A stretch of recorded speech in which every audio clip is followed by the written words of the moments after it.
Hello, everybody, and good morning. Welcome to the Rise and Race Morning Show presented by Honda. My name is Aya. And I'm Jack. It is a fantastic day. It's sunny outside.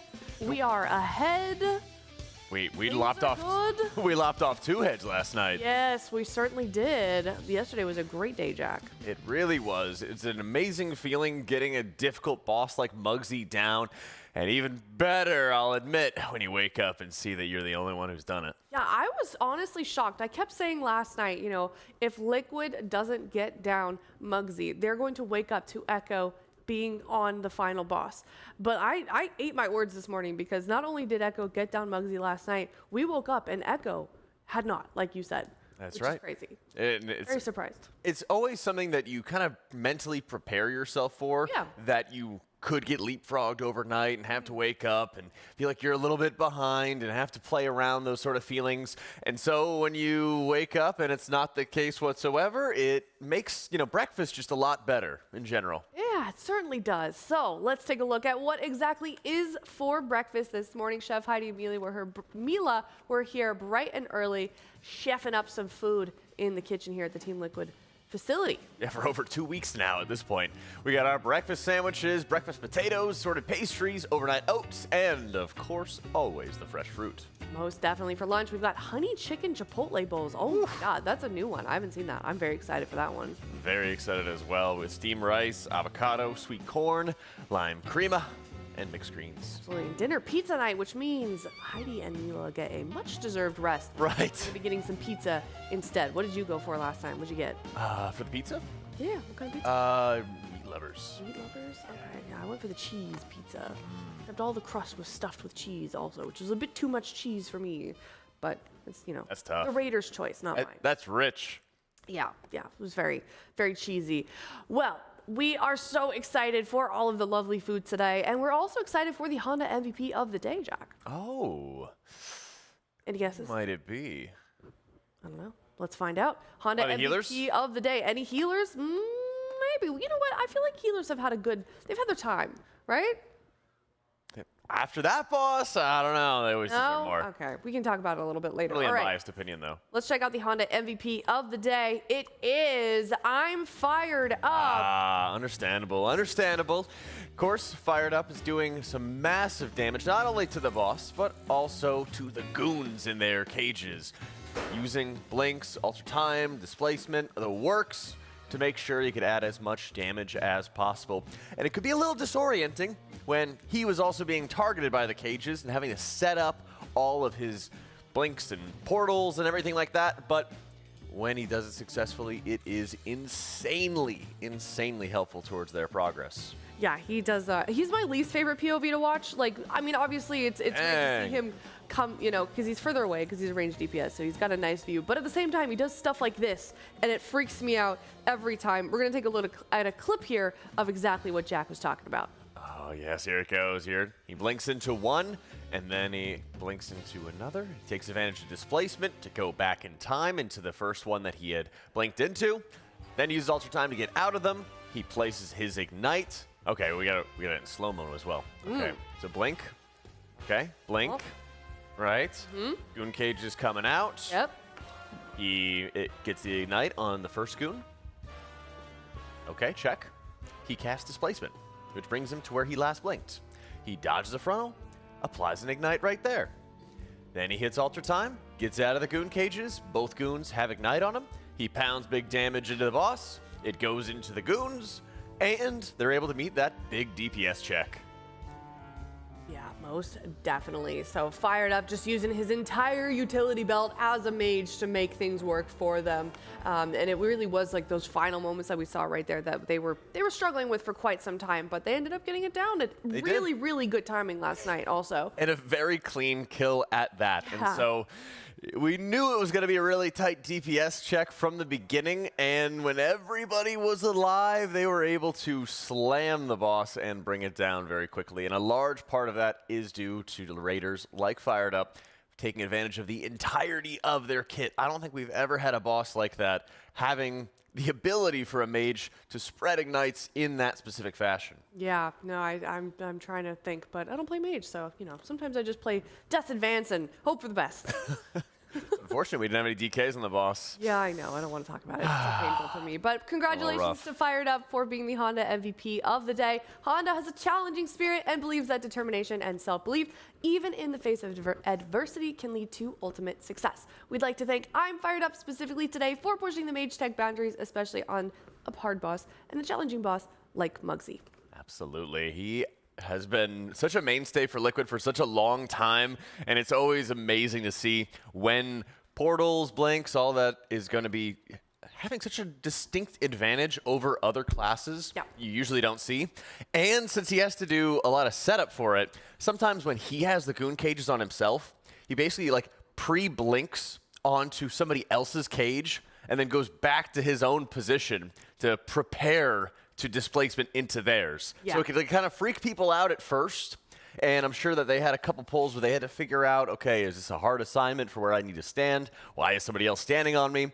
But once they kind of figured that out and once they realized it, it was so consistent. Yeah, I feel like it's people like Fired Up that kind of make you realize all that a mage can do. He's really like raising that skill cap. It's definitely some next level awesome playing from Fired Up. So congratulations, of course, to Fired Up once again for being the Honda MVP of the day. But we cannot talk about the race without talking about the other guilds, Jack. That's right. Notably, there's only one who has killed Muggsy, and the other guilds are still, of course, working on it. We did get to see a new best pull by Echo very recently. They got to about 2.6%, so they are making all kinds of progress as well, as is Method, and I believe that's Hot Pot Hero as well, that just got themselves started with Muggsy too. Ooh, Hot Pot Hero. Honestly, don't tell anyone. This is my favorite guild, because I am also a big fan of Hot Pot. And it's also just cool to see, the Chinese region kind of coming back in. That last tier was their first tier coming back after, there was no longer a thing in China, unfortunately. Right. So it's great to see them come back, and it's great to see them coming back being so competitive as well. Of course, notably having about a year or so off of WoW, coming back into it, being very competitive once again in the race to world first. We also get to see, of course, instant dollars, Fat Shark, yes, making quite a bit of progress on Sprocket Monger Lock and Stock. I wouldn't be surprised to see the boss go down today for both of those guilds. Be very interesting to see. Banhammer was one of the first guilds that was actually working on Sprocket first for Styx. And then once all the Styx nerfs came in, they went over, killed Styx, took care of it, and then they were still able to make good use of their progress time on Sprocket. So I'm curious to see when they're going to be raiding again as well. I'm so sad I don't see Pop-Tart Corn Dog on there anymore. Yeah, I think they're like 11th or 12th at this point. I mean, I'm sure they're tied, right, as they're working on Sprocket Monger. What's going on? Dratnos is washed, Jack. Dratnos just doesn't raid enough. It's messed up. He doesn't raid enough. He's not dedicated enough to no bash. All right, well, let's take a look at some of the kills, of course. This is our Coinbase leaderboard. We will be tuning back in throughout the day to tell everyone where exactly all the other guilds are in. But here is Method on Muggsy. Yeah, you can see this is 11%. This is the last round of mines that are getting spawned, and it's followed quickly by the Frost Shatter Spears. Right here, they need to have everybody basically in the fire, positioning themselves to crash those Frost Shatter Spears into the mines, freeze as many of them as you possibly can, and then this is the final boss burn before he enrages. Yes, very nicely done. And this is, of course, this was a very tight enrage. Like, you really can't do much once this happens. You only have a couple of seconds to sort of push through that, and they were able to get pretty far in the boss, but this is kind of where we saw ourselves also getting, a bit of a wall. Here's Echo, of course, as well. Their best being 3.46%.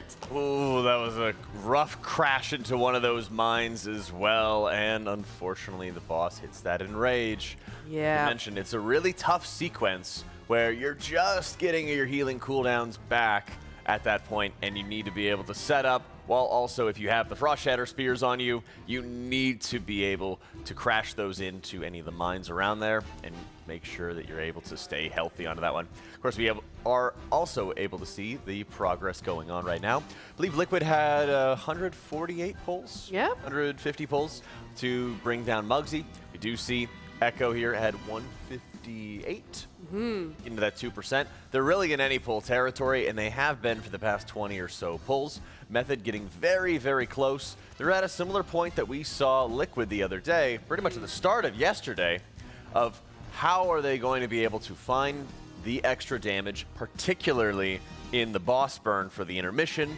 There's a lot of extra optimization that they're going to be looking for there. And, of course, they need to make sure that they're getting as much damage as they can on that final set of goon cages, because that plays a huge role in being able to get everybody broken out and then get them set up for the final boss burn. Yeah, so definitely be tabbed into that Echo stream, because I'm sure that they will be getting it by the end of their raid day, which I don't know exactly when it is. What time is it there? I don't, quick math. Like, oh God. +8, I put you on the spot. +9. So it's like 9 a.m. for us, 18, 6. Yeah, something like that, 7 p.m. Yeah, 7 p.m. or so. They've got time for sure to 7. get it down, and I assume that they will. I would say, what, another 3 or 4 hours? Yeah. Give or take? Yeah. They like to get up early. Yeah, that is true. They've been getting very early. Relatively. The server starts at like 5 a.m. They're reset, so they've been kind of adjusting their schedule accordingly. Yeah. Well, we can talk now about the kill that we got on Muggsy. It was around the same time. It was towards the end of our night. Let's take a look at that pull when we finally got that boss down.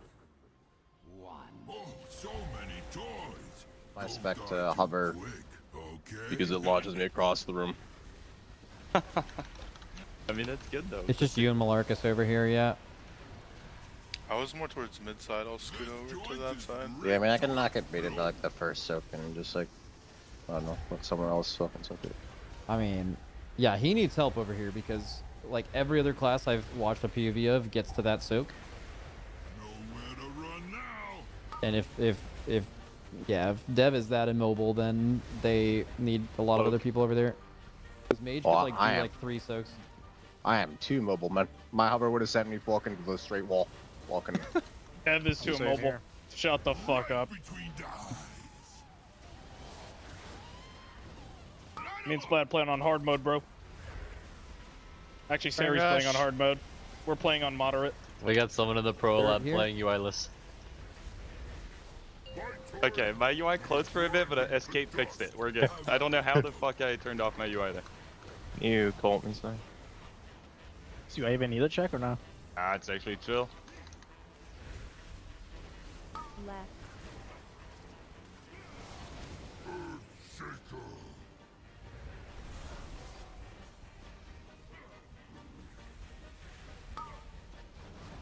Man, I saw Shu in here. He's always in there. I know. I'm gonna hover all the way from back here. Okay, everyone, we're dipping in 3, 2, 1, dip.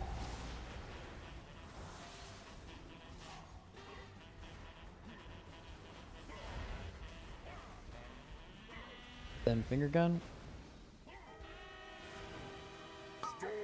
Go. Alright, Mark, you know what to do. Metal. Nice. Now. I'll handle these punks. Be my guest, see?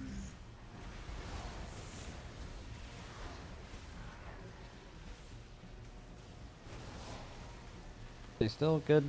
Bait mines in. Time for demolition. Remember which mines you're popping. Popping 1. Diffuse. It's okay. 2, 3, 4, 5.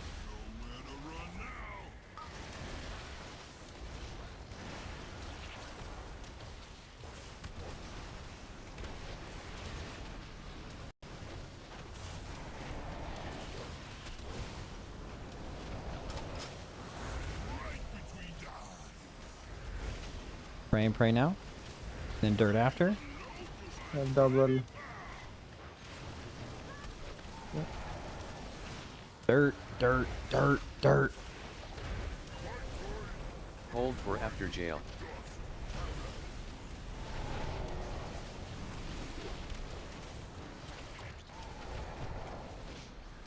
Okay, jails.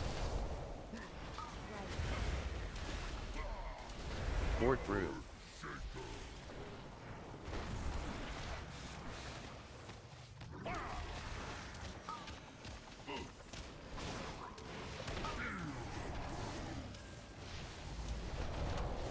Okay, frost boots soon. Boots in 3, 2, 1, jump.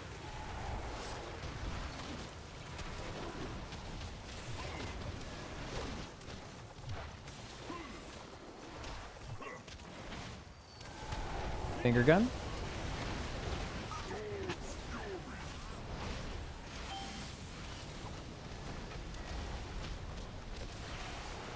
Okay, metal.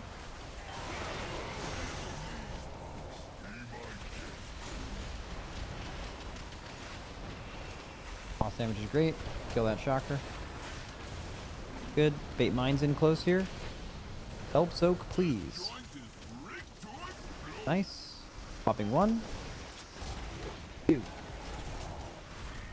3, 4, 5,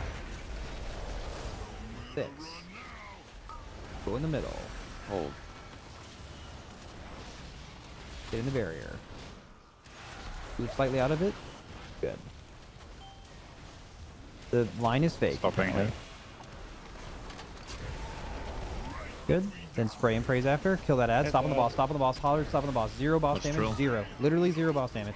0. 0. Insane. Roll res me when you Off can. heal. Sign. No rush. Get boss now.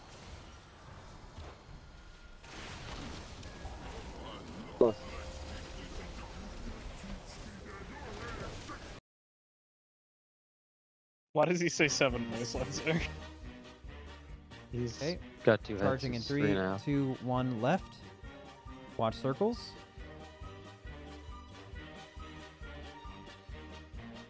Over in 3, 2, 1. Charging again. This is going right. 3, 2, 1 right. Watch circles. It's over in 3, 2, 1 now. One more charge. It's going the opposite direction. Left, 3, left, 2, left. 1 left. Watch circles. We can do these mines. We know how to do this. Okay, get in position. Okay, bait mines, guys. Bait mines are spawning. Top 1. 2. What? 3. 4. And boots in 3, 2, 1.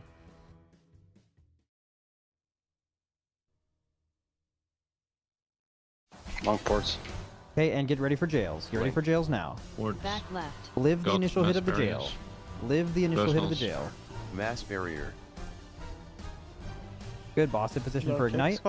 Yeah. Okay, boss for ignite. Good. This is immunities. I can throw the mine if you need it. Okay. Immunes. Good. Out of the fire. Good. Everyone get next to the boss for healing now. Get in for healing. Finger gun positions. Make sure it hits both. Thanks. Everyone to the right for finger guns.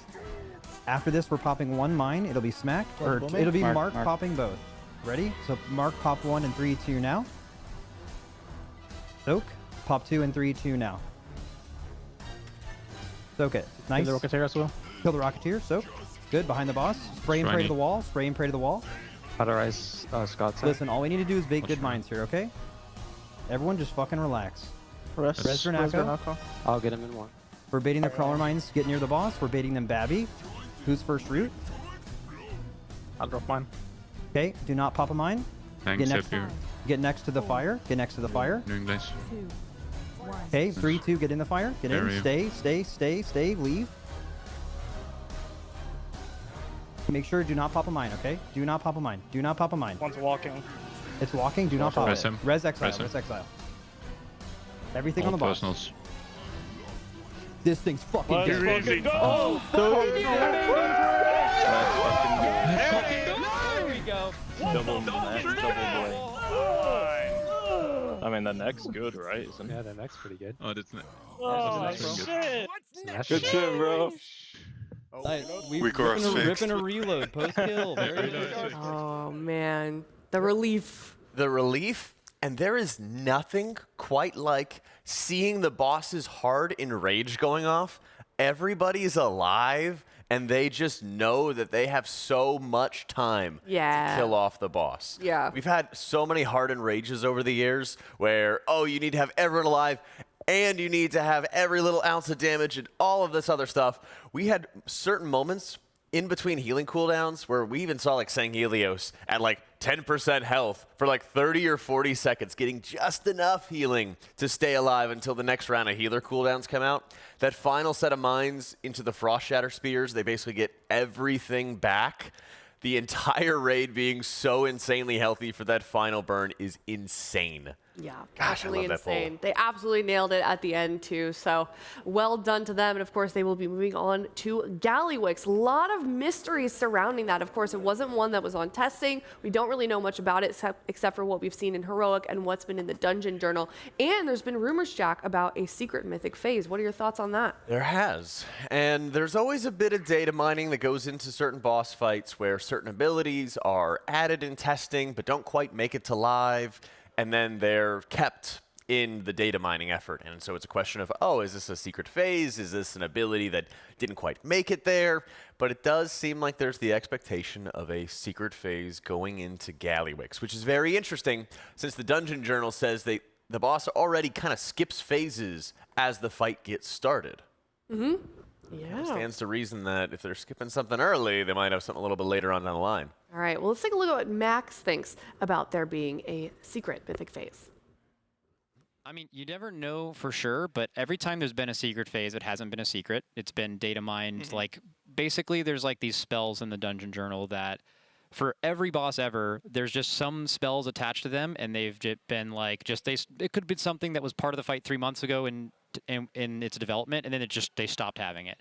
But for all mythic phases ever, what's been true is those fights, those mechanics keep getting updated with everything else. They're just not in the journal. And why would you do that if it wasn't part of the fight that you don't know yet? That has happened with this boss. So that's like the biggest indicator that there's a secret phase. And another one would be if you think there's not a secret phase, it's just going to be... Yeah, if you think there isn't, then there probably would be, I think was what Max was angling towards, there would be some other indication that those abilities aren't being used anymore. Notably on, gosh, what is the boss's name? The final boss, it's Argus. Final boss of Antorus was Argus, and you're kind of surrounded by the pantheon of the gods, or the titans. And notably, there were a few data mined abilities in that encounter where we were expecting some of, I think it was like, gosh, I'm trying to remember the Time Lord's name. But anyway, he had a few different abilities that were added in data mined, but they never really actually appeared on the encounter themselves. And so it's a big question as to, okay, are these some abilities that were intended to be added before, didn't quite work out in testing, were kind of a mess to play around? What could we possibly be expecting? And this is a huge area for really the Raiders, and notably we didn't stream any sort of Gallywix prog last night, so could be a very big day today. Yeah. Today could be the end of the broadcast, so they could just go dark all day. Boss might be already dead. You don't know. It could be a one. Yeah, you got no idea. We do. We're here on site. Yeah. Should we bribe them? Could we get out of this? I'm trying to think. We'll talk about it. Figure it out. Max will be like right behind us, glaring at us. All right. Let's take a look at everybody's favorite segment. I think some people tune in just for this, Jack. I've been finding out. This is the moment you've been waiting for. Yeah, who cares about the race war first? Who cares about where Gallywix is? It is time for the Honda Guild Grand Prix. Are you ready? Who do we have today? We have 2 Raiders today. Whoa! Yeah, we challenged 2. You know, we're running out of days. So we're going to be challenging 2 Raiders, which you asked some of the Raiders that have been walking in who was going to be better. It's Dazer and Tobo today. And you asked Wolf, Disco, and Sevi who they thought was going to be worse. What did they say, Jack? Well, they walked in. I asked Wolf, and he thought about it for maybe half a second. Yeah. And then said, Tobo's definitely a worse driver, UK lol. Yeah. A little paraphrase, but that's a big oof. Yeah. Yeah, right. well, based on what we've seen out of Scott, I think that trend could be continued. That could be. All right, well, let's see who is up for the challenge. This is the Honda Guild Grand Prix.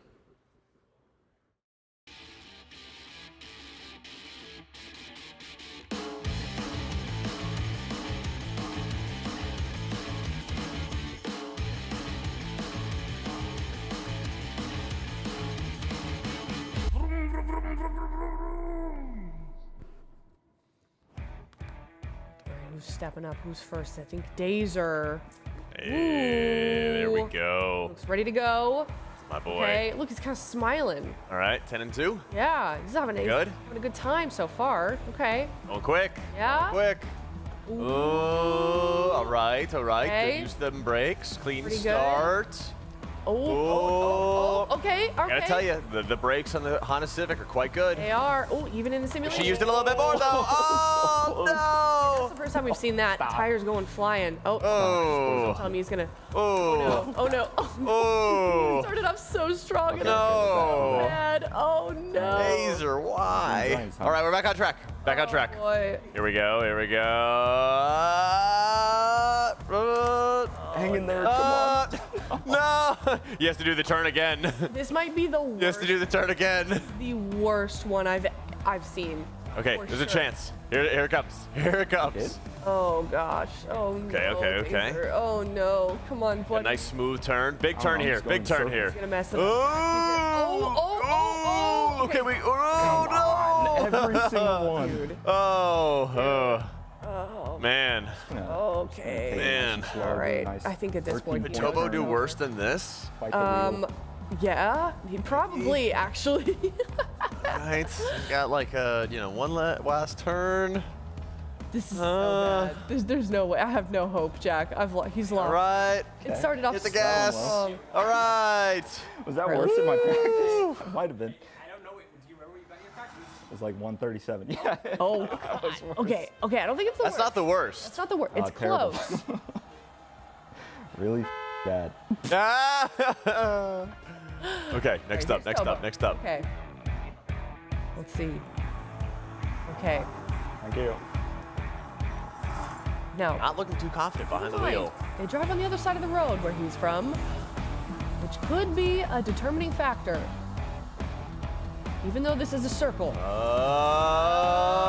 Okay. Staying Okay. on track. Thankfully, the Civic is very, very sturdy. Ooh. Oh, Ooh. never mind. It's gonna need to be after Tobo's driving. Yeah, it is. Let's see. Get in there. Okay, turn the wheel. Reverse, yeah. In order Use that reverse to- camera. Come on. Okay. Oh, it's built in. Oh, Dude, Built into all their builds. Ooh, come on. Okay. Turn the wheel to the right. Dude. Turn Dude. right, and then turn to the left. It's like that scene. What's that movie? We're back. Oh no. Okay, we're so back. It was like an Austin We're so Powers. back. Austin Powers. Have you Make a seen bit that? at a time. Yeah. Yes. Okay. I think he took out a bird. Dude, they all. Is that a bird? They all drive like this in that country. Oh my God, buddy. This is not looking They just good. give license to anyone in the Hey, UK. I don't know if he can even get a license after this. Oh boy. He got a license for everything else though. And call Parliament. Get this man's license taken away. This is not good. Let them know. Take the brakes. Buddy. Take the brakes. Hit the gas. Okay, all right. Don't hit the wall. Up. All right. There we go. Did he actually beat Dazer though? I think maybe. That's like a one Shockingly. Yeah, he beat him. Wow. Yeah, okay. Wow. I think the last number I saw it before I Let's see. kept speaking, That is embarrassing. He spent like Okay. 20 but seconds. we run it back, or is that Doing it? like a That's 40-point turn. Yeah, he did. Yeah, okay. Scott is still the worst. By a lot, Tobo. Tobo. Hey, Tobo, grats on good, getting buddy. 9th place. Let's go. Oh, he just walked by us. Not as Alright. bad as Scott. Okay. This is sad. This is sad. They should stick to playing World of Warcraft. They maybe should Dryden. learn from Dryny. They should learn. Dryny's the only one who gets to drive in this guild. Ryan's in a significantly shorter time than the second place. Yeah, He's doing great. Get him a big scorpion jacket, because that guy knows how to drive. Yeah, for sure. All right, well, that was the Honda Guild Grand Prix. Unfortunately, Tobo and Dazer are not making this look any easier.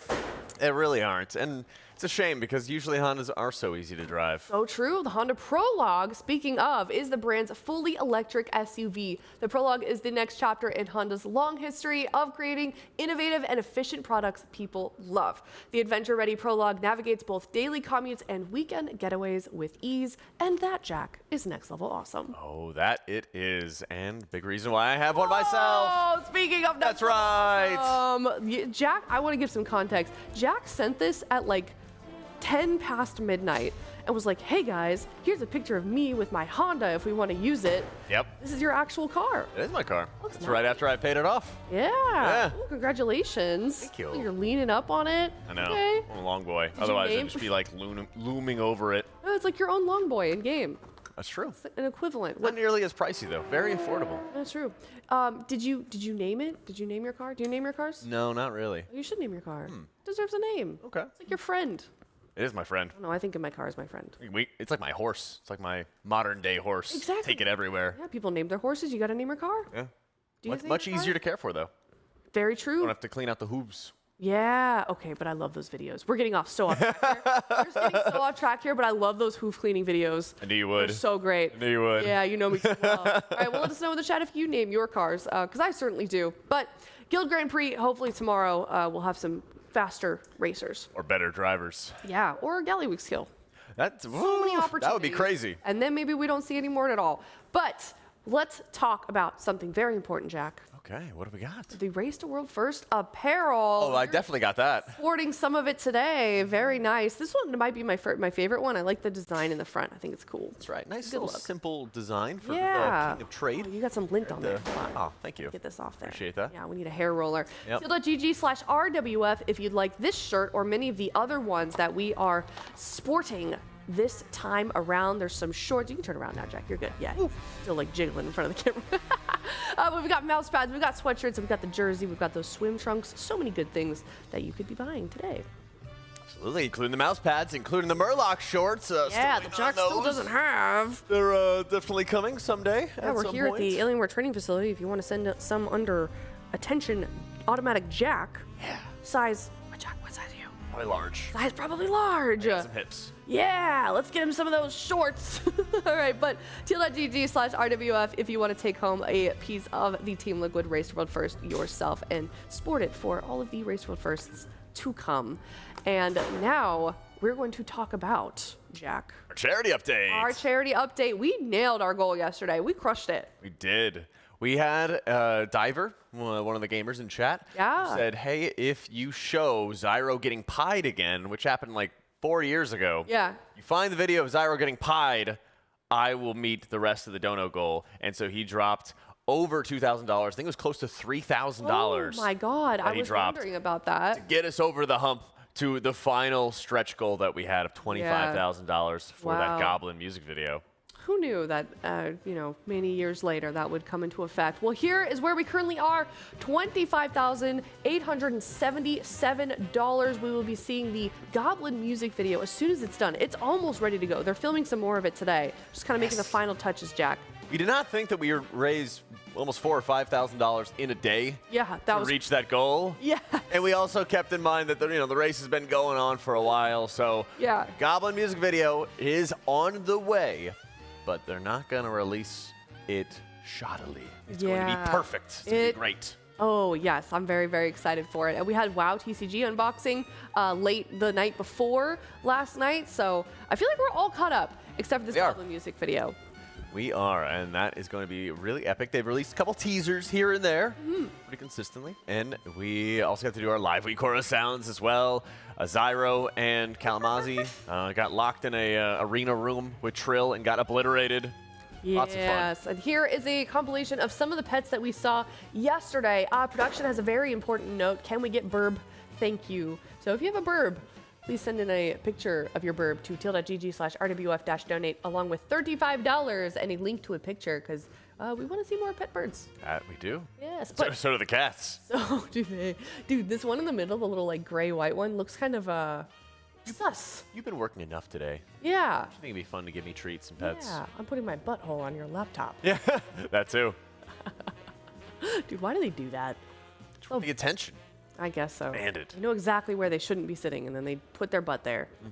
Good thing it's not an Alienware laptop. That's right. Well, they just know that they found their forever home, and they're kind of just marking their territory. But unfortunately, not all pets have found their forever home. Yeah, very true. Teal.gg/adopt. The Pasadena Humane Society, which is our charity, of course, our charity partner for the Race the World First, has a lot of adoptable animals that are trying to find their forever home. And we will be featuring a pet of the day every day. Today is no different, of an animal that is currently available for adoption at the Pasadena Humane Society. And here today is Moonshine. Look at those little curled feetsies. Not spayed female brown tabby domestic short hair, 2 years old. She's been out the shelter since March 8th, 2025, and she has heterochromia, and her eye has the same shade as the recent blood moon. Ooh. Aww, Wow. sweet cat. Very sweet kitty. Look at this little guy. Look at her little cheeks. Her face is so round. It really is. Yeah, very cute. Smile. Yeah, okay, so sweet. Well, teal.gg/adopt if you want to find your next family member. Also, they are having a adoption event March 12th through the 18th. They will be waiving all fees for large dogs 40 pounds and up, so definitely head there if you are local to Pasadena. Absolutely. You can go take home your big dog, Kalamazoo. Yeah, he might be there. You never know. You never know. You never know. All right, well, thank you guys so much for helping us support a great cause and helping us do some fun incentive goals along the way. But now, Jack, we are getting to, I know you're very excited about this, Jack B. Cappin. The recapping. Jack B. recapping. Absolutely. We haven't done this for about a week or so, but wanted to go over why the healer comps for the Race to World First are the way they are, what they're all bringing to the table, and what they really were bringing specifically to an encounter like Muggsy, because that encounter is an the way that the healers were working on it was an absolute clinic for high-level gameplay, and I want to share the what and the why with you thus far. First, I want to talk about the healing profiles. So this is just an example. I pulled some public logs from Heroic Gallywix. So this is not any behind-the-scenes secret liquid logs or anything. This is just the healing profile of a Heroic Gallywix. Right. Mistweaver Monk, Resto Druid, and Disc Priest, they all have these ramps, and they all look a little different when it comes to their overall healing profile. So Mistweaver Monk, notably, has their ramp based off their Celestial, the Chi-G, and as a result, they can have some high highs, but they're also quite sustained. You can see that they're not super spiky, and they can sustain high amounts of healing over a fairly lengthy period of time. This has been really interesting on the encounter for Muggsy itself, because the rot damage on the encounter, the ticking damage on the encounter, from the uncontrollable burn and the elemental carnage that the boss builds means that the fight is constantly radiating ticking damage the entire way. And so when it comes to a healer like Dryny playing that Mistweaver Monk, he's taking advantage not only of the Chi-G Celestial to build up a huge amount of healing, but he also is able to have that Jadefire Teachings talent, which he's activating by dropping that nice swirly field on the ground. You can see it just right in front of the boss, so those jade lines, the nice green lines. That is causing his damaging abilities to build up more stacks and to hit more frequently, allowing him to do huge amounts of damage, which is helping them meet the DPS check. And it's also causing his damage to convert into additional healing onto his allies. So what he does is he's taking advantage of that damage to healing conversion. He's also activating his Shao-Hao's Lesson, which is a talent where your Sheilun's Gift is giving you 4 different buffs, and they kind of cycle similar to a Blessing of Seasons if you've ever played a Paladin, where every time you cast Sheilun's Gift, you are getting a different cycling buff. In this instance, he got the replicated healing buff when he activated his Chi-G. So he drops his Jadefire line, activates his buff from both Secret Infusion, which comes from Thunder Focus Tea, and Shao-Hao's Lessons, which comes from Sheilun's Gift, activates his Celestial, and then is using his damage to kick up healing both for Jadefire Teachings, which is kind of like just damage turns into healing, and his Chi-G, whenever he deals damage, is also kicking up more healing from his Mastery. All these damage effects together are also going to be making it so that his Enveloping Mist can cast faster and proc even more healing on top of that, thanks to the Enveloping Breath talent that you take for his Celestial. What this means is that he's doing very high sustained healing for about 20 or 30 seconds, which is helping them during the intermission, and then is going to be carrying over into the next round of cooldowns that they have, when they start popping a lot of the mines. This is a huge part of the encounter where they have to really stack a large amount of other healing cooldowns together, and this is a big area where they kind of have to lean on some of the other healers in the process. Yeah, very cool that he was able to go from Holy Paladin, which we normally are used to him seeing, but not very good this tier, and just very easily, at least from our perspective, my perspective, slide into that Mistweaver role. It is, and he is not alone on adjusting some of his mains as per usual. We also have Nick on the Restoration Druid. Now, Resto Druid, this is again from a Gallywix perspective. This is like, again, public log for heroic Gallywix. I even grabbed some German logs there if you're wondering what all the names are at that point. Druid notably also has its ramps going around Convoke the Spirits, which is helping spread out all these healing over time effects, and Flourish, which extends the duration of those healing over time effects. All in all, it means that Druid does high sustained amounts of healing for long periods of time, and notably, they've had a nice change to their mastery going into 11.1.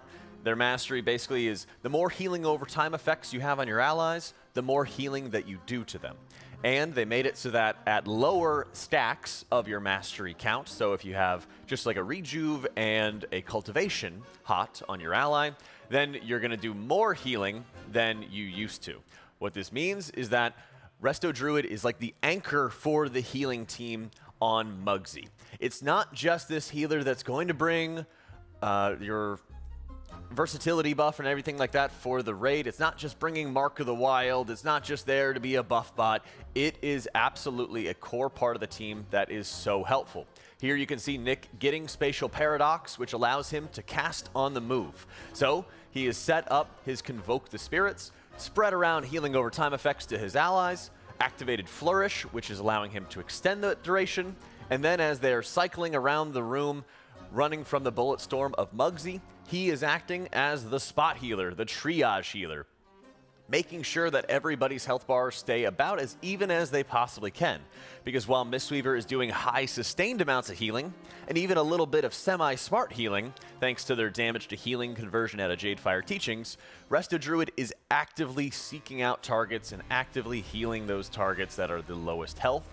And thanks to that mastery change, they are doing a tremendous amount of spot healing. So in this large AoE damage moment, he is individually healing the lowest health players and helping to keep them safe. You can even see that as that damage is wrapping up, he is then hitting his Convoke the Spirits into Flourish to allow them to have high sustained healing just before the Earthbreaker jails. This is absolutely imperative for them to make sure that they are sustaining lots of healing over time effects on allies, even when they get broken out of the jails.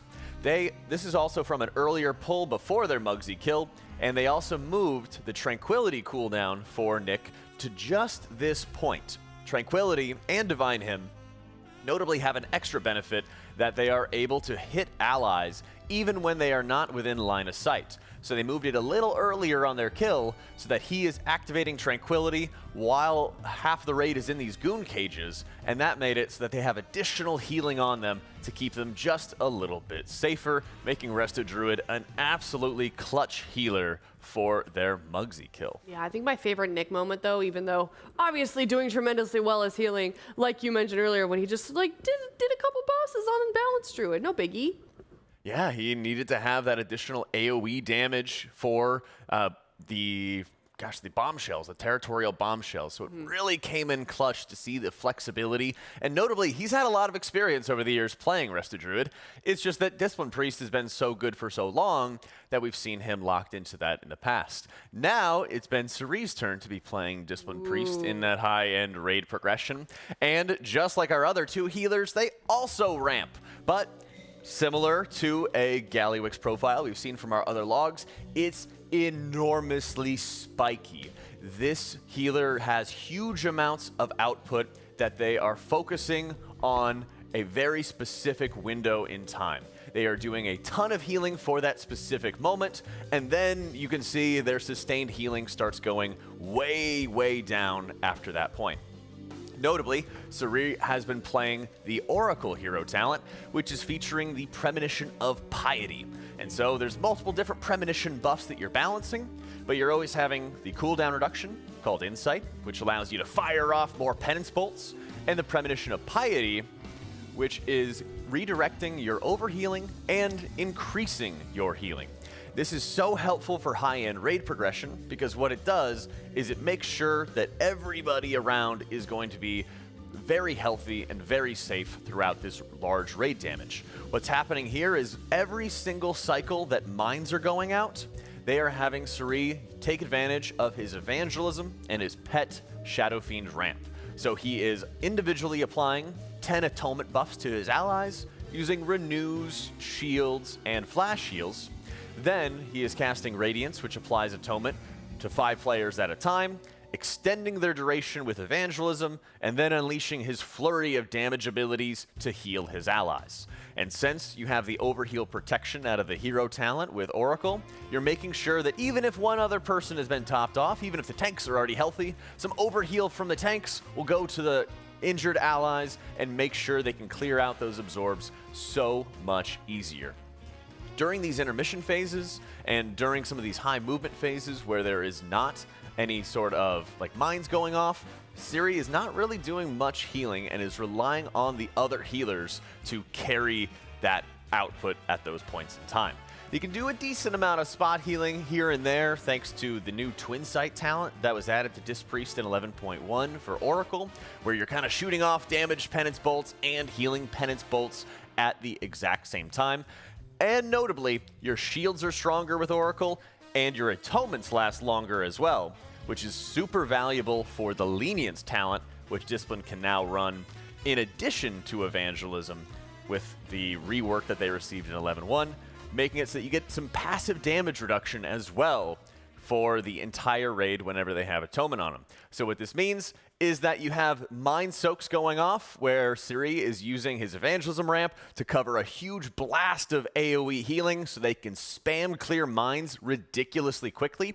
You have a Mistweaver Monk, well, 3 of them I should say, that are constantly doing heavy amounts of healing while dealing damage, and their healing ramps are higher sustain, but not as spiky as a Discipline Priest. And then you have the high consistency out of the Resto Druid supporting those ramps, taking advantage of Tranquility to heal allies inside the jails, while it allows them to break that sort of line of sight and still do huge amounts of healing. And Nick is the anchor healer who is making sure that he is providing massive triage healing so that the other healers can focus on overall output the most. And what you have is you have a healing comp that does crazy amounts of damage, brings excellent spot healing, and has multiple high-value cooldowns to get through any of the huge problems. And one last thing I didn't mention. Oh. They have some really good externals, too. 3 cocoons, iron bark, and 2 charges of pain suppression are ridiculous for this boss encounter to provide some damage reduction and absorbs to allies, whether they're getting finger gun frontals, spray and pray frontals, whether they're hidden in the jails, whatever it might be. They have a lot of tools and resources for them, making this world first comp insanely valuable. Yeah, no, it's really cool to see some of the insight that we don't normally get just by kind of viewing the raid, because it seems like healers don't get their time to shine very often. So thanks for the insight. Anytime. Yes, but speaking of insight, guess what happened very recently? The guild has lifted the veil, and it is now revealed where they are on Gallywix. They are 2.10%. You can see it on RaiderIO. It sounds like some of the guildies are already live. Haven't started pulling yet, but don't worry, we'll get to that soon. And Echo also has a new pull, 2.02%. So that is rough. They have another sub 3% pull, but it's got to be a little bit stressful over there in the Echo facility. It does. I mean, it's a heartbreaker getting to the end of the encounter. Notably, they saw Enrage first. Yeah. They saw Enrage at 10% HP on the boss. Ahead of us. They were ahead for a good period of time. We had authentication server issues yesterday that was kind of killing some of the momentum. Yeah. A lot of frustration going on into it. And now I have to feel for Echo. They have completed the fight multiple different times. And I would not be surprised to see them have a death here or there pretty consistently. Max was even saying on his secret lab hot seat that there were a few different bugs going on with the encounter. Unfortunately, players like Wolf Disco just randomly getting meleeed by the boss. Hitbox issues with the mines. There's a few different issues that I'm sure Echo is running into through no fault of their own, just with how the boss is currently bugged at the moment, or has some bugs in it. Not able to overcome it, and having that frustration mount has got to be tough. Yeah, definitely a tough situation to be in, but we know Echo, and if there's one thing they're good at, it's execution. Absolutely. So I am sure that they will be getting it by the end of the day. So definitely tap into both streams, because we have a race on our hands. It is getting very, very competitive. So with that veil being lifted, that means we're going to get kicked off and actually go talk about some fights. So thank you so much for watching. This is Rise and Race. My name is Aya. And I'm Jack. And we'll see you in just a bit. Bye. Team Liquid, from underdog to champion. That was my prologue. This is my future.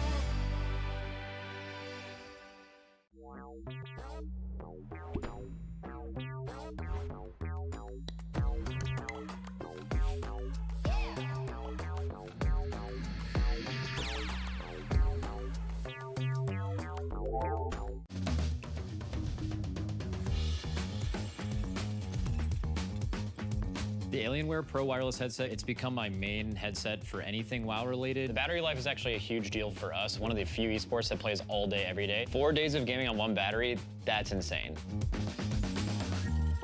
This headset is everything that you can ever want and dream of. Without a doubt, this is the most comfortable headset that I've ever worn. I hate headsets that kind of like clamp on your ears or feel like they're pinning against the side of your head. This headset feels really, really good around my ears while I play. The quality of sound from the Alienware Pro headset is perfect for shot calling in intense situations. At the race, there's a lot of distractions, and sometimes I just need to be able to hear what the guys are doing in the middle of a boss fight. So after using this headset, I don't think I can use a different headset again. This headset is what you need.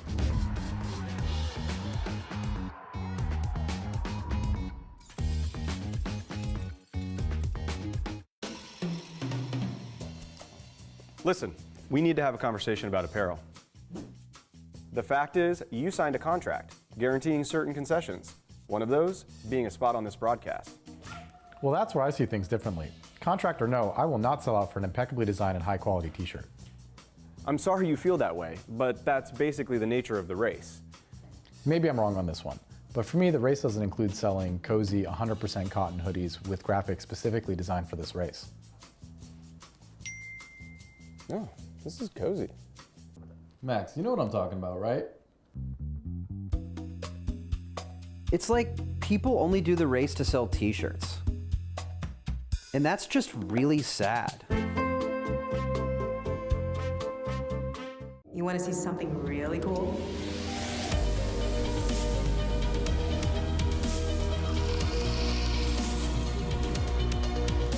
Where else can we go?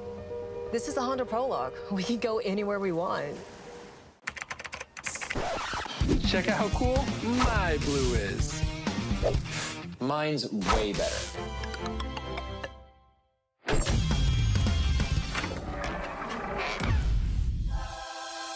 Think your blue can beat ours? Prove it. Complete quests to get points and customize your blue. Maybe you'll see it featured on the leaderboard. Join MyBlue now.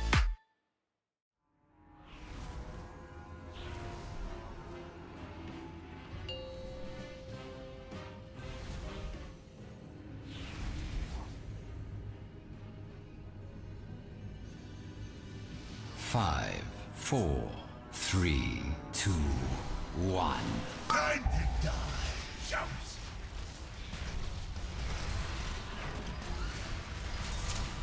Bam! Get a load of me! Total destruction!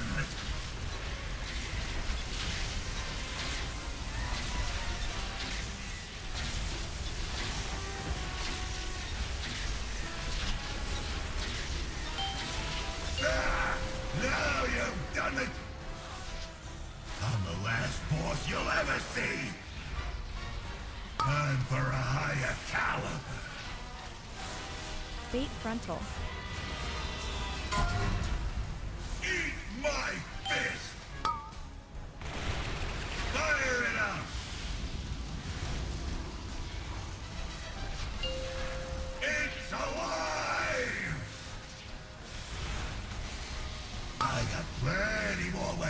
from. And stay down. Blast you. Get up and dance for me, you little jerks.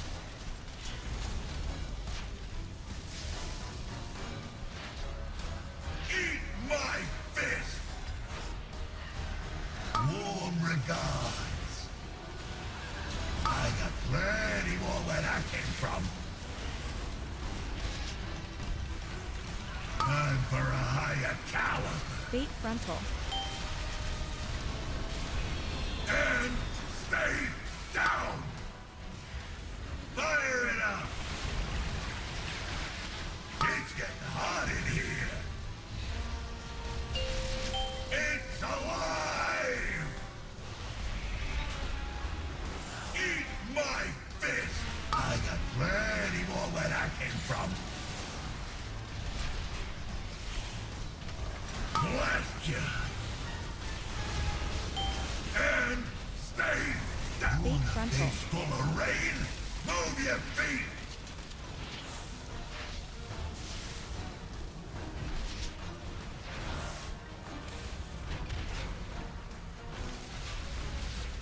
Eat my fist. Warm regards. Time for a higher caliber. I got plenty more where that came from.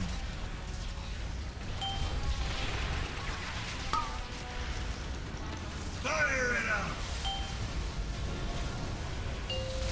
It's alive! And stay down! It's getting hot in here! Eat my fist! I got plenty more where that came from. Blast you!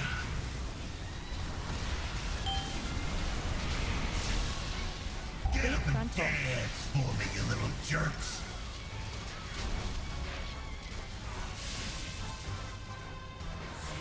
And stay down! Time for a higher caliber!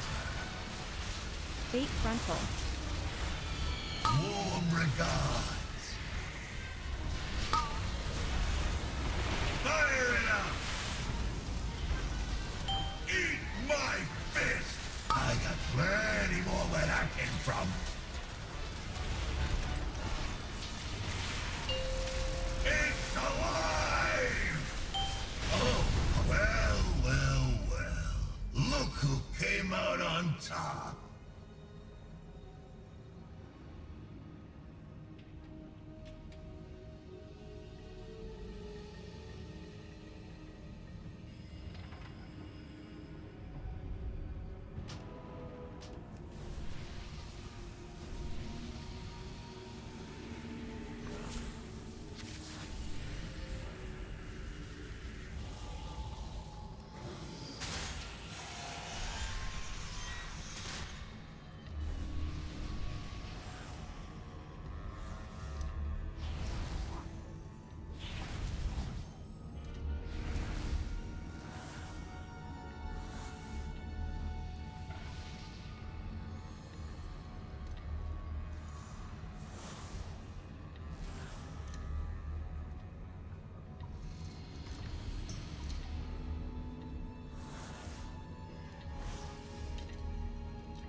5, 4, 3, 2, 1.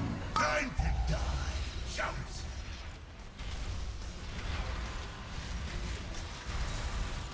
Bear, get a load of me. Total destruction.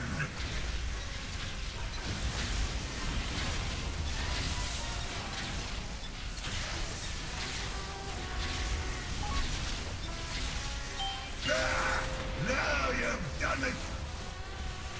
I'm the last boss you'll ever see! Time for a higher caliber! Bait frontal. Eat my fist! Fire it up! It's alive! I got plenty more where that came from. And stay down. Back up assigned circle 1. Well, look who came out on top.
Recent fights. There's the previous poll was too long. I just wanted to mention that. I don't think we need to talk about it for too long. I just wanted you guys to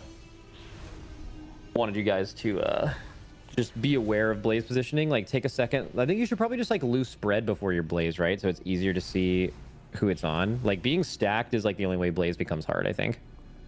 When I'm saying blaze spawning in 3, 2, 1, that just means pre-spread. All right, let's go.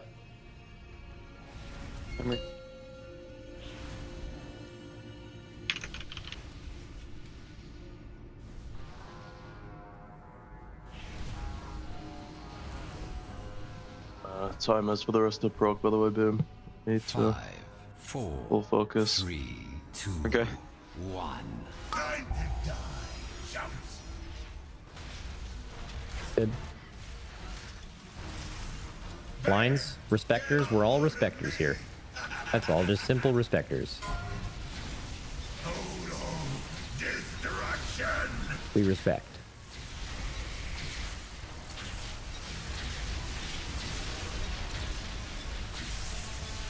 Okay, kicking in 3, 2, 1, now.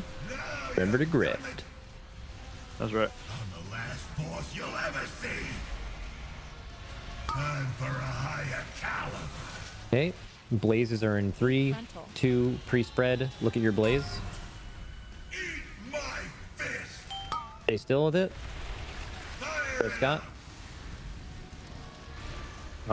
That ad needs to be dead. It's barriers. Dead. Nice. What are you still doing this, Sue? Or is it just...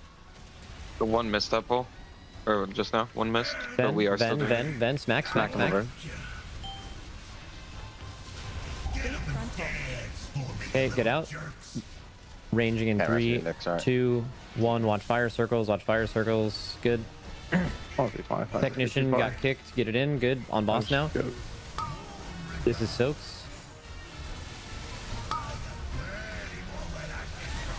Make sure we get soothes as well. Get in your spots.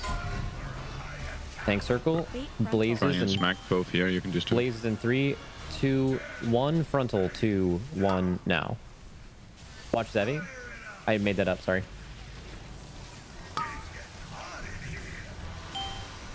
It's playable. We're gonna take a few hits of this Giga Coil because of that, though. Got might one already then. It went away. It's fine. Okay. This is Soak with Crackle. Crackle be before.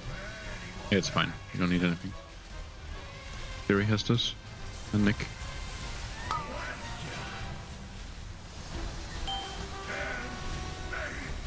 Okay, suppression.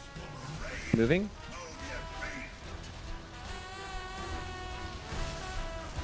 Good. Soothe. Who does the third soothe in P2? Zevi. Okay. What was my mark again? Okay, this is get out of that. Get out, get out, get out, get out, get out. Okay, 3, 2, blaze. We're And Scott, baiting the you'll do this frontal. rally Baiting here the for the frontal in explosions. 3, 2, 1. Baiting it now. Go in your spots. The renewing blaze. Nice. Giga coils. I'm stunned, I'm stunned, I'm stunned. Dispel him, dispel him. We need big healing here. Big healing here. Everyone Don't health healing zone personal. Jeb needs to dunk the shit as soon as possible. Good. One more soak here. We're dunking now. Nice. Everyone getting your soaks. New ads are coming down. Make sure we get soothes on all 3 of these here. Make sure you're focusing the right target. Getting your soaks. What does Scott do, Back bud? up assigned circle 2. Huh? We wiped. We think, must be so. Yeah, someone missed this, so I think it was this one. Only two on that one. I wasn't there. Oh, I was trying to find my fucking marker to soothe. Am I unmarked on them by the way? You have a yeah. you have an AoE soothe, right? There. I mean, Like only skull and only skull and square were marked there. I mean, I should have been in the right spot, but there was no X marker. Yeah, only saw skull and Like, square, and then I wasn't sure if like, it I was could square try or maybe- unmarked. I could maybe like drop unravel, I guess. It's Like not one damage. I actually Are they on fucking boss stun frames, locked. those guys? No, they aren't. Just the Giga Juiced. I mean, I will just drop unravel, I think. Oh, I need another point. What are you trying to think? The AoE soothe. I mean, it's really not that bad. I mean, I can just kite. Can the tank who has the ad who has the ads there not go in that Venn diagram because all the melee can't do anything.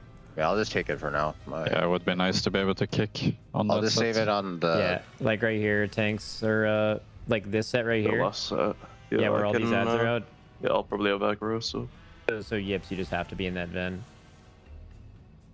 W. If you give me assist, I can always, because I'm usually kicking first on technician, so I can just mark one of them here and like kick first. Yeah. When is that? Auto When is mark. that set of ads is 3 minutes in, so I could probably do... I can see like the first set, and then that set. Makes it easy. Yeah, do that. I could set up a kick order for that if you think it'll help as well. The finisher, you get like slowed if you get stepped by him. Alright, let's go, boys. One sec. Okay. No, just go. Okay. No, just go. If you guys want to work on anything small in this poll, let's like hyper focus on blazes and try to nail down good positioning for that, like early. 3, 2, 1. Time to die, chumps.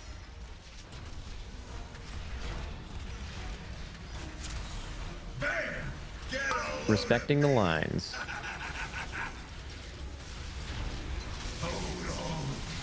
Direction!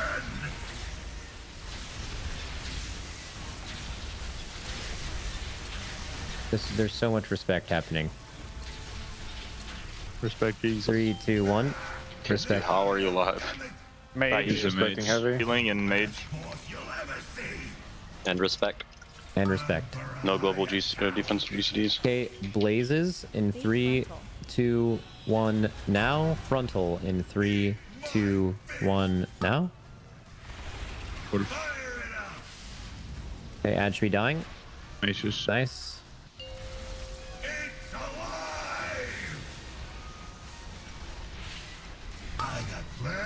You know where to dunk it, mate? Yeah.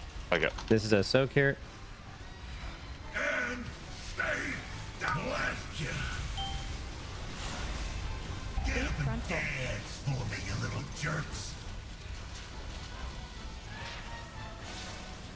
Nice. Combo canisters in 5. Warm regards. I got plenty more where that came from. Soaking now. You can both revival this absorb. Tank circle now. Blazes in 5. Getting your soaks. Can the melee not hit the boss in that one? The hitbox is big, we can. Okay. Yeah, it was fine. Okay, baiting frontal. Watch blazes. Nice. Okay, Giga coils in a few seconds. Make sure you dunk. You can dunk already. Shouldn't do any damage. We never even got it. Nice. Perfect dunk timing. Okay, this is soaks. Ships at the end of the dot here. Nebula, I want combination canister's name on Bigwig to be changed to soaks. Now.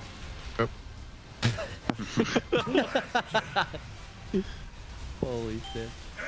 Okay. Big Been fired up, nice. good. We're moving. Big AoE in 3, 2, 1 now. Okay, this is going to be the hard bait. Everyone needs to make it to their spot. Pre-think about how you're getting there now. Kill the techie early. You have to be in your soak as well. ASB, and then you dunk after. It's fine. Okay, everyone's soaks are spawning. We're going to do Blaze and Giga Blast. Get the boss away from the wall. Boss is way too close to the wall. It's going to make this so hard. Okay, frontal in 3, and 2, 1 now. Hopefully we get it. Get to your spot. We're just dead. We're just too far. It's just too far. We just bait it sideways instead of like baiting it towards the wall, so we're closer. Needs to be close to the wall so that it's easy to soak the residue. Yeah, after. actually, I don't think it has to be quite easy. I think he is right. If the boss is this far from the wall, it should be way easier instead of trying to be on the wall to just bait it to the side instead. So I actually like that so much better. The only thing is, it needs to be. It can't be this side. It needs to be the right side. Yeah, it can't be this side. So Yeah, everyone of will course, just bait. of course, Everyone can just bait this way. It's also gonna make this Giga Coil just be up for a few seconds because he's gonna have to go far. But I think it'll increase our consistency by a lot. So boss position is exactly right here, but we're just gonna bait either to the wall or back. So range would just want to be like back here. Can the boss be like in the canisters instead? Wouldn't that be better? No. This happened last time where like basically no matter where the frontal is positioned, if this boss's hitbox is near this soak, you can't even get in the soak. It like completely covers the soak, and they can't get in it yet. So that's why it's away. I mean, the boss can be 10 yards further in the middle of the room than it was there and still work, but we're just going to change our positioning to make it easier. All right, keyhole. You drop Mage Food.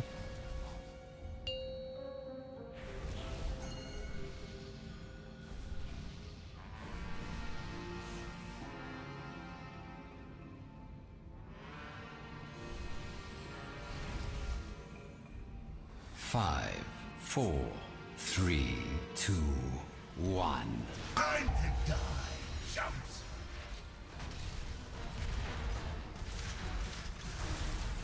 Bam! Get a load. Okay, rotating, protecting. Total destruction. You're gonna pop a Percy, do it now.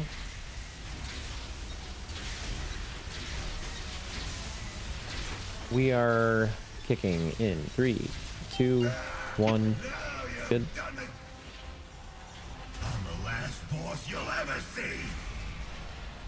Time for a high Okay, tank circle going out, exploding. Blaze in 3, 2, 1. Frontal in 3, 2, 1. Now.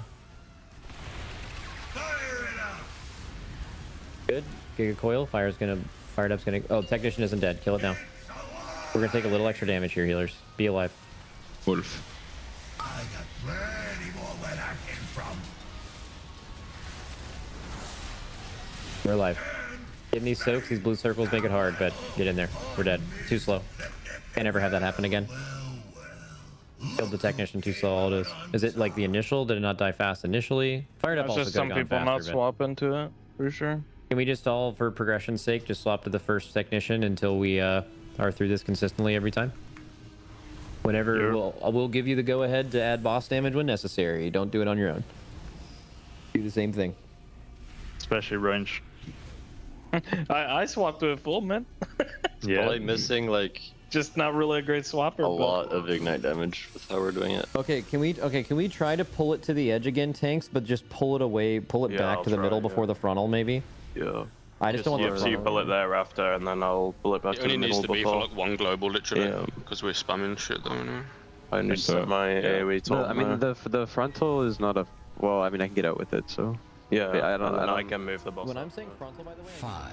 Hello, everybody. Welcome back and good morning to the Team Liquid Race World. First, today is a fantastic day because we are heading into pull number 43 on Mythic Gallywix. If you're wondering what you're looking at and you've seen the past few polls and you don't quite know what's going on yet, don't worry. We're here to guide you through it a little bit. Saw a few of these polls last night. Hold my hands, Iro. I'm scared. Okay, we're scared. Oh my god. Right off the bat, intermission phase from Heroic here. Big shield, over 1 billion damage they have to heal through. But you'll notice there's tethers on all these players as well. It's similar to Fate Scribe Rokolo from back in the day. You cannot cross those tethers or you get zapped. It's the pest control tethers, Jack. That's right, and once they're able to break through that shield, they have to get to a new set of ads that are spawning on the platform itself. Those Wrenchmongers we've seen before on Heroic doing a lot of tank damage, but they also have a Forge Master that they got to make sure they kill off quick. Yeah, that Giga Juice Technician is the one that drops the bomb in this phase. You can see that bomb in the top right of the screen there. That is a Giga Juiced bomb. Notably, it drops empty. You have to charge that bomb up with these lightning orbs on the ground. Once it's charged up, they toss it into that side of the platform there. Does enough damage to take out the coils, and they're able to move on to the rest of the encounter here. They're gonna do that 3 times that we've seen so far in the start of this encounter before the cadence changes. Yeah, and notably, they have both kinds of canisters on this fight on Mythic difficulty. You have 2 of the fuse canisters that are targeting players that need to be soaked, and the TikTok canisters that are spawned around the boss. So 6 different soaks that need to be taken up by the team. Probably need to have like 3 players in each of them, give or take. And they also have some massive heal absorbs. They come out so quickly as well. This is insane. Yeah, everything is amped up. This is the Mythic difficulty for sure. Everything is back to back to back. Now that Giga Blast does just go straight from the boss here. Doesn't have to be in the center of the room like it does on Heroic, and that's what spawns those lightning orbs on the ground that the bombs have to charge themselves up with. Second Giga Coils that they've now dealt with. Third one coming up here just soon. I think it's going to be right after this soak plus another suppression from the boss, which just like in Phase 3 of Heroic, you just have to run away from the boss while dodging a bunch of stuff on the ground. Yeah, and notably with that suppression, sometimes you have the Galley-Bucks finale that's happening on top of it, and that's causing a huge amount of raid burst AoE, but it's also drop-off damage, and as we were able to see, if you get like 30, 40 yards away, it deals almost no damage. Yeah, and here we go. Third set of ads, third technician. Another bomb will be coming up here soon. Notably, there's no Giga Blast for about 15 seconds, so this bomb is just going to be on the ground for quite a while. We'll be picking up very shortly here. This is a pretty nasty overlap that they had problems dealing with for sure. They had to learn the movement for here. It's going to be baiting these frontals away from the canisters, then they can swap over to the canisters. Wow. And as you can see, there is not a lot of time to actually get over and soak those canisters. This is something that has been causing them quite a few issues. They've gotten through it a couple times, but it's something they're still figuring out. Yeah, anytime that those canisters are not fully soaked, it wipes out the group. Anytime that any of these heal absorbs are not fully healed off, it'll probably wipe out the group. And you were mentioning this to me just before we got on. There's another mechanic for the mines, for the bombs that need to be destroyed on the platform. Oh, yeah. Well, there's a little secret fun thing about the fight. Yeah. If you ever pick up a bomb on this fight, not the tank bombs, just those Giga Juiced bombs, they clasp onto you for the rest of the fight. If you ever die, raid blows up. Ever. So you can only do it, you can also only sabotage the coil once per character, right? Correct. And then that character must never die, ever, otherwise you wipe out the raid. Yep. And you said that we don't know how many of those debuffs that we're going to have by the end of the fight. It could be like half the raid. We've seen, after they deal with those first 3 sets of ads, like the second you deal with the 3rd Giga Coil, a new set of ads spawns different from the first 3. It's similar to more similar to Heroic, where there's 2 technicians and 3 of the wrenchmongers. So of course you'll get 2 more bombs. So we've seen 5 bombs that I'm aware of. Yeah, already. Which is 5 ticking bombs in the raid that you need to make sure never die. But again, we've only seen to like 70% on the fight. So yeah. What does the rest of the fight have in store for us? Not sure. We're going to be finding out today, you know? Yeah, we certainly will. We can take a look at our boss progress, of course. We are at 7 out of 8. We are on that final boss. We are in the final leg of Liberation of Undermine. Things are getting really, really competitive here at the Team Liquid Race World First. 62.1%, of course, being that best poll. We did get it last night. We've gotten kind of close to that, Jack, but there's quite a lot we still have to figure out, still have to optimize. We're in the very, very early stages of progression on Gallywix. Yeah, and this is a fun part because they're the only guild that is on Gallywix at the moment, and so we get to learn right alongside the Raiders, see how they're forming their strategy together, see what they're changing around on the fight, and we get to see all the action. Oh yeah, I also saw there was like 3 duds. The duds you have to soak for the tanks on Heroic, and there's like 3 of them now. Yeah, I mean, this is just the typical Mythic difficulty, right? You can think for a baseline, everything is either going to be doing like 50% more damage, or there's going to be like 50% to double more of the mechanic you have to deal with. But sometimes on Mythic, they just add in extra mechanics, like these tethers that prevent you from cheesing the mechanic like you do on Heroic, where your range can just outrange it. You can't really do that on this difficulty because at some point the melee are going to have to cross that beam as they go around the boss. So everyone just has to do this little dance around the boss, making sure they don't cleave anybody with their beams. And it's just insanely difficult to do properly. But that was the first, that probably took them about 15 pulls to get down consistently last night. And the rest of their progression time was just kind of figuring out the cadence of timers in this phase. And you can see they've actually got quite a few of those timers in their boss mods now. Yeah, the amount of mechanic spew that this boss does is insane. He basically is cycling through like 7 or 8 different mechanics all together. Here comes those combo canisters once more.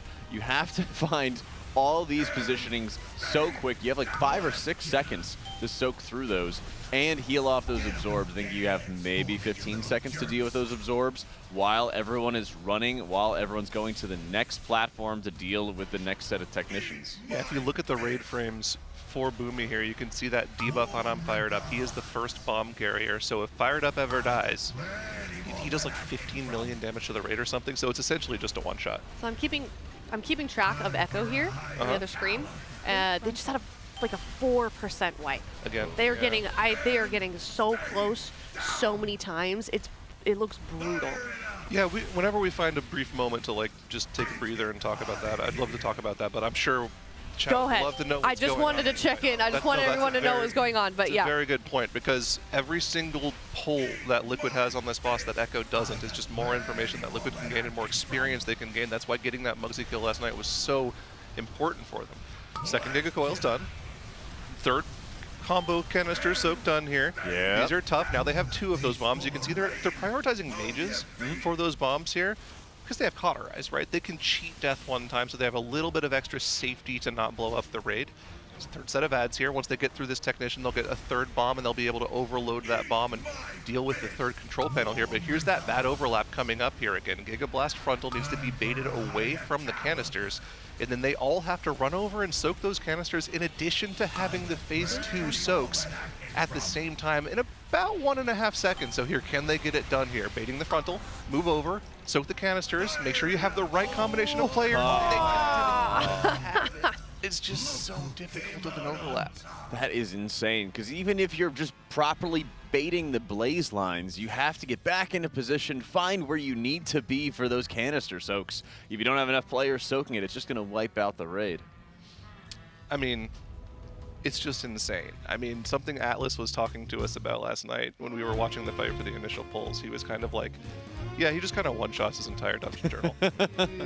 Yeah, well, we can take a look at our Coinbase leaderboard, kind of check in where everybody else is. Of course, Liquid up there at the top, 7 out of 8. Our best pull on Gallywix being 62.1%. We've got Echo and Method and Hotpot Hero as well, currently progging on Muggsy. So we'll definitely be checking in with them on our Coinbase leaderboard and the rest of the race mode first as a whole. But of course, we've got to focus on this fight because there's just so much going on, so many mysteries still in the air for this fight, Zyro. Yeah, I've heard that there's a new intermission soon, but I wasn't here to see if they got to it last night. I, of course, left early because, you know, I was on the first shift with you guys this morning. I had to wake up early, so there might be more that they've seen that I'm unaware of. But, you know, I kind of didn't want to be spoiled because I want to see it live and see what it looks like. That's right. We get to find along the way. Yeah, I think this is one of the most exciting parts of progression, because while you can data mine a lot of mechanics and see what individual mechanics can do, there's nothing data mineable that anybody's ever seen that will tell you how they happen in the fight, the timeline of the mechanics in the fight. You can look at the mechanics individually and be like, oh, just soak the canisters. That seems pretty simple. But you can't really prepare for saying, okay, you have blaze lines, you have to bait a frontal, then you have to go soak the canisters all in about 1.5 seconds. There's nothing that can really prepare you for that. So having to actually math that out, figure out that movement in time, make sure everyone's comfortable making the movement, that's the fun part of progression for these guys. Yeah, and they also are really taking advantage of their weak auras early on. We were seeing all the Raiders doing this a lot on Muggsy, where once they start figuring out a specific slice of the fight, then it becomes, okay, how do I make sure that I always do this flawlessly every single time? Easy enough, right? Yeah, and some of that's just setting up your weak aura sounds, setting up your reminders. Yeah, important. I mean, they've been using that Liquid Reminders tool like non-stop, in addition to, you know, the weak aura packages that Bart is constantly updating for them throughout progress, in addition to boss timers. Yeah, Dude is essential for their progress. Yeah. Dude is cooking maybe more than Heidi. I mean, he's here in the building, I think, first. He gets here like 6 a.m.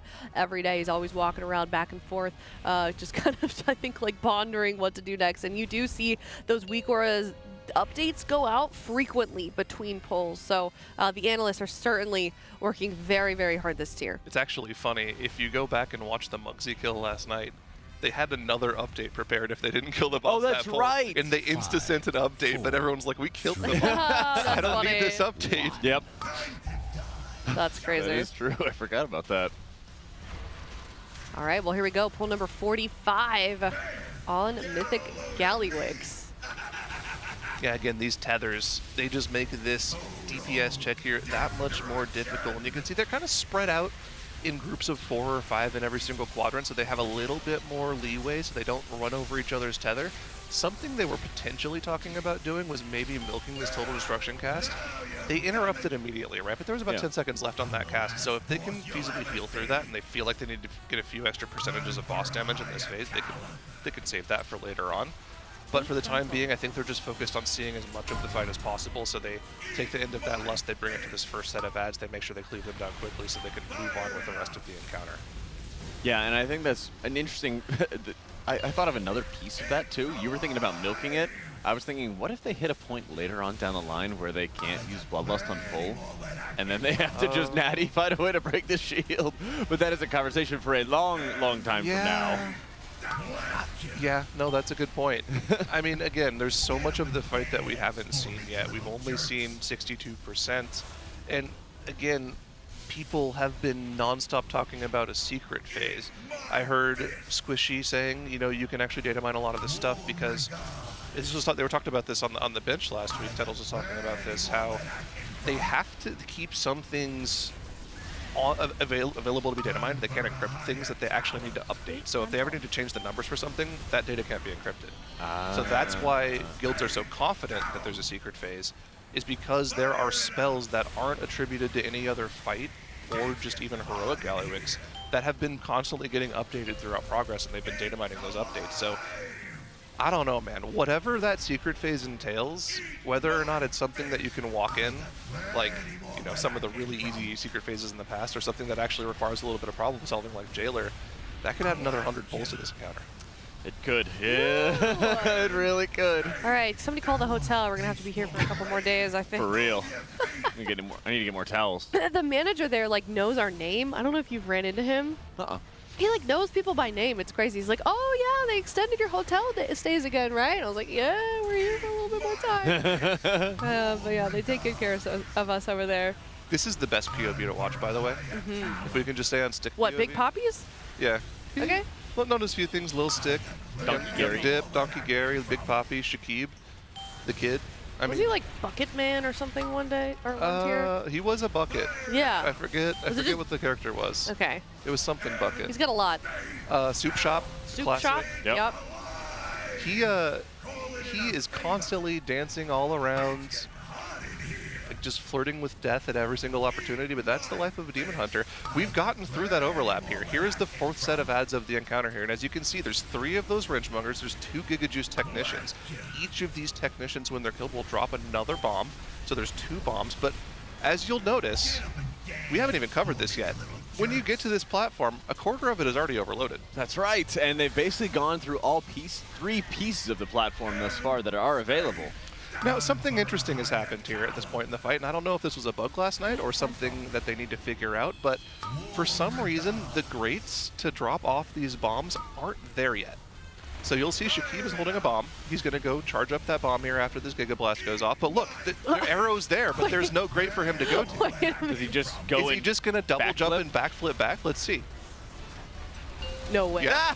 What? And he overloads that platform. They have one more bomb that they have to do still. But that's the last bomb that they can drop off, because they'll only have one. Here we go, stage 2, first time on stream. Let's see what it is. And it looks like it's just a... Okay, never mind. It's not just a heroic normal phase. They have spinning beams as well, and they can't go outside the platform here. They have to dodge. Are we doing like a dance as well, too? This is disgusting. Oh my god. So he got hit by the beam, and then because he just cashed in one of those bombs, his death led to a crazy raid-wide explosion. What did we just see? Hey, yo, can we get a replay on that? Did you not see that the last time you went? I don't... well, we didn't see this. So I saw that the grate wasn't there, and they were like confused as to how they were gonna drop the bomb off. I didn't see what their solution was for it. Okay. But the question is whether or not that's intentional, yeah? There's a few different ways you could do that. You could have a monk set up Transcend. They could jump in the air dash with lighter than air, cash it in, and then transcend back. Here's the problem: where's the kill field? Because usually when you go off a platform, there's a wall where you instantly die. So you need to make sure you get enough verticality to drop it off. Right. That's why you get a jump roll, roll dash. So basically, anybody that spent time pre-flight flying mounts, like trying to hack into the world and go under, Stormwind or whatever, they're going to be good at this fight in particular. But here's a look at the replay of those final moments in that last pull. Yeah. Hopefully we get the Shakib POV in a moment here, if it's just a pure replay, and we can see how he does that again. But you can see, if you look at the edge of the room, normally on Heroic, when you have to drop down a bomb, the grate will come down for you to run over there and drop off that bomb. For some reason, on these next 2 deposits, when they've already got one bomb in every single one of the quadrants, the grate just doesn't come down. So like we saw from Shakib off on the side there, he's gonna run away, double jump, get high enough in the air, drop that bomb off, and then backflip onto the platform. You can see this bottom right quadrant get overloaded, showing that he's done that.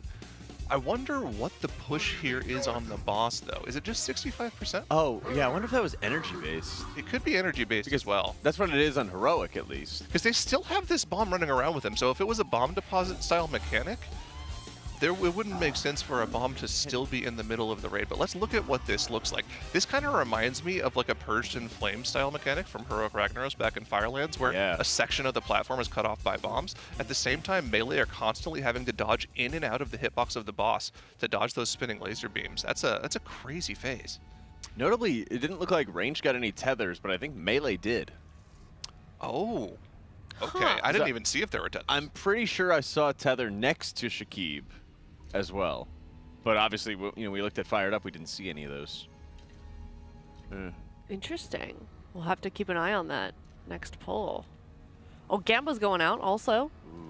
Normally I save these for the end of the stream when we're getting close to the boss, but again, every single thing that we're seeing on Gallywix here is unseen. Nobody knows what's going to happen next, and you don't want to miss it. Don't get hit by an ad when they're about to push that cool new phase. Oh, check if you have your Prime sub available, and use that Prime so you don't miss any of this action. Yeah, get some any primers in the chat. I've been seeing them go out this morning. Yeah. Oh, I mean, no matter what, in 15 minutes, we're going to run ads. Yeah, they're going to happen. You know it's going to happen. This stuff is not free to run. So we're going to run them whether or not you have a sub. So hit that Prime button. Look at that. Look at that. We're so good. You're so good at this, Zyro. Look at all the primers. Okay. Look, there's even a little emote. Click here. I think that's ads. Nah. I think that's the ads one. No. It's a subscribe button. Yeah, but the actual thing they type is ads. Oh, the actual. Oh, I see. Okay, that's good. That's a good bit. Yeah. Shout out to the gifters as well. Yeah. Thank you so much. Helping our people not get hit with an ad. Good stuff. Wow. Oh my God. You guys were farming. We're farming. The real MVPs. Yo, Let's go. Dude. I'm also so glad that they're streaming all of this. Yeah. Echo hasn't killed Muggsy yet. Nobody's seen this fight before. Notably, we went dark last night, which made a lot of sense. You know, they only had a few hours of the raid night left, so why show anything? But now we start at the full day, and then we get to see every little bit of action happening. So to go back on the thing you were talking about with Echo, because that's an interesting point. I was watching some of their polls this morning, and I was kind of perplexed because they're not running that different of a raid comp that Liquid is. Their healing comp is the same. They have a couple different DPS specs in. I think they're only running one Warlock, and they're running 2 Warriors instead. Other than that, most of the comp is the same. Their damage in that final phase just doesn't quite seem to be there. I was looking at like the percentage points that we were trying to see if Liquid would hit. So things like 23% on the boss after the 3rd charge, 17% on the jails. They're hitting those 2 breakpoints. But after that, their damage just falls off a cliff. Their boss on their best pull was at over 4% when it started the Enrage cast. When Liquid killed the boss last night, the boss was like 1.8%. Yeah. So must be a monster difference. Echo is under a lot of pressure right now. Oh, yo, hold on one second. That was good. I don't have one. You don't have one? I lost it. I opened it and it's somewhere in the building. I don't know where it went. I'm embarrassed. Early in the morning, cracking him. I messed up. Oh yeah. Oh, it might be by the desk. You can. I'll find see it. See if production's able to find it. Next time we go to a listen, and I'll go yoink it somewhere. But they're under a ton of pressure right now. They are. Knowing the other guild is now essentially ahead, and also being under pressure, not finding the damage check. Yeah. The pressure's going to keep rising for them. And I think in a lot of cases for Liquid, there were these moments where 3 different times throughout the race, we had power issues, we had the door not opening, we had authentication server issues, all kinds of things that we could not control. Literally, I think the worst luck I've seen it in any tier for us. Yes, and through it all, they kept on pushing, and that has really led us to this moment. So it's got to be a nice relief knowing that, hey, we can just keep on playing our game, and we will pull through a lot of these problems. My monster energy has been delivered to me. I cracked open an Ultra Strawberry Dreams. Wait, you cracked it pre-stream? I did the morning show, so I cracked it up in the morning show. Oh, okay. So chat got to hear it. They got to hear it. Yeah, no worries. No worries. That's the important. Yeah, exactly. I mean, I can do a little, like a... Okay. acceptable. Yeah, So we'll yeah, take yeah. that. Yeah, thank you. Yeah, I mean, I'm sure a lot of the Raiders in Liquid have been in the position that Echo's in right now, where you're behind, and you're feeling pressure, knowing you have to catch up, and also learn the things that Liquid is getting to learn in fight right now. It's not a fun place to be in the progress fight, and I mean, it just makes it takes the best Raiders to be in that position and still succeed. So hopefully they can pull through, but obviously we still want to see Liquid win. So oh yeah, anytime Echo is not killing that boss is it's good news for us. I think though the Echo is in a way accustomed to having to come up from behind just because of the schedule of the race. So this is a position they've been in. This is a position that we've seen them come back from. Notably, and I keep saying you're rubbing off on me. We are both saying notably, by the way, because it's your word. It's a good word. I use it notably, it's a good word. In Sepulcher, I believe that Echo was quite a bit behind, and they fought back and they ended up winning that tier. So they've done it a lot before, so it could still happen. I wouldn't say that Liquid is safe at all, and they know that as well. Echo is a guild that is very good at catching up. They are very good at downing bosses very quickly. So this is still a very tight race, if you ask me. Yeah, there's a couple other times they've done it as well. They did it in Mirdersil. They killed Tendril a day after Liquid, and they came back and killed Farak first. Yep. They did it in Eternal Palace. Liquid got Zakul first. Right. Echo came back and was able to finish off Queen Ashara first. So they're a guild that is known to be very good even when they're behind. So we cannot count them out, even though Liquid appears to have quite the advantage as we head into poll number 47 of Gallywix here. There was a long break after that last poll. There was. Hopefully they got some good information that they talked about and can use to make this next poll even better.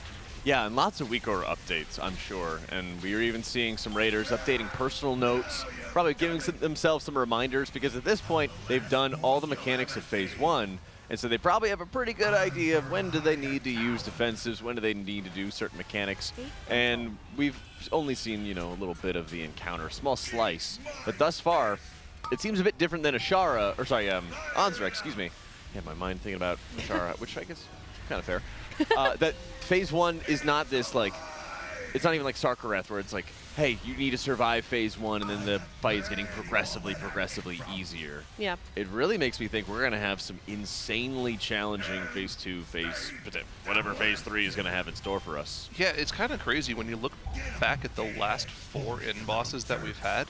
Sarkareth was really an anomaly. That boss only took Liquid about 130 pulls to kill, but then you look at Razageth, it's like a 300 pull boss. You look at Farak being a huge 250 to 300 pull boss, and of course Queen Anzarek being like 400 something pulls. Sarkareth was an anomaly, but I mean, we still don't know enough about Gallywix to see what kind of boss this is, right? It could die today if they're able to push through Phase 2 and Phase 3 and see that secret phase today, but I could also see it taking another 4 days if they're unable to figure out one of the phases, so... Yeah. I mean, again, we just don't know enough about the encounter from what we've seen so far to see how difficult the fight is going to be. I still think, though, just that bomb mechanic, I think it's called Silver Clasps or something like that is the actual mechanic, where one of these bomb carriers is just affected by that throughout the fight. You can see the huge debuffs THD has on Fired Up and Dornako's raid frames. Yep. One of those players dies. Again, entire raid blows up. Those players cannot die. It's just a wild mechanic to add to an end boss. Really is. Almost akin to like Il'gynoth from Nyalotha, of just having this much emphasis on one person, cannot die at all costs. The element of just pure survivability needed for high-end rating is already insane, but to have it completely wipe everybody out is just another level. What are you looking at, Zyro? Oh, you want to show this? No, I don't want to show it. Oh, okay. Oh, okay. It's just dungeon journal stuff for some of the mechanics. Okay. I was kind of curious to look at that. Oh. There you go. Let me see. Oh, I believe it also is max energy. So if you check it right here, bosses hit max energy. Yeah, what was that? Yeah, I think that was just the Gigacoils timer. Ah, okay. That's right, because we still have one more round of soaks to go before we hit in that intermission. Okay. Mission canisters, big soaks coming out. 2 fused canisters. They're Venn diagramming these away from the Phase 3 soaks and making sure they have as many people as possible on those. And I think they're spreading out just 2 or 3 players per ground soak instead of the fused canister soaks.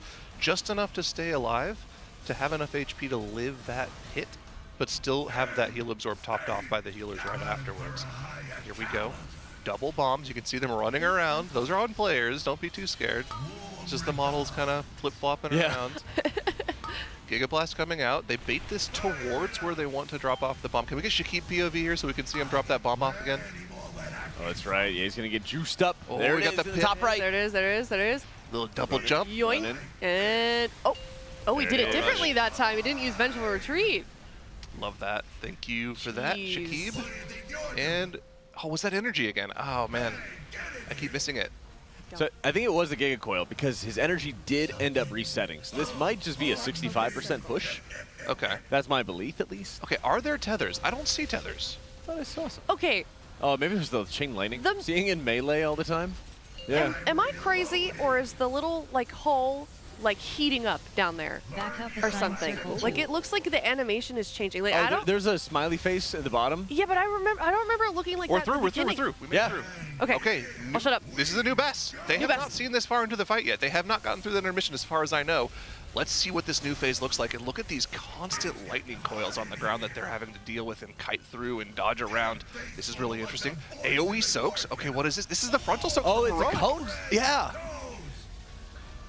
Was there a canister on the ground too? There might have been. They're pinging somebody. Pinging somebody. Yeah, that was the cone soak that we saw in Heroic that the boss is doing. Impic is just laughing. Wow. All right, let's head to a Monster Energy listen-in after that new best. Can you guys, would it make biggest, baddest bomb rush? Wait, your luck is run a tethers? Can you guys just let me mute for like 20 minutes and look at this, and you guys just keep getting better at P1 and getting here, and then just wipe when you get to this point and YOLO it, and then I'll have something for you in like 30 minutes. Just Zevi, try to call everything. I think it's the easy mech, honestly. No. Yeah, it's just the one where everyone gets a bunch of run-out circles. I mean, the range POV there is like you actually do nothing. You just go back and forth. If you can amp curse the You one don't have to move at all. in the room, I think we're fine. Oh yeah, it is an interruptible cast, right? Yeah. It could probably curse it. You can. Fall back one. I think you maybe can regular curse one more, but I don't think. I mean, the one in melee should be fine. But the one. Yeah, the melee one just blows up. Oh, Scott, you should turn on the marker for the technicians. Yeah.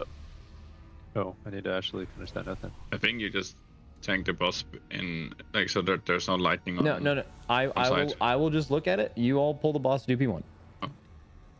Yo, Melee, where Yeah, was then the I'll shut up. opportunity to move to the right? Did I miss it? It was at the very, it was almost at the edge of it. very end. And then you move back and Very back bad in. calm. Ah, you can just transcendence it. And Wait, before we pull, I do want to look It's at like the melee after thing the in the red face. shit goes off, Exile.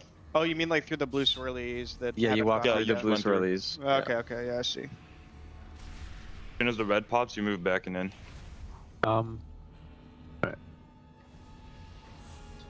Some pulls.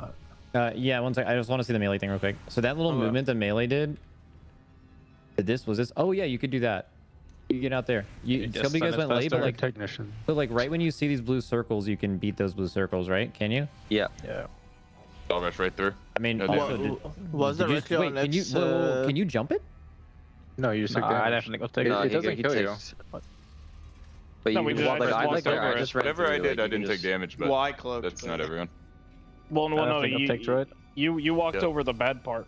Yeah, but it doesn't kill you. Like, it's fine to walk over if you have to.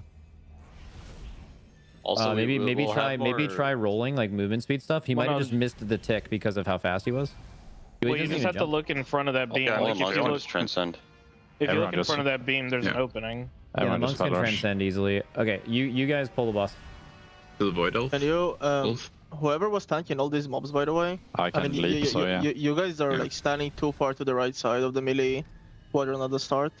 You want to stand like on X or even to the left of X, because Okay. I mean I have to run over to stun and I just have to take Wait, off I'm the so shit. confused. So That's fun. the The so it frontal, looks like- the it has frontal has a soaks and spread spreads. mechanic. Yeah.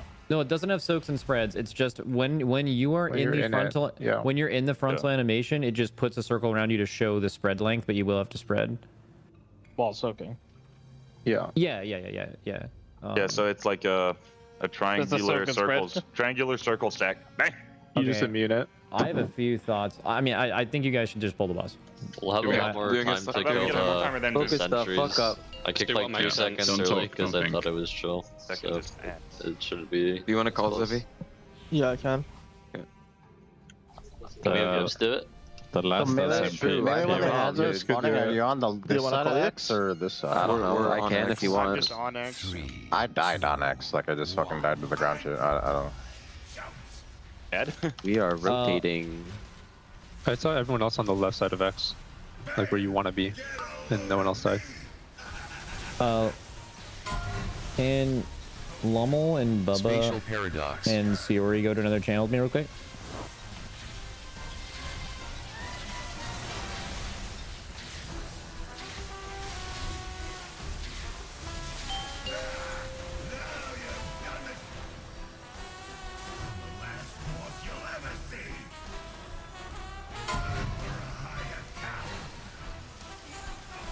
Bait frontal.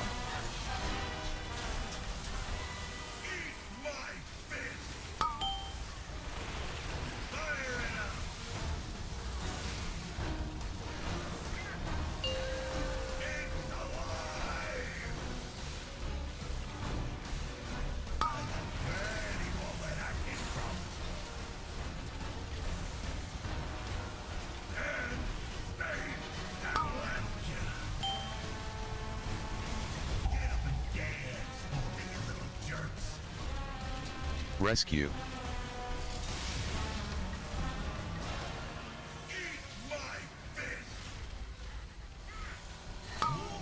Hello, everybody. Welcome back from that Monster Energy listen-in. Yeah, sorry, Monster Energy. They decided to mute right when we went into that. But, I mean, we did get a little bit of an insight into kind of the goings-on of what exactly is happening behind the scenes here. Sounds like Max is kind of going to be talking with Bubba and I think a couple other Lummel, Siori, the Animal Squad. Yeah. The Brain Crew. Yeah, the Squad. But in the meantime, we can kind of make our own speculations.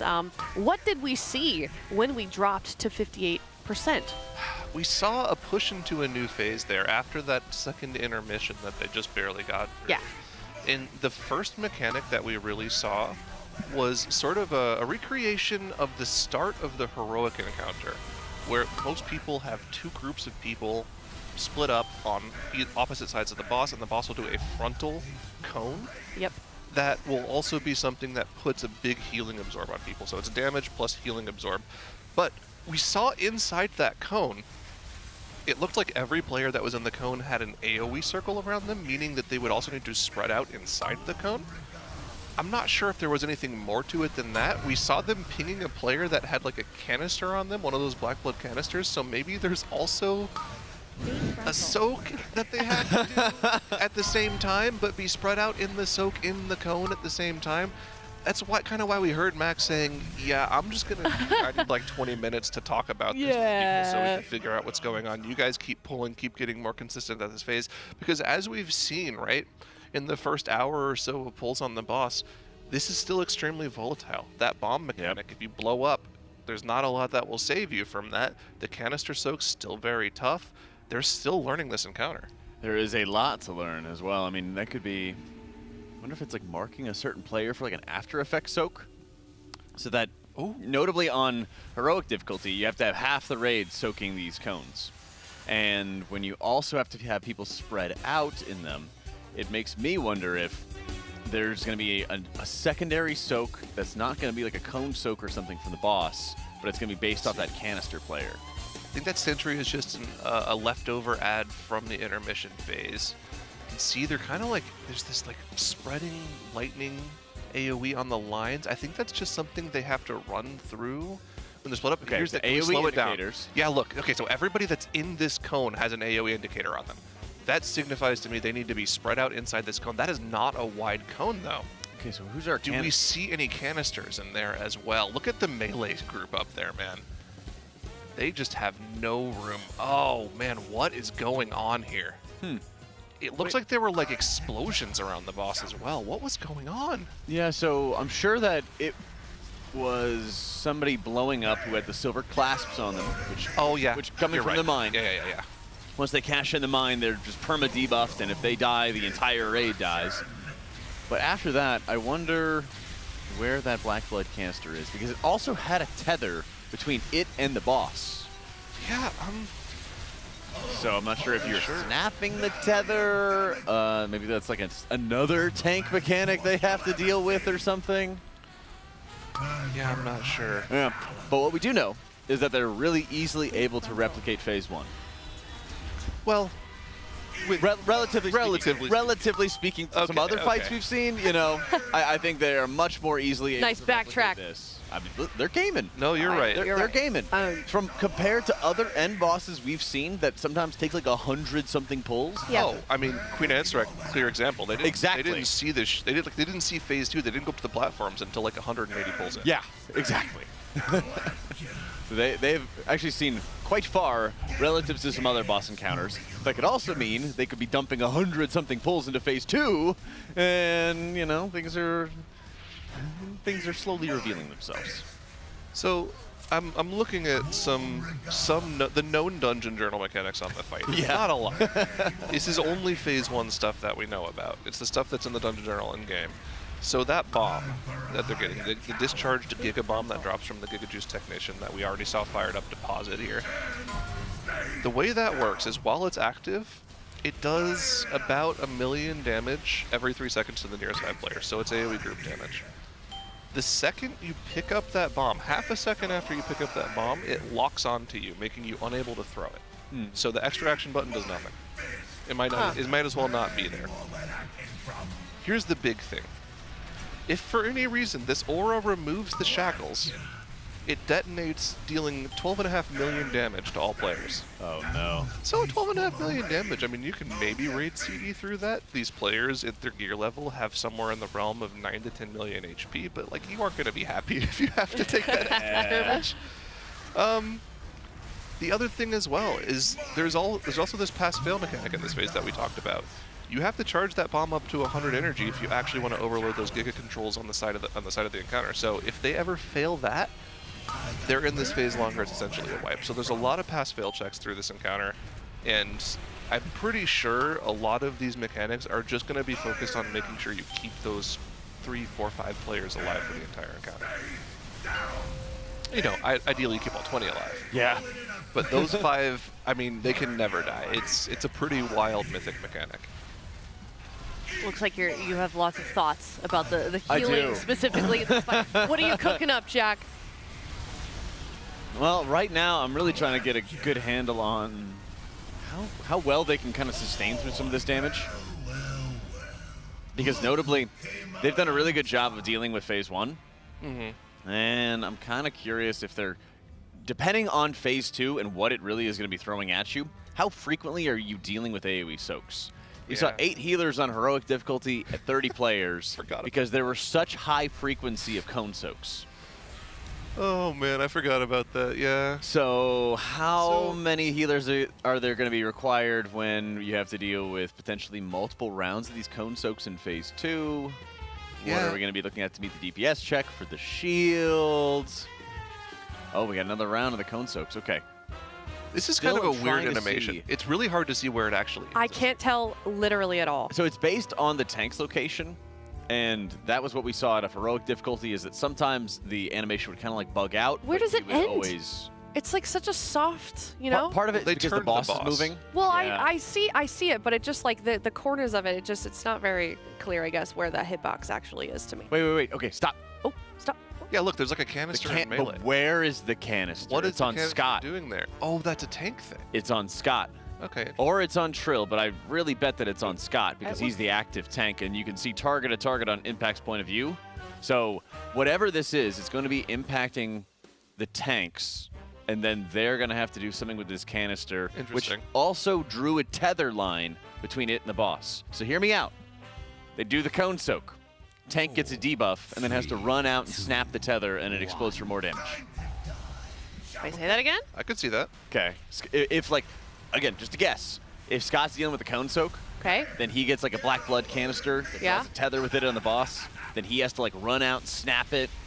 And then instead of having to deal with the big bad bunch of bombs that are featured in phase 1, this is like the phase 2 tank mechanic. Are we just like spitballing potential ideas here? I am. I like full, that. I'm just full spitballing. I like it. I like it. Yeah. Keep it up.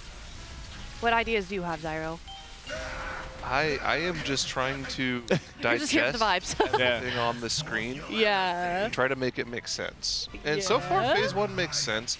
Phase 2 intermission looks like it mostly makes sense. They almost like failed the check there. I don't know if you saw that last pull. The melee like were up against the quadrant that was overloaded and had to run out and go back around. My question is, if you are pushed all the way to the left there and the fire bombs are right behind you, how do you save yourself? I don't think you can. Yeah. It's gonna be fun. But man, every single one of these individual mechanics is just so much more difficult for them to heal through.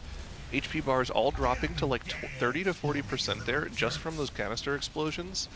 And then, of course, the healers also have to top everyone off through the healing absorbs and make sure they don't die to the suppression AoE as they all run toward the ads. We saw all of the monks dropping to like 10% HP there. Oh, man, it's just wild. It really is. And also, the frequency of the heal absorbs is really nasty.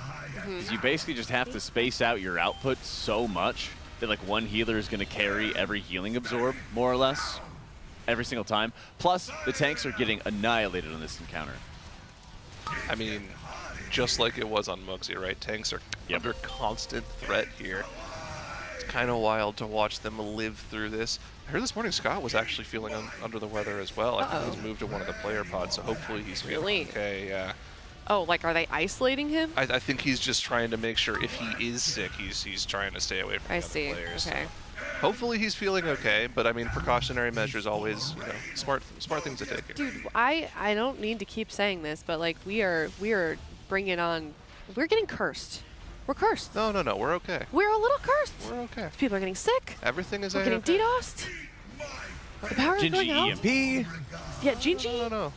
It's all good. He's holding doors. We need to sage the building. We need to bring in a shaman. We need to do some rituals. We didn't pray hard enough. We need TNG's uncle. Pray to whatever god you have, chat. We need your energy. Here's that overlap here. Frontal bait, 2 fuse canisters. So not quite everyone made it to the TikTok bombs, though, unfortunately. I think this overlap is probably going to see the most wipes in this phase 1 so far. It's by far the most just tight timing of any of the mechanics they've seen. I think there is a very cringe setup with the TikTok canisters. Yeah. Because they're staggered. They go 1, then 2, then 3, then 4, and each timer is independent of each other. Yeah. And so what I think is happening is that somebody might be marked as 1 for the soak, and it's what you would call a static soak, which means that Shakib will always soak 1, as an example. But if you're having him also running out blaze lines, he's very far from getting into his first soak, which means that he has an extra sort of challenge that he has to overcome there. I wonder if they might try to do a variable soak with a weak aura. Okay? Yeah, no, it's definitely a possibility. So if you get targeted by blaze lines, and then you have to have the weak aura calculate, okay, you're going to go into soak 3 or 4 instead of soak 1 and 2 because it's going to take you longer to get into position. Yeah, it's a tough one. Yep. I think there's enough time to get to all 3 of them. I think that I would hope so, but how consistently? My ideal way of soaking those would be to say, okay, we have people dedicated to getting the 2 close ones than the 2 far ones, and more mobile people will be able to get the far ones. I was wondering what was going on though. I heard in the background there, we heard, oh wow, and then we saw a break timer go up for an hour. And then they instantly canceled it and put a normal 8-minute break time. Okay. Okay, so this is fine. Okay. Is it fine? I don't know. Is that an intentional, I don't know. We'll see. We'll find out when he gets back. On our other monitor, we have the Shakib POV being disconnected from the server. But the thing is, he plays a Demon Hunter. Okay. So that disconnect could be anything. That could That could be him fell rushing. Yeah. And hitting like a crack on the ground. It's all good. Okay. All right. Not wrong. Oh shit. Yeah, Tobo's coming by. Oh, We're gonna get a boom. He's coming by. We're gonna get a boom. Boom! Boom! Let's go. Oh, sorry. Oh my god. That's his thing. Yeah. Oh, man. I missed. That was embarrassing. You missed the fist. It was really awkward. It was like That's a big boom. one of these. Oh. I tried. I'm not. Good news. Nobody I'm saw not it, cool right? enough. No, nobody saw it. Only all of our chat saw it. Yeah. Oh man. I'm sorry, but you know what? People did see him driving really poorly this morning, so it's. That's true. But not as badly as Dazer. Yeah, Dazer was worse. But Dazer Scott was is really bad. Scott is still undefeated in the worst driver. Okay, so let me paint the picture for you. Okay, let's hear it. It's bad. Okay, so Tobo hits a wall. Okay. And then he has to go into reverse to, get out of the wall. He reverses, hits that wall. Then he goes forward, hits the other wall. It's like Austin Powers. Austin Powers. Exactly. Oh, Quite no. literally like Austin Powers. He had to do that, and I think it was like 4 or 5 different gear changes, and he still beat Dazer. The social media guy could do something really funny Yeah. right now, by the way, Yeah. if he wants any still ideas. beat Dazer. So Interesting. the king of driving right now is Dryny. Oh, so THT finally got overtaken. He did. He did. Yeah, by a lot also, by like Really? 7 seconds, which is Yep. pretty significant, I feel like, in Yeah. racing. We got to get Dryny a scorpion Are you jacket like because a- that guy knows how to drive. Are you like a racing sim guy, or are you just a prodigy? Jeez, he's he's just insane. He says he's a prodigy, I guess. That guy is just Ryan Gosling in Drive. Yeah. Oh, and then here's this guy. You gotta go again. Oh, the immersion. They didn't hear that. We don't need to break the immersion. Yep. We're just gonna leave it at Dryny's a prodigy. Yeah, All right. Dryny is a prodigy. Tobo, though, he's very he good. just- Tobo was bad. Tobo yeah. needs to wait until Honda has self-driving. There's a theme here. There's a theme going on here. The UK boys are not great. Well, it's Have not we their seen fault. Shay yet? They're on the wrong side of the car over there. You're right, but That's it's true. a circle. There's no lanes in this game. That is copium. You still have to think about it differently. It's rough. I don't know. I think this is some copium in the chat. They got a license for everything but driving. I guess so. I understood that reference. He's looking at me like, Aya. You get it? Is that like a Bond That reference? was a Bond No, reference. just a. Okay. Well, just in general UK, Okay, TV okay. license, fridge license. Oh yeah. Yeah, no, you're right. A little bit of everything. Thank God I have a sponsor to shout out right now. All right, teal.gg/Coinbase. You can win a Team Liquid signed jersey. They were over there yesterday working very hard signing those jerseys. If you get one that's a little sloppy, they did their best, okay? Signing cloth is hard. So you may get a rare, very, messed up. Dude, I think KSP was like, yeah, I have to cross this one out and do it again. I'm like, what do you mean? No. What do you You gotta write 3 letters. I've seen them do that. I know. He has the shortest name, one of the shortest names on the guild, and he somehow messes some of them up, but I don't blame them. It's a little hard to do sometimes. But you can win one of these Team Liquid signed jerseys yourself. If you go to teal.gg/Coinbase, use that code TeamLiquid20, you can have $20 in the app and have a chance to win this lovely jersey. And for the grand prize, NA and EU only, you can be flown out here for the next Race World First. We would love to meet you, so head on over and sign up, and we may just see you next tier. So thank you so much to Coinbase, our presenting partner for the Race to World First, as well as the rest of our partners. I actually have not shouted them out this morning. We love them so much. Coinbase, like I said, as well as Honda, Secret Lab, Monster Energy, Alienware, MyBlue, RaiderIO, Wowhead, Warcraft Logs, and DungeonDojo. We need some hearts in the chat because this is a tremendous event to run. There's a lot of moving parts, and I'm not kidding, would not be possible without them. So we love them so much. Thank you guys for supporting us, and thank you guys for loving them. Absolutely. Couldn't do it without him. Could not do it without them. But if you're just now tuning in, we are still progging on Mythic Gallywix. We don't know if there's something wrong with the server because all I can see is Shaq's login screen saying you've been disconnected from the server.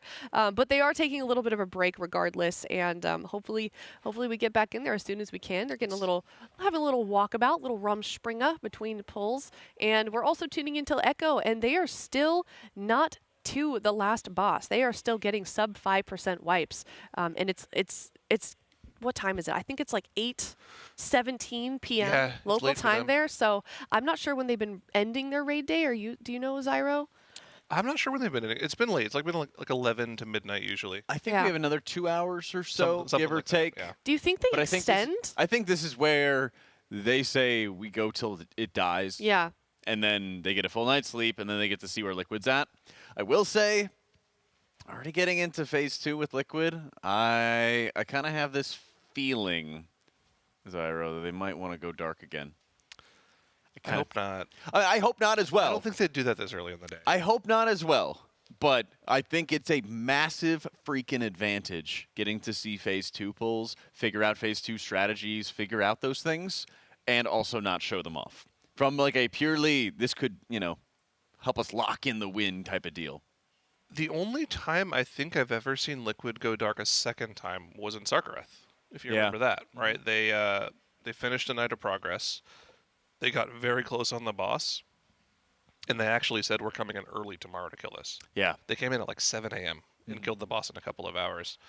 They didn't When really was go this? dark for that. I This zoned was, out. This was Sarkareth? Aberrus? Aberrus. Ah, yes, that was great. They almost made a mistake in doing that, Max said, that it almost cost them. Mm-hmm. Risky Yeah, they move. didn't get a lot of sleep, but they were able to get the kill. I don't see them doing that here. Okay. Unless, the only thing that I could see them potentially doing that for... You're talking about Echo doing that. No, Liquid. Liquid waking up tomorrow morning? No, we're talking about like going dark. Going dark. Going dark. I see. Okay. I don't Sorry. think in progress. There's a lot. I'm back. That they're gonna do. Let's have a little M. Yeah. Okay. Yeah. You guys keep going. I'll. She's trying to. Didn't even know where it was. you went for every single task first. I did. For the one I really. It's right in front of me. Important thing is that you finish found that it. whole thing. Finish All the right. whole can. I'm gonna down this. In the meantime, let's take a look at a replay of the best pull. Get it. Quick sip. 2, 1. We have all these different mechanics going on.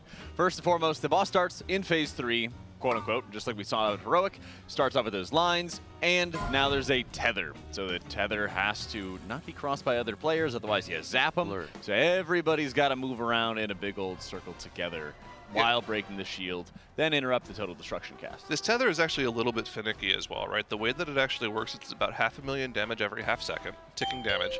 That does more damage the further away you are from the boss. Also, it stacks. So if you run over the other tether, you also get hit by their tether damage. So if they're far away, you take whatever they would have taken as well. So it stacks up pretty quickly. You really just won't want to take your tether's damage. But they've gotten through that for the most part. I don't think I've seen that many pulls where they actually have death to the tether mechanic. They're pretty much used to their movement there.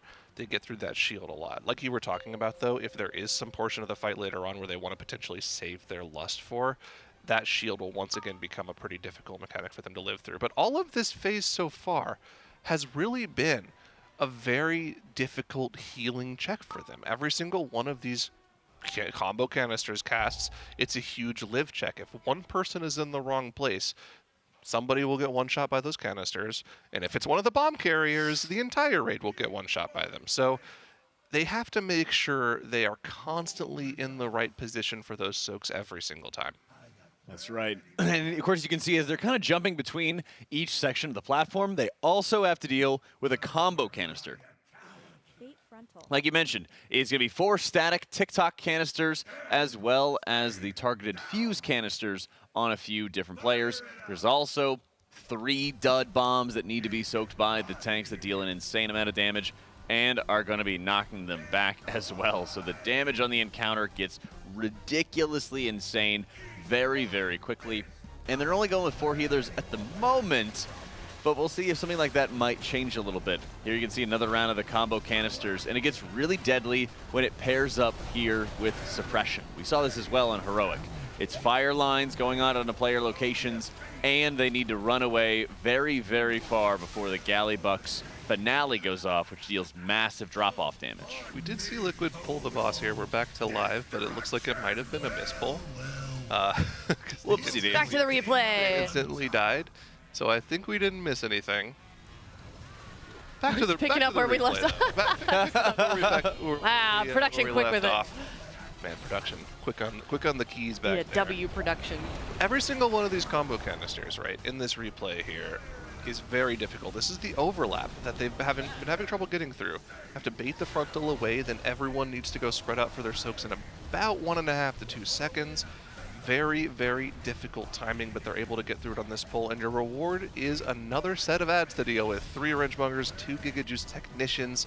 Of course, those Wrenchmongers will do a ton of tank damage. The Technicians spamming AoE casts on the raid. More damage for them to worry about while soaking these canisters. Have to make sure they're spread out once again perfectly so they don't get one shot by the damage. Now, we are not still quite sure what it is that pushes them into this next intermission. I'm looking at the boss energy here. It might be based off of that. It also might just be based off of the push. They have the boss at around 65% every single time they push to this phase. So let's see once again what it is here. You can see Shakib, one of the bomb carriers this time around. There's 2 of those bombs on the raid. I'm not sure who the second one is on. I didn't see who's been holding that, but we get the amazing Shakib POV. There's no crate for him to walk onto, so he has to do some fun Demon Hunter shenanigans. Double jump on over, hits the skip, fell rushes back to the platform, able to drop that bomb off, and we overload another quadrant of the platform here. That was smacked, if I remember correctly. Okay. Smacked for what? For picking up the next round of the bombs. That would make He sense. went and juiced it up. I know it's a monk for sure. It could be Trill as well. But I know it was definitely a monk. They had it onto it. But here you can see, of course, phase 2 going out, 65%. It's Boomy. Oh, it's Boomy. There you go. All the monks. And you can see they are right up against the line, against that wall, and they're using transcendences as well, just to make sure that they don't get destroyed by the beam. Not only is it the beam they're worried about, but these electrified platforms, we just saw Drani walk over and it did like half of his HP bar. So those electrified patches on the ground do so much damage, and this is where we saw them wipe. We still don't know what the intended solve for this frontal is. We can see there's AoE circles in there. But again, going back to that phase 1 bomb mechanic, if a bomb carrier that even just touched a bomb in phase 1 dies, they blow up the raid. So if you watch that back in slow-mo, you'll see certain players start to die, and then there are 4 explosions for those 4 bomb carriers. Yeah. It's going to be hard to live through that. I just saw another thing. Ooh. Not only did Scott have a canister on him, which had a tether line to the boss of Black Blood, but it was also tethered to somebody else on top of his location. Probably Yips. Might be. It might be. Might so just be I a don't tank know mechanic. if both tanks were supposed to soak it or if it might alternate between the tanks or something like that. But that'll be a really interesting piece of information to figure out what they're supposed to do in phase 2. And we've already seen tethers where you just simply are tethered to the boss. You don't cross the lines. We haven't seen any snap tethers yet, reminiscent of like Soul Render Dormazane. So that might be an additional mechanic that they have to go up against. Yeah, they haven't used a snap tether mechanic in a while, have they? Yep. Interesting. Yep.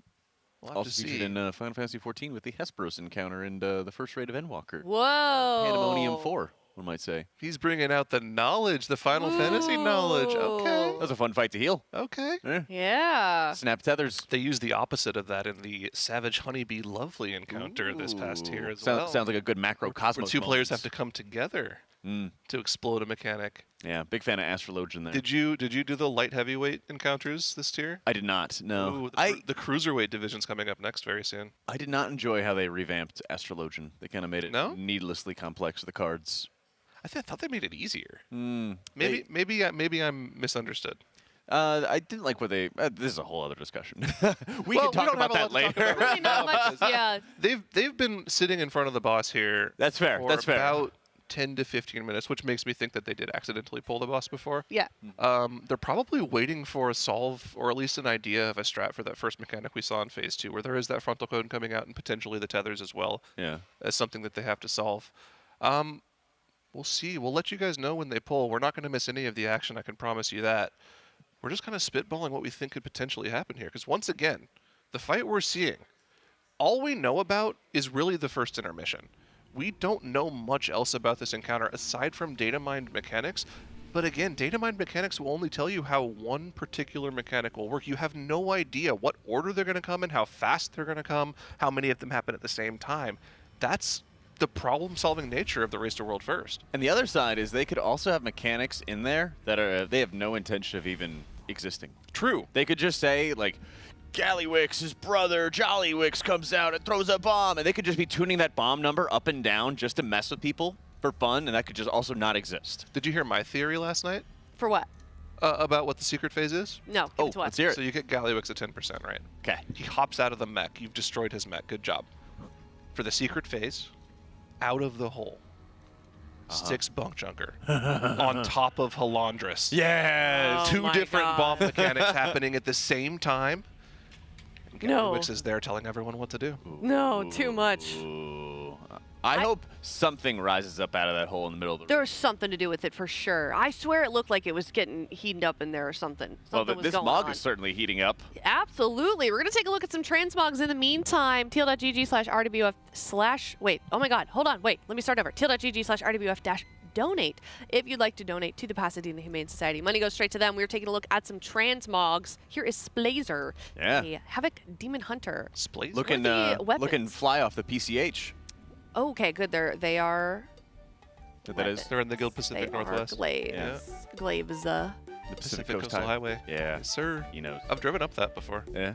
I always wanted to. I did a road Looks trip pretty. around the west side of the U.S. 10 years ago or so. It was very fun.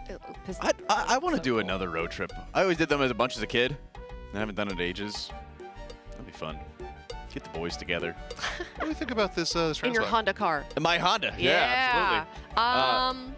I think there's like a bug where it's only showing one war glaive. Yeah, I think so too. Assuming you double glaives, I love this. I like the red and like charcoal gray type of setup.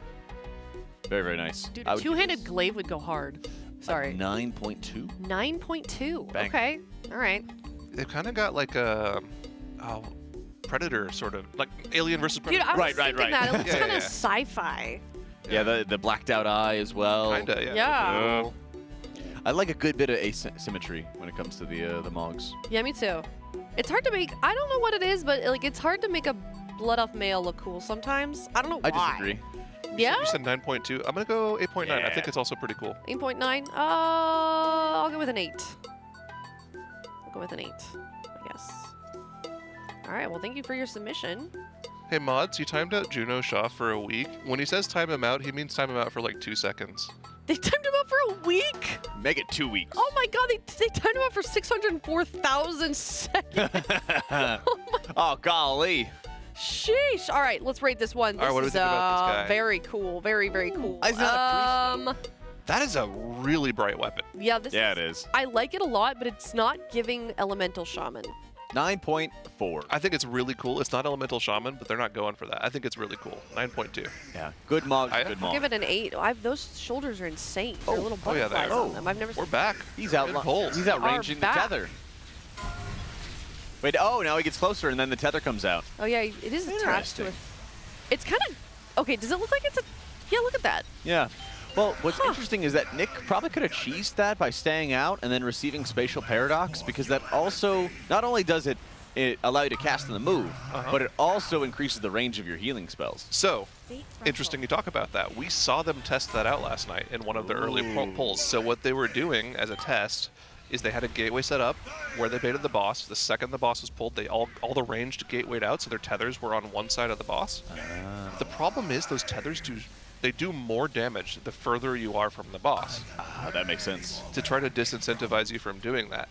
It's very hard to meet the heal check on that, plus also beat the shield, because that shield has like 1.4 billion health. Yeah. They have to burst that down. It's quite tough for them to do. So I think they just resolved themselves to saying, okay, we'll just do the intended way. We're not going to cheese anything. We're just going to run in circles around the boss, beat the shield normally, and move on with the fight. Yeah, if you are just now tuning in, welcome, good morning. Our best pull is 58.92%. We got that a little bit ago. We had about 62% last night before we headed into it this morning. Has anybody been keeping track of how many pulls we've had today? I don't know when we started. We started with 38. Yeah. 38 pulls. Okay, so we're kind of chain pulling. We're going fast. At least the early stages here. 12 pulls in an hour. It's pretty good. That's for 3-minute pulls. Yeah. Not too much downtime. That downtime we just had was the first time today we've really had any downtime between pulls where they had to talk about strats. Yeah. I'm assuming it was mostly intermission positioning plus some of the first mechanics of Phase 2, so they would not have any mistakes there. Is Max still in a separate call? Because Sevi was raid leading for a little bit, right? Or No idea. He assigned somebody to raid lead, so it sounds like, I mean, they're always working on things behind the scenes when they're pulling. We got Watermelon for the first time this raid just now. I don't think that's happened this raid at all. What? I don't know. Watermelon? When they go mute. When they mute. Oh, okay. Yeah. Yeah, when we join their voice channel for a listen-in and they just mute in our face. Yeah. Yep. Yeah, that's so rude. I don't know what they're thinking. They knew. They knew. They knew. Are we not important to them or something? I mean, what do they think they're doing here? Totally acceptable. I mean, it's part of the thing. They can do that if they want to. They certainly can. Hey, they don't even have to stream, okay? You're right. You're right. Past certain obligation. Yesterday I said that watching them prog was a privilege, and we need to remember that, and I think I upset some people with that one. Who got upset by that? Oh, just like a lot of Twitch chatters. That's 100% the case. I agree, but 7 years ago there was no streams of this. That was my point exactly. It's you know, it's not something that we've always been able to see, and every year we get to see more guilds participate also. I mean, obviously, you know, we've got Method and Echo and Liquid. We've got the Chinese guilds coming in as well. I think they're streaming also. They usually do. They usually do. Yeah. So, Race to World first time is my favorite time of year. I remember before I was casting too. It was like, it was so nice to have it on the second monitor, and I would just have it on for a couple of weeks and just like tune in every once in a while. Good second monitor content. It's my favorite. Race to World First is by far the best second monitor content out there until they're about to kill the boss. Then you swap it over to the main monitor. Yeah. Yes. You gotta you gotta tab in. You gotta tab in. Yeah. Some people are permanently locked in. That's right. I'm a little scared of those people. Well, they're also making sure they take advantage of their Twitch Prime subs so they don't get any sort of ads whatsoever during the race, since we usually are running ads every hour at the top of the hour. But sometimes we run additional bonus ads, and you don't want to have any of the game interrupted. Chat says put Jack on the floor. What is this floor meta that's happening? They were putting Cruella on the floor earlier too. Ooh, maybe. Well, I think it started out with Tettles saying if they didn't kill the boss at some point, he would go on the floor, and then he did. Yeah. And now they think it's just like a good omen for a caster to be on the floor. All right, Jack, get down there. When we see phase 2, maybe. Jack, we'll see. Jack, you can just phase 2. Okay. Jack, you're not on camera. You can just tell them. Oh yeah, I'm definitely on the floor. Well, that's the thing. Did Tettles go on the floor first or Cruella? Tettles. Yeah, Cruella was this morning. They were calling her Florella. I'm Nobody interested knew to who see. Tettles was till he got on the floor. Usually, if there's any new information about an encounter, Squishy over at Wowhead is very fast quick about data mining stuff. So I've been constantly checking Wowhead top new posts to see if there was. I know what you're here for. I want to see if there's anything new. What are we doing? They're showing the dogs. Showing the shoes. Showing the dogs. Re-equip floor. Oh, production wants you to get on the floor too, I think. Wow. All right. Re-equip floor. Here we go. Full number 52 here on Mythic Gallywix. We're still figuring out so much about this fight. There's so much that is unknown about this fight. It's like a glacier, basically. We only know 5%. The rest of it is underwater still. I mean, I could go underwater with glaciers and see. Yeah, you could do that. Okay. You could run Let's do it. a boat. You could do all kinds of fun stuff. Scratched the tip of the iceberg. Tip of the iceberg, indeed. Oh man, I want to see the secret phase. I want to see it. I want to finally see it. It's been 3 years, 3 long years. Yeah. I've seen a real secret phase. After getting just completely tricked by Sire Denathrius. I know, there were so many expectations for it. Sire Denathrius was like the mysterious mirror, something, something, something. It's like, oh, I guess it's kind of cool, but it's not really a secret phase. And we had Jailer, but Jailer was at the end of such a long, exhausting tier that it didn't even feel real when that happened. Please don't give it to us. Just fall over, man. It's kind of crazy though. Like, this tier feels longer than it really has been. You have to think about it. They started Mythic Progress 7 days ago, 8 days ago, because they spent the first 3.5 days doing heroic splits. Normally that would be relegated to a heroic week. So we're not like that far into Mythic Progress yet. This isn't as much of a marathon as it really seems like it is so far. So I don't know. Well, that in addition, there's been a few different nerfs to like bosses 3 and 4, where there's just many less pulls. Interesting. So, did he fall off, or did he go through the floor? He did definitely fall off. Okay. He's down there in the lava. Womp womp. All good. It happens. Fired up, got confused. He thought he was supposed to be on the floor, not you, Jack. It happens. Both tall like that. All right, well, maybe we can kind of recap a little bit. What are some of the things that we do know, and what are some of the things that we are still working through? So, new mechanics in Mythic. Every single one of these soaks, every single one of these canisters, it's a combo canisters. If you've done the heroic version of this encounter, it's 2 of the fused canisters from Phase 2, 4 of the TikTok canisters from Phase 3. All have to be soaked at the same time or they explode and they wipe the raid. So, hard mechanic to deal with. Ads in Phase 1, completely different from Phase 2 here. Those Giga Juice technicians start on the platform on the side of the room. They have to be killed off to drop a bomb. The bombs work completely differently from how they work on Heroic. On Heroic, there's a ton of them. They die when they spawn when the technicians die. There's 5 of them. On Mythic, there's just the 1. One player can pick up that bomb. They need to charge that bomb. You can see the POV here of, this is Tobo on Peter Griffin there with the bomb.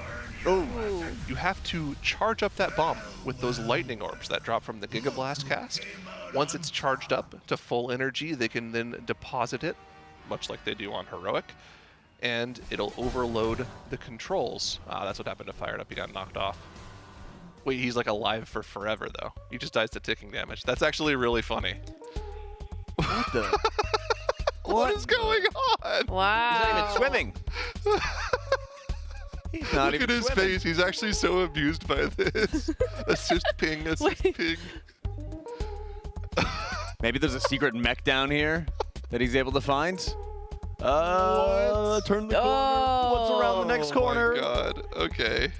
Wow. Looks like he found a way past the kill wall. Yeah. Okay, well, I think everyone should just go down there, leash the boss down there, and then we just kill it. Fired Up heard that Jack didn't want to get on the floor, so he said, all right, I'll do it myself. Yeah. Dude, they were calling him I'm floored up. But yeah, that's the main thing, the main mechanic that we were talking about. You have to charge up that bomb to full energy from the lightning orbs on the floor, and then you can deposit that bomb, overload the coils. Once you've done that, you have this mechanic on you for the rest of the encounter. We can see this big, angry debuff on the mages that are the first 2 people to get that bomb. Essentially, if one of a player with that debuff dies, they explode for like 13 million damage. Which is it's one-shot rate damage, essentially. They need to stay alive for the rest of the encounter. So it's a very tough mythic mechanic. We know of 5 bombs in Phase 1 that have to be dealt with. We haven't seen if there are any more of them later on in the fight, but it wouldn't surprise me if there were, because those coils and those controls seem to be a central part of how this fight works on all the difficulties. So it seems like it's just going to be a ramping mechanic that's going to be more and more difficult for them to deal with throughout the fight.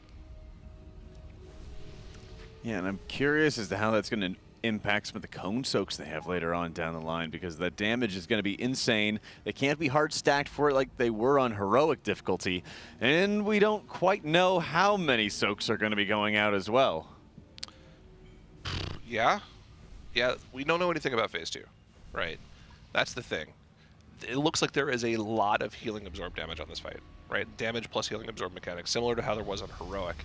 And like you were talking about not half an hour ago, if you remember the heroic Gallywix encounter, for 30-man Gallywix, they ran 8 healers in order to get through the healing check. Yeah. They're only running the 4 right now, but honestly, it looks like most of the damage they're taking is kind of one-shot style damage. Like, it's not stuff that they're just going to rot out to, like the end of Mugsy.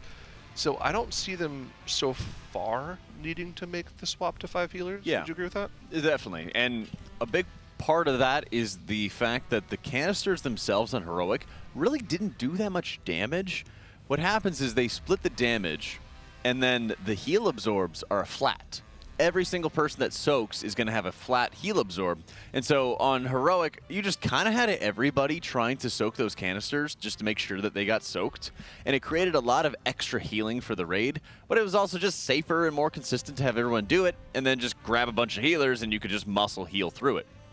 Now that they've broken it up into 6 different soaks, and you basically need to have 3 people per soak, and then the tanks just kind of do their own thing, that's made it so that there's actually not as much overall damage since it's split between the entire raid. All right, well, let's take a look real quick. Actually, just kidding. They are about to pull, so we can get back to that later. But wrap up your thought on canisters. You've got that pulled up on Wowhead's, ironic. Yeah, I'm looking at the damage dealt on... I think this might be the wrong numbers, because I'm pretty sure it does more than this. On WoW, it says the canisters do 10 million damage to players in the soaks. I'm pretty sure it's 20. So, looking at the damage they take, I think they're sending 3 players to each of the TikTok canisters, and then they're Venn diagram soaking the fused canisters in order to split up people effectively. That means if it is 20 million damage, each of the 3 TikTok canisters players is taking about 6.5 million unmitigated damage. And the fused canister players should be taking about the same amount. So it's a lot of damage on the raid. But of course, it's not one-shot damage, and there's no other damage going out at that point in the encounter. So it's livable for sure, but it requires every single player to be in precisely the right position. Otherwise, they'll just blow up. Yes. And thankfully, there's a bit of ticking damage in the encounter with the venting heat the boss puts up, but nowhere near the level we saw out of Mugsy, where it's 2 different damage over time effects stacked on top of each other, both with insane high frequency. There's a really big difference between like Mugsy, where you had damage going out every quarter of a second and every half second from 2 different abilities, also while you had big damage and negative absorbs going out at the same time. We even see this suppression damage, or the Gallywix Finale Blast. It does, 10 or 15% of people's life, but it's drop-off damage, so you can do a lot to mitigate that hit. And you're already incentivized to move, because you got to go kill the next round of ads. Right. Okay, I just remembered, by the way, it is 10 million per canister, so you can see they have 3 people in each one. It's also 10 million for each of the fuse canisters. That's why they're overlapping them. The math I was doing was for when last night they were trying to overlap them and soak them both at the same time.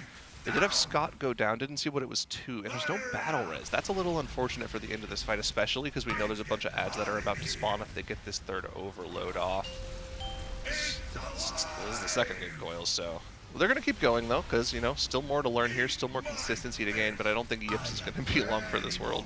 Yeah, especially when the tank busters are putting out 3 different duds, and you have the fuse canister, which is now going to be missing a Venn diagram soaker in Scott. So it'll be interesting to see how they're going to deal with this final tank buster before they get another round of ads, and they have to make sure they sabotage another round of coils. Third set of ads. I mean, Yips is doing a good job staying alive so far on the solo tank. They might be able to get Scott back up, I think, at the end of that second intermission if they're able to get there with just the 1 tank. But you can see Yips is just taking so much damage. When's the next ego check? It's in 10 seconds, I think. So if he's able to live that, maybe we can see into the second intermission once again. These duds, though. Wait, I think there's 4 duds. Were there 4 duds this time? Oh my god. I'm pretty sure there was 4. Go get these soaks. They got the soaks. That was huge. Yeah, tanks are dead. Tanks are dead. It's going to be a go again. Unfortunately. Hey, at least the mages are the last to die. All right, now that we are between pulls, we do fortunately have a replay of Fired. I'm floored up for that moment where he was falling on into the lava. Was this with comms? It is indeed. Oh. Oh no! Oh, so he blinked. So he blinked, and then because the platform's not real. He's off.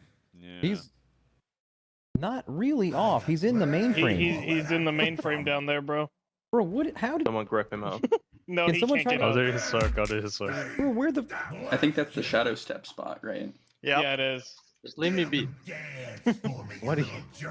That's where you go if you shadow step. What the? Are you able to die somehow so we can res? Yeah, I don't know if you can afford it up. Just res me. I think we should probably die. Oh, we're good. Fuck. No, we should practice. Oh man. Oh, we're good. Oh boy. That's the Shakib effect, though, man. Even though things are sometimes going crazy, he's always keeping it lighthearted. Like, no, guys, we're good. All good. Leave me be. Go on without me. Yeah, I mean, you do make a good point. We've heard from just lots of interviews in the past, you know, doing these tiers every. Shakib really is the vibe guy. Like, he really does. He is the guy. Max has said it multiple times. A lot of the other Raiders have said it multiple times. Like, he's the guy that kind of keeps the vibes high, even when things aren't going well. He's always the guy that sort of is staying in a good mood, making people laugh. He's an important figure, not only for his skills as Demon Hunter, but for his the vibes that he brings. Sometimes it's a double-edged sword. You know, sometimes Fired Up and Shakib can be a little much for everyone to deal with, especially if they really start vibing and just chatting over everyone. They had to separate them. They did, yeah. Yeah. They could be right next to each other, but they could be back to back. Yeah, they have to be on opposite sides of the room. Yeah. Sometimes they'll have meetings. Yes. Where they'll hop into another channel and TeamSpeak and do God knows what they're doing. Yeah. But they have their own, we don't want to meetings. know. 3. The Signoras are alive and well. That's what they call themselves. I know, it's so cute. They're like, oh gosh, from Scrubs. JD and Turk. Yeah, they're like JD. They kind of are like JD and Turk. They really are. Yeah. Guy love. Good show. Good show. Only the first 7 seasons. Yeah, the last, we don't pretend the last one doesn't exist. Kind of like Game of Thrones. Yep. All right, well, here we go into poll number 53, 58.92% being our best of the day. We've gotten a lot of polls this morning. Kind of slowing down, I've noticed, though, in the last couple. Yeah, in terms of discussion between polls. They're slowing down. They're making sure they have a good understanding of exactly what it is they need to do for these mechanics so they can be consistent and see more of the fight. That's really kind of what we're looking at here. The percentage of the boss when you're learning encounters like this doesn't necessarily matter too much because there can be these huge breakthroughs where you learn a particular overlap in mechanics and then the next 20% of the boss, there's really no bad overlaps. You're just doing individual mechanics one at a time. So they're just trying to learn, like isolate different mechanics, learn how to do them on their own so that they can do all the different overlaps in whatever order they appear later on. And so far, it's looking like they're doing a pretty good job of that. They're still struggling with that one pretty tough overlap at the end of this phase 1, but every time they get through that, we're usually seeing pretty far. Yeah, and I think that's really where they have a lot of control over what needs to get done, and they have an idea of what sort of failure points that they're going to have. You're going to see in the coming polls a lot of Raiders adjusting their reminder weak auras just to make sure they nail down when they're using some of their defensives, when they might need an external or something along those lines, and this is the area to sort of clean it up. We noticed on Anzarek and Sarkareth in particular how much progression that they could make just by making sure they sort of nailed down Phase 1. Thus far, we haven't seen quite as high of a difficulty in Phase 1 compared to those other boss fights, but that doesn't mean that it's not still insanely important to be playing flawlessly in this Phase 1 just to see a little deeper into the encounter. It's a reason one of the most long-standing bits in the guild is Phase 1 is everything. Yep. Because it really is. New lore just dropped. No, it's not new. This For me, is very it is. old. For me, Really? it is new. I've never heard You've this never one. heard this before? Yeah, I mean, it definitely makes sense, but I don't think I've ever heard those words verbatim. It's you want just to elaborate? it's a long-term bit in the guild where even though you're getting to the last phase of the fight and you're learning new things about the final phase, trying to beat that execution check at the end, you still need to remember to play well in Phase 1. You cannot phone it in. Yep. And neither can the servers because once again, come on, dude. we have some issues logging into the video game to play World of Warcraft. This happened similarly yesterday This was with at the some same time authentication. That's the World Roundabout. of Warcraft that you play. Yeah, yeah, yeah, yeah, yeah. That's the World of Warcraft that you play. I wouldn't want this theme song playing when they're trying to log into the game. Servers, you will never be able to log in when you're trying to prog. Yep. DDoS! That will happen sometimes when you are trying to get prog. Yay. Power outages! How old is this video? Like 10 years It's from, old. like, You Warcraft live in LA and the power grids are bad. NA! You will run into bugs all day long. Woohoo! Bugsy! Bugsy! Nerfs! This will happen after you down the boss.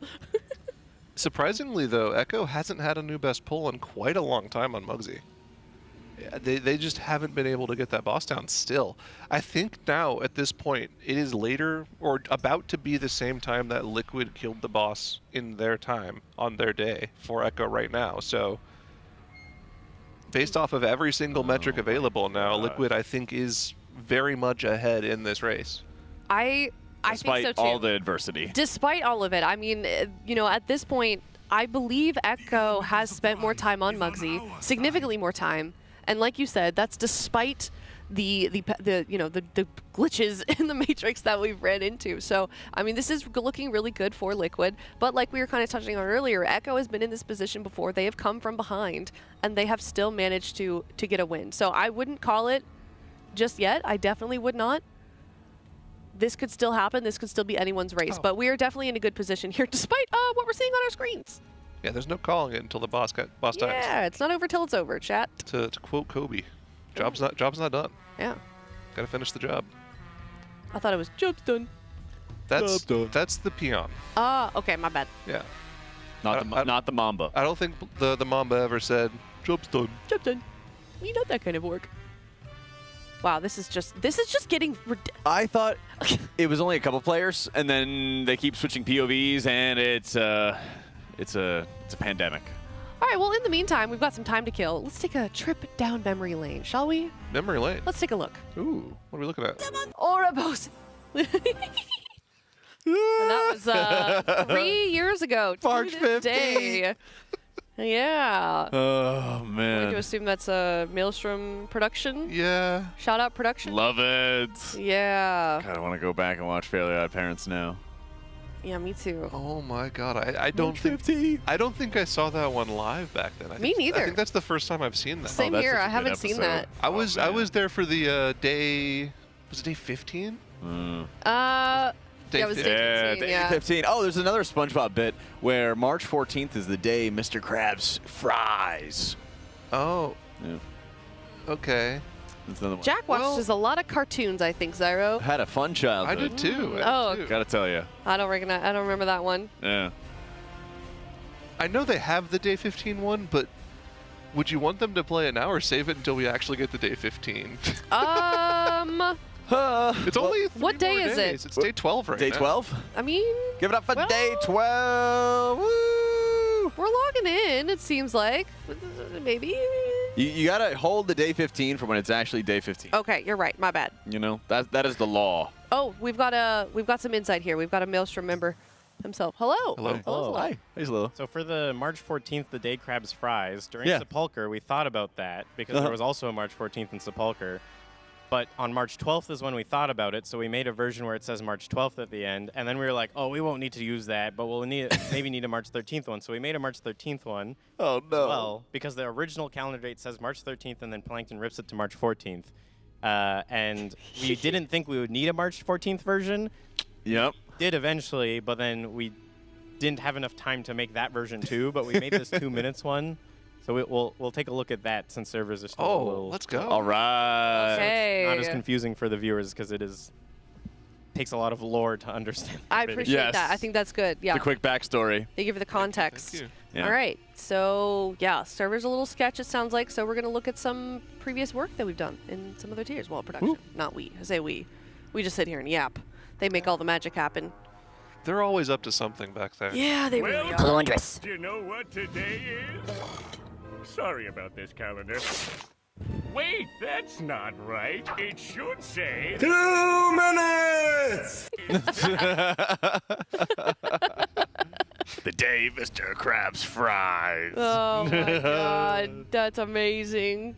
Okay. All right. Well, if you are just now tuning in, guess what? The servers are having issues again, unfortunately, so it slowed us down a little bit.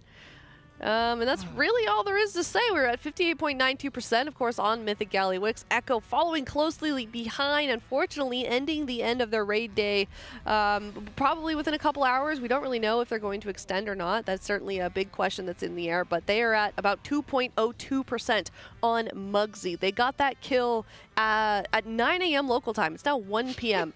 Yes. Help. Blizzard. Help. Help. Somebody, help me. Quick, someone open a ticket. Someone open a ticket. Hello, I am Team Liquid fired up. I would like to log in and prog on the boss, please. That was fast. That was so good.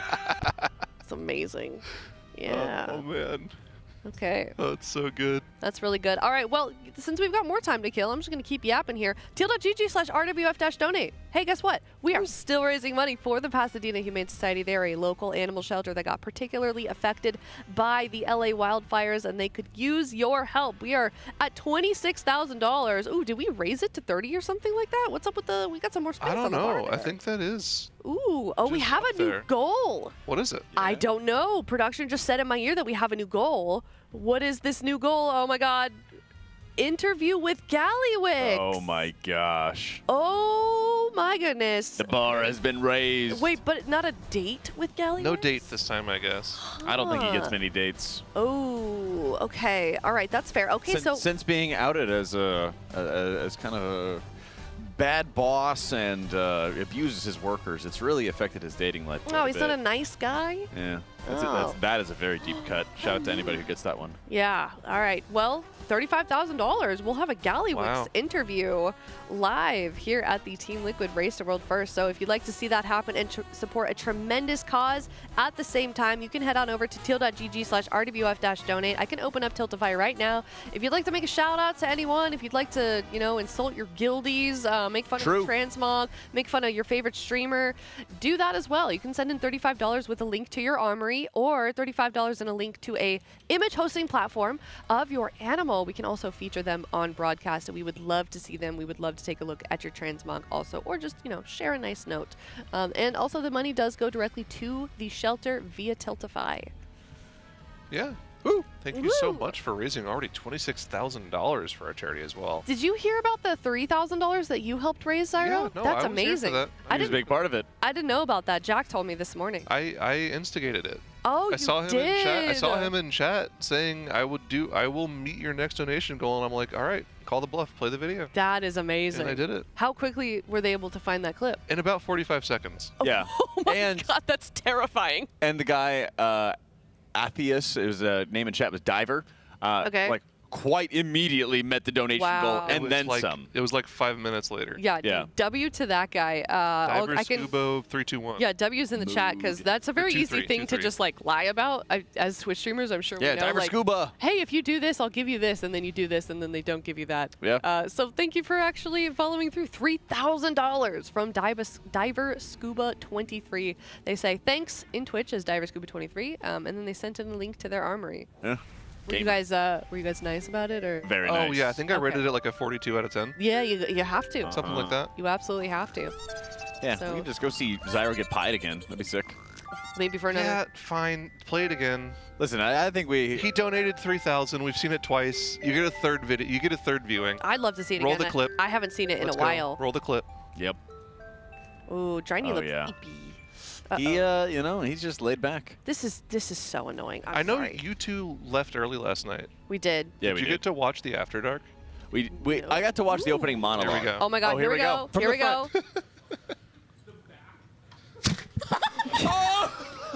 I knew it was coming. The headset was on though. Oh my God! That was so good. JPC had way too much fun with that. Everyone looks so young and full Dude, of I was just thinking that. Everybody's got their baby faces. Yeah. What day was that? Do you remember what day that was? You were asking me what day something was in Sepulchre? I've got no idea. I didn't even know what day it was on that day.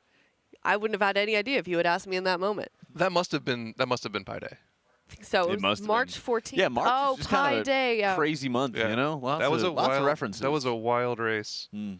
I tripped on the stairs on that day too, I think, or one of those days. I was carrying a watermelon up onto the stage because where the casting desk was that tier, it was like literally a stage, so there was stairs to get up. We were over the players. And it was really awkward. But I was holding a watermelon. And I was running up the stairs and fell and dropped the watermelon. Did it explode everywhere? No, luckily it didn't, but it did kind of roll quite a bit. And I think I bruised my shin pretty badly. Wait, is that true, Lord Diver Scuba? Okay, so I remember on Pi Day, the reason that even happened to begin with was because we set up like a flash incentive on the day saying, by the end of this segment, we will Pi Cams if you reach this goal. That's why Cams had his glasses off and was ready for it, yeah. And apparently Diver Scuba was the same person on that day 3 years ago that put us over the threshold for that. Oh, that's crazy. That okay. is crazy lore. So Diver's just a consistent oiler here. Good for him. What if Diver Scuba is one of the members of production? Ooh. Would you believe that? In a way, he is by extension. I would believe it. Is in a way, this person is making things happen on the production. So I'm going to consider Diver Scuba a member of the team at this point. He's invested money. Damn. Ooh. Nice. There we go. God, Wait, everyone what is is some this? melons looking, dude. Kalamazoo looks really young. There's Preheat. Shout out Preheat. Miss that guy. Though, dude, the watermelon bit that raid was so good. It's crazy that this is the first time today that we've gotten watermelon this raid, because back then, in SoFa, so often. it was multiple times a day. Yeah. Yep. Of course, if you guys have no idea what we're talking about with watermelon, that was the phrase that the Liquid Raiders would say in voice chat. Yeah. When our productions when our production's user account that they joined the channel, they would all type watermelon and just leave the channel. They would all say it out loud and leave the channel. So that's why we called it getting watermelon, because we had a watermelon song. we want to listen in, but they would wouldn't let watermelon us. Yeah. Yeah. I think my favorite bit, well, there was a lot of really good bits that came from that tier, to be fair, but one that was watermelon related was they opened up the broadcasting segment with just 2 watermelons with headsets, and they made it like the scene in Everything Everywhere All at Once, where it was just them going back and forth talking to each other. Like it was like a single, then it was a wide, and it was back to the single of another one. And it was when they're the rocks at the Grand Canyon. It was yes, exactly. Yeah, okay. it was I think that was really Have you seen the movie? No. It went on for like 5 minutes. So lost. It was so good. Lost. Well, maybe we can dig that clip up again. I don't know if that's too much of a deep cut for production. Really good. But that was, I think, one of my favorites. What was your favorite bit during that, Zyro? Ooh, I don't remember. There were so many good ones. It's hard to actually pick a favorite. I think one of the best ones was probably the Hawing challenge we did.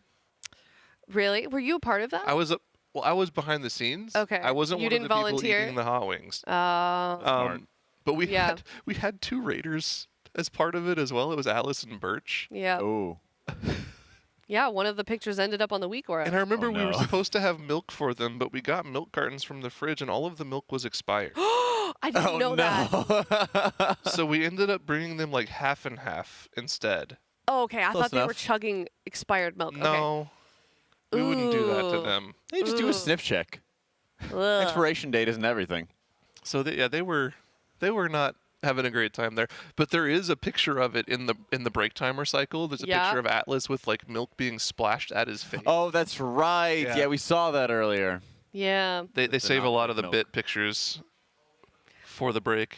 Another good one is Cam's with the watermelon when Valoris is trying to do a somewhat serious segment. I think he's trying to like close the show or something, and Cam's is just behind him, just munching on a banana. I've thought of my favorite bit from the race. All right, let's hear it.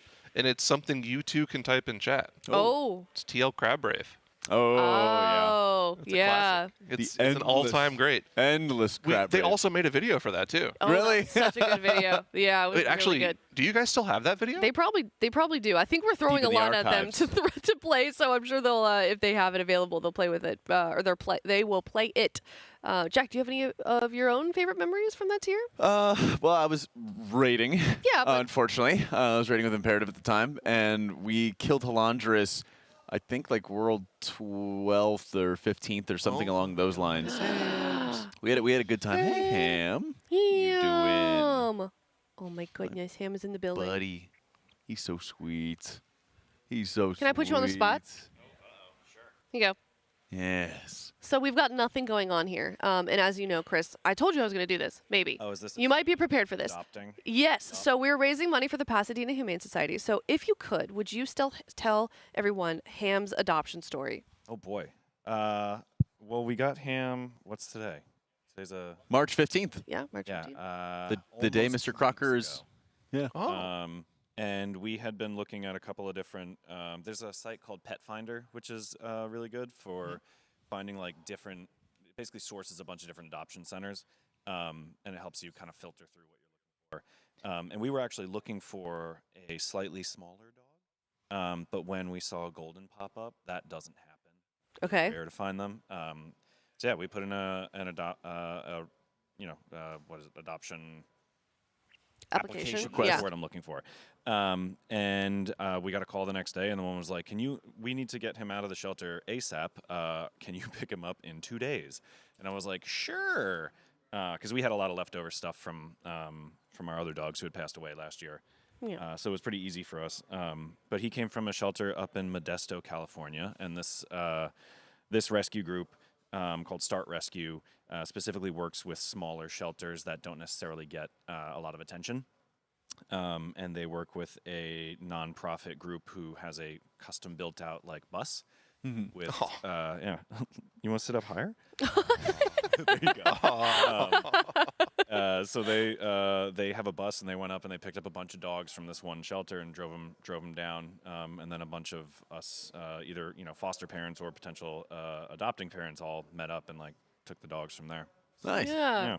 You haven't even had him that long, and he is so No. in love with you. Yeah, I know, it's so cute. It's so you got a Velcro dog, Chris. Awesome. Hey, Ham, you want to say hi? Aww. Oh, okay, yeah. So Lick the sweet. microphone. Licked it. Yeah. Yeah, we got a little ASMR with Yeah. that.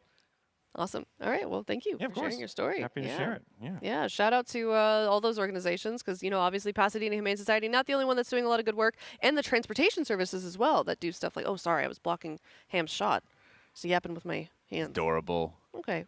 Well, we can let you go if you don't want to be on camera anymore, but it looks like Ham doesn't want to leave. Yes. Ham just can wants stay with pets. us. Yeah. Thank you so much. Oh, yeah. He can come back Yeah. anytime. Just putting him on the spot there. He did a good job. That's Chris. Yeah. He basically makes everything happen. So W Chris in the chat. Oh yeah, W's for sure. Yeah, for sure. And W Ham, because he's like the most golden retriever. I've said this before. I think I say this every time. The most golden retriever imaginable. Did I hear him right? He said he adopted him 2 weeks ago. Yeah. Yep. Yeah. You could have told me he's had that dog since it was a puppy. I 'cause know. That dog loves him. It's in love with him, for sure. Wow. He's obsessed. And he's like really well behaved. He doesn't know basically any tricks. He's slowly getting there or commands or anything, but he's still very, very well mannered. He also stops Chris. He tries to like pull Chris a little bit whenever somebody walks by. Yeah. He's like, wait, I want this person to pet me. No, I want this person Yeah. to pet me. He would make a good therapy dog for sure. But Oh, yeah. Pasadena Humane Society, speaking of adopting animals, they are having an adoption event on March 12th through the 18th. They're waiving all adoption fees for dogs larger than 40 pounds. And I know this is something that the Santa Monica Animal Shelter mentioned when we worked with them last year, that they really have an issue with here in LA is getting the larger animals homes. Because, you know, unfortunately, as I'm sure we all know, apartment complexes, rental units, they don't really like animals at all, especially big ones. So. Not the big dogs. That's right now. That's right now. If you didn't know it. Oh, that is. Oh, yeah, you're right. It's happening right now. They're just scrolling through all their old clips. And every meme we've ever made. They are That's a trying lot to of find worms. any and every meme they've ever made. That might be a little tough. That might be a little risky to scroll through. Oh, yeah, leaked. This is. Oh, here's one. Oh, Ooh. that's a good one. Johnny Which has one his is head that? down. I'll bet as he this was is- working on oh, wonders. it is. Here They found it. Oh my Wait, gosh. Here we go. Oh, wait. Shaking his head. Oh my gosh. Yes. Dude. Yes. Oh my god. All right, well, come on, let's play it. I want to see. Give it to us. Give us the crab rave. Is this going to be the one that comes back to Valoris with the tongs? Gosh, I hope so. That was so good. Gosh, that raid was so cursed, but I think some of my favorite race memories are from that tier, to be honest. I wish you were there, Jack. It would have been. I wish I was I'm there. sorry, too. I feel There bad. were some rough memories from my raid team back then. We had our raid like blow up. We were like working on top 20 worlds, and one of our healers decided to have a little war with one of our tanks. Ooh. The healer decided to leave, and we had to bring a new healer in, and we dropped like 30 ranks or something like that. Man. That can happen. You know, it was really rough. Kind of shattered the guild a little bit. I'm sure there's a lot of guilds that blew up that tier, Jack. There absolutely were. I'm sure you're not alone in that. But that was the last time I was rating top 20, and then I stopped rating 12 hours, 14 hours a day. Hey, you were in the top 11 just a couple days ago. That's true. That's true. We almost got that Styx Bunk Chunker kill and everything with Incarnate. Ooh. Yeah, but we're trying to get like 40-ish worlds. Okay. That should be good. Very nice. Yeah, with our schedule and How's stuff. how's Velocity doing, Zyro? We had a 12% wipe on Styx in Wow. our first few hours of pulls on Nice. Thursday, but we don't raid again until Tuesday, so Okay. it's only a three-day guild, 3-hour. Dude, so Telly is your guild master, right? Telegon is the GM Yeah. Velocity. I feel like Telly is usually like kind of a stoic person. Yeah. You know, sort of keeps to himself, very quiet. I went back there when he was raid leading. Dude was in his element. Yeah. He was like leaned back. He had his hand like perched over the microphone like you do with a steering wheel, just like flopped over, but instead it was on the microphone. And he's just like kind of leaning back, just like very casually, like calling the shots of the raid lead. And I was like, man, this guy is in his element right now. Yeah. Like, okay. He's also a giant memer. I know. If you only like met him at the race and like talked to him at the race, it might be kind of hard to get that from him because, like Yeah. you said, he's a very stoic individual. Yeah. He kind of keeps to himself. But if you ever get to play the game with him, he's hilarious. He is, yeah. I think that goes true for a lot of the raiders actually. Oh, yeah. Because there are some that are very outwardly funny, right? Like, you know, THD obviously, big joker.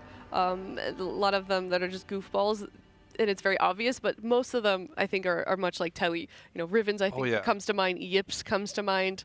You would have no idea how silly they are unless you were. Another big one, Lip. Lip is hilarious. Really? But he's super reserved. No way. You really have to get to know him well See, to get to know that part Didn't of him. know that. That's another one. Like, I think I scare him.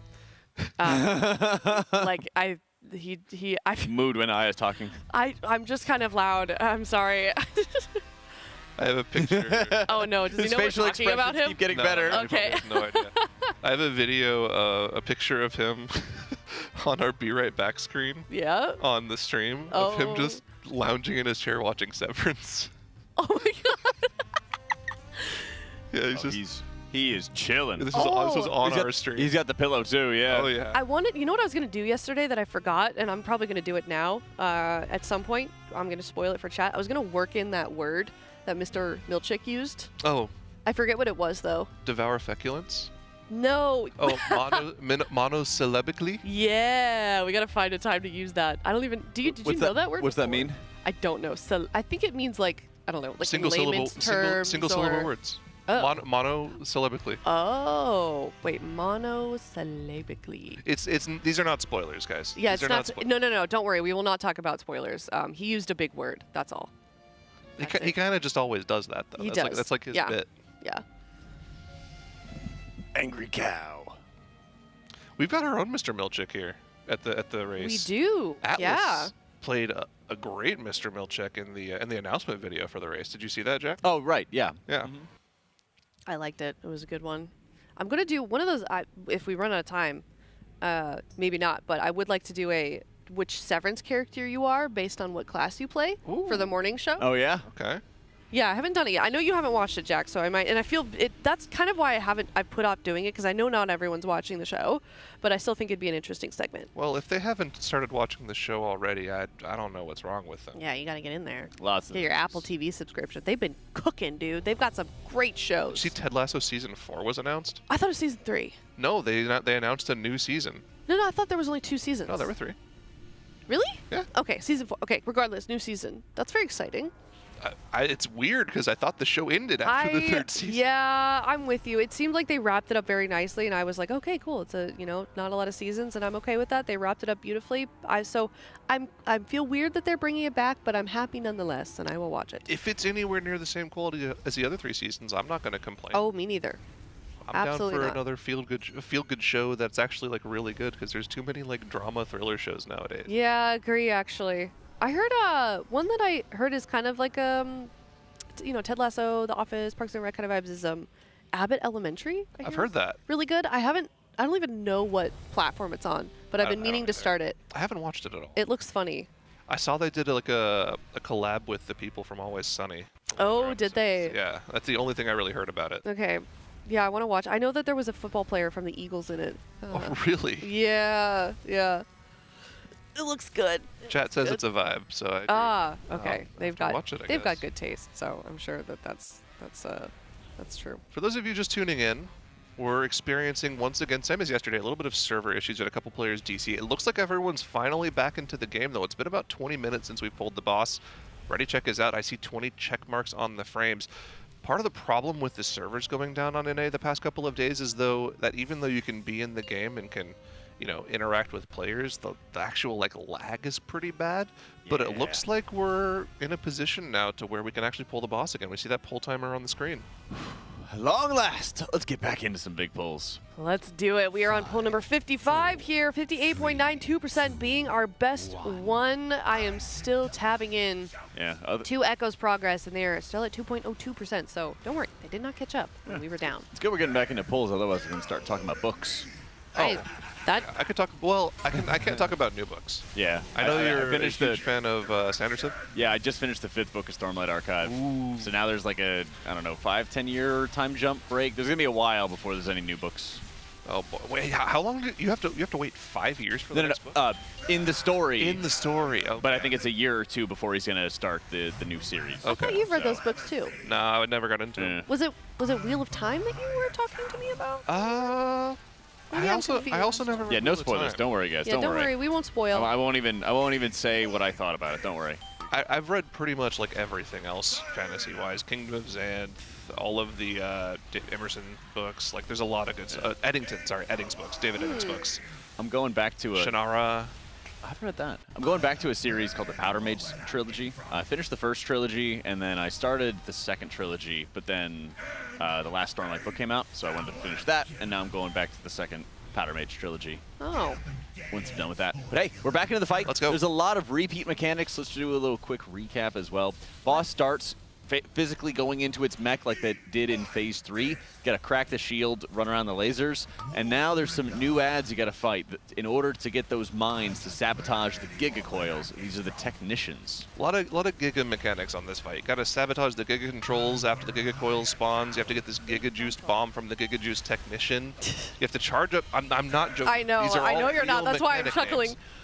He's going to Giga Blast, and from the Giga Blast, they're going to spawn lightning orbs on the ground that the person with the Giga Juice Bomb has to go and soak in order to charge up their Giga Juice Bomb. They can throw their Giga Juice Bomb into the Giga Coils to overload the Giga Controls. This is all real names and real mechanics, by the way, chat. I'm not being facetious. We have overloaded that first coil, and we're back into another set of the fused canister soaks. That was a Giga explanation, Zyro. Thank you for that one. Now they got combination soaks. Not only are you having fuse canisters, which cast onto players and lock onto them, but also TikTok canisters that are spawning around the boss. And those suppression fields are still active, chasing players down with fire lines, which makes it really difficult to survive when you're trying to run onto those platforms and kill off the wrench monk. Here's the overlap that's been posing a huge issue for them in this fight. Tank Buster goes out, has to go out with the bomb. Raid needs to bait the frontal here. Canisters are going to spawn at the same time as these blaze lines go out. They have to bait the Giga Blast charge, run through the boss, get to the canister soaks, make sure the fused soaks are not too overlapped, and they've done it. They've gotten through that section of the fight. Now that third bomb can go soak up those lightning orbs in the ground. They can toss that in and trigger the next set of ads here, Jack. This fourth set of ads, though, different from the first. You can see 5 ads coming down. This time 3 of those wrenchmongers, 2 more technicians, which is going to give them 2 more bombs that they have to deal with. Yeah, and you can see they have to readjust their positioning. They're even having some more cleave soaks. So some of the players soaking the TikTok canisters are also soaking fuse canisters for some insane heal absorbs that must be healed off. And they have to make sure they're outranging the Gallybuck's finale, which does huge drop-off damage on top of it, while killing off all of these ads. And of course, those players are holding on to those bombs, waiting to juice them up. Keep in mind, if anybody's dying, even if they've cashed in their bomb already, they have those silver clasp debuffs, which instantly wipe out the raid if they die. Here we go into the 4th bomb. Shakib gonna go deposit that in the top right-hand corner. Has to double jump off the edge and flip back over because there's no grate on the ground there. We've lost Yips, don't have a battle res for 30 seconds, but we know that we transition into the second intermission here. It looks like it happens at 65%. It's happened here almost every single time for them, and here we go. This intermission completely different from anything we saw in Heroic. We've got these sections of fire. It looks like there's 3 potential lines similar to the World in Flames mechanic from Heroic Ragnaros, where the players have to dodge in and out to make sure they don't get hit by the rockets at the same time. In between these sections of the platform, there are these lightning fields appearing in between the potential sections that they have to make sure they don't walk over, or they'll take a ton of damage. THD expertly moving around those to make sure they dodge. In the meantime, Melee was dodging those lines, but they've gotten through the intermission again. This is as far as we've seen them get in this fight. The next mechanic coming out is going to be a massive frontal cone soak, similar to the Heroic Phase 1 mechanic, but if you're in this soak, you need to be spread out. They wiped to the last time they saw it. This time around, we live, and look at the tether. I think it's everyone, Jack, that was in that soak is tethered to the boss. Everybody who does it, they have to snap. It looks okay. It looks kind of like they had to snap those tethers. Might have to see if we can get a replay as well after this, but it looked like everybody who soaked has a tether attached, and there was something that... AoE mechanic, this is a spread, okay. What happens after the spread? Normally, it's not only the spread AoE damage. New Big Bad Bomb Barrage. Okay. It looks like blaze lines spawn from that? Interesting. From which? Yeah, and additional small bombs like we saw in Phase 1 of Heroic. But again, this is learning the mechanics of this phase. Here's a Giga Blast coming out. There's a new bomb. Do you see that? Boomy has a bomb. A bomb just spawned. New soak, too. New soak here. He can get those lightning orbs. I don't know if he's had that bomb this entire time from Phase 1, but he can now finally go deposit that if he chooses to. He's still just holding on to that bomb. Oh, okay. So it's the heal absorb that is causing the tether. That's just showing that everybody needs to get the heal absorb removed from them. I'm not sure they have to do much more else than just heal through it. Boomy is still holding this bomb. I don't think he has any way of depositing it anywhere. Yeah, I think that he might just be holding on to it the entire time, kind of getting marked in advance. Here's another big AoE spread. Interesting. I wonder what those extra sources of damage are that are coming in from those AoE soaks. Maybe we can look at it in a replay, but right now they're just trying to see as far into this phase as they possibly can to see more of the encounter, to see the next few overlaps. And look how low we've gotten the boss's pull. 44%. Jack, if there's another intermission at 40%, they could they can learn a ton of information here, but we're not going to get that. But it would make sense, right? 100 to 65 would be the first intermission. So it would actually be 65 to 30 would be the next intermission, actually. But a new best pull for Liquid, and even though we just had a ton of downtime because of the server problems, it wouldn't surprise me if they have a lot of downtime once again, because they just saw a lot of new stuff that they're going to need to talk about. I feel like it's kind of important to note also that despite that downtime, they hopped right back into it and got immediately a new best. They really did, and now we're going to be able to see what's going on with these cone soaks once again. It's the scatter blast canisters, scatter bomb canisters coming out. Players get the frontal onto them, and I think we had some additional raid damage since he died with that absorb onto him, but they have to make sure they clear that absorb, and that looks like that quote-unquote snaps the tethers. Looks like it clears those tethers out. Okay. And then, of course, we do have one player still holding around with a bomb. They have to wait for that. I think he's just still holding that from phase 1. Yeah, this is the biggest, baddest bomb barrage. This is marking a couple of the players. They have the explosion, and then it spawns new bombs that are delayed. Here comes the delayed explosion, so you have a good idea of where you need to adjust your positioning. You just have to watch for these very small bombs all over the place. Okay. Another frontal soak coming out. I'm assuming this is similar to Heroic where you have to take turns soaking this, otherwise it wouldn't make much sense. Yeah, they have the debuff on it. You can see this tether. They have a debuff on them. I'm assuming... Okay, it looks like it just got healed off, like you said. Yeah. It was something that you could just heal off. Interesting. I guess it's just another way of, like, marking. I wouldn't be surprised if, you know, the canister itself has the visual explosion or something if it doesn't get healed off.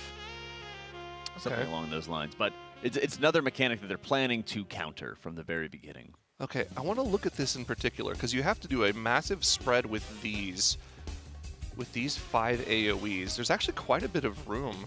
But you know what would actually make this mechanic very difficult to do, Jack? If you only had one quadrant available. Right. Spreading out with all 5 of those would be very, very difficult. Well, so that might happen later on. That could happen later on. Here's the 3rd soak of the fight. At the same time, you have to dodge a ton of bombs, and that's what actually starts finally taking people out. These overlaps of mechanics that they're going to have to learn is very difficult. And keep in mind, the entire time, we have these lightning fields dividing up sections of the room with very small holes to be able to walk through. I think if you walk over one of those fields on the ground, the last time I saw somebody walk over it, they took like half of their HP and damage. Yeah. So it does a ton of damage that they have to avoid. So there's a price to pay to get some. Oh yeah. Yeah, they have to pre-plan out their movement way in advance if they want to actually, you know, properly work on all this. And unsurprisingly, yep, break time. Break timer has gone up just to discuss what they saw and figure out exactly what the best way is to deal with all of that. But man, the progress has been quick today. Yeah, it really has, and it makes me wonder how difficult this secret phase might be, as there's been some encounters over the years that have had secret phases that were not too additionally difficult. Notably, when we had to fight N'Zoth, it wasn't really something that took a ton of pulls to really master and really understand. So it makes you wonder, is this going to be much harder? Are we going to get another phase that's going to eat up a lot of pulls? You know, it makes me wonder where the super challenging element to the fight is, or if everything is going to be like a medium burn. Yeah, it depends on a couple of different things. It depends on how that actually phases.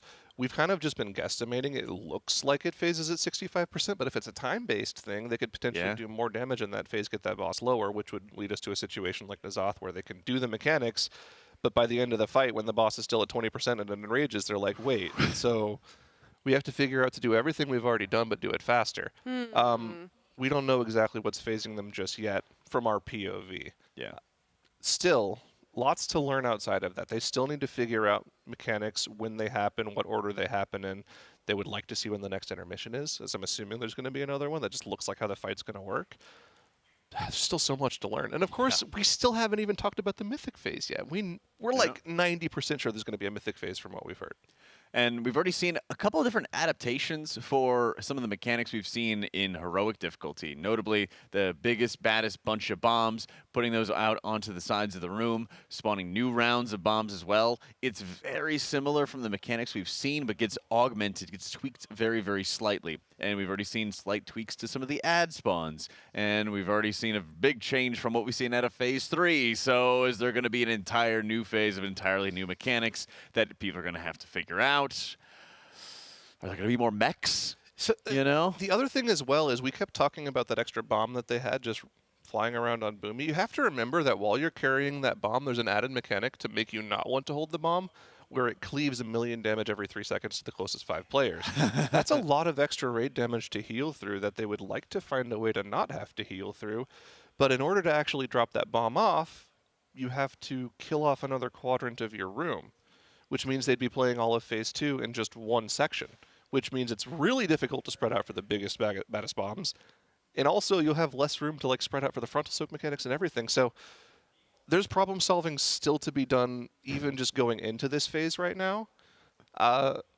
And I'd love to see what their solution for it is going to be, but of course they have to talk about it first. Yeah, they have fired up Blink off the platform once again with Alter Time active. He falls into the pit of lava, which will then get rid of his mine, and then he Alter Times back, and that's how he drops it off. Sounds perfect. Yeah, he just has to find that one spot in the kill wall. Just go through the hole. Yeah. All good. No problem. Makes sense to me. This is awesome enough? so far. I Yeah. mean, really, I'm amazed at how quickly they're able to chunk off huge amounts of percent off the boss thus far. And it makes me wonder if we get another shield phase, if there's going to be some massive ad spawns that are going to take up a whole bunch of time on top of that. There's a few different parts of the fight where you don't want to call the fight easy or anything like that, but we're seeing really far into it, and that's where I'm wondering where the crux, the really difficult parts of the encounter are going to be that need to be overcome. Yeah, right now from what we've seen, they've gotten the boss sub 50% in about 60 pulls, right? Mm-hmm. So far, the cadence of the progression from what I've seen is like more similar to Sarkareth. Yeah. And that this is just an onslaught of mechanics that they can figure out and work through and get through quickly. We still need to see what the enrage is, because that could change everything. Right. That could change a lot of things. That could even change their lust timing, which then makes it more difficult to break the shield at the beginning of the encounter, which then changes their healing cooldowns, which then might incentivize them to bring another healer, or incentivize them to change up a lot about how they're using their personals, defensives, which makes surviving phase 1 a lot more challenging, and then you have an entire mess on your hands.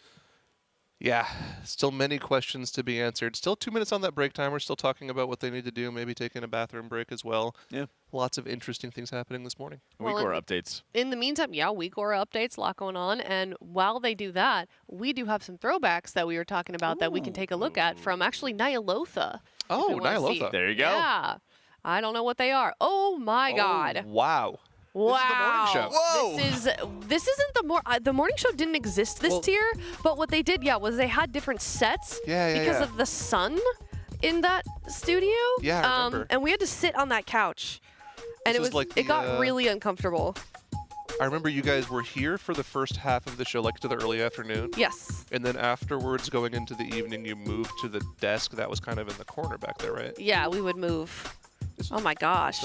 Oh man. Oh my God. Young Tettles. And then we got Jet and Valoris. We miss them both Dearly. dearly. Yeah. They're probably watching. That's right. Well, Jet had some good tweets earlier. Oh yeah. Oh my God. Jet is my favorite WoW Twitter guy. He actually, is. he's always cooking. Oh, look at the little babies. Look how, long sweet ago was they this now? are. This is like 5 years ago. Yeah, long time ago. Long time ago. Oh man. 2020. Yeah. 2019. I was about to say, before COVID. Late 2019, because I remember hearing about COVID during that, and I was like, Yeah. oh, it's like another I remember Zika virus or whatever it's It's called. funny that Zika? COVID. I remember they were talking about COVID, but do you also remember what happened during Nyalotha?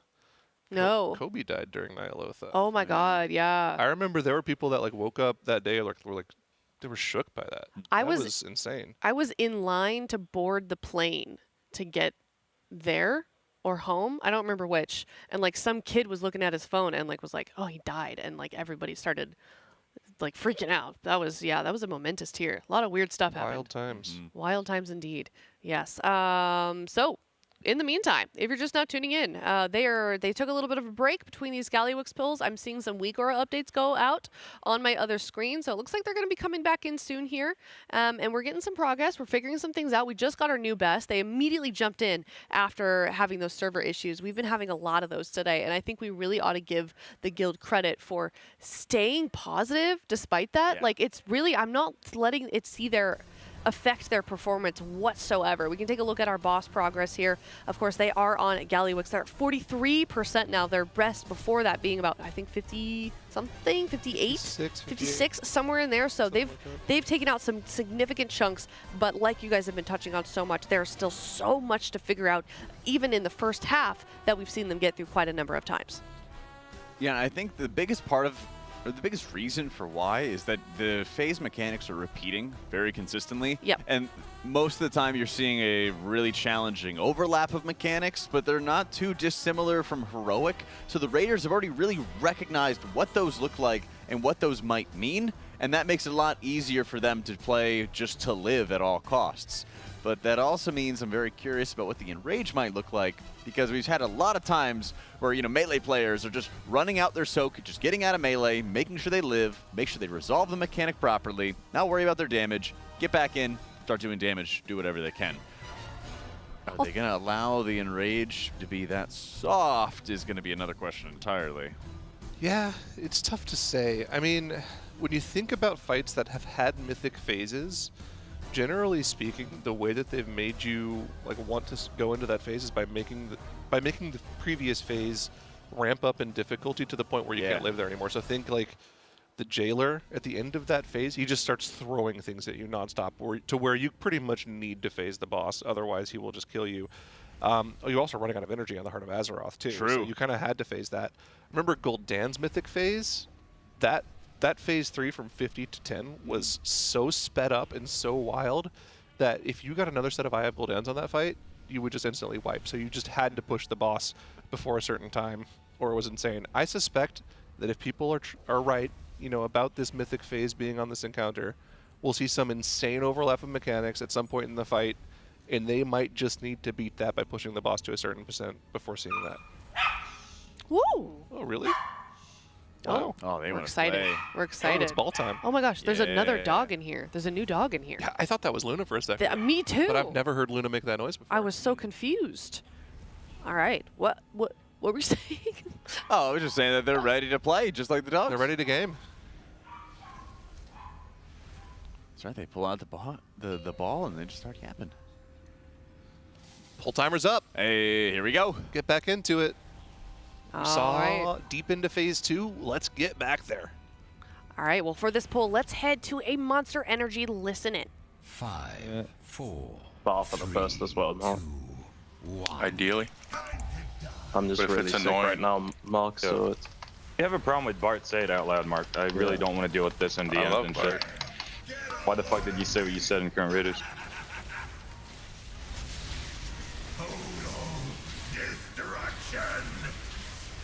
I did 16 laps in my room, by the way. You just spin in your chair? Yeah. Pretty active for being sick. We're kicking soon. No. I just murdered you, Boom. Press. We're moving boss to the Yeah, guy, technician. I'm the We're resin, killing bro. the technician. Pressing There's now. the tank circle. The timings are going to be good because we delayed. This is Nick, amazing. in P2, do you want to be close to both ads or both sides for healing? Back up. Then you guys are baiting a funnel and ideally. moving the boss to the center. Bait in 2 seconds. 1 now. And moving to the center for soaks. Thanks. I always get the second one on the Doing first. soaks in 5. I just have a weak aura for it, so it's like. Yeah, I just Fired had up's the doing blaze behind the boss. The so I can coil. get it. We have soaks now. What's up, Mark? Soaks here, and then we're moving for suppression in 5. I didn't say anything. Oh, now you're backing out. Can we put like me and Wolf on the first technician kick and then like I a think range you on kind the of want second? ranged on the second kick, yeah. Yes, put me on the second one as Yeah, well. put like impact and a range on the second, or just impact. I don't know. We can like Omega over assign it, right? As well. Yeah. I'm I always was kicking it first suggesting as two chill. per- Is it? Can we? Does our aura allow us to double? Does it allow us to like double assign every single soak or every single kick? Sorry. I believe so. Let me try. I don't know how it works, but I'll just do some I shit. saw 2 names on 2 there, but maybe it's just because I kicked the first one. You should probably remove me from the backup on green and put a range guy there, because the second kick is just unreachable as many Well, I'm hundred just gonna times. try and do double assign every kick. Okay. I just don't know if this is gonna work, but Oh, you want every kick double assign? yeah. Can I just duplicate the player's triangle and just make 2? It's an option. I'll just send you a note probably like after next Yeah, ball. sure. Just have to add it. Is it both the technicians and the sentries? Well, we're just referring to the technicians. Are we choosing the start of the phase longer now? I think those shields didn't break. No, we just didn't kick for a while. I'm pretty sure I kicked. I had been calling it, but I'm just not in right now. Yeah, the shield didn't break before it broke later than normal. I mean, if we just for the future though, until we are wiping to a damage check, just 100p, just kick it instantly. Yeah. I've been just kicking will it slow at that this time. Bring a timer. We can play it longer. I just need to know. Yeah, I mean, we just shouldn't until we have to. Yep.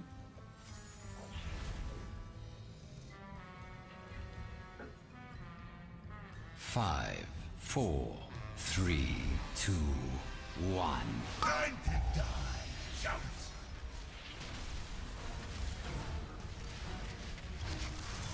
Bear, get a load of me. Total destruction.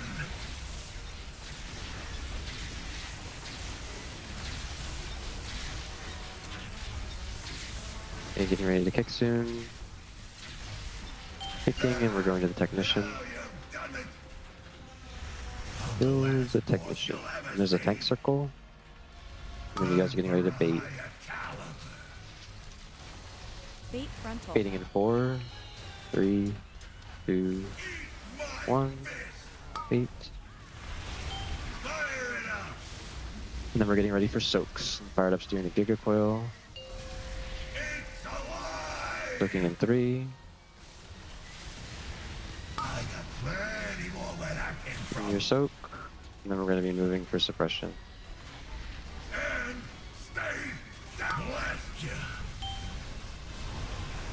We get time spiral. Moving for suppression here. Yeah.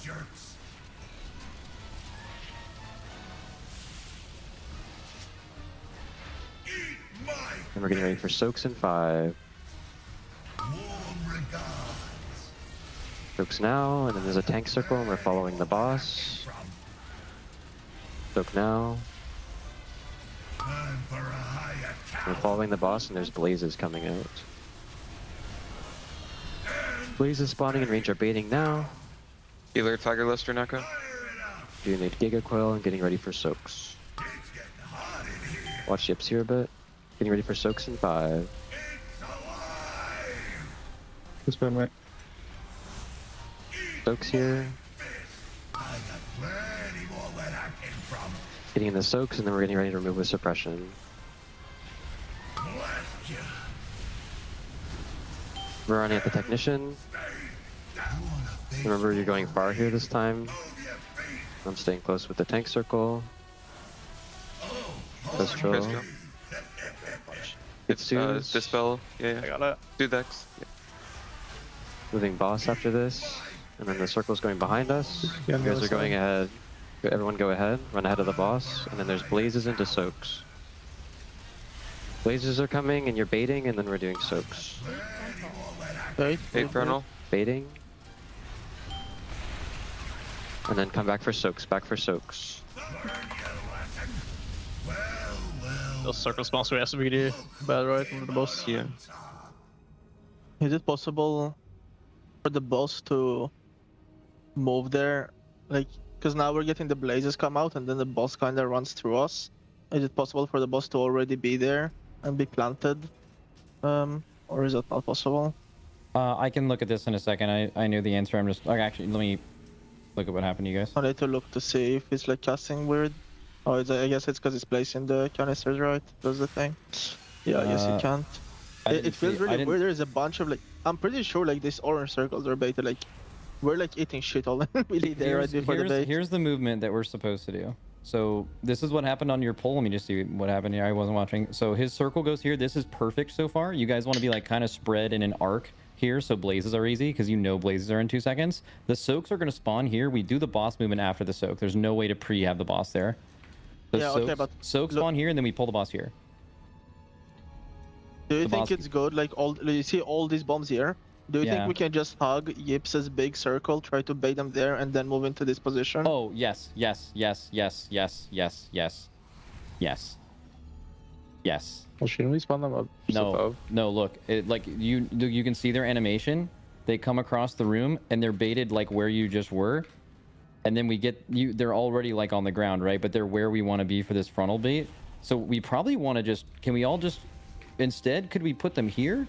Yeah, we can like hug there and then like gate or something. I don't know if people are using gate. Well, we want to like loose spread for blazes though. You definitely don't want to be pixel stacked in my opinion, because like you're getting blazes like right when they bait.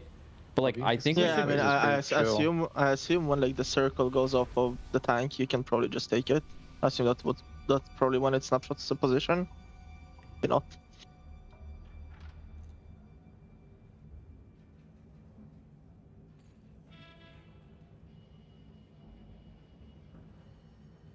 Okay, everybody, this is our plan.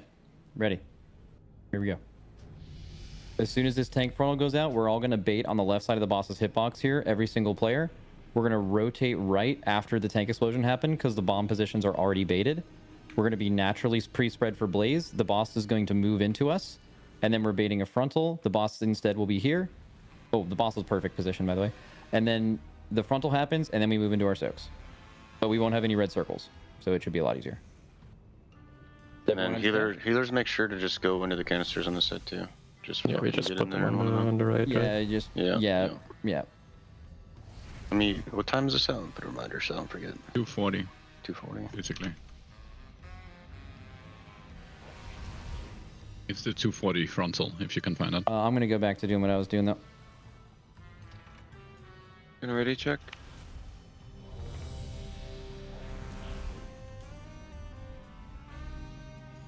The P2 timeline is in as far as you've seen it.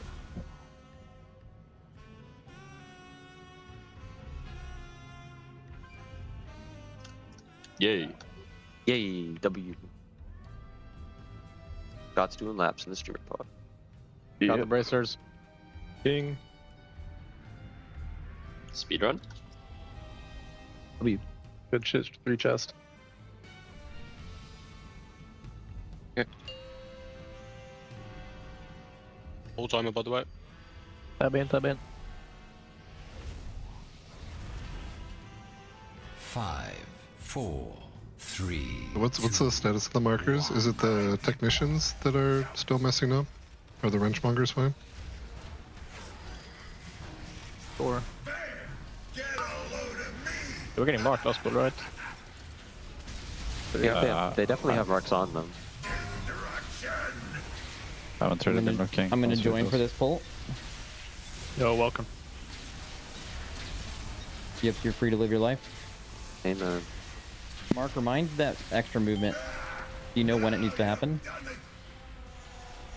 It was fine last pull. Okay, I won't talk about it then. Circle's going off now. Blaze is in 3, 2, 1 now. Frontal. Someone knocked out it. Yeah, sorry, sure.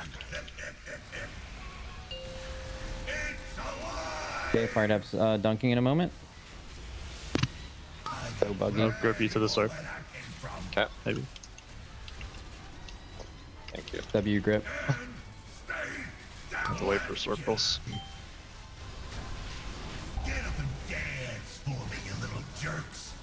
Okay, 3, 2, hitting.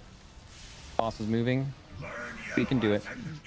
I think the healers, no one needs to vend, but you all just need to soak everything. Take boss cut. Okay, we're gonna need to use some extra stuff here. Dryny's revival coming up. Okay. Circles. Bait frontal. Blazes and frontal in 3, 2, 1 frontal. Don't have it.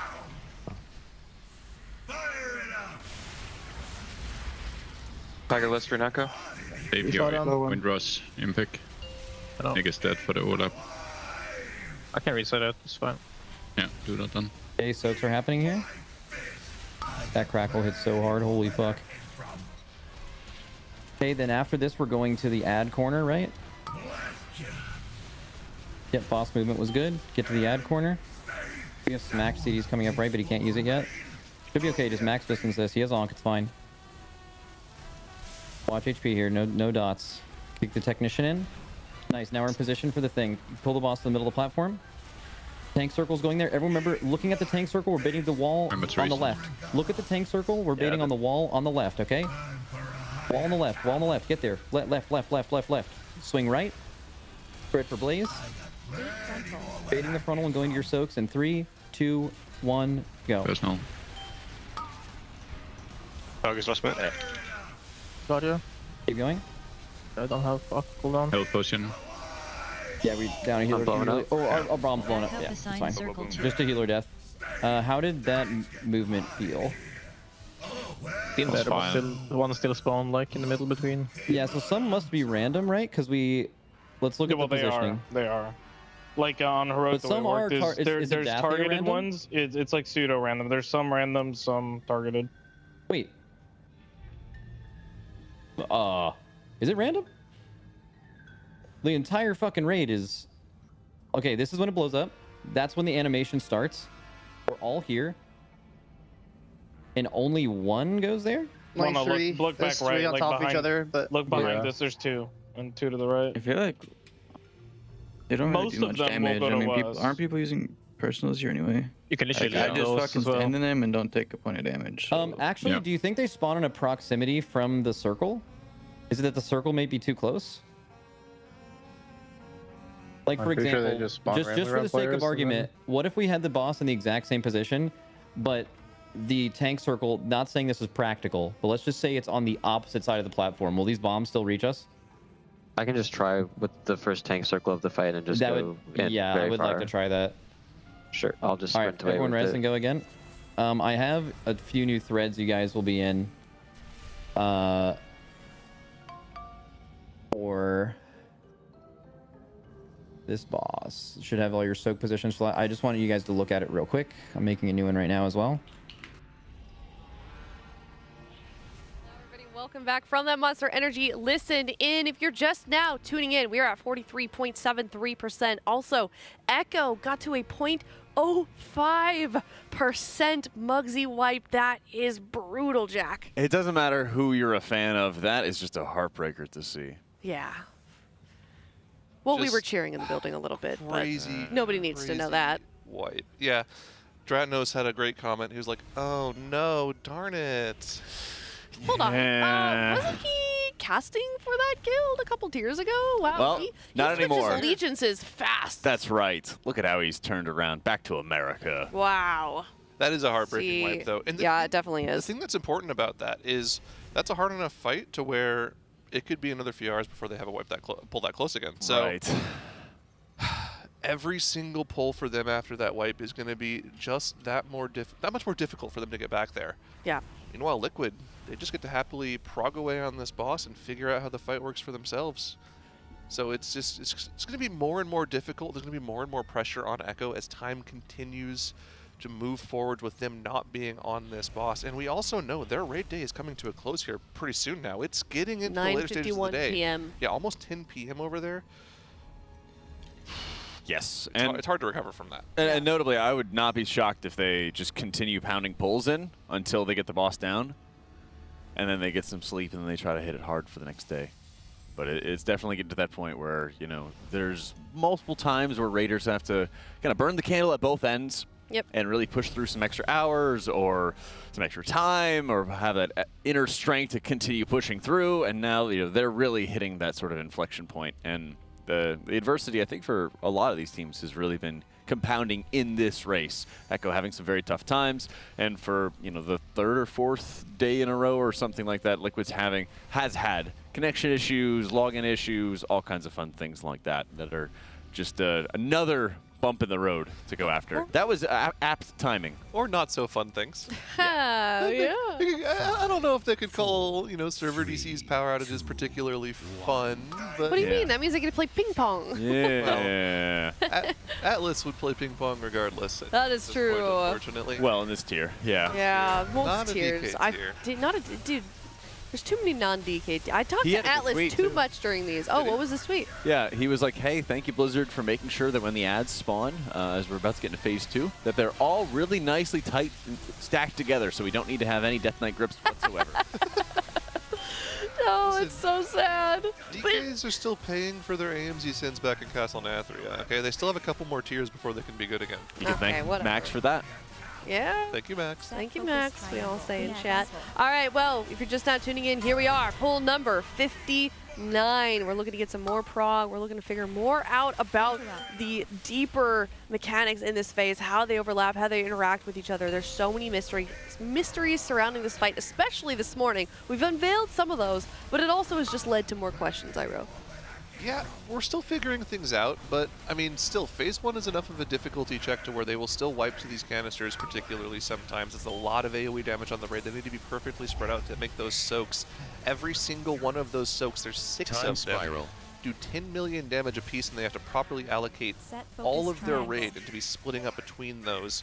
Of course, there's 4 of those TikTok canisters on the ground, but also 2 fused canisters from the Phase 2 version of Heroic that they have to spread out and allocate all their players towards. But this is just a non-stop onslaught of mechanics in Phase 1. You deal with the first Giga Coils, you do a soak, there's a Tank Buster going out, go to the second ads, new soak, new Tank Buster, 3 duds on the ground, the tanks have to soak, Blaze Lines go out, dodge the Giga Blast. It's just everything happening all at once. The way Atlas described it to me when they first saw the encounter was that the boss just Swifty one-shots his entire mechanic journal. That was a nice reference. He is. Swifty one-shots, love that. His quote, I can't take credit. No, it's a good one. It's a good one. The best part is when you see the boss just channel animation after animation, and it like bugs out, and he suddenly does like a 180 flip. Yeah. Yeah. And the canisters again. The canisters are so difficult. It's such a tight positioning check. Like I was saying, 4 TikTok canisters, those small soaks from Phase 3 of the Heroic encounter, 10 million damage plus a massive healing absorb for everybody that soaks it. Then also 2 fused canister soaks from Phase 2 of the Heroic encounter. At once. All at the same time. So they're actually Venn diagramming the 2 fused canister soaks to make sure that they can more easily even out that damage check on them. And they're putting 3 players in each of the TikTok canisters. So like every player in the raid is taking a huge hit of damage. And if one player is out of place, one player could just potentially one-shot. And that's a huge deal. Yeah. Because as we've talked about before, the real mythic mechanic of this encounter is that anytime somebody picks up a bomb, that bomb is locked onto them for the entire encounter. You cannot throw that bomb away. And if you die, you blow up. You blow up for like literally 15 million damage. You literally blow up. Yeah. That bomb will blow up. So 5, it's 4, pretty difficult for them to deal with. I think I baited us earlier. I called it like the Silver Shackles mechanic. I think the players were calling it that. It's actually, let me see what the actual in-game mechanic is called. I have it pulled up here. It is called the auto-locking cuff bomb.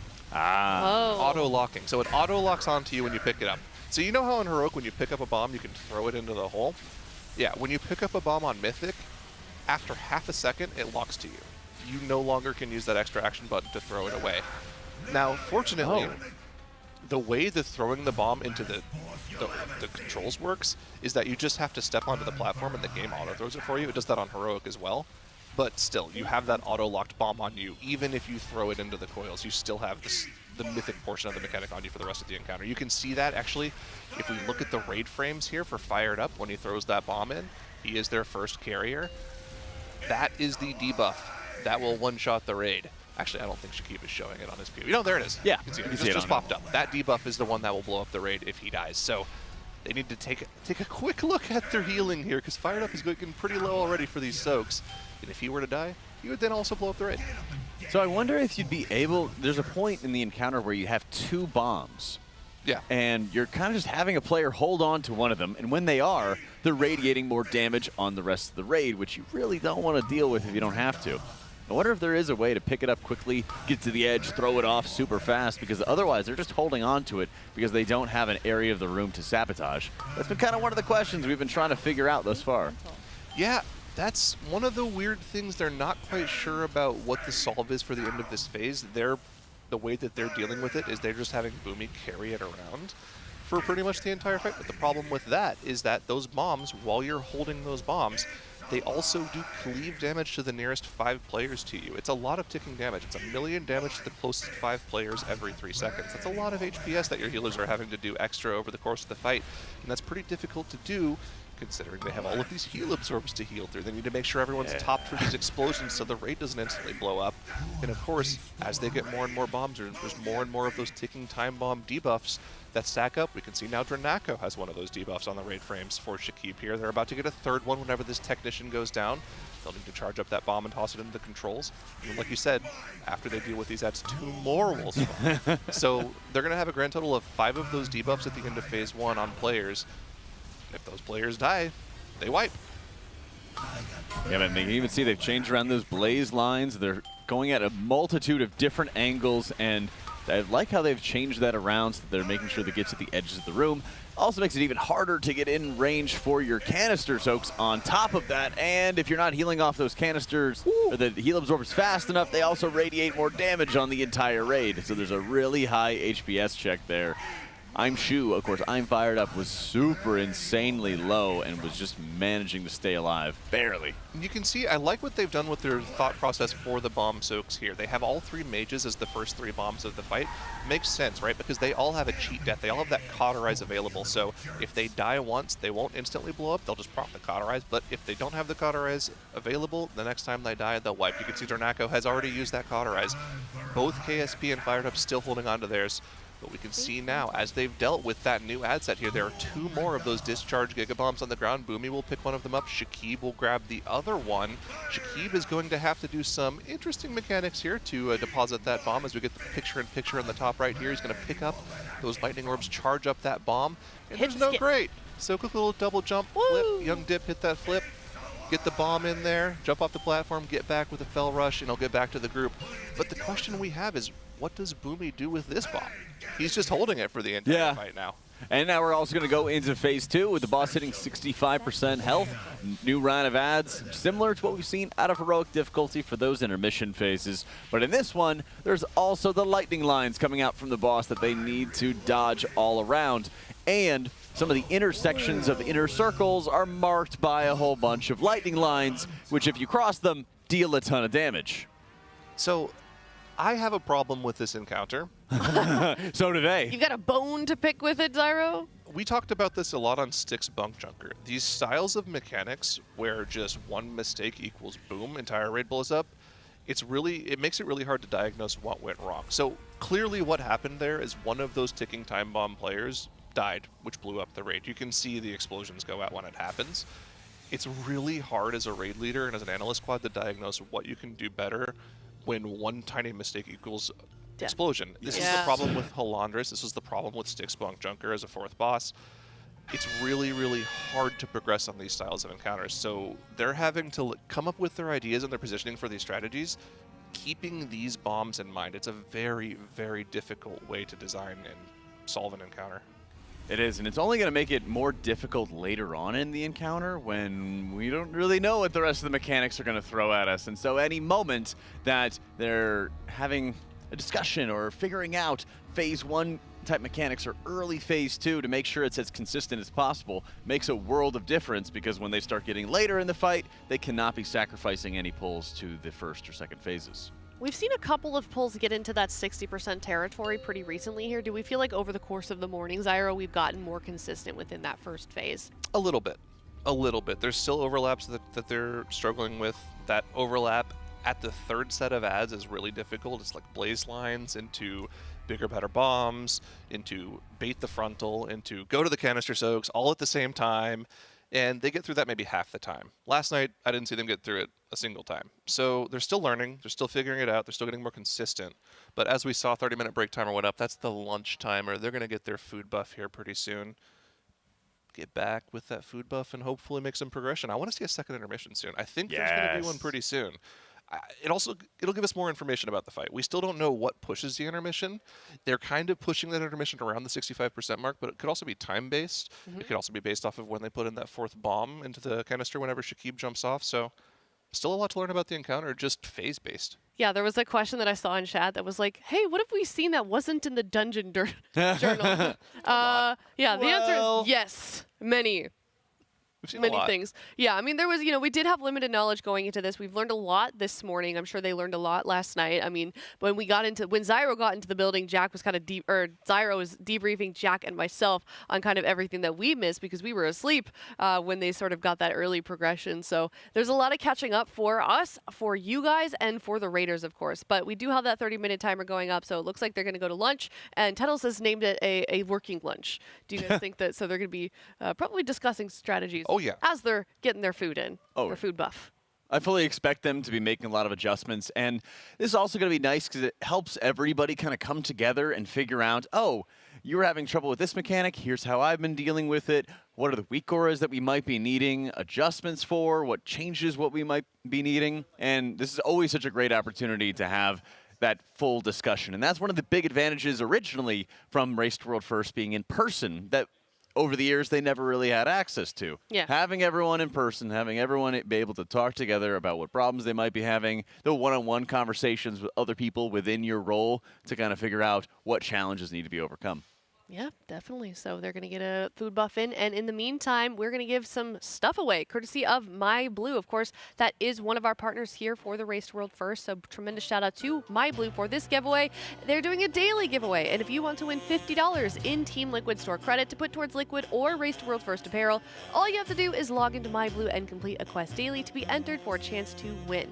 Additionally, 10 lucky players who complete all quests will score an exclusive swag kit. We also have community rewards where the more players that complete the MyBlue challenges, the bigger the loot for everyone. Play WoW, watch Race, win some stuff. Pretty easy, right? We've already completed the first 2 community rewards and we're currently working towards the next one. So if you're watching the race and you have not yet joined the Team Liquid MyBlue event, you may as well, because you're watching, so you may as well just get some MyBlue stuff in the meantime.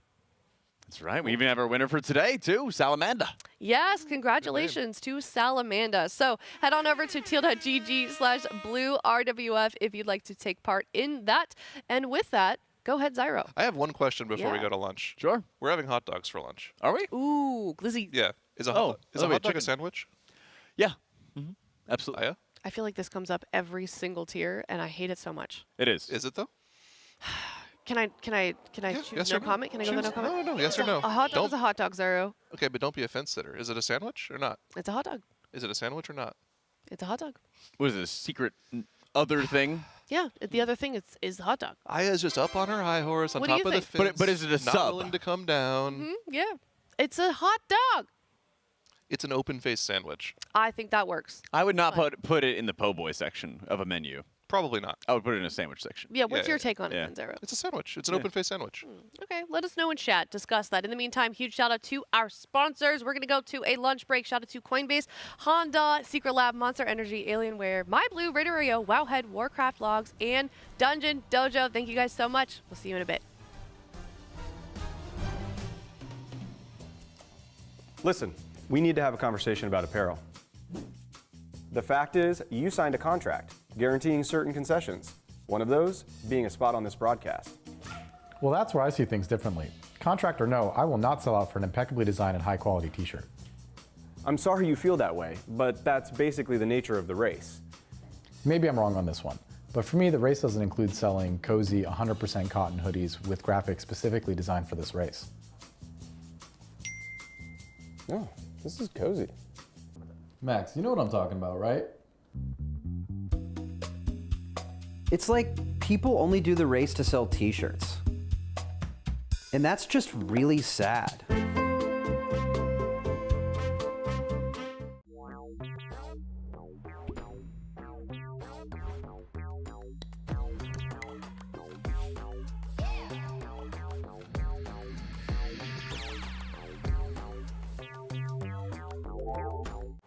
How about this to celebrate our spring championship?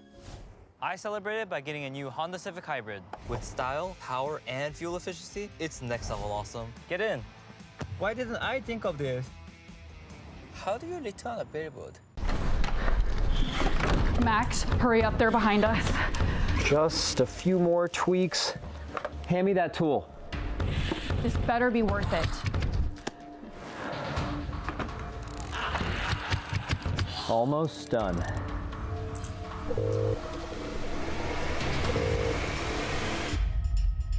It's beautiful. We gotta get out of here.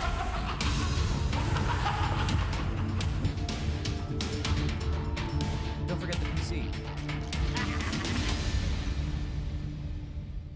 This is Max, and here is the exact moment he saw a custom plush toy we made of him from scratch. Wow, it's got, okay, so there's a lot going on here. We here at Team Liquid have spent months turning all of our friends, family, and any famous people we can find a public address for into their own custom plushes based off our mascot, Blue. Which means we had to make one for everyone's favorite raid leader and WoW streamer, Maximum. The first thing we have to do is give Blue some facial hair. Using some fur and this deep, longing photo of Max, we remade his scruff 1-2-1. It's got a crazy beard. I was certainly looking that homeless during the last race. And Max's face would be unrecognizable without his glasses. important for raiding and seeing. Then we realized he was still without clothes, so we made him decent with a custom jersey. And at this point, he looked a little less Max and a little more Seth Rogen in a t-shirt, so we added some memorable WoW items, Ramornia and the Gift of N'Zoth, both 3D printed and painted to match the game. Finally, we delivered it to Max to capture his reaction. Look, he's real cute. He's got my little Harry Potter glasses on. I get to keep this, right? You can make your own. You just gotta go to tl.gg/myblue and you can customize it however you want.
Welcome back here at the Team Liquid Race to World First, presented by Coinbase. And, you know, it's been going quite well for Team Liquid. I do want to say we saw a little bit of Gallywix last night already, and the Raiders have been added all morning as well. Now, with a little bit of a lunch break, they're ready to get back in there.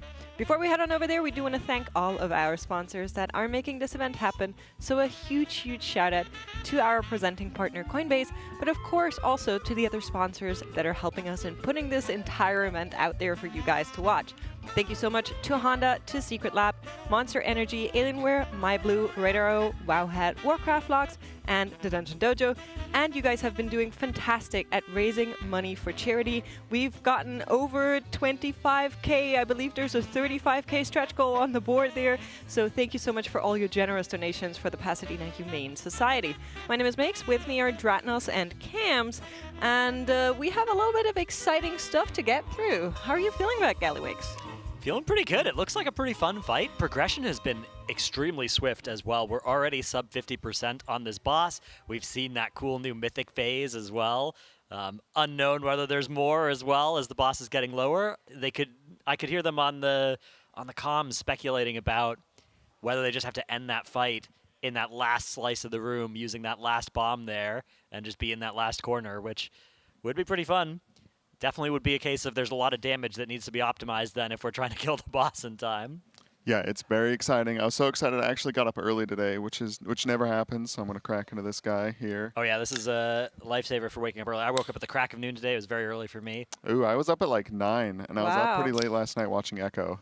So I'm excited about Gallywix. Me too. Oh, cheers. Yeah. I woke up this morning, and you know the first thing during Race to World First that I do when I wake up is just head on over to Warcraft Logs. Thank you so much, one of our sponsors. And I look at like their loading page of the Race to World First to see if anybody has gotten close to where Team Liquid was. And I woke up and Echo hadn't killed it. And it was like a huge sigh of relief for me because I was like, oh my God, okay, it's like a tangible lead that Team Liquid has right now. Yeah, because usually at this spot in the race, you're going to bed ahead and then you're waking up behind, and their guilds sort of do this leapfrogging game. But very luckily for Liquid, Echo have had some troubles here finishing off Muggsy with a heartbreaking 0.05% wipe. The last one I saw out of them. Very, very tough spot, especially that boss. You know, there's a lot of kind of bugginess and inconsistencies on that fight. I'm not sure if that was relevant on their wipe. But, oh, for sure. It's definitely a tough one. Took Liquid all of yesterday to finish it with a lot of great pulls that were then ended by that CC immune mine bug. I'm seeing another tiny baby doggo over there, so I'm a bit distracted. Hello, baby dog. Can we bring the baby dog to the cameras, please? Is little Cora? That is Cora. Hello, my love. Oh, my God. Oh, I love you so much. I love you so much. She's just there. Oh, hello. Oh, hi, Cora. Hey, Cora. Oh, yes. Oh, I love you too. You're doing so well. All those people watching you. So pretty. Cora. Thank you for bringing her here. Bye. And if you also want to see a lot of adorable pets and dogs that are somehow always at any given day roaming the Team Liquid Alienware facility here, then you can actually maybe win our giveaway and get sent out here. If you head on out to tl.gg/CoinbaseRWF, you create an account. You use Team Liquid 20 and get an extra $20 just like that. You take part in our signed jersey giveaways, and you have the chance to come here and see all of these adorable pets. Yeah, it looks like a 3-step process, but don't be intimidated. That last step basically is you don't have to do anything there, right? It just says you're entered to win. We'll see one of you next tier. So it's really just 2 steps to get entered into this giveaway. Thank you, Mathnos. Yeah, that's some quick calculations. 3 steps is a lot. Look, 3 steps, that's intimidating, right? That can be a lot of work, but it's just 2 that actually require any work out of you. And we've got the URLs right there on the screen. We've got that QR code up in the top right. Could not be easier. I agree. I think it's wonderful. Head on over there, fill it out. It's just taking a couple minutes, probably as long as it is going to take until the Raiders pull again. So great use of your time. Yeah, I've been looking. They've been getting back at their computers. The break timer did end about 5 minutes ago, but they haven't started pulling. I haven't seen any swaps coming into the comp or anything like that, so I think there's just strategy discussion that's been happening. Lunch, a very useful time, especially when you're on a boss like this, which didn't have any PTR testing, right? You don't have any idea what the timer looks like, what the fight looks like. Anytime you can get a good chunk of prog and then do a nice meal break, it's really useful because you can use all of that meal break time to still do strategy and stuff. But I have seen a ready check come out, so we may be in for some more pulls sometime soon here. Should be pretty exciting. If they have a good afternoon here, I've heard them saying on comms this boss could die today. Now, obviously, we don't know what the end of the fight looks like, right? And we don't know if there's a crazy DPS check that they are going to have to meet. We don't know if there's extra secret mythic phase, anything like that. But progression's been going very fast in this boss, right? We're like 60 pulls in, already sub 50%. The pace has been breathtaking out of Team Liquid. Hold on, I'm confused. Max is here and we're pulling. What is happening? He was working over lunch, yeah. So he was doing the strat over lunch, and now he gets to take lunch while they start pulling off of the adjustments and stuff. Listen, it's a bit of a weird makes sense. situation where you look at your screen, you see a pull timer, and suddenly you proc Max right behind you, and you're like, what is going on? They've had Yips raid leading these pulls whenever they've needed to send Max into the strategy, area. Do some thinking and stuff, so it's actually a great strategy. I think it was really sort of pioneered by Echo on the Jailer, where they were just having like 5-8 minutes of their pulls raid led by one of their tanks, and then they got to use that entire time to do strategy adjustment. And since then, I think on end bosses, it's almost always sort of the paradigm is once we've got phase 1 down, we are going to just use it as strategy time and have somebody else step up and raid lead that part. All right, that's clever. You've been saying that progression has been going fast. I do tend to agree, on the percentage down to 40%, 60 polls, but I feel like where we are right now is where it all kind of goes crazy from what I've seen. There's a lot of spicy overlaps of that phase. Absolutely, yeah. And this is one of those fights that gets crazier and crazier as the room gets more and more denied from you. You can sort of see the inception of that idea in Heroic, but in Heroic you really don't have to actually lightning up any of your room except maybe at the very end of the fight if your damage is a little cursed or if a couple people accidentally deposit at the same time. But on Mythic, there is no playing around it. You are going to have to electrify your room at the end of this fight. So phase 1, you still do have 2/3 of the room at least. Those frontals as well that are normally just in the intermissions coming out on Mythic as well. Crucial to bait them away from wherever you're planning to do stuff. Yeah, they're following this kind of new design thing, it feels like. Ever since they added evokers, all the fights have had so much movement. Yeah. And this one is no different. Like so many running to the platforms, running to the soaks, running away from the boss, dodging the beam, or baiting the beam even. Boom. Little soak mishap. Yeah. But just movement nonstop. Time spiral very good. But I mean, they just have one, so hopefully they don't need any more. Because I don't know if they're going to really change their comp. You're moving around this room a lot, but it's not like a massive space that you have to cover in a short amount of time, right? Like the room is still fairly small. It is fairly small, and so is the puppy that we just saw. Look at these guys playing here. We got a little bit of exclusive footage of Ham and Cora, and whether you believe it or not, both of these dogs are puppies. Oh my goodness. They're just playing over there, having a grand old time. We really love animals, and if you also love animals, you can support the Pasadena Humane Society. They've been doing a wonderful job at helping with the outfall of the LA fires here in the neighborhood, and they've been taking in a lot of pets. They've been treating all of their wounds, their burns, their injuries, and trying to find new homes for them or reunite with their owners. You guys already raised up $26,402, which is an insane amount, but we made a new stretch goal because we surpassed all of our other ones at $35K. There will be an interview with Gallywix. Cams, are you part of that? I hope not. I don't know who's Gallywix. I have no idea. Is it you, Dratnos? Could be. Oh. Who is getting the interview? Like, who's doing it? Who's the interviewer and who's Gallywix? Yeah. It's a good question, yeah. Some questions. Yeah, we got $10,000 about until we find out. Oh yeah, they have an adoption event happening right now. So if you are local, you can head on over there from March 12th to 18th. They are waiving all fees for large dog for the LBS and up. I don't know what an LBS is. That's but the abbreviation that's for just, pounds. That's just more can tell 'cause amount to love. The L is from the middle of the word pound, and the B is also in the L word pound. is from the middle of the word pound. Yeah, exactly. It's pound. You know, it's a good abbreviation, right? LBS. The brain immediately goes to pounds. It's a very logical. Here's another doggo. That's Luna, the little wiggly Luna. Oh, wow. We are just so blessed. All right, well, we will have to take a look back in on the puppies later, but we have got some more Gallywix pulls going, so not quite as exciting, but we'll show it anyways, as we've got the start of the boss with this sort of intermission phase that you get at 50% on the lower difficulties, and complicated by being connected to the boss with a laser beam that zaps anybody else standing inside it as well. It's such a funny way to start a fight. Yeah. You set the bloodlust into the shield and like run around.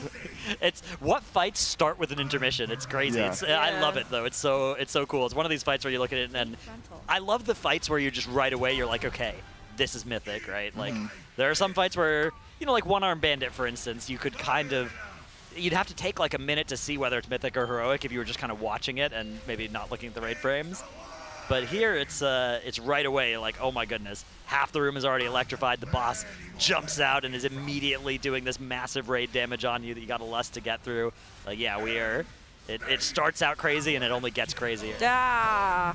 I wonder how much of the boss was designed for the mythic versus they made the heroic a normal boss and then they were just like, all right, let's just remix this for mythic. Yeah, I wonder as well. I think there was an interview where they talked about like heroic usually being the starting point for design, but I wonder if that's true for these end bosses as well, because I don't know, I feel like heroic is a pretty complete fight here, although you don't use the Giga Coils zapping the ground mechanic much, which do mostly show up in Mythic, so you know, maybe they actually kind of also started on Mythic with this one.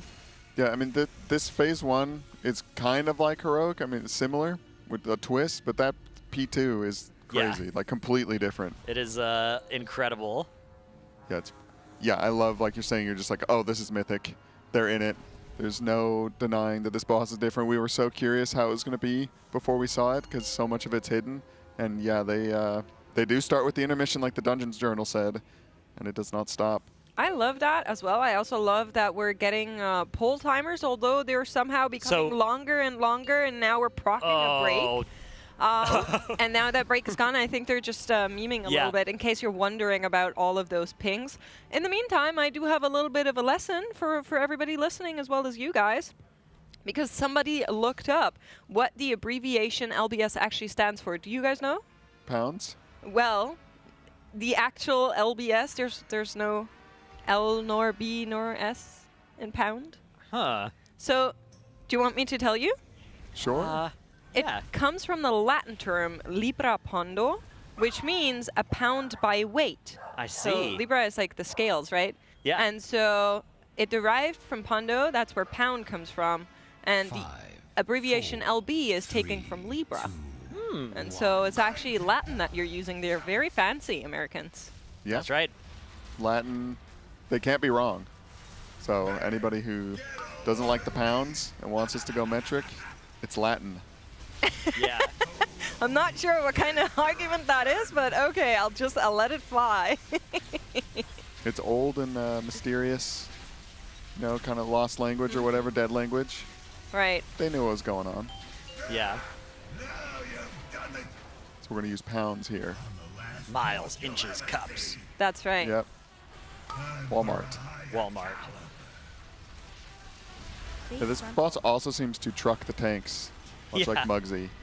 Yeah, just the auto attacks seem to be pretty intimidating. Although I heard them talking about how the ego check mechanic in the second phase of this difficulty, third phase, the lower difficulties, was something they actually could handle pretty well, which is nice. That's the sort of thing that Prop Paladin actually is really good against. It's you get this dot on you, and you can reduce the size of the dot by reducing the upfront damage of the first hit. But then also Prop Paladins, when they're standing in their consecration, they can reduce the damage of the dot on them as well. So you can sort of double reduce the size of that ego check. Yeah, I want to point out maybe the craziest thing about this fight is Fired Up. He's got a debuff over there, And from my understanding is he gets that when he picks up the bomb and deposits it. And now for the rest of the fight, if he dies, he just explodes and wipes the raid. Yeah. And they just have to cycle new players that can no longer die. Right. Pretty rough. We heard them talking about that a little bit as well. I'm not sure if it was a Monster Energy listen-in at the time. I was creating my own Monster Energy listen-in by just watching Max's stream. Ah, yes. And, the Monster Energy listen-in we've got at home. And on that one, they were talking about assigning the bomb carrying to the combination of classes that can't die and their best players, right? Because you want people who are just not going to randomly ever fall over.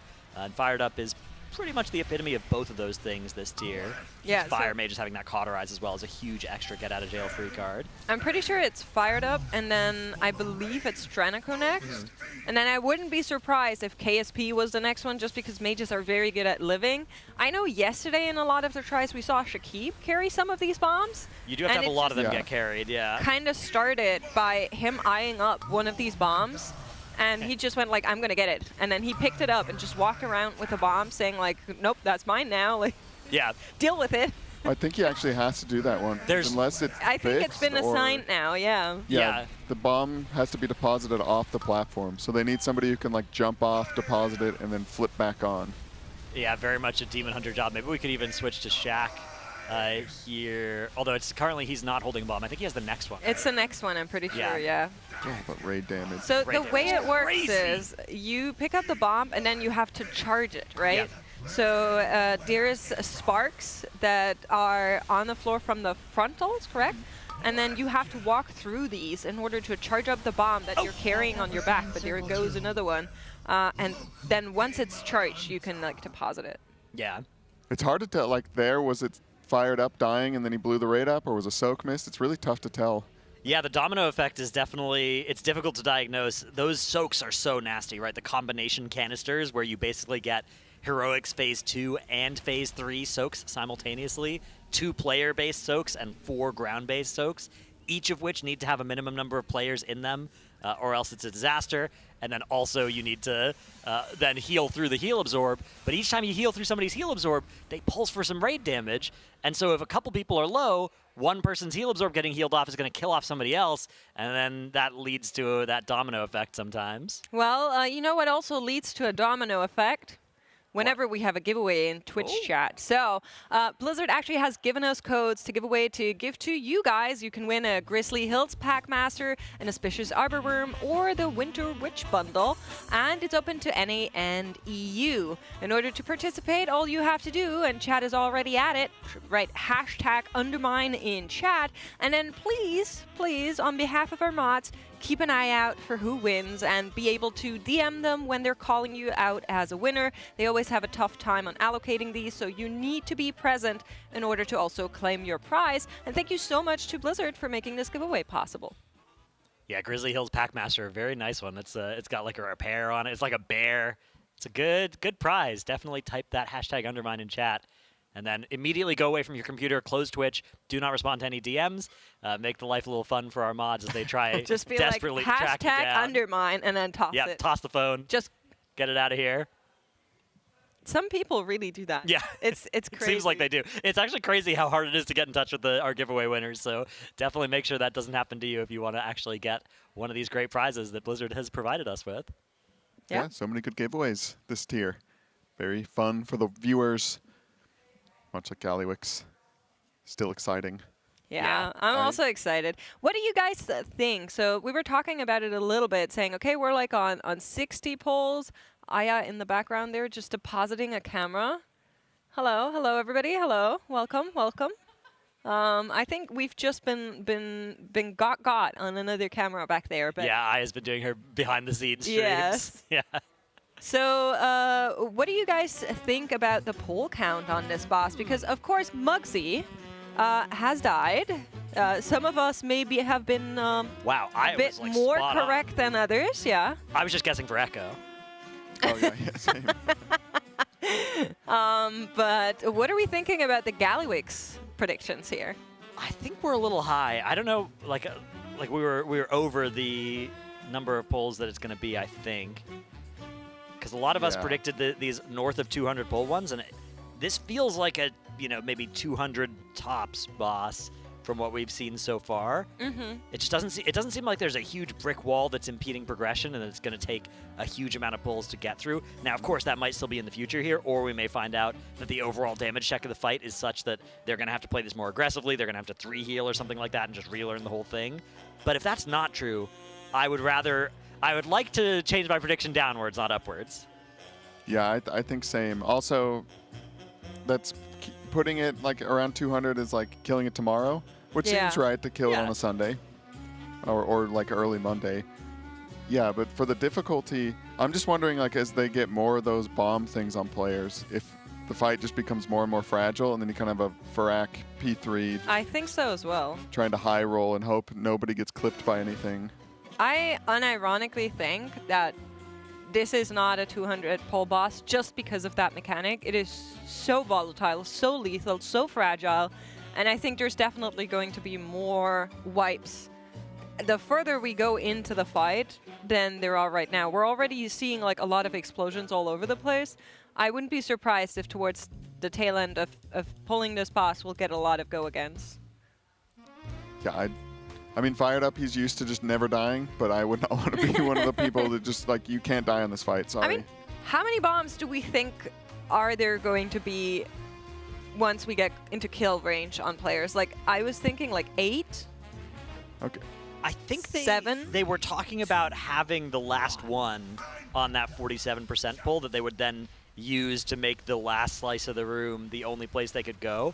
I guess you could get one more after that, and then you make the whole room electrified, but that would be like an enraged spot of the fight.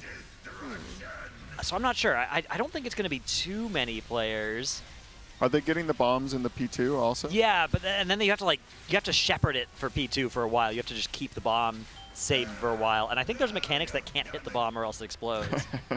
So that is a fun job. And they're loving we might actually, we may see like Fired Up getting shifted off of doing an early bomb so that he can do one of that bomb shepherding jobs. But I'll be honest, I haven't fully nailed down exactly how that mechanic works. Yeah, they're loving the Hollanders bombs. Yeah. Just throwing those in on everywhere? pretty much every end boss. At least it doesn't seem to have the hot potato element to it, which that was, I think, a big point of difficulty on both Halandris and Firak was actually like finding your partner and swapping with them. Especially so frequently, right? Yeah, Halandris that was crazy amount of swaps you had to do. Yeah, just like, it didn't happen this tier. I didn't know any of the mythic stuff, but usually THD will tell me about a boss or something, and he's just like, and guess what? There's Halandris bomb. Yeah. It's like, okay. I do like that mechanic. Well, there is news to share with the class because Echo just killed a Muggsy. Oh, they're freed. Therefore, catching up. It is rather late for them. Their raid time, I think, should have ended a little of a while ago. Right now, it is 11 p.m. over there in Germany. It's not too late. So they can, if they want to, they can get another look at Gallywix here, test some stuff, and then also go to bed, which I think would be the correct course of actions. So, yeah, they were getting up early historically so that they could hit the 5 a.m. reset on week 2. At this point, I think you probably don't play around hitting the 5 a.m. reset on week 3. So you could definitely start pushing your sleep schedule back a little bit if you were Echo and stay up later. But the question is there that much value in doing stuff tonight? You're not getting all that much information because you can already glean almost everything you'd need to know from the Liquid polls that are being streamed now. So I think you probably give Gallywix, 30 minutes tops. And then I think so too. Just to check like some weak auras. Yeah, make exactly. sure your timers are correct because everything else you could have gathered, like you're saying already. Even the timers they're going to have from this, but doing some weak aura testing is definitely, and also if they have any strategy ideas. Although, of course, you do have to kind of do some prog to even get to the point where you can test some of this stuff. On this fight, you have to beat that first intermission, which I think a lot of guilds are going to spend their first hour of Gallywix prog just trying to beat that opening intermission on this fight. Yeah, in races in the past, maybe I'm just getting it confused because they get up so early for the reset, but I feel like sometimes they just get, like, Echo gets, like, 5 hours of sleep. Yeah. And they will just, like, really push into the night and wake up early. It has happened before. Although it's something I think both guilds now are trying more to focus on sleep, especially as it looks like whenever you've got a race that looks like it's going into that second reset, you don't want to have fatigued raiders But I think as we near the end, right, the place in the race where you would give yourself a shorter night's sleep would be like, okay, it's the last boss. It's time to, send it. We'll let Monster Energy substitute for sleep tonight. That's right. I don't know what they've got over there, but we got the power monster. That's right. That's why we're so far ahead. Mm-hmm. Got the Ultra Rosa. Delicious. Yeah, we do have one player down here. So Sevi, unfortunately, didn't go down, but we rest him back up. And then the background there on the left, you can see one of those bombs that is being picked up and now carried around. Yeah, we've got Impex's POV right now, who basically gets to just attack the boss, from what I've seen on this fight, which seems like a pretty fun job for the old Enhancement Shaman. But here goes that mythic phase now with the Mayhem Rockets and the room getting divided by all of this electricity. We have those 3 lasers slicing into them like on Heroic. So do they just have to run back, or can they dodge around that line? Yeah, you can get through it, but you have to be careful with how you do it. And you can see Boomy here is shepherding one of these bombs. Gets the life cocoon on himself actually as well, along with Tiger's Lust. But we've made it now into phase 2 out of that, I guess, second intermission, technically. I'm not sure how we're going to describe that, but I feel like that's a fair way to describe it. Yeah. Here comes another venting heat, which does ramp up over this. And then we have the scatter bomb canisters, which are just like the phase 1 Heroic scatter bomb frontal, except if you're inside that cone as well, you have an AoE around you, so you need to spread within the cone. It's nice, though, they give you a pre-indication of where that would be, so you can actually facilitate that spread. And then it looks like they get tethered to something? Yeah, I think you get tethered to everybody else that was in there with you, although I'm not 100% sure what happens with that tether. Yeah, there's like something floating in the air, and then they have lines going to it. So interestingly enough, Boomy has one of the bombs here. Yeah, that's a new thing I haven't seen yet. This is great that we get to see what shepherding this bomb looks like, because he's basically he's just standing He's just there. on bomb duty this whole phase. This is going well, though. Scatter bomb canisters number 2 coming out. Oh, and that looks like it killed somebody who... Okay, so I think what happened there was maybe Shaq was in both soaks, and you can't do both back-to-back. And then he had the bomb explosion debuff on him, and that may have led to the raid explosion occurring as well. Yeah, this is Halandra's flashbacks for me.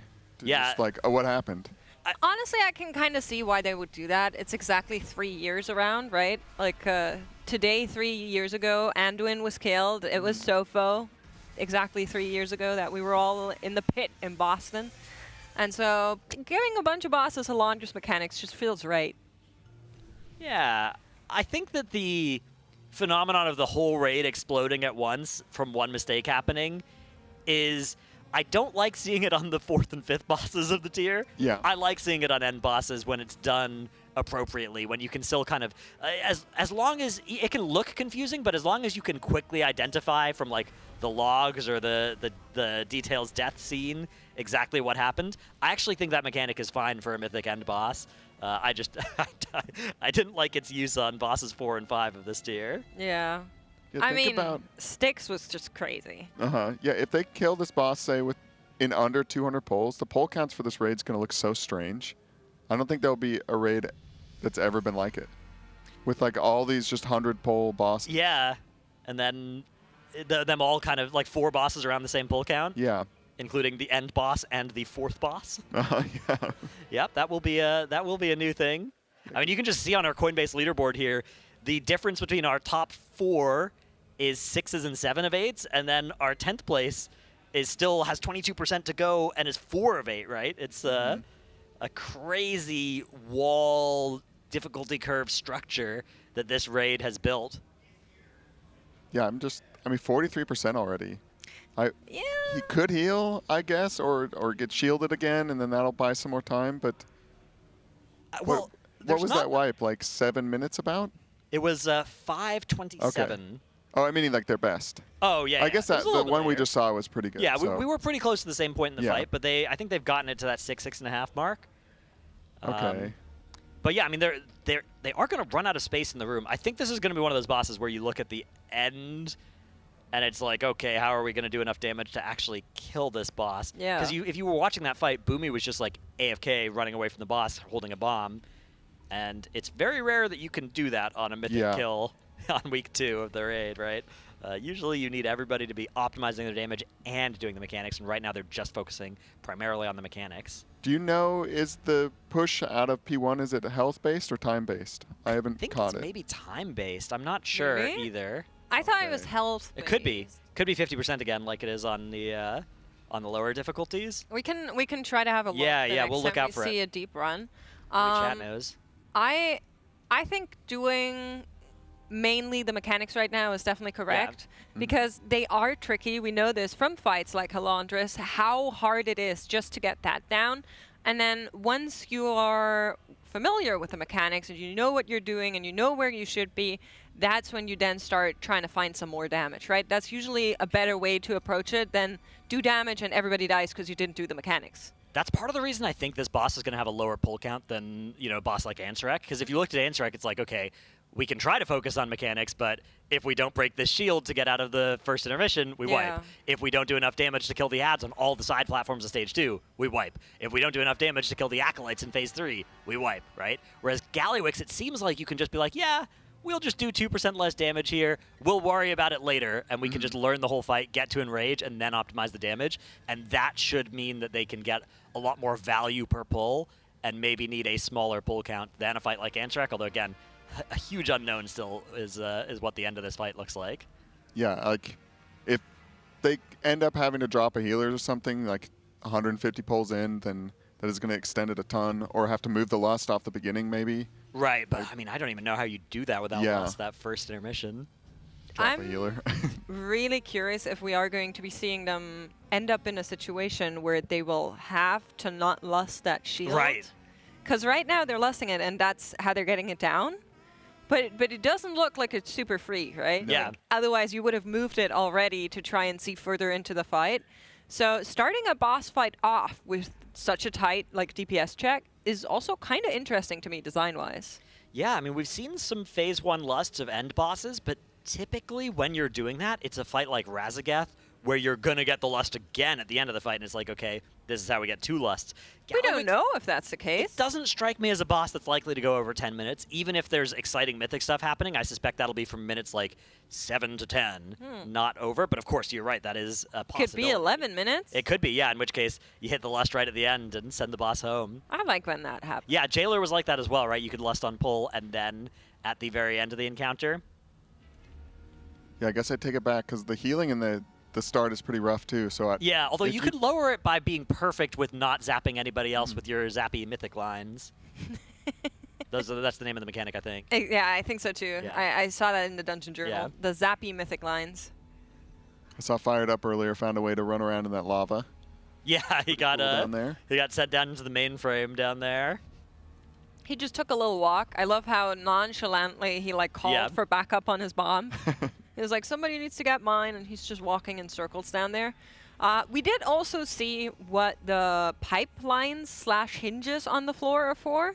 There's some electric sparkles spawning there and just going around along these lines. So for better or for worse, if you are planning to progress this boss on Mythic eventually, just already practice not standing on these is probably a good call.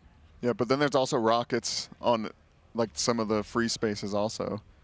And then they have to dodge away from the cutters, through the little lightning trails and then back in. And I wonder how many of the bombs or mechanics can the bombs touch, or if yeah, because on Heroic, if the bomb gets hit by the laser in the intermissions, it will explode. Although it's kind of generous. It has to be like you get a grace period as it's dropping, and I think it's like if somebody's carrying it in the laser, it will explode. On Mythic, I suspect that there is not much generosity with that mechanic, and I wouldn't be surprised if a lot of different things, maybe anything electricity themed, hitting the bomb, could be very bad news in that phase. Yeah, I mean, there's a reason they're having Boomy just kind of stand back and make sure you're not sending in anything. Yeah, just AFKing basically, which strikes me as something they probably will eventually have a range do. Like if you just have Malarkus doing that job, he can still do his full damage pretty much, as long as you're able to cast abilities while holding the bomb, which I think you are. But they might be saving Malarkus to do one where he can jump off and disengage back up. Very possible, yeah. Or it might be a case of okay, Windwalker is more immortal than you know, BM Hunter, right? And we need you to not die while you're doing this, and then afterwards, for the remainder of the fight, we need you to not die, and never, you know, even if it's a case of like, okay, on the kill, nobody's gonna die. Yeah. For progression purposes, you know, you can save a bunch of pulls by not losing wipes to somebody early dying with that debuff that will just explode the raid if they were ever carrying a bomb when they die. I guess the monks can transcend up. That would be my next question. Which of the classes can actually master the gap? Because Demon Monk for Hunter sure. can, of course. I Yeah. think the monks can as well. You got lighter than air, letting you, You roll could, like, and then fly basically over Warrior the edge. leap over and get Maybe. pushed back. So the ground targeted effects like heroic leaps sometimes Yeah, don't work on path that sort not of thing. found. Yeah, you might get path not founded. But if Boomy is being tasked with picking one up, I would think that there's probably a fair chance that Yeah, they're planning on at least trying that out, and then maybe like a priest gripping him back. probably Worgans can do it with Dark Flight, increasing their movement speed, and then you Hashtag jump all off on all fours. fours. Yeah, it could work. Could be another spot for it. I'm worried they're going to get another one of those shields at some point. Yeah, me too. I'm terrified. Going into P3. Yeah, just imagine it. Dude, imagine if Gallywix is still inside this mech suit and then just a bigger mech suit drops on the floor and, you know, he's like 2 mech suits deep then. Gundamception. Yeah, it would be crazy. I'd like that. I think that would be a phenomenal way for this fight to end. Evoker can, of course, also do Yep. it. Yeah. A lot of people can do it, but it's a question of who can do it best. Well, in that case, you want more Demon Hunt. Yep. And hey, more Demon Hunters doesn't seem like that bad of an idea for this fight. They're very durable. Darkness is really good against the damage pattern of this fight, which features a lot of medium-sized hits on the whole raid. So if you can stand into Darkness, that's where it's going to get full value. Darkness, great against, you know, the heal absorbs popping, and each time, you know, you're going to get 20 instances of damage on the entire raid from that. That's Darkness gets full value. Darkness is a lot less good against like one massive hit where, you know, some people just aren't going to get it on them and they're going to die. I'm going to need someone to clip that just so I can play it whenever I feel bad about playing a Demon Hunter, okay? Thank you. Just think about Death good Knight. this tier. I think Oh, it's yeah, really good poor as Death well, Knights. but people are just, well, let's not talk about that. It's so sad. This fight is worse on Mythic for Death Knight than it is on Heroic, which It is. crazy. Usually the reverse is true, but they just spawn all the ads exactly where they need to be, so Yeah, they're like, you don't need Death Grip. we made a class that is only good in raid when you need things to be gripped. Yeah. Here's an entire raid tier where they're not going to be good, and then on the end boss, for your convenience, we're spawning the Eds in a cluster next to the boss. Yeah. And it's like, okay. I mean, it's nice, but Who of you guys has beef with DKs over there at Blizzard Devs? I don't know. yeah, it is bad news for, I think Atlas tweeted something about it, you know, about basically with that exact sentiment of, I wouldn't be surprised if he did, yeah. yeah, of course, Atlas Chi has been getting geared, and I think they were discussing it coming in potentially. They've been discussing indexing more on both Windwalkers and Fire Mages for this encounter, but they're kind of maxed out on both right now as Tobo goes down on that Shadow Priest. Is Shadow Priest, you think, who they would drop? That might be what you would drop. Yeah, you could drop the Shadow Priest for another. You could also drop the DPS Warrior, although I think that looks pretty good as well. And the Rally, even in its nerfed state, is still, I think, very good on this fight. Dropping down to just one of those would maybe hurt. Yeah, Fires. I mean, just these ads coming in free. Yeah, I mean, the Fire's Wizards already are strong. unparalleled on this fight. Time Spiral. This is one where if they had a 4th geared mage, I'm pretty sure it would be in. The balance is, it's weird this time around. Very class stacked. Yeah, although it's different classes on different fights, which I think is, you know, except, like Windwalker's on most of them, although even Windwalker wasn't great at some of the earlier fights this year, but it's been great at pretty much all of the later ones. And then, you know, Moonkin obviously was insane on sticks, awful everywhere else. Fire Mage, great on these last two, pretty good on some of the others. I wonder how much of that is due to class balance or just that there's a lot of hard fights. Because normally you don't get so many hard fights that you have to comp around. It's also just like this tier, the classes are so good at their niches, right? Like compared to the everybody else, that if there's a fight that has a niche, it's not like previous tiers where it's like, oh, Fire Mage is the best at single target and AoE and, you know, any different thing. It's okay, this fight suits this damage profile and this spec is good at this damage profile by a lot. Fire Mage is kind of good at everything, but not as good at, you know, pure single target as the Windwalkers, for instance. But this fight, yeah, it has that Ignite spread. for good value. Not as good as on Muggsy, I don't think. Muggsy is like a unique thing. Yeah. Where it's like, yeah, my class interaction is just broken on this fight. How are you feeling about finally seeing 4 healers on one of the bosses? Yeah, it's been strange. We've sort of been bouncing between 3 and 5 heal encounters. This one being 4. I mean, I think that 4 is the good number of healers, the best number, and I'd rather have 5 than 3 personally. If I had to, if I had to miss on one direction, I'd rather have too much healers rather than too few. It's just so tough for guilds, not for Race to World First guilds as much, but for regular guilds, you've got 5 or 6 healers on your roster. If it's a 3 heal fight, you're benching half of them. Yeah. So I like the 4 heal fights, and then you go up to 5 on some, and everybody gets to play. And I like that. That's nice. Yeah, when we're talking to Max, it's like he was saying he couldn't think of a tier ever where you had 3 heal fights and 5 heal fights. Yeah. Especially to that extent, right? We had so many 3 heal fights. Mm-hmm. The tuning is kind of just all over the place. I think it's just because the damage check on those early bosses was so high, and the healing check was not. So they had the same healing check as early bosses maybe should have. And you could 3 heal most early bosses, you just usually don't because you don't need to because the damage check isn't that tight. But then Styx Bunk Junker is just going to enrage and kill you if you try that, so you have to 3 heal that fight and make it way harder for yourself to actually be able to do it. Yeah, this is starting to feel there's like been eras of raiding where some design philosophies will carry over from tier to tier and some of them stick for a while, and it feels like we're shifting into a new one. With this tier? Yeah. With maybe it started in Nerebar Palace with so many difficult bosses, but this one's just feels different to me. I'm not sure why. I mean, outside of Styx being the 4th boss with so many pulls, but it was more that like then Sprocket was kind of similar, and then Muggsy wasn't like insane difficulty, but it was still really hard. And now this one doesn't look like impossibly hard. Everything's just kind of this. It's a much smoother ramp up, it started small, nuked upwards, then there was a wall very early on. The difficulty jump even from Vexy to Cauldron of Carnage is kind of high, and then Cauldron to Rick Reaver is also kind of high, and then Rick to Styx is kind of crazy jump. They did nerf that boss a lot, but a lot of guilds are still struggling getting Styx Bunk Junker down. It's still a very hard fight for its position in the raid. And Sprocket, I think Sprocket's in a pretty appropriate place for being boss 5. Mm-hmm. I think that one landed nicely. And then One Arm Bandit's kind of a dip back below, down. right? Yeah. Like One Arm Bandit, I expected more from. Yeah, it ended up being sort of a DPS check boss, and I think that it's a fight that is about a DPS check and sort of easier mechanics, and it's after 2 fights that have hard mechanics and also tight DPS checks. And so once you can beat those, you're going to have an easier time with One Arm Bandit because you're going to just have the damage for it, and it's easier mechanically. And then Muggsy looks crazy.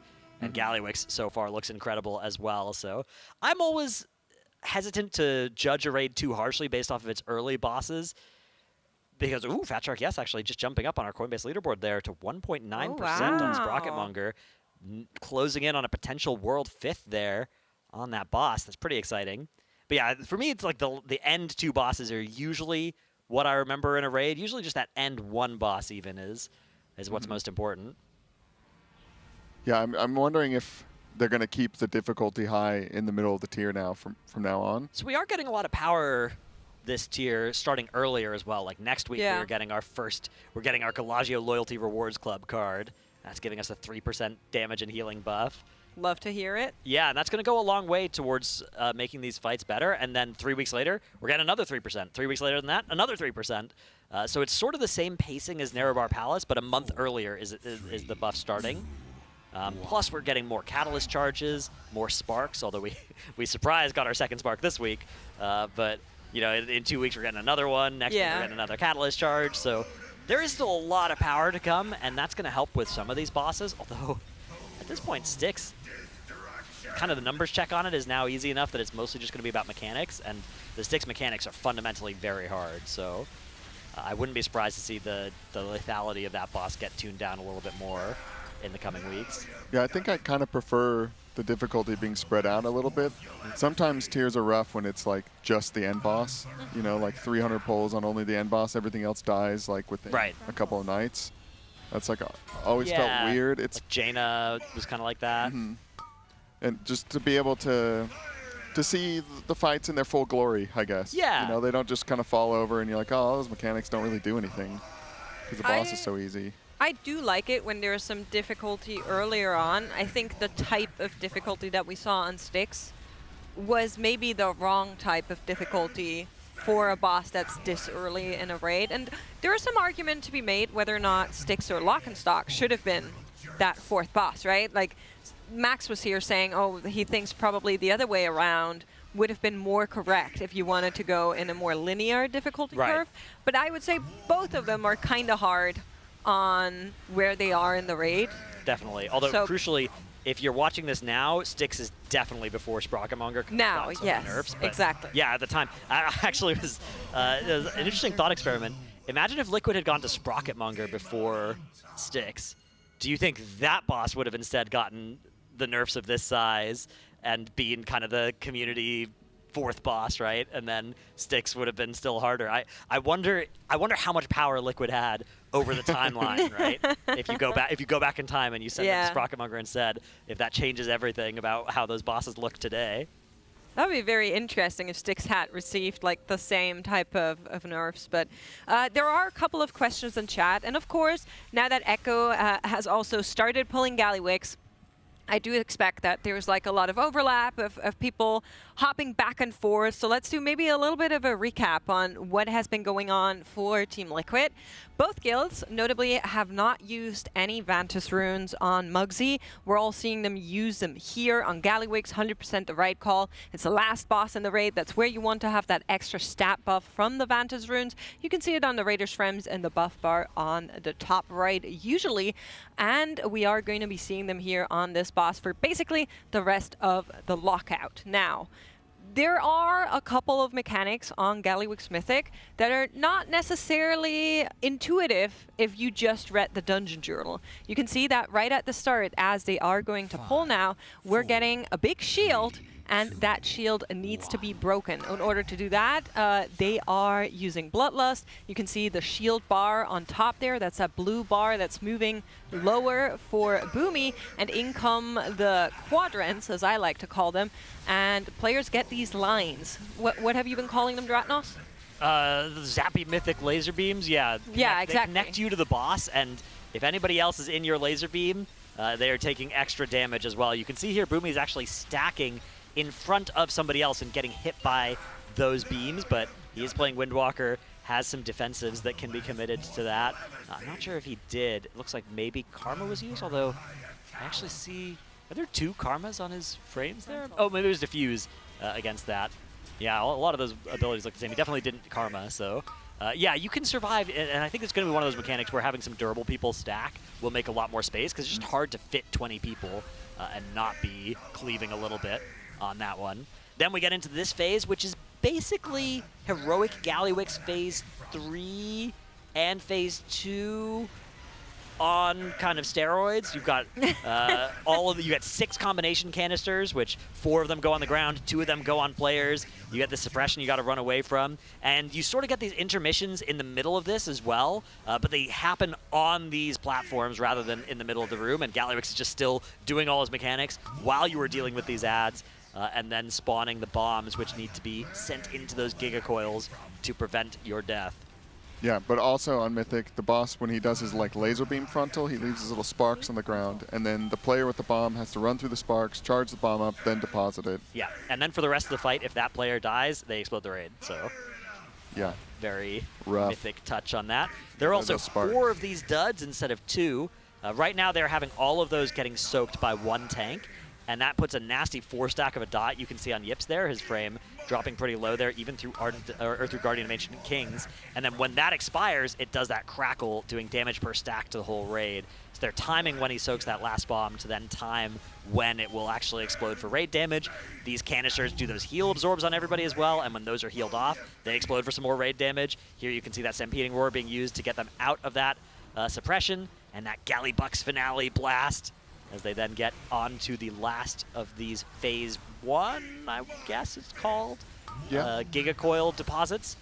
And then we'll be potentially looking at the Phase 2 intermission mechanics. It's hard to, yeah, I guess it's Phase 2. Like their second intermission, then Phase 2 maybe. Yeah. Is how I'll refer to this part that's coming up. And is this Shakib's bomb? Shakib's bomb is going to be coming up soon, I think. I think at it's the start after of the next this. phase. Yeah. So, okay, here come the third Giga Coils. They're going to deposit that bomb off screen right now to stop that ramping damage, and the Giga Coils are over. Now we have another spawn of ads, and this is about to be the boss jumping to the middle of the room. First, we've got some combination canisters. Yep, the big soaks and the small soaks all happening kind of at the same time here. Got to make sure that you survive all of them. They're doing a great job of that. And now we're going to be running away again from that drop-off damage, from that fall-off damage. And you can see that kind of the design philosophy of this raid has been held up high for this boss as well. It's bullet hell, it's mechanics upon mechanics, just raining down on you. We're getting these blazes, of course, as well. So players are just trying to move out of the melee range, out of the boss stack.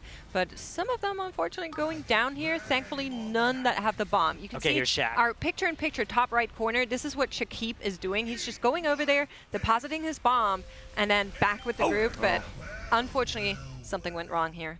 Yeah, that's that deposit onto that second coil. So the fight starts with one quadrant of the room already electrified. You have 3 other Giga Coils, each of which have 2 control panels on them, one of which has a bridge you can use to get to it, and the other of which does not on Mythic. And so they go around that phase 1, depositing 1 bomb into each of the coils, and now they each only have 1 left. And then that has to be done with something like Demon Hunter mobility, maybe Monk mobility as well. You could probably roll, jump, transcend back to do a bomb on one of them, something like that. So a few different options for actually getting the bomb in midair, which is very cool, a very mythic thing on the fight there. And each time you do that, though, you are going to be electrifying that quadrant of the room. So Shaq there was about to move it from a quarter of the room to half the room, being inaccessible as they were entering that second intermission, although they did wipe just before we would have seen that. I think we saw the big animation of when Shaq died, his big explosion happened, although I'm not sure what killed him. So it may have been somebody else in the raid already dying. Is Shaq doing the 4th bomb? Yeah, he's doing the 4th bomb, the first one to actually neutralize a platform. Okay, I think didn't know if he was the 3 mages third are doing 1, 2, and 3, I think. Okay, yeah, I saw Jebby doing the one that I thought was Shaq's earlier. Yeah. Came blinking on. Okay, so they're already getting through 4, and then that means so they I have guess there's 2 gonna be left. 6 total bombs, and the last one is like the crazy mode and rage, you know, lighting the last part of the room on fire type thing. Maybe. Again, we haven't actually seen that far in the fight, so. No, yeah, they didn't seem to use that bomb. We haven't. I don't think quickly we've into P2. successfully deposited the 5th bomb yet. Yeah. Yeah. And it seemed like there was a lot of time before that Giga Coil was charged, I heard them talking about, so I think we will see that, and then we'll have a long time in that last quadrant. But it's very hard to do the phase 2 mechanics in such a small space.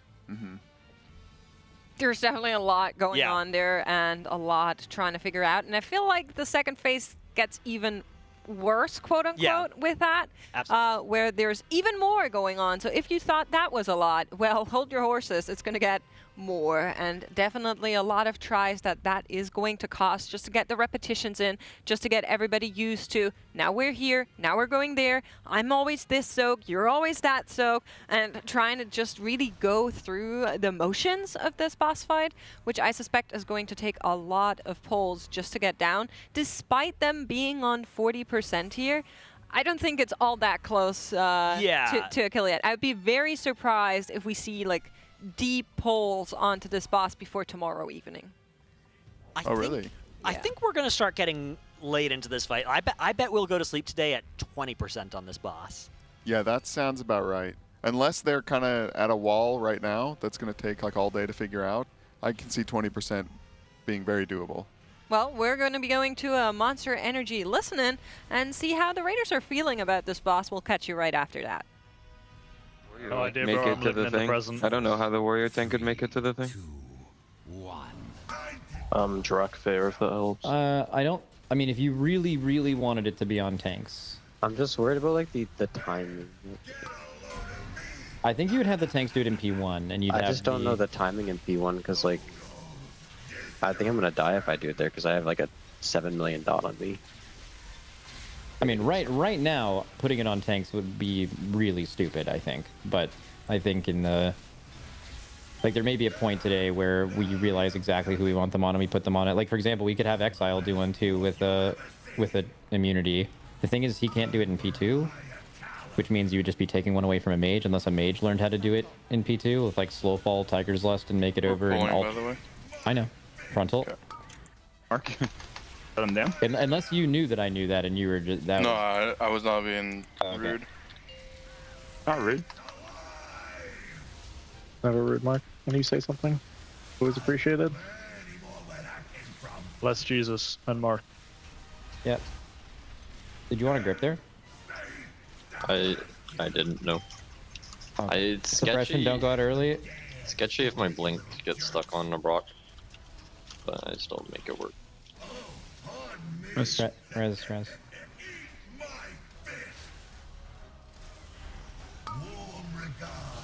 Soaks are You spawning. want that rescue there, Nick? Because it just feels awkward. I mean, you don't have to do it. It's bad for you. Nah, it's not bad. Tank circle. I feel like I'm landing in swirlies at this point. Blazes and frontal in 3, 2, 1 frontal.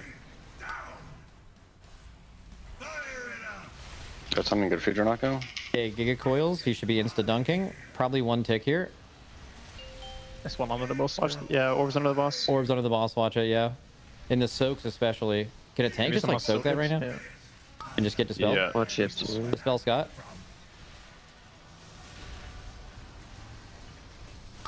We're moving to the ad with suppression. Don't move early. Get in the wind rush. And run regular movement speed all together now.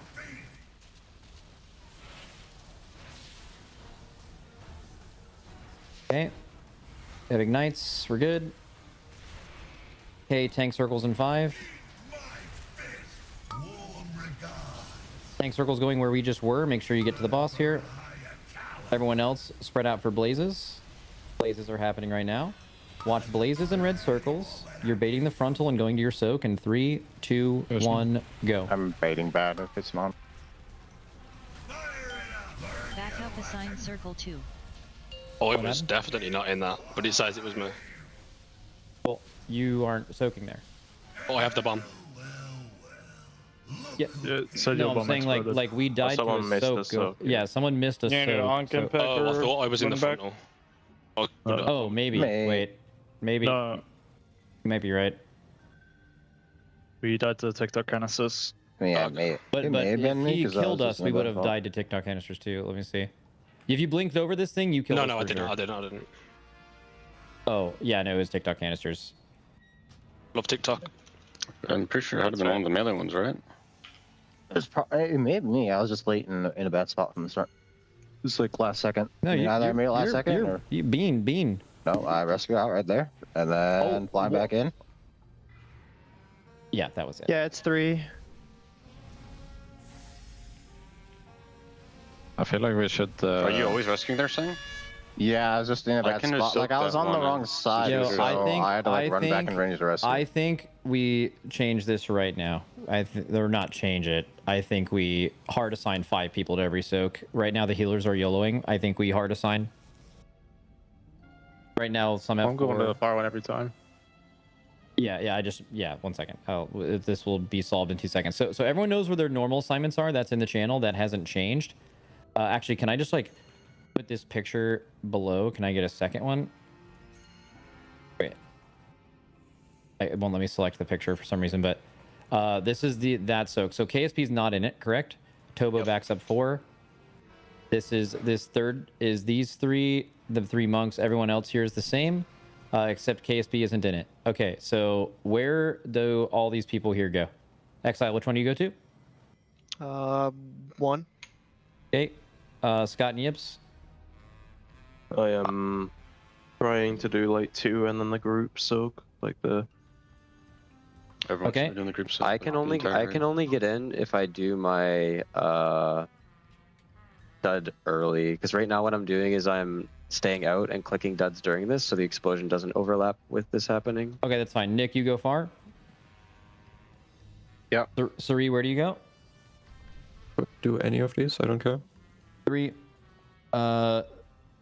Yips, you are 2, or you can't do it. That's fine. Smacked, you are 2. Dryny, you're 1. Or opposite? Which one do you guys go to? I mean, I've just been freestyling. No freestyle. Which one do you want? 2's fine. Okay, Smacked, which one do you want? One. Okay, cool. And then Yips, you make it in if you can. Now every group has 4 people, and at least 4. Are we missing someone? KSP. Oh yeah. Oh yeah. Well, KSP. Yeah, but he's not doing it. I'm banning it. Okay. I'm trying to do both. I'm trying to do the second and third one there, but yeah, just let me know. He can do too. Lummel, if it's fine, if it's earlier, and then I can get in. And but if not, I'll just keep delaying the explosion.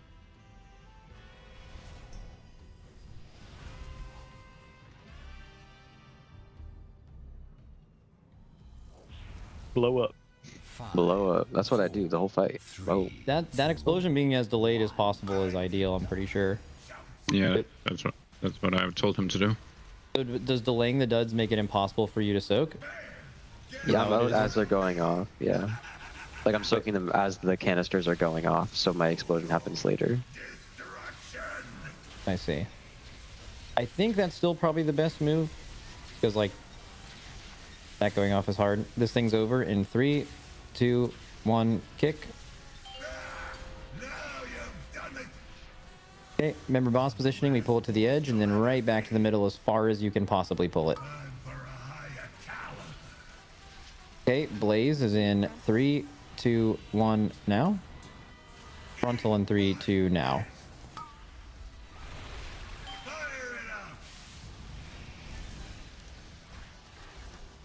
Kill the technician, it's slow.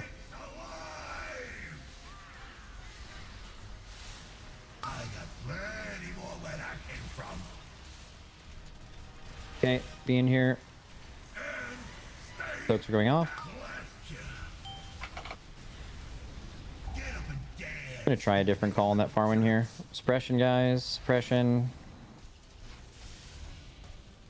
No stacks there. That was very good. Nice. On the boss again. Okay, soaks in 3, 2, 1. New soak spawning. The tank circle's going out, so we'll be getting blazes and a frontal out of these soaks.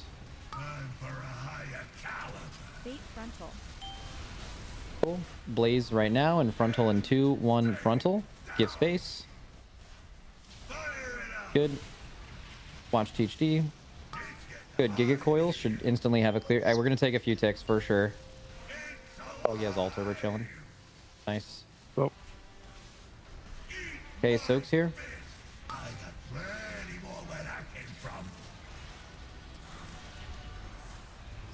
Okay, and don't move. This is suppression. We're going to be moving with the boss. Just get in the wind rush and move as a group.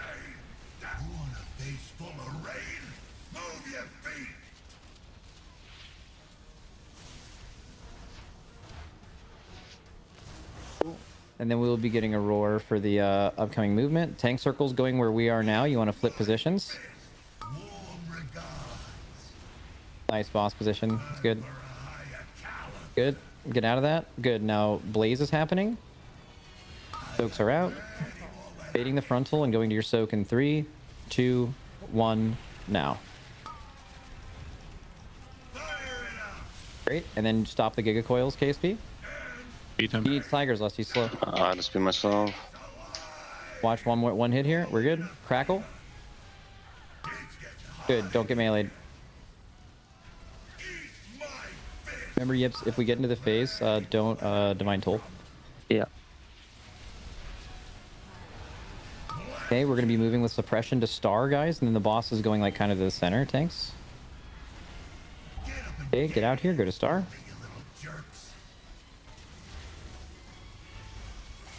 Okay. Bombs are going down. Okay, Blaze and frontal. Blaze is now. Frontal is in 3, 2, 1 now. Super far check. Someone get shock here. Alright, everyone get in the soaks. Someone's back. Tobo's backing up Shack soak here, it's fine. Everyone else has to be in their soak though. There's a crackle in 8 seconds right as these are going off too. Really weird healer soak. It's Venn diagramming a million melee. You guys might want to health pot. Okay, we're in phase. Get to your positions. Middle is going to be blowing up first. Get out of the middle. Hey, after this range, get ready to move into the middle. No. Wipe it out. Can I win the second melee soak? Because I'm literally blasting all my CDs and not in range of hitting any ads. So tank is just in the second one. Oh. Well, then the tank's gonna be in the first one then, but. On which This is the that last one before we faced. Well, the tank is out here, right? Yeah. The Wandering Dads. Yeah. I was going in between. I mean, they're always out of my range. It's just like I'm pressing my CDs and hitting nothing. Yeah, I'll try and go closer.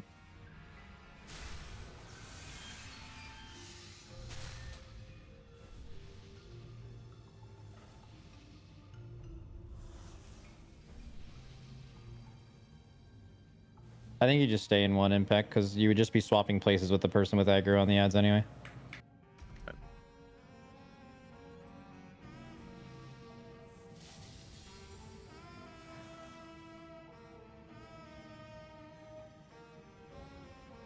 Oh, so everyone can learn from Boomy there. You just, whenever melee, you guys are getting ready in the middle, you want to just be on like the left. Like your initial position is to be here, right? Yeah. Can you take me off the interrupt note, Scott, and always have branch kick the second? Is the interrupt note right now for, is it for these ads in the intermission, or is it for the, when we have two technicians? Is it technicians? Oh, cool. Okay. Wait, why did he die? He got hit by the blue circles, I think. Yeah, that shit instantly kills you. Okay. Right there. I thought it was because of the residue? No, the thing you were talking about. I thought he got hit by the line somehow.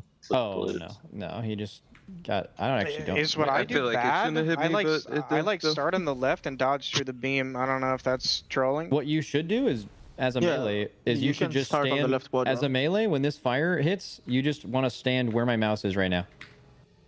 Yeah. Because this beam is fake and it goes over you, and you just plant. Yep. And then you're also not next to those blue circles. Also, a reminder, since we don't like get there every pull, when you do the kick on the ads, do it like last second. Yeah. On the sentries. You're actually turbo griefing if you kick it early. Yeah. Did someone do it there? We died, but it happened the pull before we got there. Do you not care about those ads dying before the second cast finishes, by the way? Yeah, I think we want them to die before the second cast finishes. That's why we changed our boss position. It's mostly just mid. Like, if you look at back, bro, that's a 20-second cast, bro. That guy's fucking locked back there. So do you see where the boss is right now? We put the boss more here, so when it comes out of the intermission, we're automatically cleaving the two sentries. Yeah, I just want to know if I should be, like, hitting the boss and cleaving the ads, or... You should probably be, for progression, probably just, like, dot... He's doing the most of the ads by far right now. He's the big sharpshoot guy. I mean, for now, just fucking kill them, and then as we get better, we start cleaving. Sounds good. All right, that was a minor mistake, but that P1 actually looked really consistent. That was, all of it looked routine. The movements looked clean. The soak looked really fast. We need to dispel these slows, by the way, during suppression. I don't know. No, it's really nice when I'm slowed. It's actually so Wait, fun. so what slows you in suppression? Just the technicians or something shoot people. Technicians put the magic debuff on people in the slows. You can Dorf it dispellable, as well. For some reason, no one's doing it. You can Is it like a healer dispel, like a magic dispel? Yeah. Take DM. Maybe I should wind rush there, honestly, and just do this removal. Maybe it works. If there's multiple mass spell could be it. It's I think it's just one at a time, but people just have to beware.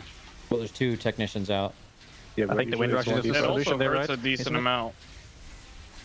I mean, sounds like it's just a healer glow dispel angle, right? It has a glow, right? No, I mean that's mine just has a glow. It's what mine looks like. Okay, pull the boss to the middle. Okay, Blaze, frontal, 3, 2, 1, now? I have an idea for tanks on the pull here after this.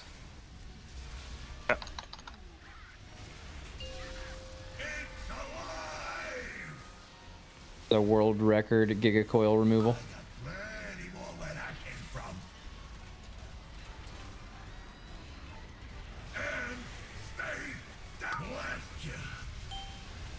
Okay, suppression. What's wrong, Sang? Sound like fired up. It's just when Nick so far, my rescue animation is like 5 years long, and there's just swirlies landing already. Just rescue him early, right? Yeah, it's just That's a guess. fucking fix. Altero, tabal. Okay, Blaze is in frontal. Blaze is going out. Frontal in 3, 2, 1, now.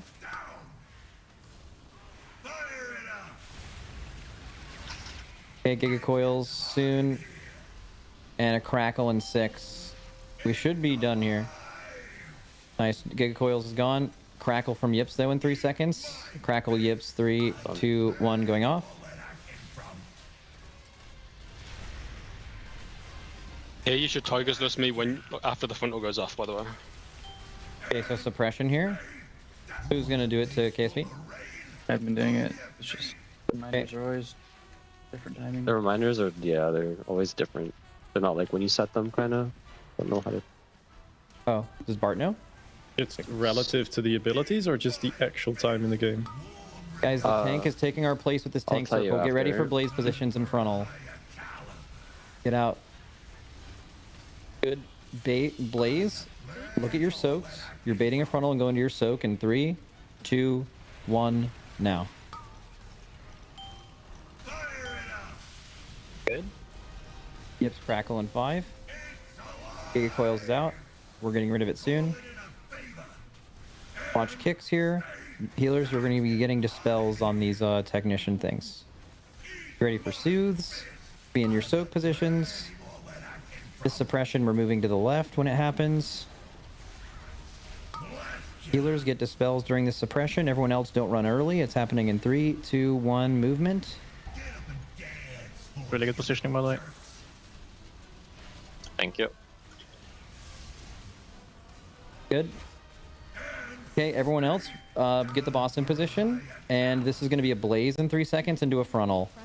So Blaze is out now. Frontal in 3, 2, 1, now. Okay, soak's coming out soon. Everyone get soaks now. Make sure we're getting there with the monks. W backup. Good. Crackle on Yips going off. Hellstone. Good job.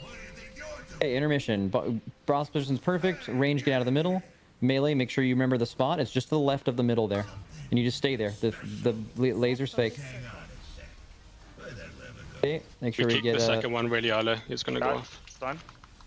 Okay, Impec, give Impec 1 external right now. Impec use personals. Ranged move out of the middle. Watch Crispy.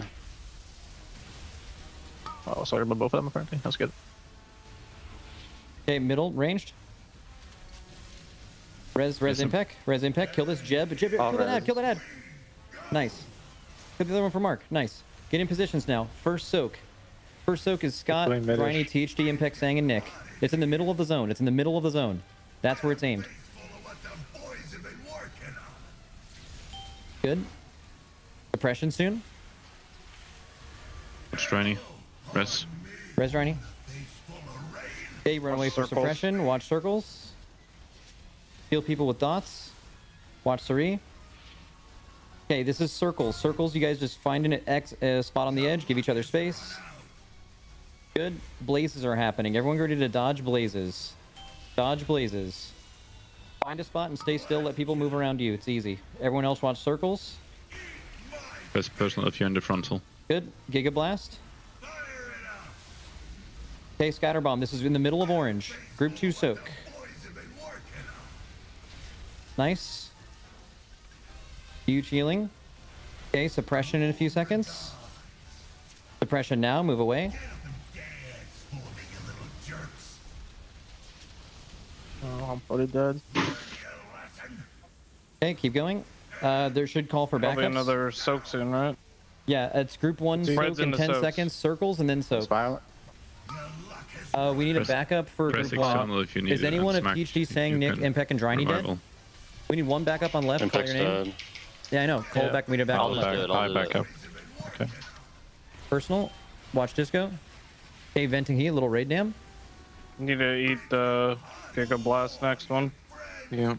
Oh, Boom, you should probably do the thing whenever you get a Giga Blast Yeah, charge. I'm gonna eat this and then I'll dunk after this. Yeah. You should. I'm just going now. Okay, run away, guys. Run away. Run away. We do need more timers here as well. It's in. Okay, get out of that zone. We want to see if it pushes P3. It'll be 100% energy pride. Oh yeah, so it only does it. We figured it out. So One more frontal. Every personal in it. More people. We're good. Get out of the zone now. Get out of the zone, guys. No. Live. He's stunned. Stay alive, Mark. Wait, Mark, please. Mark, bandage. Okay, it's just the same. I think it's the same thing. With the... He said, "Tinker, stinker, lose the floor." Question, Anyone know what the fuck that means? Were hot mess soakers being told to soak when you're supposed to soak? The frontal. No, unless I'm blind. I just have to watch the VOD. I don't remember.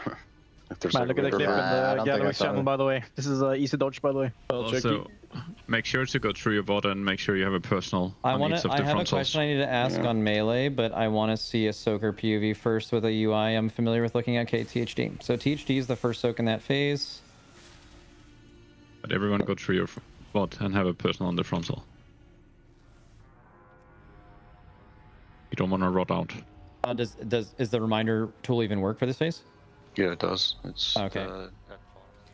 Welcome back after that Monster Energy listening and another new best for Team Liquid. For a glimpse of a second, it looked like we might see what the next phase looks like. Yeah, it looks like this is not a 1 secret phase encounter, but it is a 2 secret phase encounter, as best as we can tell. Right as they were wiping there, you could see Galliwix, it looked like maybe jumping out of the mech for the final phase, and some ads spawning. We saw about half a second of that before Malarkus died. This is the most exciting part of the Race to World First for me, though, is as we get to see these new phases and what they look like. And it looks like you are going to have to do that phase entirely in 1/4 of the room, with the other 3/4 all electrified, as we saw Boomy doing that deposit with the roll, lighter than air jump, and then transcend back. So we've got Fired Up's POV here as we near the end of this phase. You can see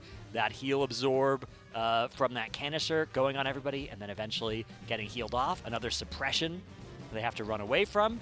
And this is still well before the progression point here. You can see that bomb being shepherded around by Boomy. He won't be able to charge it just yet, but he will the next time the boss does that big frontal. Yeah, this fight's given me Sarkareth vibes. Not just because it's kind of low pull count for their progress, but because of everything's baitable and it's just so quick. I love Boomy just standing out there as a monk, shepherding that bomb. Yeah. Just like holding it, waddling left, right, out of the... It's absolutely insane how they have to deal with this bomb mechanic. But of course, he will be able to charge it up. And then we're maybe going to be seeing him just roll out and deposit this. We were talking about this earlier, saying that there's a bunch of classes on this fight that are pretty good at doing it. But one of the things that will maybe matter, as we only have one of the quadrants left in this fight, is the suppression fall-off damage, and they're already practicing a little bit for that. You can see they're trying to keep the boss as close to the middle as possible, so that then everybody can go to the outer rings of the platform to try and take as little damage as possible. And yeah, this is where we will soon see everybody take a lot of damage. And unfortunately, the poll then starting to fall apart a little bit at the end. It was only Malarkus, I believe, who was alive there. Yeah. So the problem here, Boomy, you can see on the right-hand side there, dodging this frontal, still then he's gonna charge up this bomb. So this is a new mechanical overlap that they are seeing here. This is where we are now at progression in the fight. And you can see the Giga Coils are going to be starting to charge up very soon here and do that ramping damage. So Boomy is going on an adventure behind us on the screen right now to go and deposit and stop that from happening in the side platform. And he executed that perfectly. That was his first time doing it as well, dropping that bomb off over there. But then the reason we wiped here was on his way back, as now you can see that floor is getting electrified over here, and Boomy, having carried a bomb once, is now charged so that if he ever dies, the raid explodes. And so this scatter bomb frontal gonna come out. Yeah, I believe that caught him a little off guard. Yeah. Too. And then so that frontal is now linking everybody, big heal absorb, and now he has to get to the other side as that floor is getting electrified because they blew up that console. Yeah. And the death there coming out, but Malarkus. Look at this! Look at this! And slow here we go, down slow. Yeah, production. Giga slow-mo. We need Giga slow-mo. The Tinker, slowest. Tinker, Stinker, lose the floor, is what the boss says there. Hey, get in here. So yeah, who knows what might be happening here in a moment.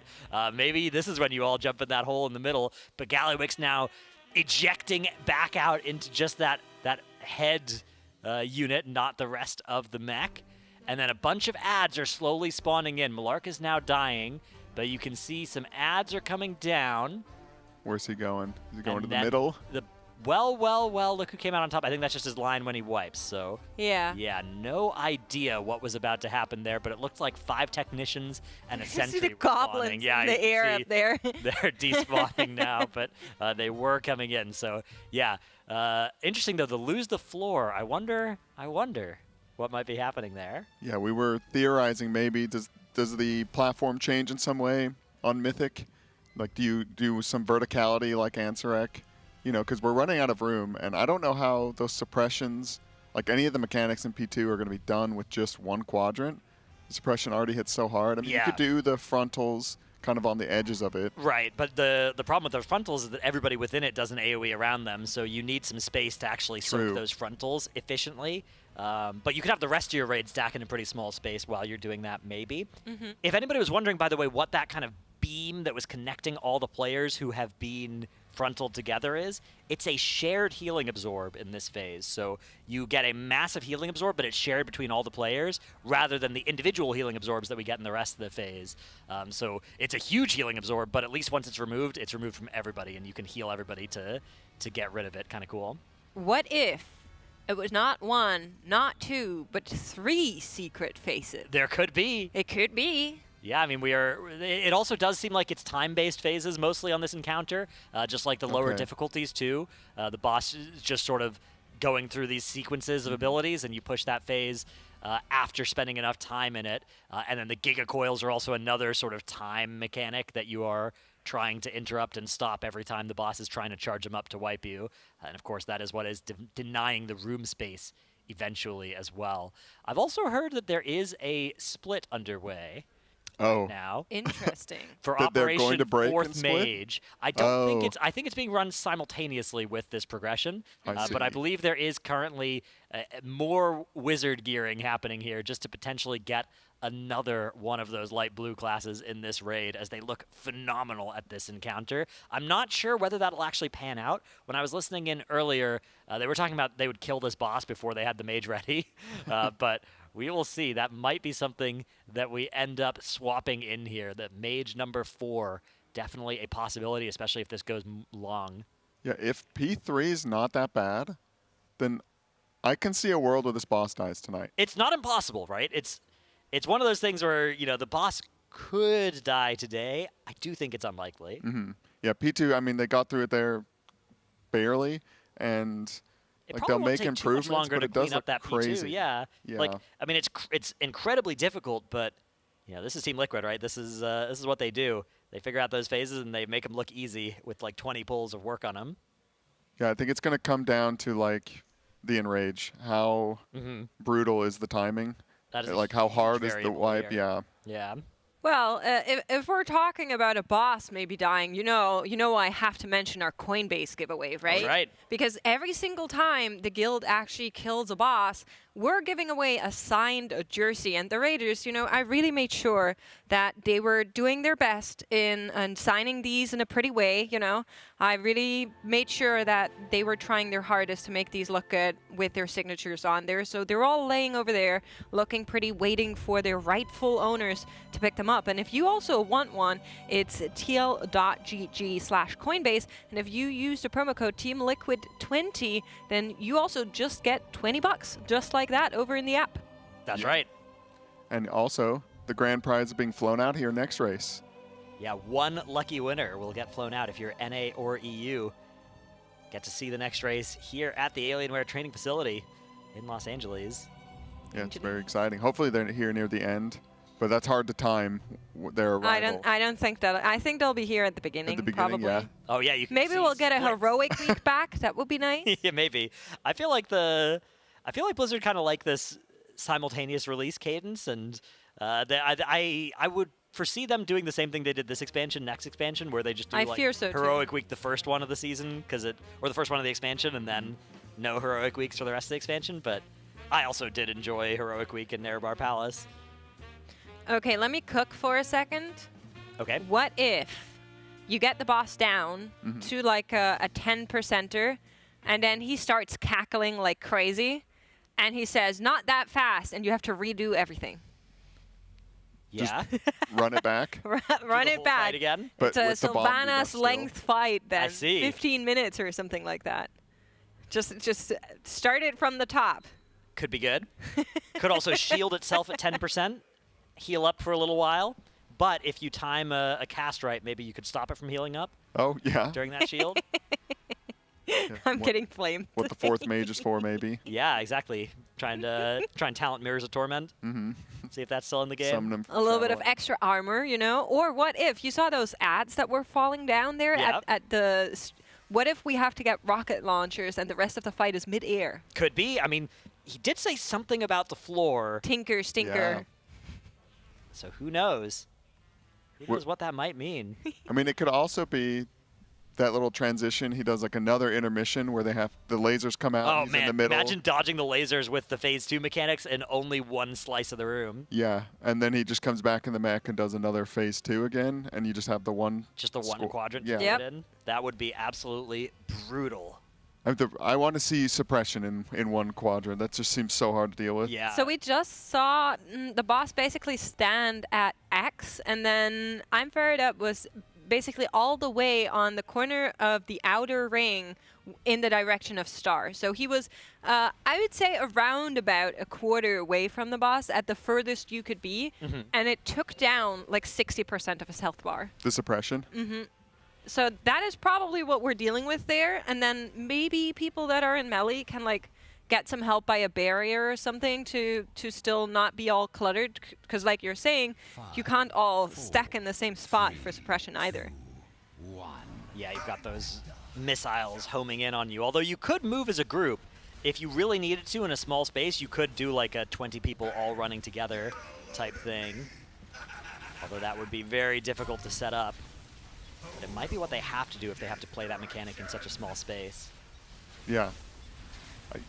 Yeah, unlike the Sarkareth, are you getting similar vibes to Sark? It is definitely Everything, reminding like, me somewhat of baitable? Sarkareth. This seems like one of those fights as well where you have a 6-minute pull and it feels like it's been like 12 minutes or something. You know, I remember Sarkareth P1 was only 1 minute 40 seconds and it felt like 5. There was so much happening, and this seems like a fight where there's also so much happening. Just look at the boss here. Casts an ability, runs away, auto attacks like twice, and then casts another ability, and now it's going to cast another ability, right? The boss is just always casting something at you, and it's always difficult to deal with.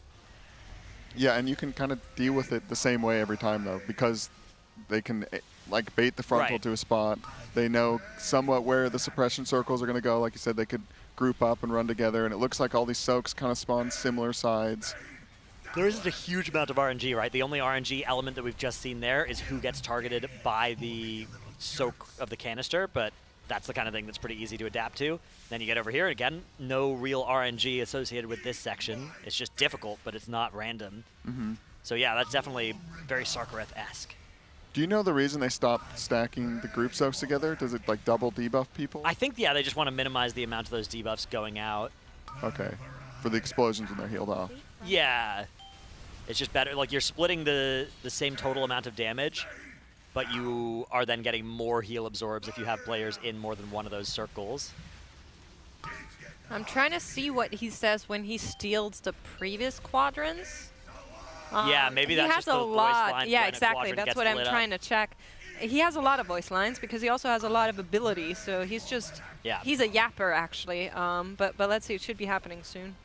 We still have a little bit to go, I think, before a quadrant's going to get blown up because A little bit, yeah. It is going to be Boomy's deposit that I think. Oh no, it's Shaq's deposit. Shaq's, right? Yeah. The first one, but we still have one over here, and then it'll be Shaq's next.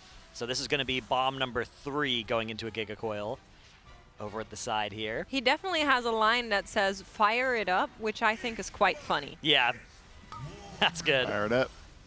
That's why he gets the first bomb. I love all the animations on this boss. Yeah, I also like how they've managed to make it all like bombs and missiles and stuff.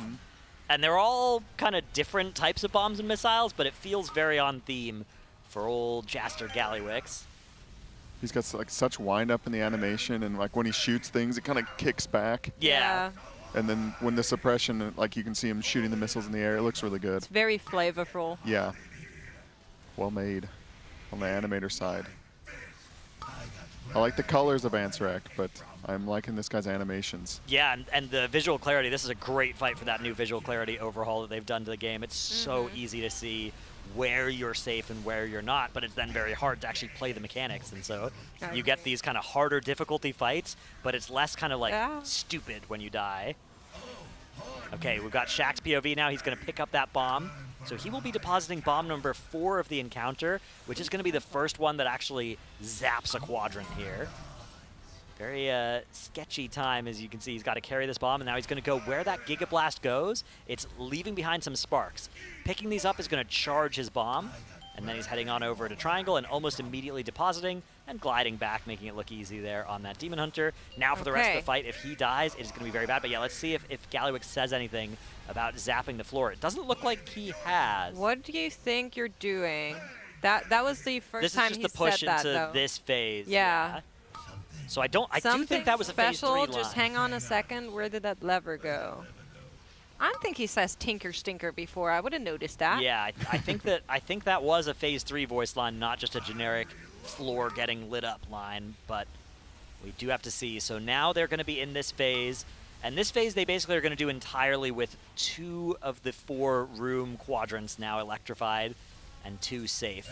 Boss will pretty much always be staying here around that X world marker, giving them sort of the maximum distance, but also both sides, both left and right of this boss are safe.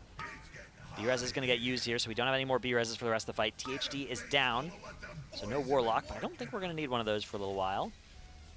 Is it still Boomy with this bomb? Yeah, is he kind of just chilling on unless his own? they've changed the strategy, Boomy will be the next bomb wielder, and I believe I see him he's on the dashing right around there. with it. Yep, there it is.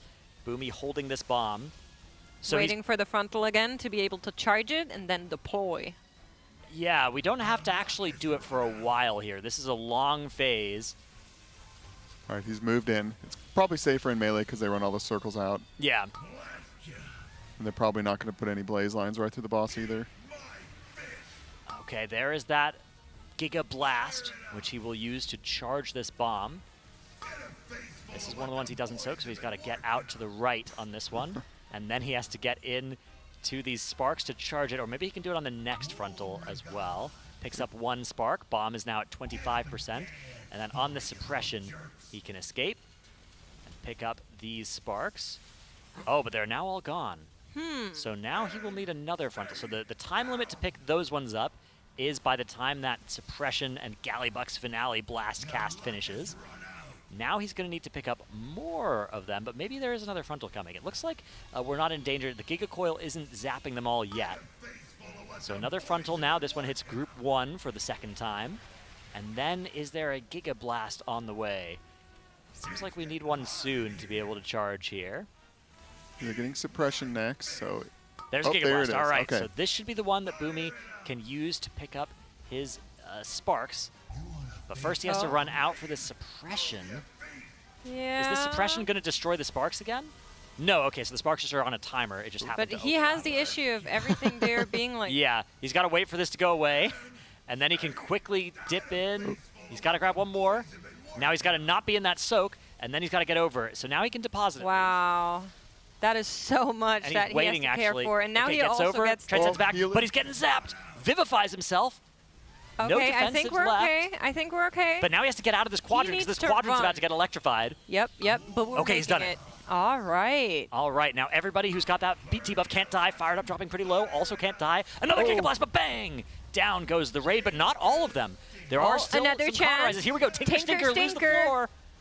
And get in here. And he's in the middle. All right, a bunch of ads coming out. Oh, it is the intermission It's again. a lot of ads. A lot of sentries and technicians as well. Mayhem rockets coming out, denying more space, and another player has died. Let's go, Yips, though, is still continuing this pull as we've got fired up watching this happening for a little while. And this looks like very similar to that first or second intermission, rather, here in the third intermission. And then he's come back onto the mech at the end of it.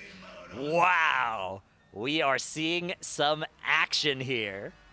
Yeah, so maybe he just comes back out and runs it back. Yeah, again. and then you do the exact same phase again, but you are in just the... I mean, because that entire phase is already hard with half the room. With only a quarter of the room, you are going to need a level of precision that is very Mythic End Boss to be able to do that in the final section of the room like that. So 735. Boss 35% health. I mean, obviously it was a little sloppy, and having Boomy just run around and do mechanics rather than DPS, but... I'm putting my money on a 9-minute enrage here. 9 minute. That's how I'm feeling right now. Okay, I'm gonna do 9:30. I don't know why the 30. The intermission maybe adding that 30 seconds. Let's take a look at the replay of, once again, of course, a new best that did come in here. We were talking at extent about Boomy doing a lot of very, very good stuff there as he was trying to wait for the charges to come in and then keep himself alive before that last quadrant did go down. But what we really want to see is the new phase, and you can see a lot of players being taken out here right at the start, but those that are remaining are going to get into the benefit of seeing the transition change here alive. He does move out of his mech, and then he rains down so many ads. Actually, just like a whole team of everybody he can find. Just look at all of those nameplates that are coming in here. They're all technicians and then 3 sentries. Four sentries, it looks like. Yeah, along the line. Yeah, the green nameplates. Yeah. Oh, the one in the back. I didn't see that one. Now, these are going to require quite a few interrupts out of them to keep them all from going off, and I think that's what was missing here, was these casts finishing, ended up killing somebody who had carried a bomb. Look at how all 3 of their mages were alive, but then as soon as one goes down, bang, chain reaction. Only Yips left standing at the end of this one.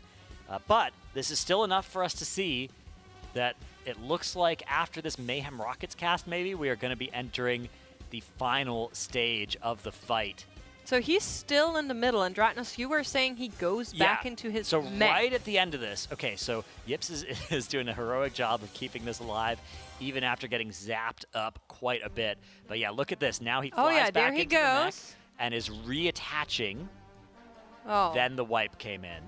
Okay, but yeah, it definitely looked like he was reattaching. You're right. Interesting. Yeah. So it looks like we might... That's I think our best current guess is that you just do another phase 2, but in the last quadrant. But that is just a guess. We have no idea what the mechanics that are going to come next are, which is the most exciting time in the race. It absolutely is, and I'm sure you don't want to miss anything as we are nearing more and exciting polls and Team Liquid getting closer and closer. The one thing I am promising you don't want to be hit by is an ad while we are yet into another exciting poll here. So if you have those primies ready, you may well use them right now, or just use a Twitch Turbo, Twitch Sub, whatever have you. Or, do the tried and tested. Type any gifters in chat and hope that maybe some benevolent overlord is nice enough to gift you one. Yeah, that's how I got mine. Nice. I got gifted. I've just got it open over there on my computer while I'm out here, and I came back to a nice sub. Oh, that's very good. Congratulations. Thank you. I was very excited. Yeah, you don't want to get hit by those ads. They'll just strike at any moment. I see. We baited one. Muraza, thank you for the 5. Nice. Thank you. Chat is doing a great job here, asking for more gifters. Yep, we got another one. Scar Gold, Grotesque, thank you. Thank you both for the 5 subbies. Good job, chat. Keep baiting them. Rizans, Go ahead. you got a sub as well, Dratnos. Oh, let's go. Leaking to everybody that you weren't subbed until this point. It must have just expired. Yeah. It's been a long race. Yeah, it's been a long race. It's been a long race. THC there was looking through the enemy damage taken for all the different enemies, trying to find one where he looked at all good on the meters. Unfortunately, not a single one. This Warlock spec is looking pretty tough here on this fight. He may have been dead for a little bit of that one, but yeah, he died early. But it's looking tough out there. He's doing half of a mage's damage, which is absolutely tragic. But at least he's got the gateway and the health stones that can't bench him. Need those.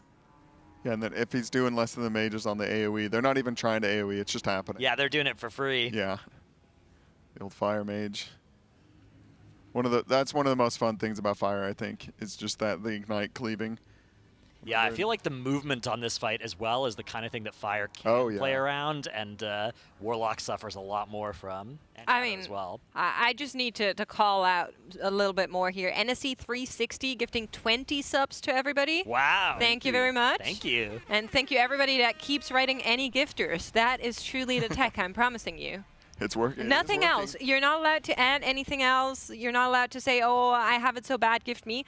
Only any gifters, question mark, okay? That is the tech. I'm just saying, any gifters. Feel free to also at Zyronic if you need some help getting gifted. He loves facilitating that too, so go ahead and ping him kind of anywhere at any time, and he might be able to help you out. Good job, chat. Good job. Looks like they are definitely using this progression as an opportunity to do some strategizing, which makes sense. Usually when you see a new spot in the fight, you get to do some strategy. Whoa! We have 50 sub bomb. Whoa! From an anonymous gifter. Thank you very much. Kentama, thank you for the 5. Just keep it going, you know? Very important, very important. Thank you very much, everybody. Yeah, they've been doing a lot of breaks on this boss. I think sitting here specifically now you kind of have to. You need to like get the interrupt Wikara going for all of these sentries that we saw there. And you need to kind of talk about, okay, here are the mechanics that are happening. What are we doing with these? Where do we want people to be now that we know what is happening next? There's like a little bit of spell queuing being figured out at the same time. So I think that makes sense to take a longer break here. Yeah, it's nice that they are seeing progression so frequently. That's a really good feeling because, of course, you keep doing that, eventually the boss is going to die. It's tough when you have to do these kind of breaks to figure out how to handle mechanics you've already seen, but so far Gallywix hasn't really presented that issue to them. Now, that being said, they will at times want to go back and adjust their earlier strategies based on what they now know comes later. So, for instance, they might decide that they want a different set of players to hold the bombs earlier based on what the end of the fight looks like, and that might require a little bit of reprogression. But as it stands right now, 3 mages, 1 Windwalker, and 1 Havoc Demon Hunter holding those bombs, and then being, you know, the presidents that can't die without wiping the raid, seems fine to me. Yeah, I mean, all the mages were up at the end there. Yeah. And I missed it. Someone must have blown up. I missed who it was. But the mages survived at least 1 explosion. And a few other people, I don't know if they just like popped everything just in case. I think so. I think when you're reaching, you know, that progression point, you just, if you got any personals left, you start pressing them just in case so you can start actually seeing deeper into the fight. That's sort of the main value here is like if you can get 5 more seconds of timer information, that could be very valuable at this point. Yeah, I mean, we just saw it there. Like, it happened earlier, and it was like, okay, what happens? He's getting out of the mech, what happens? And then it got it again. It's like, okay, he's getting back in. What's going to happen? And they're just like right on the edge of seeing, like, yeah, I mean, we would have been able to tell really quickly if it's another P2 or if it's something completely new, and it just, Yips could barely not survive. I also, did they not get the frontal going into that second intermission? I feel like the first time when we were watching Boomy, he got frontaled and then the lightning came down. Yeah, so I think they deposited earlier that pull than they did this pull, like this most recent pull. I think they held the deposit for a little while. Okay. It looks like there's still 4 total cones in P2. I don't think depositing changes when you push out of that phase. It's just, it's gonna, if you deposit early, you're gonna have to deposit earlier again the next time. So you want to hold it as late as you can. But I don't think it actually causes the boss to phase. I think it just is set up such that if you deposit when you should, it's right around when the boss is phasing. We're definitely seeing some Wikara updates come on in here, so a little bit of changes. I would specifically assume it's that interrupt Wikara that we, of course, have seen at very many boss fights already, now being assigned to a couple of the players. And then you are getting a glimpse here of something that is happening on some of the other screens, because there are some keys being run, and I also heard word of a little bit of a split there for another mage. That's what I was just thinking. It looks like Molten Core. I have no idea. Why are we in there? With a raid? Who's in that seat? Is he just playing some hardcore classic? Maybe, yeah. Who sits there? Could be a benched gamer. And knows they're on the bench for the remainder of the tier. Who's sitting next to Atlas? Imagine if we put... Is it Lip? Imagine if we just put it is Lip. We could just have put that as like a GIF over where the screen goes, and that's not actually what's on there. I feel like this is going too long to be just any random GIF. I think Lips might actually be in. Be doing Molten Core. And a little bit of a hardcore classic, yeah. Or maybe Season of Discovery. Yeah. Yeah, maybe Season of Discovery. Yeah, that's fun. Also, did I say Yips moved? Yeah, Yips changed computers because there were some input lag issues they were having, and they've tried a bunch of stuff to sort of fix that, inclling whenever something goes wrong, you just new computer, new setup, change everything. I was wondering. To be fair, WoW is a tricky game. Yeah. Yeah. It's old.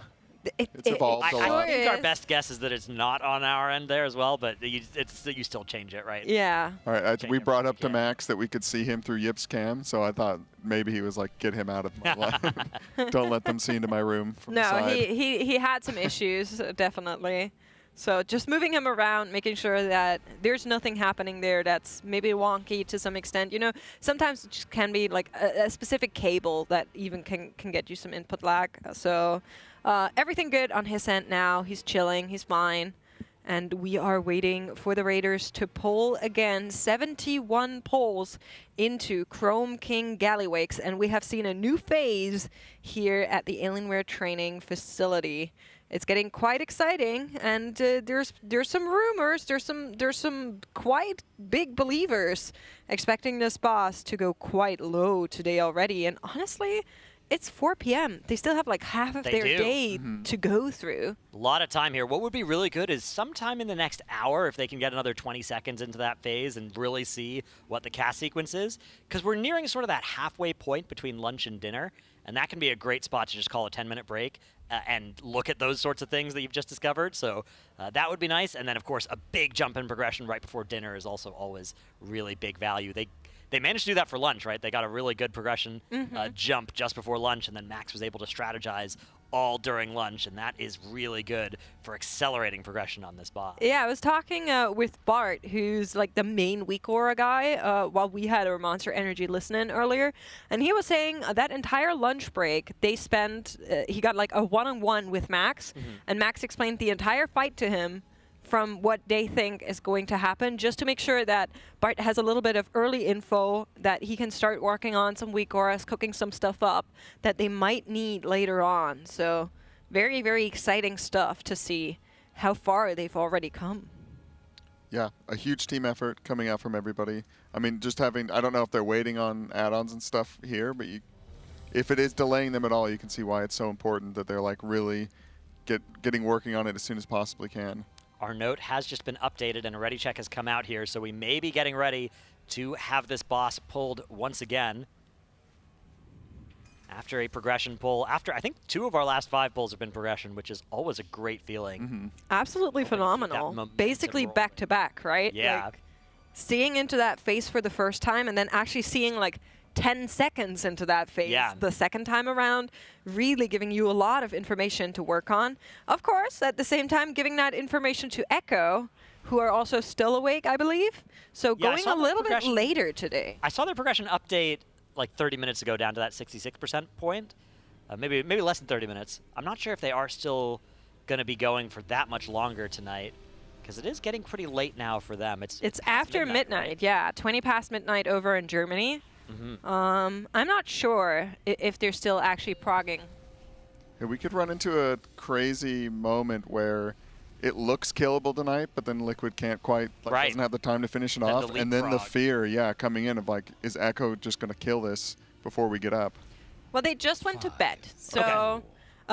well, at least they said they went to bed. I'm sure that maybe somebody's having an eye on what's happening here. Of course, they're going to be aware of everything that's happening, but most of their Raiders will be getting to sleep and not trying to stay up too much. And, you know, they may have a little bit of fear of waking up to a boss being already dead, but I think it's probably going to be like tomorrow night where you're terrified if you go to sleep that is going to be over. Tonight, probably just some slight nerves kicking in. And, you know, for Liquid tonight, those might be kicked up to moderate, but not yet severe feeling. It would be hard to sleep. Doom. Yeah, you've been in that position before, right? Yes. Of going to sleep while the race is still going on, and you know that the other team is nearing that kill. Is that why it feels like Sarkareth for you? That could happen? Like they could... Like another... Come in the morning? We can kill this boss. Everybody only get 4 hours of sleep, and we're back here in the morning. No, well, I guess the progression's probably similar to Sakurath with like getting through this fight really quickly, but it's really just like that everything is baitable and you can kind of just do the same thing every single pull. There's not a lot of like variance. And yeah, just like machine gun mechanics. This guy does not stop doing anything. Yeah, kind of all in the same room as well, because we see a lot of Mythic end bosses, right, where you are going to travel to different locations throughout the fight, right? Like Ansarek starts in one area, Phase 2 is a different area, Phase 3 is a different area, Razageth as well. But Starcraft's a good example of a fight that's just basically a big circle that you stand on and do all the fight on, and Galliwick's also big ol' circle. That's true, yeah. I know my shapes. Good call, good comms. And I mean, it's the same, it's the 0.1 patch, the second raid of the expansion. That's true. So maybe, and if if Styx wasn't quite as hard, then this raid would feel like Aberrus, I guess, but with a lot more splits. Yeah, I mean, we made it well into the second reset, whereas Aberrus died in that first reset, so it probably would have to be like Styx and Sprocket and Muggsy were all easier to have it be comfortable on that end. What was Echo, like maybe 80 attempts? Neltharion? Yeah, Echo of Neltharion, somewhere around that range, yeah. Okay. I'm a little bit uneasy, because I think 71 pulls, the boss is down to 35%. I feel like there's a whammy waiting for us. You know what I mean? Yeah. Like, this feels potentially too straightforward for now. And I'm getting kind of that feeling of like Jailer or even Sylvanas to an extent, where I'm just waiting for them to be like, well, you thought, and just pull a little reverse on us. Imagine, okay, here's my cook for a new Mythic mechanic. Imagine if the boss doesn't die at 0%, but it dies at -5%. Okay. Wouldn't that be crazy? What would be the lore behind that? Well, it would be like Sylvanas, except it would be even more of a curveball to be thrown at us, right? You just get the boss at 0%, and then it keeps going into the negatives, gets down to -5, and then it's over. Can somebody change this caster? Wouldn't that be cool? We have a couple of backup casters. Look, I'm just saying that would be that would not be cool. What about that is cool to you? It would be great. Imagine being there as you see the boss getting down to 0%, and then it doesn't die, and then it just keeps going down. Well, to be fair, it would be maybe on brand for like an evil overlord. Yeah, exactly. Like Galliwix is just like, where it's just like, haha. Yeah. I am cheating. I mean, there could be a Phase 4 as well. Nice little callback to Halandris. Round about a year ago. 2, yeah. 3 years ago. That was absolutely Halandris. Yeah. Gosh, that was a long time ago now, huh? Yeah.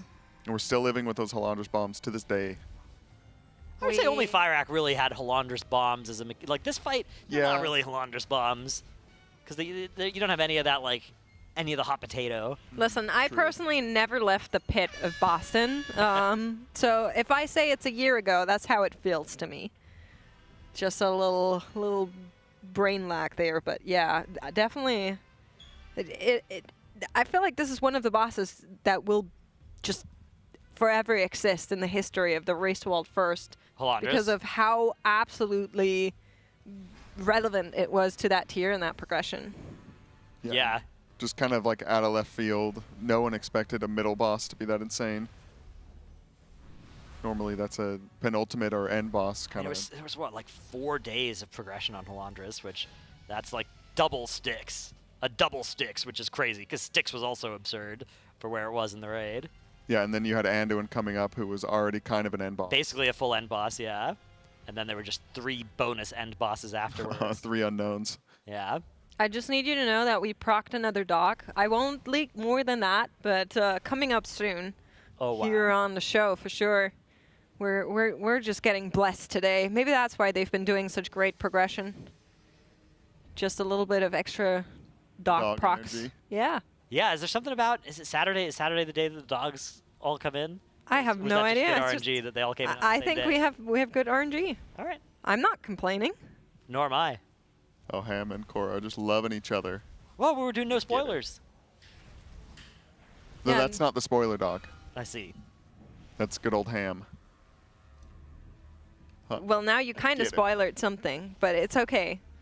We won't say more than that, but there's a lot of dog cuddling and playing going on in the background here. that we are seeing and you guys are seeing another pull as that pull timer after a long break has come back up. I was enjoying watching the dogs. All right, here we go. Pull number 73. That last pull wiped fairly early. They had a couple of deaths and they just decided to jump off. Still took a little bit of time before putting up the immediate pull timer though, so maybe still something that they could learn from that one. As we are once again underway, we do the baiting of the boss and then a gateway for a few of these ranged players, the most immobile ones like DHD, to get that gateway into this good position before then running in and being forced to move here now during this Lust opener. Not a great feeling.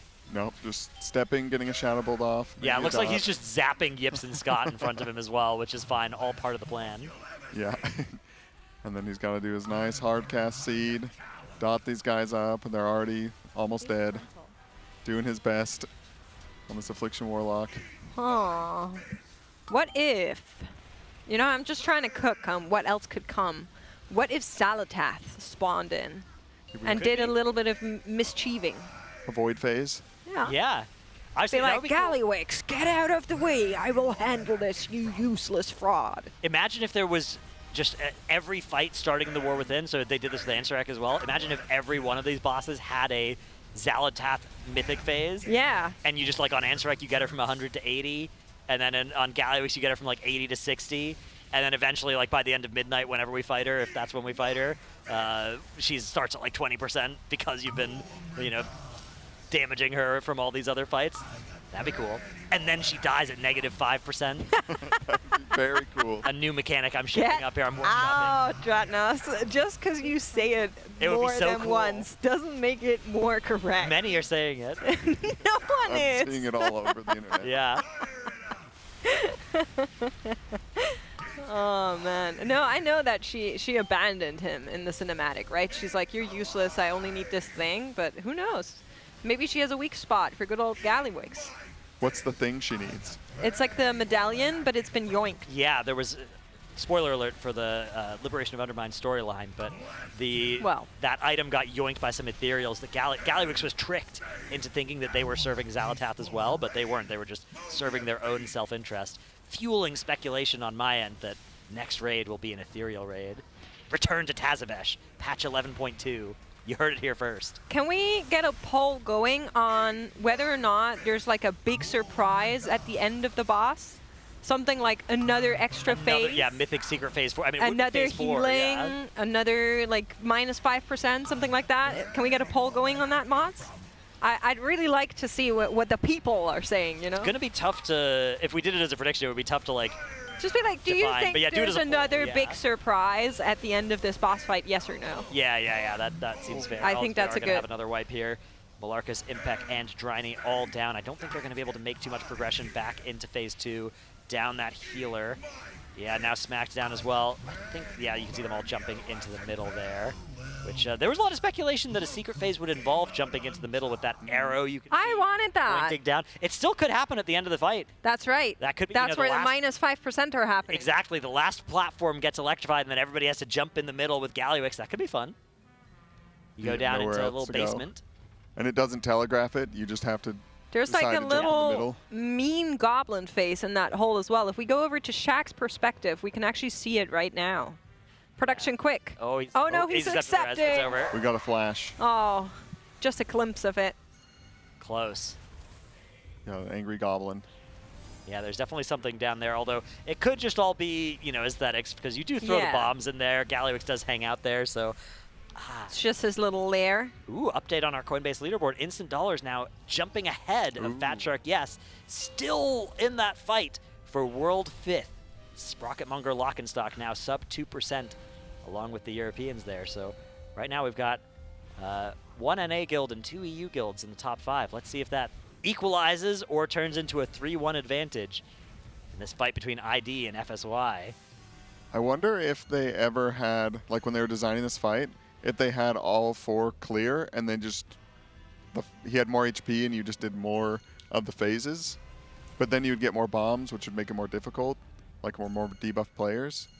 And then they cut out one of the pie slices, took, you know, 30% of the health off the boss, and so this would make it more manageable. Maybe, yeah.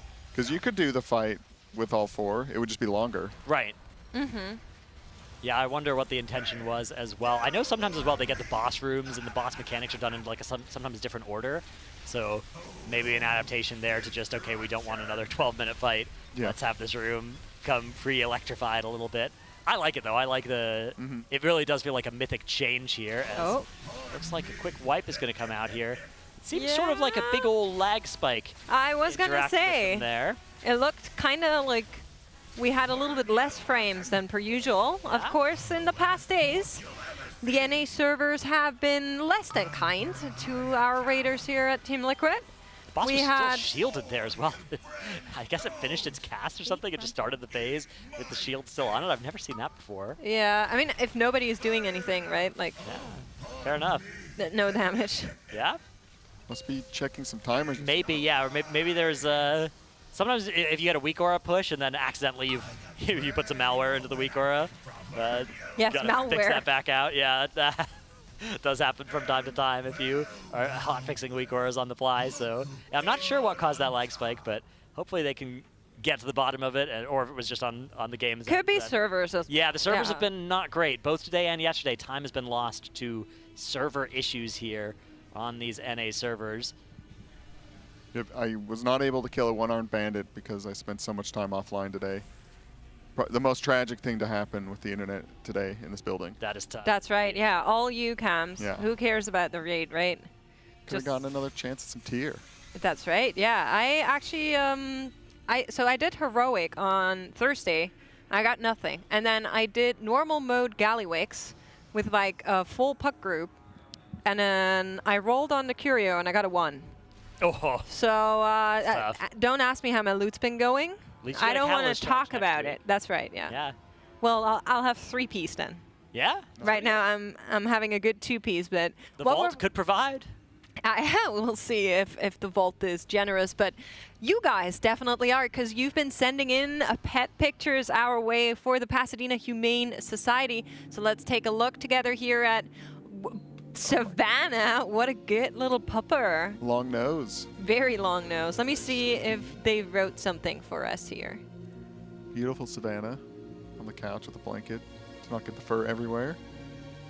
A nice little crooked painting. Beautiful dog. Yeah, I like that. I wonder if this is like if the dog's nose is actually that long, or if this is just a trick of the camera here. Both, probably. Probably. That's big. Floppy ears. Yeah. Big face. Cute puppy. Mm-hmm. She opens those eyes. I'm sure they're nice and red. Big droopy eyes. That's what our big dog does. Gets really creepy red eyes when she's sleepy. Oh, okay. I remember this one. So this is Savannah, and the person that sent it in is Gib, and he said she's a 9-month-old basset hound. That was the one that wanted us to sing the song of her people. Oh. Maybe Dratnos can do that part as soon as I find it. It was a very interesting text that they gave us there.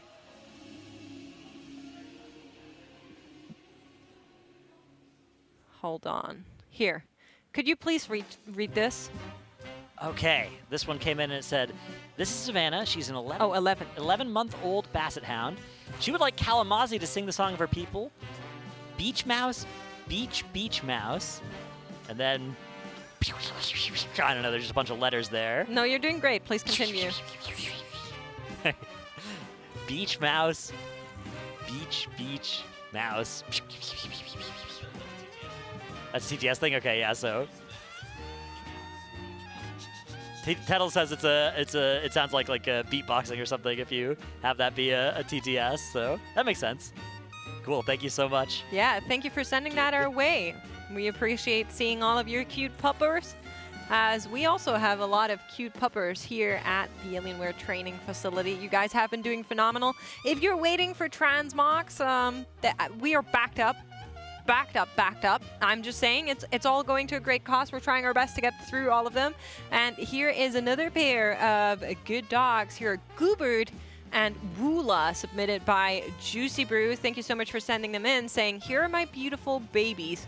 We saw another Goobert the other day. I think that's a great name. That was the same Goobert, was it not? Did you send in the same docs, but we showed them in reverse? I feel like I've seen Wula and Goobert before. Yeah, I don't remember seeing this one, but maybe it was on a shift I wasn't on. I think so. Definitely good dogs, though. Happy to see them again. Also, I believe those are Max parents. Is that, can you confirm for me, Dratnos? It's So- $200 from Mama and Papa Smith, which I think is... Yeah, right? And they said, go Team Liquid. We're super proud of Maximum and the entire team. Thank you so much. We appreciate it. That would be even more evidence that, yeah. Yeah. Seems likely. Wow, we've gotten a lot of these donations recently as well. We are 26,000. You guys are insane. We appreciate your support so much. And we're trying to get through all of them. But right now, there's a break on our screen, so we can do a little more. Yeah, 5-minute break has been called by the, actually a little bit more than a 5-minute break that just has 5 minutes left on it now. As you can see, THD not in his chair. A lot of them not in their chairs. Makes sense, though, if you have a server issue, hiccup type thing. That's a good time to call a break. And we're about halfway between lunch and dinner, give or take. So it can be a good time to stretch those legs, use the bathroom if you need to, and let those weak auras and strategy discussions continue. That's right. Thank you so much for all of those donations for the Pasadena Humane Society. We've been raising money for them. Every dollar counts and goes straight there. We also had a massive $3,000 donation earlier in the days. So thank you once again to Alithas. But here is another one of the Transmogs. Here's Helena. Wow. I like the axe here. That's like a classic axe, I think. The Draconic Destroyer or something like that. Cool illusion on it as well. I'm trying to see gnome, if they however. set something, but again, we're so far back. Yeah, from the guild Monkey Business. It's a good name. I do like this. It is still a gnome, however. Yeah. In a goblin patch, nonetheless, so. Gnomes are... I'm gonna give it a 6. A 6. Yeah, I would give it like a... why are we doing the silver and the gold? I just don't like that. But I will give it 5.3. Okay. Harsh, but it's maybe definitely not the worst gnome I've ever seen. There are a bunch of very bad gnomes. All right, maybe another one available, perhaps, perchance. Here's Plunderlord Girthshaker. What are you doing? The level 80 prop pally. The guild Pylon. What is happening with this weapon? I have no idea. This is a flail? Yeah, they come like this in the dressing room. Okay, but normally it would be like hanging off of that chain down. Yes. Okay, that makes a little more sense, although not a lot more sense, as the color is still pretty clashing with the purple. I guess purple and orange, those kind of go together nicely. They do. It's more the gold and silver that we're doing here as well. You can see it on the arms there. You can see it on the front something as well. You're never a fan of the gold and silver on the No, same I don't one, right? like that. That's cool tones and warm tones usually don't match. Very big shoulders on a dwarf as well, which is sometimes works out pretty well. I could see actually the shoulders working out with those extra wings. I think those are cute. But I'm just not sure about everything else that's going on here, to be honest. All right, yeah, definitely a cool transmog. I'm going to give this one a 6.5. A 6.5? I still am also, some of the clashing nature of this one is... You like that? But I sort of like it. I like it about 6.5 out of 10, so that's why. Okay, I will unfortunately be mean, but okay. I mean, you know that. Oh, this is not a gnome. So it's not a gnome, and I do love dwarfs, but I just, something about this is giving me a little bit of an ick, so I'll have to rip a 4.2. All right. I think it's worse than the average that I see, unfortunately, but I feel like you were kind of going for that. That is very, very harsh. Well. Thank you for your $35, though. Thank you very much, Plunderlord Girthshaker. Yeah, thank you for sending that our way. And here's another one. Here's actually... Sorg. No, that is Sorg. Thank you very much. That's a German S. I'm pretty sure it's a B. It just rendered wrong. Nope. And then the O. Oh, actually, you don't pronounce the O because it's been crossed out. So just. So, well, actually, you pronounce it but no, it's okay. No, you go ahead. It's just a strike through, right? So it's just. Thank you for teaching me my language. I appreciate it, Dratnos. So Brug, the Resto Druid. Mm-hmm. I like this. I like this like a Torghast. It's all Torghast-y Mog, pretty much. One of those cool belts with the skull and the vials on it. That Torghast back attachment as well. Definitely doesn't look very druidy. And the fist weapon as well is very interesting, I would say, for this. Yeah. I do like this, though. I like It reminds me of a dentist. like a resto druid wearing this stuff is cool. Like, because it's so I've never seen one like this before. So I like giving points for creativity and uniqueness. Chad is saying this is a Star Trek Mog. Unfortunately, you chose the wrong letters for that. That would be Borg, not Zork. But other than that, I think it's a good try. Berg. No, it's not. No. Berg. It's burger, like the first half of the word burger. It's an S. I'm sorry. I'm sorry that our letters are confusing to you. I do agree, though. I think it's rare for a druid, especially a resto druid, to look like this. I think they were trying something and it's working. You're also very rarely seeing the bald head. They kind of vibe with that. Yeah, so the bald head night elf female. Besides cool. the name, that is absolutely horrible, in my opinion. I am rating this one an 8.7. All right. We still have now had our break timer. The break timer has elapsed, but still no ready check or pull timer, so don't worry, you aren't missing anything. Here is Hanky Panky, an orc. Definitely rocking the candles there on the shoulders and the head. This looks like a mole person to me. Yeah, I like this new sword and that offhand as well, and the candle helmet and stuff. I'm going to go with an 8 for this one. An 8? Yeah. You are so nice. I feel like we're polar opposites. I do like the back. But unfortunately, I think there's a lot of stuff that's not mixing well here. I'm going to give it a 6. All right, I like giving bonus points for using the new patch stuff, but fair enough. Fair enough. To each their own. Yep, that's right. Thank you so much for sending your transmog in. We appreciate it. All right, maybe another one on deck here. Maybe. Let's see. Maybe. There's Fun Guy Baron. Oh, yeah, he does look like a fun guy. The Zandalari Resto Druid. What is I agree with this title. Where do you even get that title? It's, there's a fungus thing. I think it's the, like, is there also a fun girl? Yeah, it's fun gal if you're, which is nice. I like that's that. a great pun. Yeah. If you're... that's good. Yeah, I like that a lot.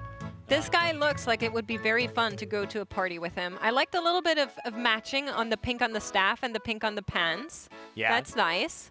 You definitely went for color and all of it. We're also seeing a little bit of pink on the shoes there and on the arms. So that is very nice. That's something we rarely see.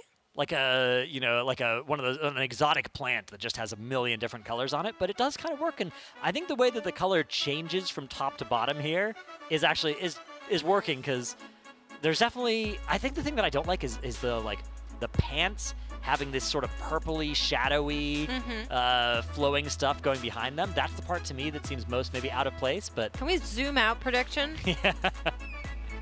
I think if the hair was orange or like a dark blue, I think I would like this better, but I do think it's a fun mog, and I will rip an 8.2. I'm going to go with a 7 for this one. I also quite like it. All right. Next mog here is Willowin. Willowin. It's a good name. Yeah, we've got a monk here. Monk that Very looks a little bit like a druid, I would say. I don't know. I mean, you don't have to call them a monkey. What do you mean? The shoulders have definitely evocative, like those floating orbs are extremely monk-coded. Yeah, as the kids would say. The kids, yeah. Yeah, I think this is a pretty mog. It's definitely very pretty. You especially can't change the colors of the hair accessories in WoW, so making a mog that fits the hair accessory is always a bonus point for me. I think this is well done. I also like this, yeah. I am going to give this 9.6. The mongoose weapon illusion as well, which is a classic, a throwback. That was like Turbo Biss for TBC. Saw it on everybody, I think, back then. So, yeah, I love this one. I'm going to go with a 9 as well. Yeah, very, very good. Thank you so much for sending that our way, Willowin. We appreciate it. And here's another Alliance-themed mog on a Frosty K, Maziel. Right. Maziel, Agent of the Black Prince, has a little bit of different mogs from different parts, but they're all pretty classic-y, right? You've got those kind of paladin-y shoulders. I think that's like a tier 1 helmet or an heirloom helmet, something like that. Big lion belt thing. Yeah, I like this. It's definitely kind of more of it screams more paladin to me than Death Knight, but then the weapon with the white glow makes it seem kind of, again, back to Death Knight-y. So, I like this. I don't love this, but again, I'm also not a big Alliance fan. I have a Horde tattoo after all. So, we're once again clashing, right? There's some gold, there's some silver. We're just deciding to toss all fashion rules out of the window for Maziel here. I mean, the helmet has literally both gold and silver on it, right? It's but well, unavoidable. It's that doesn't matter. I see. Then you need to have both on everything if that's what you're going for. I see. And not like one big chunk in gold, one big chunk in silver. The shoulders I think are definitely the most discordant part of this one. Yeah, I think if the shoulders were like a smaller silver and gold thing, I could maybe see it work, because the tabard gives like a little bit of the gold all throughout. Yeah. But it is very... I don't love this one. I'm sorry, Maziel. What did you give it? I haven't yet. Oh, okay. Do you wanna? Sure, I'm gonna give this an 8.5. An 8.5? I think it's nice, and it's oh my God, it's very World of Warcraft. See, you're making me look worse than I really am, but I think this is a 5, straight up. All right, I mean that's fair. Honestly, I have been doing I've definitely, my average has been like an 8 or something like that. So I'm one of the I'm a over point giver. You just don't like being honest. No, I just don't like these people they've given money to a wonderful charity, and that's right. I don't want to smack them down. Well, they sent these in for honest feedback. How are you helping them if you're lying to them? I'm not. I'm being nice to them. That's I'm not giving them a... See, if somebody asked you, does this look good on me? And you say yes, and they walk out looking like a clown, then you are at fault. Right, but then they're not mad at me. You owe them honesty. They're not mad at me. Well, they will once they find out they look silly. No, they still won't. That's nowhere not near how as that much as works. they would be if I was like, no, you look bad. Well, you can say it in a nice way. Here is a Celeste with a interesting... This to me is giving Demon Slayer to an extent, which I like. Demon Slayer? Yeah, you wouldn't know about that. Okay, is that like a anime thing? Yeah. Or something? Yep. I don't watch much anime. I don't know about the crown here. I do love the flower crowns, but just color-wise, yeah, I the think pastel it's is a bit kind too of clashing with the rest of the vivid nature of all the other colors we've got here. I do really like all the reds. Again, we've got the same, a recolor of those monk shoulders we saw earlier. I'm going to go with an 8.7 for this one. I do think it's really nice. 8.7? Yeah. Okay, I'm going to give this 7.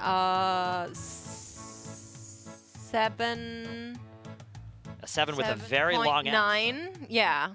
A 7.9, I think. All right, well, we do have a pull timer coming up. So after a 6-minute announced break and then a 6-minute unannounced break, we are getting ready to go back in to Mythic Chrome King Galliwix progression. Here's THD, the only Warlock in on the fight, fighting against those healers for that 14th spot on the damage meter. Here we go, pull underway. Let's see if they've made any changes with that break timer.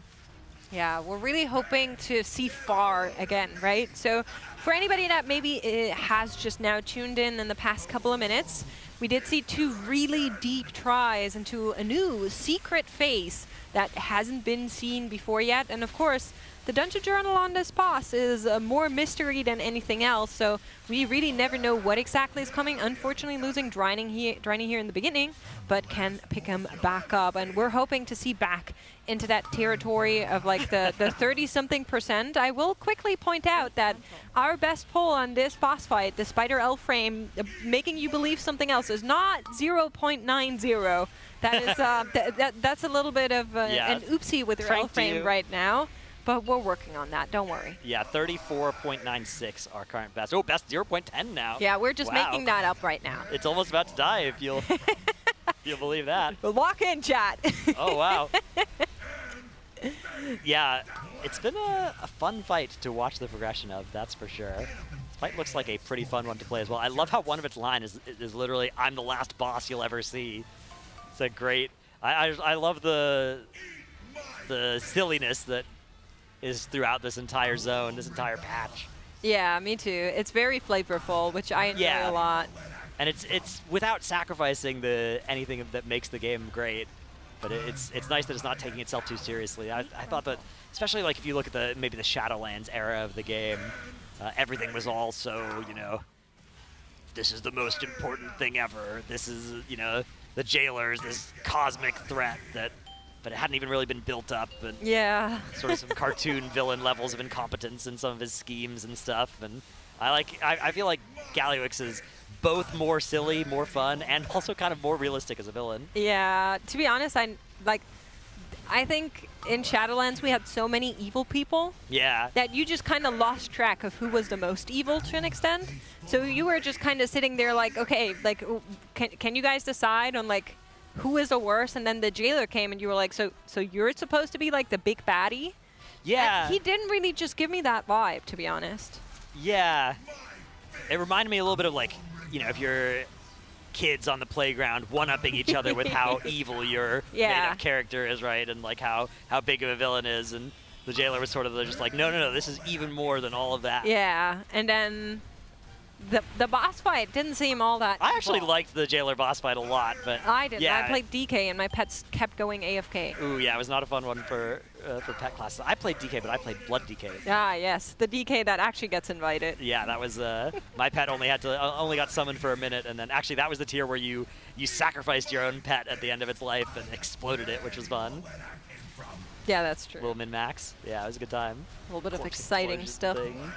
All right, we have had another death here. Another healer going down. The healers always the ones in the most danger of dying, it looks like, on this fight. Kind of a common thing. Usually the healers just have the hardest job on a lot of these fights. But now we've lost another gamer as well. 2 monks down. 3 to go, though. Even with 2 monks dead, there are still more monks alive than anybody except for mages that they're tied with in this comp.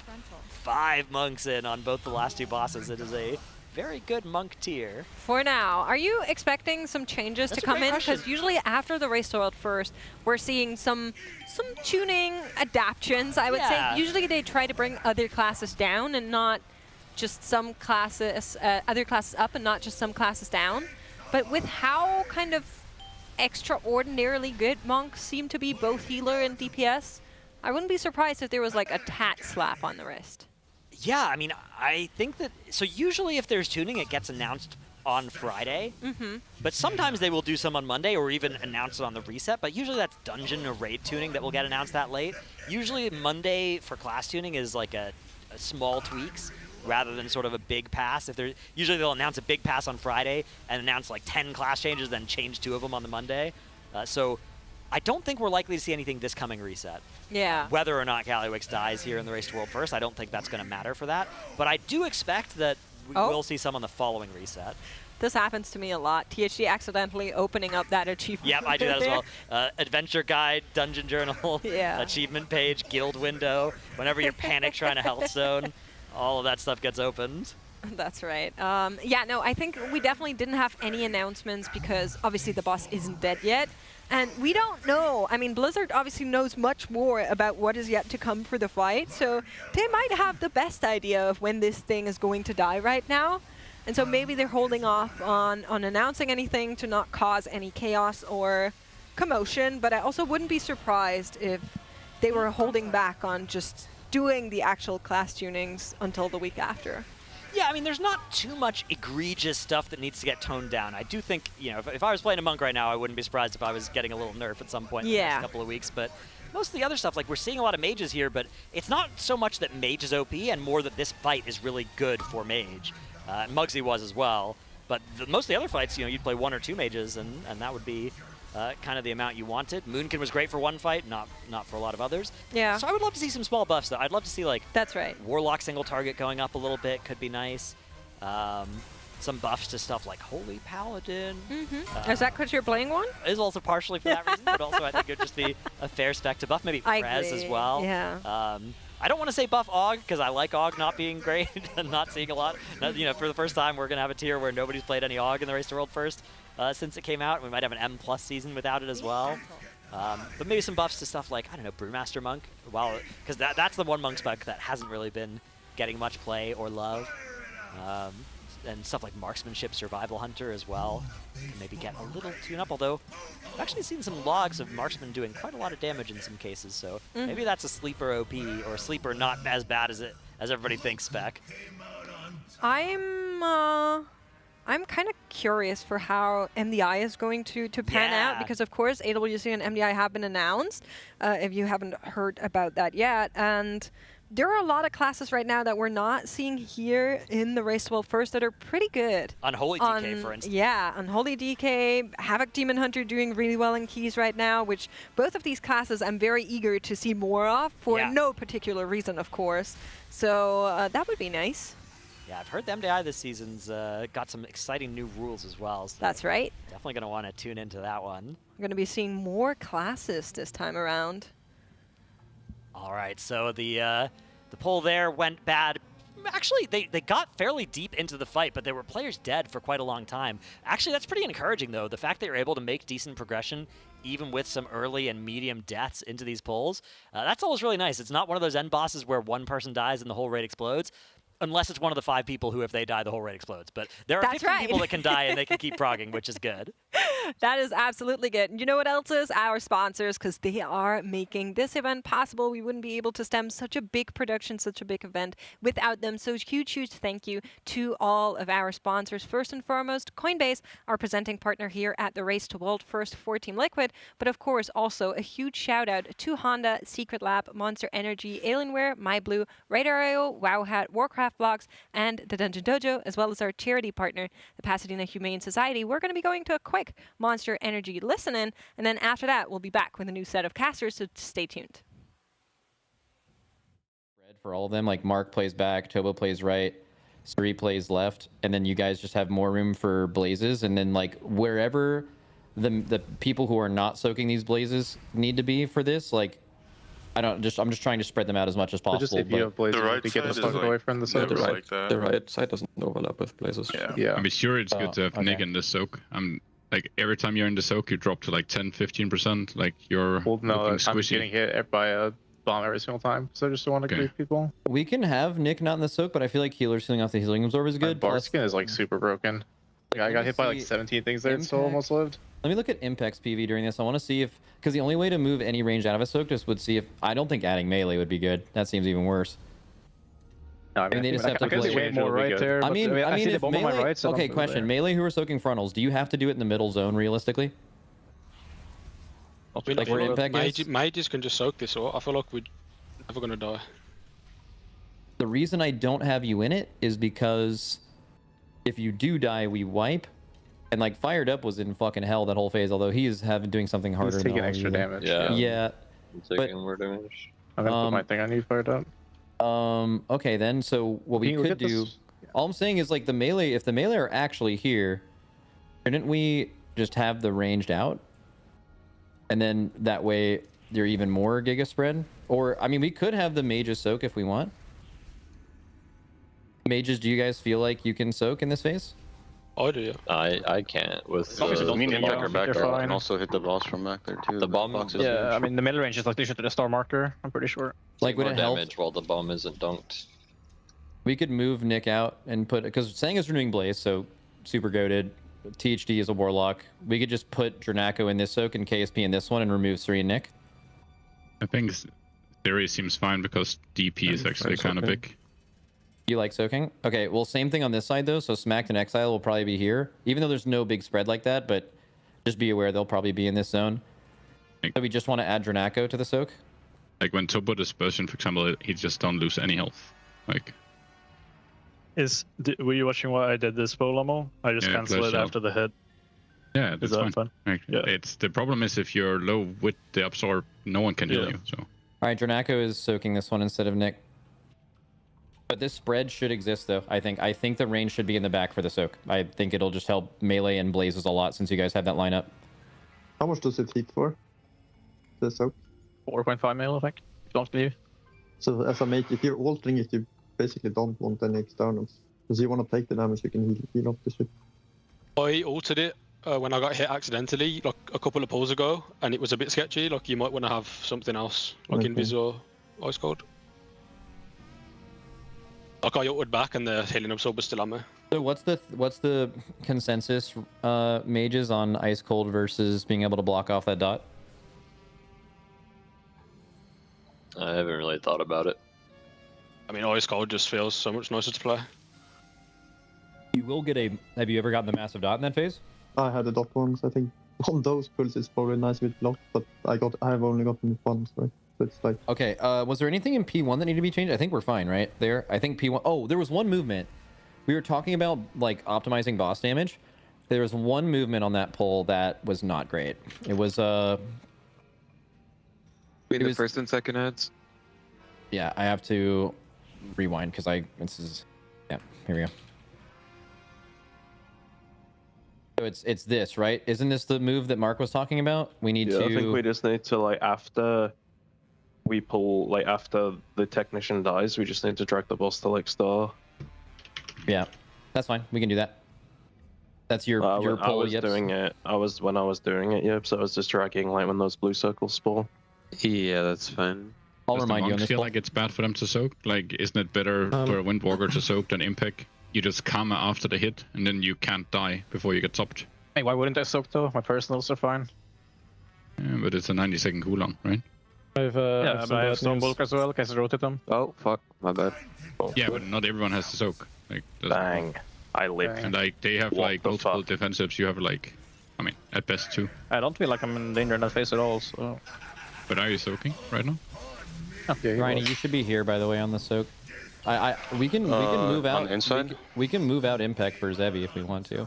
I feel like me soaking is fine too, but no, just say, like, are we absolutely positive more people soaking isn't better? The only reason it might be good or bad would be that just with more people having to deal with a spread mechanic, especially on this side during the wombo combo, there's just like more sources of error, right? I mean, it is maybe one of those, if you can fit yourself in the top there, and like you have a defensive, you can do it. Wait, there is a reason, right? Like, doesn't it give you a... It's easier to heal off, right? Isn't that the only gain? You take less up front. Doesn't it do more damage per the, like, more raid damage per the amount of people that soak it, basically? There's something like that. More healing absorb. Yeah. More healing absorb, like less damage. Every person that soaks adds 12 million to the shared healing absorb. Yeah. But then it's easier to heal off because there's more people, but it's harder because it's a bigger healing absorb. Okay. So I'd say like overall it's better. I think swing 6 is good. Like people that have a lot of self-healing, ideally. Yeah, we're doing an extra soak right now just for consistency, but we could also remove one if we wanted to. But it just kind of helps to naturally spread on at least the left side because it's just like harder. If you don't have bark, Impact's already been doing it. Let's just keep Impact doing it. I have bark every time.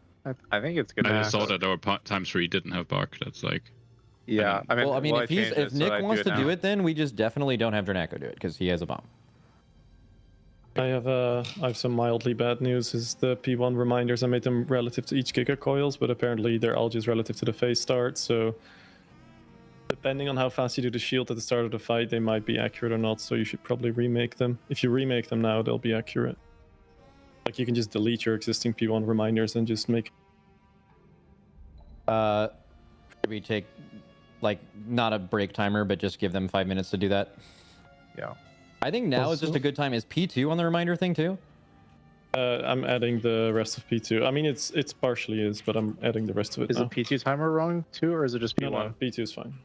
All right, everybody, you guys have until 5:08 p.m. Unless you need longer, of course, but that's the plan right now. 5:08 p.m. to just do your... What is it relative to, Bart? Everything in P1 is just relative to when P1 starts, and I thought it was like heroic, where each sort of rotation is relative to the Giga coils. But it's always relative to the start, so it's a little messed up. But if you remake them, it's fine. Well, as my rally's at 3:10, right? If we just swap, like, instead of remaking all of them, if we just, like, swap on the reminders, your rally's at P1, 245, yeah. I'm pretty sure. 245. Yeah, right, well, so that's, like, okay. relative to when we have been pushing. Yeah. That's, like, yeah. It's that, Wait, the rally... Wait, do we not want rally on the Barrier Darkness set, or... Yeah, that's that is it, yeah. That's at 2... I had it set for the one after for some reason. That is at 250. Max. Okay, so which one is fired up so far? Like, what are we doing on that last set of canisters? Like, which one is exile soaking? Oh, I'm so glad you brought this up. I forgot about it during the thing. I'll show you right now. Okay, so because this is the last one of the phase, everything else is already figured out. Boomy is no longer doing this, so Boomy is in the soak. Exile is no longer needed in 2. Okay. You should go 1 and then Tobo goes. Yeah, Tobo you should just go to 4 again, Tobo, and Exile you should go in 1, end of phase. Okay. Well, I'm gripping Shack as well, but I guess it doesn't matter. Grip him into 4, doesn't matter. Fine, 1 sec. Yeah, wherever you grip Shack should work. This is right before we transition? This is the last one in P1, yeah. And I think outside of that, you're just in the tank soaks every time. Okay, easy. the dot you're talking about, are you talking about the blast burn dot, right? It seems pretty heavy, the damage you're taking from if you get the circle. We should. That's the blast burn dot, yeah. Bubba believes we should change back what we're doing at the bombs, and we should have Scott have the bomb in P2, and Fired Up do the one he'd been doing on pull. What can Scott jump over? Scott just needs a life grip and a rescue. You just life grip. You Tiger's Lust and slow fall him, and then he jumps across. I don't need slow fall. Oh, he's jumped over, so he just needs the Tiger's Lust. Okay, so Peter, I don't even think I need Tiger's Lust to be honest. It's probably just good double for jump. Safety to slow fall, I feel. You definitely need the maybe. Tiger List.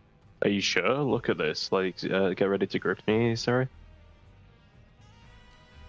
It's different in combat, right?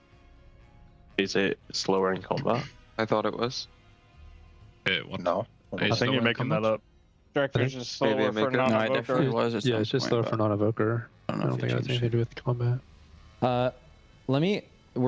Did we kill that Fired Up's tech in P1 still too fast? Probably. It only died like Didn't 5 really seconds. keep it out for that long. I mean, we need to keep it out for as long as we possibly can. It needs to, like, I was looking at it at the end of the phase there. So Fired Up's dot is, see where we wiped here. Okay, Fired Up would have had to dunk when we wiped in 30 seconds, and the boss only has 73 energy, so it's still too early, right? Wait, so I need to... We have to delay it a little more, that's all. Wait, so... charging the bomb is fine, right? It's just you don't want to dunk it early. That's the only. Yeah, you're not gonna dunk it until the boss. You're not gonna dunk it, Scott, until the boss hits 100 energy. And it's turbo on my side. And me and Yips need to swap them as well. That's fine. Okay, yeah, that's we'll easy. Just do that. I'll change the note just in case. I'm pretty sure the timer for the technician max is you want it to die like at 340 or later. Just a fight timer, so you can look at that. Okay. And I just last pick phase up the soaks, bomb, by the right, way, and just keep it I'm pretty inside, sure if right? there's any dangerous lineups.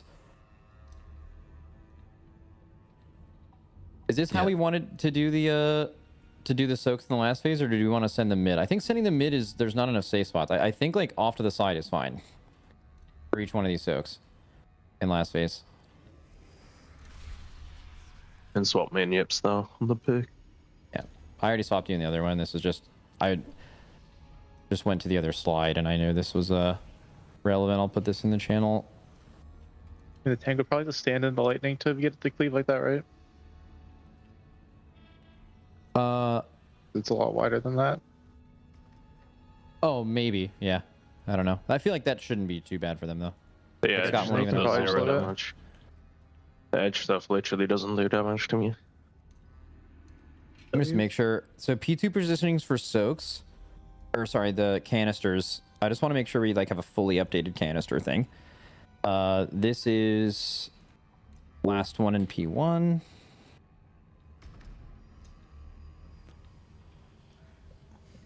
Welcome back from that Monster Energy listen-in. I am joined on the couch by Dash and Kalamazi. Dash, how are you feeling about the boss? This is pretty unprecedented territory as we are blind progging a brand new boss in Gallywix. Look, first of all, I'm so excited to be here, but admittedly, I was just talking to you guys back in the caster room about how all of the prog on this boss has happened for me off like screen or non-visually. Yeah. I went to bed. I'm an old guy now. I go to bed early, so I went to old bed guy? early What do last you mean? night. You should start going to bed earlier is what that means.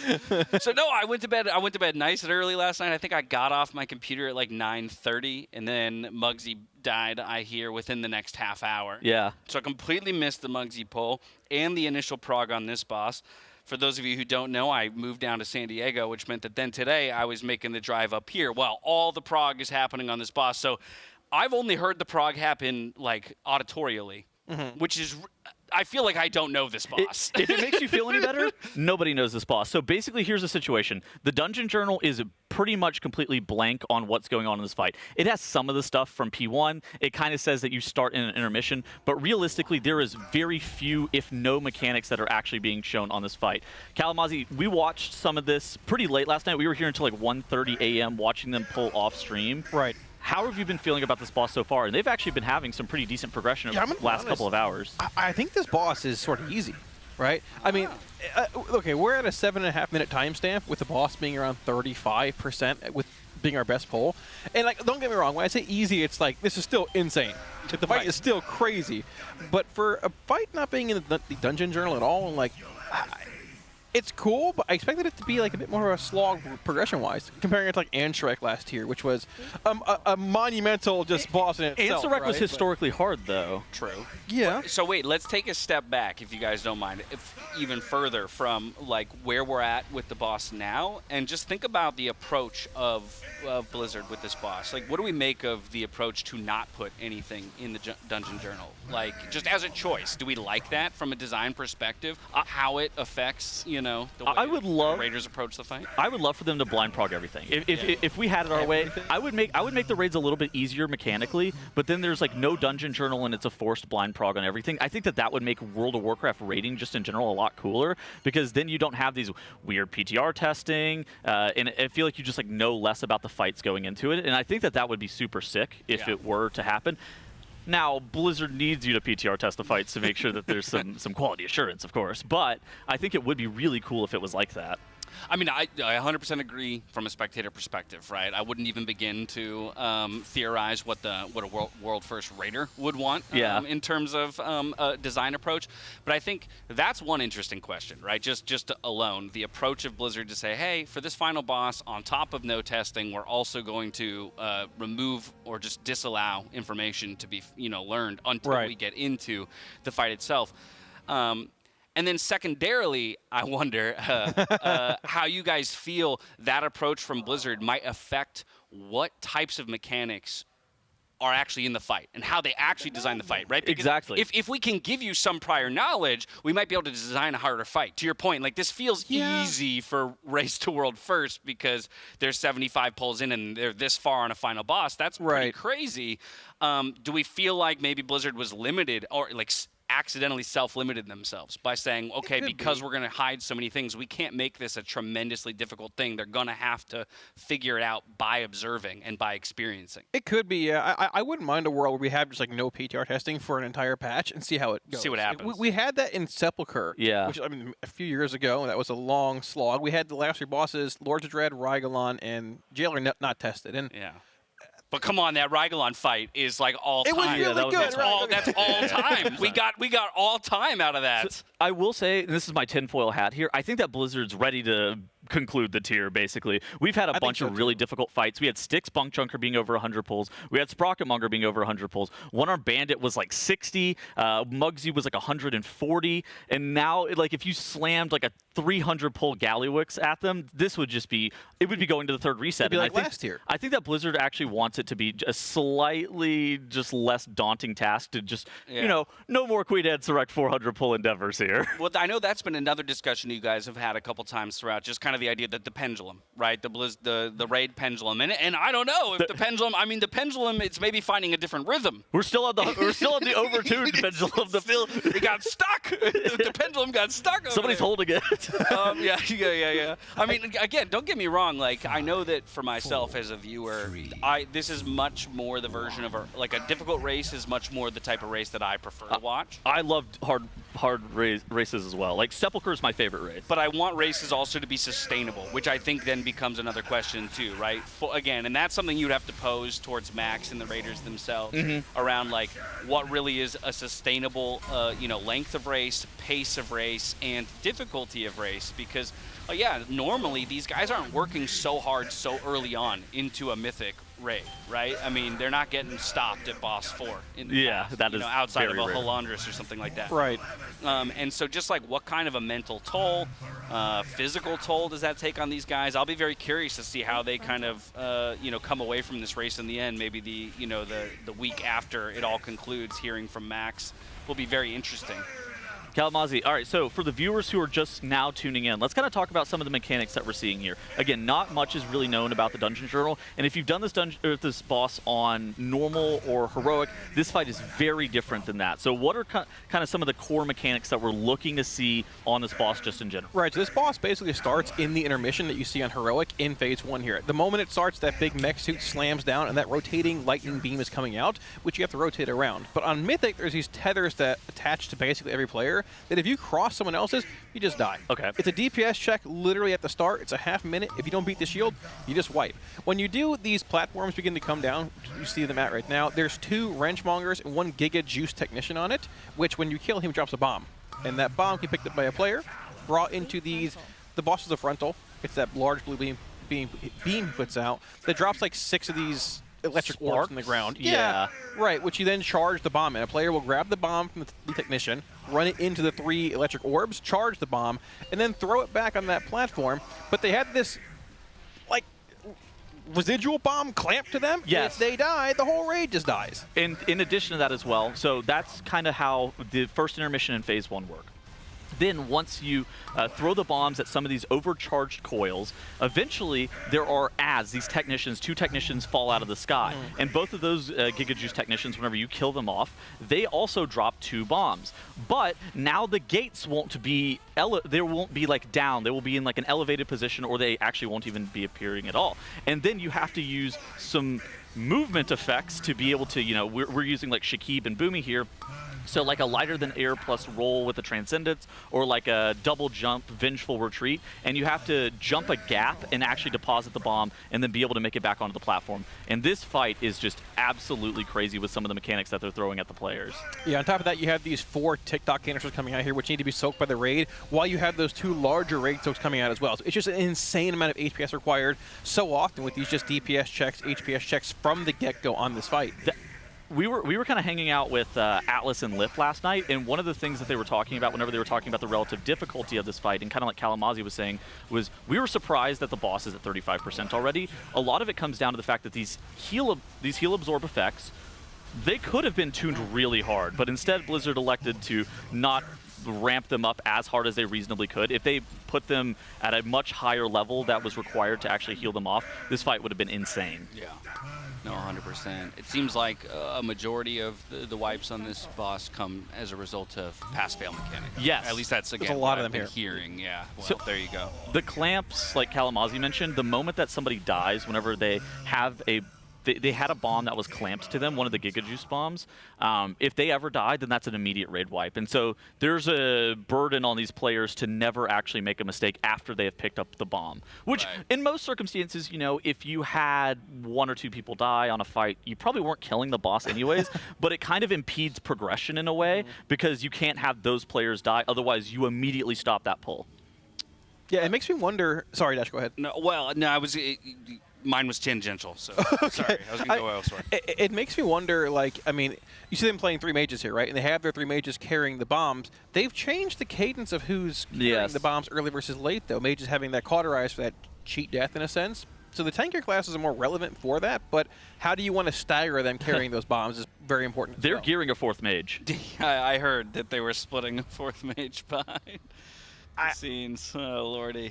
I mean, like, having basically 2 lives and having a cheat death every pull is like pretty strong, right? On a fight like this, That's also just interesting in the face of like other conversations that have happened in raids past around class stacking and whatnot. It feels like from narrow bar to here, where narrow bar was a little bit more of one of each, you know, like make sure you're getting everybody in. Exactly. This boss to boss to boss as a raid feels way more stack heavy. It is so rare to have 3 of a single specialization in on a raid. It is unprecedented to have 4. Like, having 4 of a single specialization in is like a Gahoon Warlock situation where you needed a bunch of gates. Obviously, I think that N'Zoth Mage was more overpowered that tier, but you're going to play more mages probably on Gallywix if they slot the 4th one in, which is crazy because Fire Mage and Nyalotha was the most insane spec I've ever seen. It was. I mean, hey, 11.1.5, Corruption's back, right? Exactly. Oh, dear God. Visions are back. They're coming back. Who knows, you know? But yeah, like we were talking about, Augmentation Evoker this tier not being played in really any raid setting. They were nerfed into oblivion like a week before the patch went live. So it has opened up that the option to play multiple classes that you want to stack. I mean, Windwalker's been very good this tier. They're just exceptionally strong in single target. They're even topping on cleave fights, like Cauldron of Carnage, for example. They are just incredibly strong. If you factor in some things like Muggsy, for example, classes need to pour out of the actual cages with Transcend or Circle, you can sort of customize your comp. It feels like how it used to, right? Which I like. But at the same time, like, raid buffs are there for a reason, and I mean, we don't want to have an Unat where you have 11 Warlocks in again, right? That's a bit excessive. So it's crazy that you said that. Why? Why is that, huh? Mr. Warlock, got John Warlock at the end of the couch over there. See, it's funny because my most recent WoW playing has all been classic hardcore. Oh my god! And so like we're raiding MC and stuff like that, which is the ultimate of class stacking. It's just one of each like raid buff basically, and then as many warriors as you can fit. You will go with 35 warriors and 5 of anything else if you can. As it turns out, we're all sweaty min-maxers. Huh. Okay, so here's a question, kind of coming out of nowhere, but our best being 30-ish 5%. Obviously, we don't know what the enrage looks like or anything like that on this fight. But let's just assume a 10-minute timer, and I'm going to kind of put you guys on the spot here. But like, does that damage check feel possible? Like a 10-minute fight, 35%, so they wiped 7.5? They wiped 7.5 minutes in? That's what we're saying, right? 7.5-ish? It was around 7:30, I think, for that 35% pull. Like, are they even on target there? I mean, obviously, that's not a perfect pull. That, all kinds of stuff, and they've not optimized damage, but... So that's 7.5 minutes. They had just phased into what I would describe as a second intermission. I don't know if it's necessarily gonna be classified as an intermission, but we can just for the point of this argument. Right. They went into a second intermission and it summoned like 20 ads. There were just a bunch of ads that were on the platform. They're like specialists, and they're gonna have to kill those off. I don't really know what that's gonna look like. I think that assuming that it would be a 10-minute fight, I think that they should be on pace for that. But what is really the last phase of this fight going to look like? The boss was doing this weird RP voice line. I think that there's going to be like a last stand in that final quadrant, that final pizza slice, where you're going to have to be able to take the boss from like 35 to 0. And they are lusting on pull, but they're lusting on pull whenever the boss is shielded, and that's not like... It is effective damage, but we don't know what is actually to come. Are we going to have to move that lust? It's 35%, but it could be a long 35% boss HP. We saw them get Muggsy in the phase 2 after like 20 to 25 pulls. It may be a similar situation where the 35 to 0 is way harder than the 100 to 35. Yeah, that initial shield, as you say, like it's necessary damage because the fight's over if you don't get through it. Yeah, they're lusting it, but do they have to clear? I think that'll be the question is like as we come out of maybe our shift and into dinner is if we start to hear rumblings of like, all right, we're starting to beat that shield check by X amount. Right. So let's now pull the lust off and try and shift it to now prog lusting, right? Because that's usually how we see lust used in a lot of fights until they find the final placement. Is just, okay, we're at our prog point, lust, push, get more data. Yeah, we saw them move it around on Muggsy a lot, on pull into like 2 minutes into the fight to get through one of the harder choke points for healers, and it ended up becoming a point where they were lusting in that second phase where they needed to around 40%.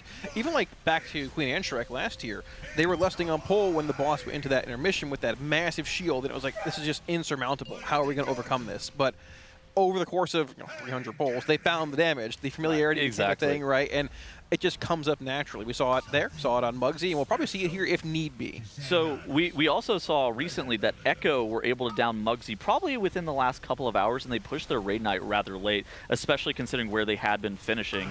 How are you feeling about Echo's chances kind of stacking up to Liquid here, Kalamazzi? I mean, it's obvious they wanted to kill the boss earlier, right? They played an exceptionally strong tier 2. They took until that point. Yes. Yeah. Well, I mean, there's give and take. I agree. Well, we also missed a boss kill, right? So, both teams had a weak point here. Exactly. And us missing, not killing Sprocketmonger was not as impactful as missing, like, a penultimate boss, right? Yeah. And we talked about that. People didn't really believe us as much. But, I mean, we've had a couple really good progression days for us. Getting that Muggsy kill early on last night, having 3 to 4 hours to pull off stream was really important. At the same time, a lot of bugs on Muggsy in that final phase. They said they would have killed it hours beforehand if the bugs weren't present, but they were. As far as Echo's chances, you never count them out, though. Like, this boss, there's a lot of things you can take from what Liquid's doing here if you're Echo, and if the roles are reversed, it'd be the same way. But Yeah, and I think that goes back to your point about, again, and we understand everybody at home, and we're saying all this in air quotes every time we say it, but if this feels like an easy boss, it's exactly the kind of boss that Echo can watch and learn more from than having to do and learn. Scott's carrying a bomb right now. I saw that he had one of the... Not anymore. I saw. Well, I guess he's the only one who's still alive. he had one of the Giga Juice bombs, which he actually hasn't been carrying that up until this point. So they, like Kalamazoo mentioned earlier, right as we came onto this, they have been changing up who's been carrying and what order they've been carrying. Right. But how is Scott supposed to deposit the bomb off the ledge? That's a great question. Well, there's been talk of Warrior Leap and Can he leap over and then being gripped back. The question is, we don't know path found or not, right? Like path not found would be expectation. He is Drakthir. So he could glide across and get gripped back, but it's going to require the priest. The grip. The priest is going to have to come help him out. I mean, that's honestly pretty smart. If you put there's 5 bombs, we believe, correct? So we've seen so far. Yes. The fight. So you put 3 on your mages. They have cauterized, cheat death basically. Yep. And you have your tank. Maybe both tanks carry one. I mean, if they die, it's probably over as well. That's a good point. Shakib and Boomy were carrying them previously. Right, they were. But if they're trying to shift... But Boomy was also, like, literally on just keep the bomb safe duty. Like... Fair. As far as I'm aware, he wasn't really putting damage into the boss. Yeah, he was just, and at some point you have to unleash him, right? Like if they're going to answer the questions that we've been asking around things like timing and rage, damage checks, all that kind of stuff, at some point you have to give permission to the players to just like no, lose. for sure. And we can, so we can assume that they're going to try and move those bomb responsibilities around to whoever is doing, in that moment. Or has the least responsibility for damage. And obviously their most survivable classes. I mean, we have seen tanks. I mean, this was a conversation that they were having on stream. We have actually seen a decent amount of tank deaths on this fight. There's like bigger batter bombs, and there's like the duds. There's 4. There's these 4 duds were actually taking their tanks out a lot last night. And so it might be a strategy where they were kind of discussing, oh, okay, in the future, our tanks might be holding this with the clamp, but for progression purposes, it might end up costing us a lot more prog time. Yeah. And so that's kind of some give and take that you're going to have to factor in, is like what's going to help us see further, but also are we going to need to change like who's carrying these bombs whenever we're really starting to get into these kill attempts. And I think that it might just be a strategy where the people that we saw holding those bombs for a while are maybe just temporary holders. Right, yeah. Oh, gosh, oof. I can't even imagine having to be the decision maker when it comes to things like that. This fight is epic, by the way. It is such an epic fight, but like being in the position to have to decide, when we're going to, like, strategically how we're going to approach things. Like, yeah, okay, you 4 are going to be bomb holders for the first 50 pulls, but just because you 4 are the most survivable, and then after 50 pulls, okay, actually the 4 real bomb holders are going to now take over. Like, when do you make that decision, and how much of a sunk cost fallacy do you have, right? For like, well, this guy's already put in 50 pulls with the bomb, maybe we should just let him do it now. I mean, it's hard to say. We often overheal fights early on to see later on into a fight, see timestamps, and you slowly pull off healers or pull off damage cooldowns, like an Antrek, also another great example reference there, to try and get further into that fight. I mean, Bugsy, great example. They held their 4-minute CDs to 5:15 in that fight, so they can get 2 sets in the final phase. That's what killed the boss. That didn't happen until like pull 140, I think. And when it finally kicked in, the boss started melting. Yeah, I mean, you and I were literally like 1 block before the boss ended up getting killed. We were speculating, does this boss need health? Is this damage check even doable? And then once they were able to finally move all of their offensive CDs to that point where they were lusting and getting a second set of the 2s in that last phase, then everything started to click. And there's a lot of strategy deviations, and especially in a boss where you have no reference of what's yet to come, you're going to have to... You're basically working with like a blind prog strat. This is kind of similar to what you'll see whenever guilds are like PTR testing bosses, just trying to get further. Right. And they'll be like just talking through a bunch of ideas. There's a lot fewer volume of pulls that you're going to do, and it's a lot more talking. Yeah. Okay, so is this the gray bar, that's the cast timer there? Yeah, that's just a big cast, yeah. They've beaten that check by so much now. Did you see that? We still got lust for 7 seconds too. And that's what I'm wondering, if we're approaching that point where we don't need the lust for that initial phase. It's a good question. Last night they were trying something a little bit jank where they had their entire ranged group. So basically you can't cross those tether beams, otherwise you end up doing damage to your entire raid. They had all their range standing out of range of that spinning those spinning lasers. Yeah. And the melee were only allowed 1 full rotation, and they were going to try to beat that, and then they were like, "That's stupid. We're done trying." We were never beating that. Actually, they did it 1 full, and they were like, "No, never again." So this is okay. So that's this overlap. We've got the 4 bombs, but then we also have the 2 soaks happening at the same time. So it's the canisters, which are the bomb soaks, the smaller ones, yeah. Exactly, and then it's the scatter blast canisters, which are the big circles. The 2 big circles. Yeah. So it's double heal absorb at the exact same time. Jesus. So it's the P3 heal absorb from Heroic and the P2 heal absorb at the same time. Oh my god. And then right after that, you're into this next platform with these Wrenchmongers, which aren't that big of a deal, but you have this ad spawning in Technician and another overlap of these as well. Like, there's just no downtime in Phase 1. The Giga Juice Technician and the Giga Bomb, the Giga Juice Bomb, those are, I think, by far the most important mechanics on this fight. And figuring out how to manage them on a pull-to-pull basis, I think, is going to be the thing that increases the consistency and allows you to continue to see real progression pull over pull. Something else I had said off camera before we hopped on, but I want to make sure I say it on air as well, as I am such a huge fan of the direction that Blizzard is moving in terms of visual clarity. Oh my god, yes. This tier's so good. On spells and things. Like, oh my god, it is amazing. Like, obviously there's still so much going on. But yeah, look at like these circles as opposed to the old swirlies. Oh, thank goodness. Yeah, and they actually went back and updated older effects too. They're like retroactive now. Heck yeah, okay. It's so good. It might not be maybe as like aesthetically immersive in some instances, but it's so much better for gameplay. The only thing that I even have a criticism about in terms of the visuals is, you'll see it in Phase 2 here, there's some frontal visuals, particularly the one that's like attached to the heal absorb, where it's kind of the P1 heal absorb soak from Heroic and Normal. I don't like that visual. I think that visual could improve with better visual clarity, but just in general, I think that everything having very defined outlines is a huge plus for just being able to tell what's going on. This watching a healer POV, it is like nothing scarier in Mythic Prog than watching a healer raid frames. Dude, it's so funny. Dryny didn't think he was going to raid much this tier at all, and he was like, well, the only situation where I would get in is if we ran, hypothetically, either 3 Windwalkers or 3 Mistweavers. And he's been in for like half the bosses. That's crazy. Huh. Yeah, 5 monks in the raid at the moment. Yep. I mean, it's not even just that Mistweaver is like really strong for HPS. It's just super strong damage too from a healer also. Like, you're making up with like a handful of Mistweavers in your raid, 2/3 of another DPS also. They're doing like 650,000 DPS. Yeah, like Dryny you can see on screen right here. Yeah, he's at 675,000 DPS. Not bad. If you have a couple of those, like Kalamazoo said, that's another DPS on your roster. That is a huge gain, especially whenever you're in these bleeding edge guilds that are trying to kill the bosses world first. Every single point of damage matters a ton. Got a quick look in a big poppy there. Yeah, he was dumping the one that didn't have the platform up, actually. He jumped over there and just vengeful back. Yep. So they are going in order of Fired Up, KSP, Dranaco, and yeah, I think it's the order we saw initially. So Fired Up grabbed the bomb late earlier, but I think he's back to being the first carrier here as well, Tettles.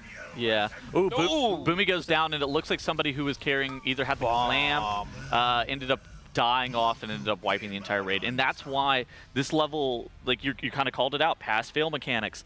Any time you make a minor mistake, it ends up wiping your entire raid, and that makes progression really hard. It's kind of similar to what we saw on like a fight like Halandris. Now, there are far fewer bombs, and so that makes it easier. But but that's, that immediate full raid wipe instance, it just really makes it difficult to be consistent. Tremendously difficult. I'm just surprised at the actual HPS checks in this fight, too. Like, I mean, there's no leeway between those, like, canisters spawning in and that double raid soak between the actual, like, platforms dropping. The moment they drop and you finish the ads, like, there's a, what do you call it, a penta soak? And then right afterwards, like, it literally happens half a minute later again and again. Like, It's, healers are really strong right now in the game, just their ability to be able to yo-yo health bars. It's kind of been like this for a hot minute, but even now, more so than ever, I feel like the healer power is just crazy high. And I mean, we saw it on Muggsy. They were 5 healing, and the amount of damage that the raid was taking at any given point was absolutely absurd. Like that, I don't know if I've ever seen a fight where players' health would drop to like 10% HP and then global over global be topped and then immediately drop back down to 10%. I think the skill level of the top players, it makes designing fights for healers really difficult. I would agree. Yeah. I can't, because again, like I'll be honest, I don't love the current pattern of like raid healing. But I don't know how you solve it when you've got players who are as good as they are and who will approach fights, again, strategically the way that they will, where they're designating cooldowns. They're even designating personals where they don't have globals, right? So it's like, okay, everybody will Healthstone here.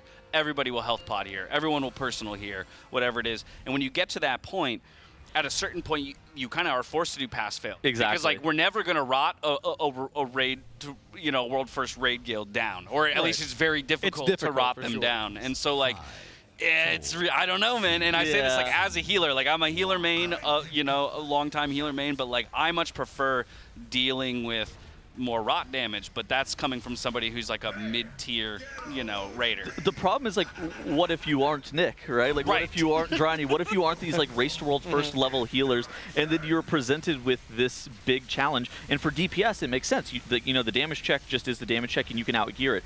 Healing, a lot of healing isn't necessarily a check based around their gear or their HPS output. It's based around the decision making, and honestly also pre-assigning like raid-wide CDs and stuff like that. It's a lot of stuff that doesn't have to do with their gearing, but more so like who they are as players. Yep. Yeah, no, so again, it's not a problem I can suggest a solve for. I can just complain about. I don't think there is a great solution for it. A lot of people have suggested maybe slowing down damage a little bit, but also making heals a little bit less powerful at the same point. That way each individual global has a bit more impact. Yeah. And it's not like, oh, I have to spam 3 raid CDs at the same time at something to fix it. I feel like they had pulled back a bit on that in Nerubar. I could be wrong there. I thought I remember Jack talking about it a bit in a video somewhere. But yeah, this raid tier, I would be surprised if there's not a bit of a shuffling as far as healing, tuning, and even DPS is concerned when this is over. It reminds me of Prez Evokers in Palace, how they were exceptionally strong, like in Prague, and they were like, all right, we're going to retool this a little bit and buff others to compensate. You can relearn this a little bit. And defensives are just too good also. Like every class having like 3 and 4 defensives, I think is... I was going to say, now you get into the discussion of homogeny. Yeah, like, okay, exactly. Every class can do everything, except for, I guess, carry bombs, which mages are specifically very good at. No, but it is. It's like, it's such, because again, like, I don't know what the solve is for. To your point about, like, the post-race to world first approach, like, that's where I guess, again, for myself as a player, like, I am not opposed to these raiders raiding a different dungeon than me. Yeah. To a degree, right? Like, obviously, there's a certain point where I feel like it's too much of a gap that, like, it becomes it's not aspirational anymore. Like, I do want to go in and be competitive and stuff like that, but at the end of the day, yeah, if some of these pass-fail mechanics become things where it's like, now they're dealing 80% of your health, so it's not going to kill you if you're topped off, but it'll kill you if you're anything less than topped off. Like, okay, now we're back within the realm of, okay, a mid-tier guild, a cutting-edge guild, like a end of the tier cutting-edge guild can actually manage this without having somebody come in and completely, design a plan for them. I think most people tend to agree with you. Their only criticism is Blizzard doesn't nerf the fights fast enough, and they're just like fighting an untenable boss. Yeah. Well, by the same token, I was in the boat where I think they. Like, ever since they've introduced with Narrowbar the stacking. The separate strands buff, the strands buff, and now it's the rewards program. I kind of want them to utilize that more to nerf bosses. I love that too. Than to actually pull levers on the bosses. So in a sense, I'm refuting my own argument that I just made around, like, I'm fine fighting a boss that doesn't look the exact same as a race to world first boss, and that still holds true. At the end of the day, I'd be okay if they gave me 15% damage and healing to get through this boss, and it still feels like I'm fighting the same boss that Liquid did. Can we swap to the Shakib Big Poppy POV here? I think it's actually super cool watching him carry this bomb. So what you see on screen right here is he's carrying the Giga Juice bomb. He's going to be picking up the sparks, and you can see this right here. There is no... Where is he supposed to stand? Oh, okay, we're just demon huntering this off the edge, and... Then he gets clipped by a frontal, and he had the clamp on him. Yep. And we talked about these clamps before, where if a player dies after having carried the bomb, they're just immediately going to wipe their entire raid. And so while the Demon Hunter has to be able to pick it up, I think that's like a boss positioning thing. Like, if the boss is in like a slightly different spot, then that makes it different. At the same point, I think they're actually trying to drop off that Giga-Juiced bomb onto a different overcharged coil than they have been in the past, and they're just kind of toying around with their movement a little bit. And that's part of this progression experience, especially whenever you don't have a good plan for what you're going to do with the fight coming into this boss. There's a lot of raid plans, there's a lot of preparation, and then they're going to spend like 5 minutes talking about, oh, where should we have the fight at? 3 minutes and 52 seconds. Where should we have the boss at 3 minutes and 45 seconds? Right. Do we need to move it a little bit further? I mean, they have plans in place for PTR testing, right? They have everything, I would assume, at this point. They do. Yeah. I mean, everything is planned out and coordinated before the PTR boss is even pulled. Months ago, in Heroic and Mythic, they come in with a strategy, a plan, and just execute as much as they can. I mean, I wouldn't be surprised if they had Muggsy into Phase 2 on PTR. They killed Muggsy. They kind of talked about this. They did 2 completely unique strategies on Muggsy during Mythic progression, and the strategy that they used to kill the boss was their PTR strat that they came into the tier with. Yeah. They actually tried a different strategy where they started on a different side, and they were like, you know what, this strat sucks. Our PTR strat was better, and then they went back to it. Yeah, even when it came to Silken Core, I know they were in normal testing their Mythic plan of the rotations and such in normal for like a whole day before the patch came out. Yep, that's so they, right. yeah, they knew how to move when the fight was available for them to actually, when they reached it in their Palace. So it wasn't like it was learning from just, like stage 1. They knew how to do it. But Insta-death. Sorry. Dude, the first... that was really the first global of the fight. You know what's so funny? The first pull that they did on this boss, Yips tags the boss with Judge, immediately gets stomped by the boss. Just like, I just remember watching, I was just like, oh, okay. That's good. Yips, I guess. Well, they'll res him. They have a res available here. He is one of their bomb carriers, too. I believe he's number 3, but we have 1 res available. And for the most part, I mean, if he dies again, this is going to be game over. Okay, but for the record, they just did the entire intermission without a mage. Yeah. Being lusted. So just in terms of like trying to track where their damage is at, they did that whole thing without Dranako, and mages are usually in that top 5 to 6 through the first initial part of the fight. But there's also the question, is this an 11-minute boss? Are we going to get our Bloodlust back up? Right. Very true. We haven't seen a 2-lust fight in a hot minute. It's not that they're that uncommon, but you have to start looking, is there going to be potential for a second lust? End bosses, they don't always have a second lust available, but sometimes they do. There's just so much going on, man. And then just like that.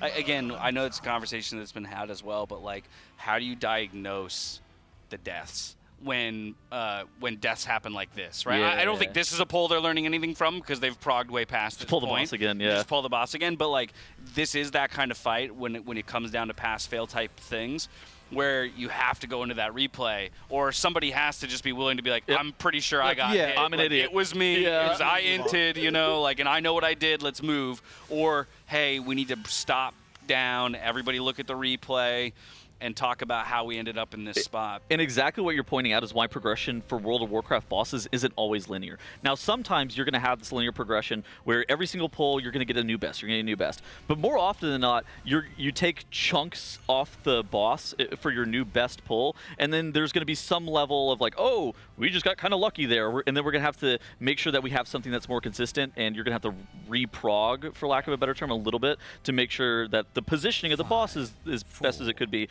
Oh, we have to actually do a different overcharged coil dunk here, so now we're going to have to be doing the boss a slightly different way. And there's, like you're kind of mentioning, people who are also going to have to own up to their own individual mistakes, because sometimes it's just like, all right, you know what, we're just going to pull the boss again. There's nothing to even talk about. Yeah, exactly.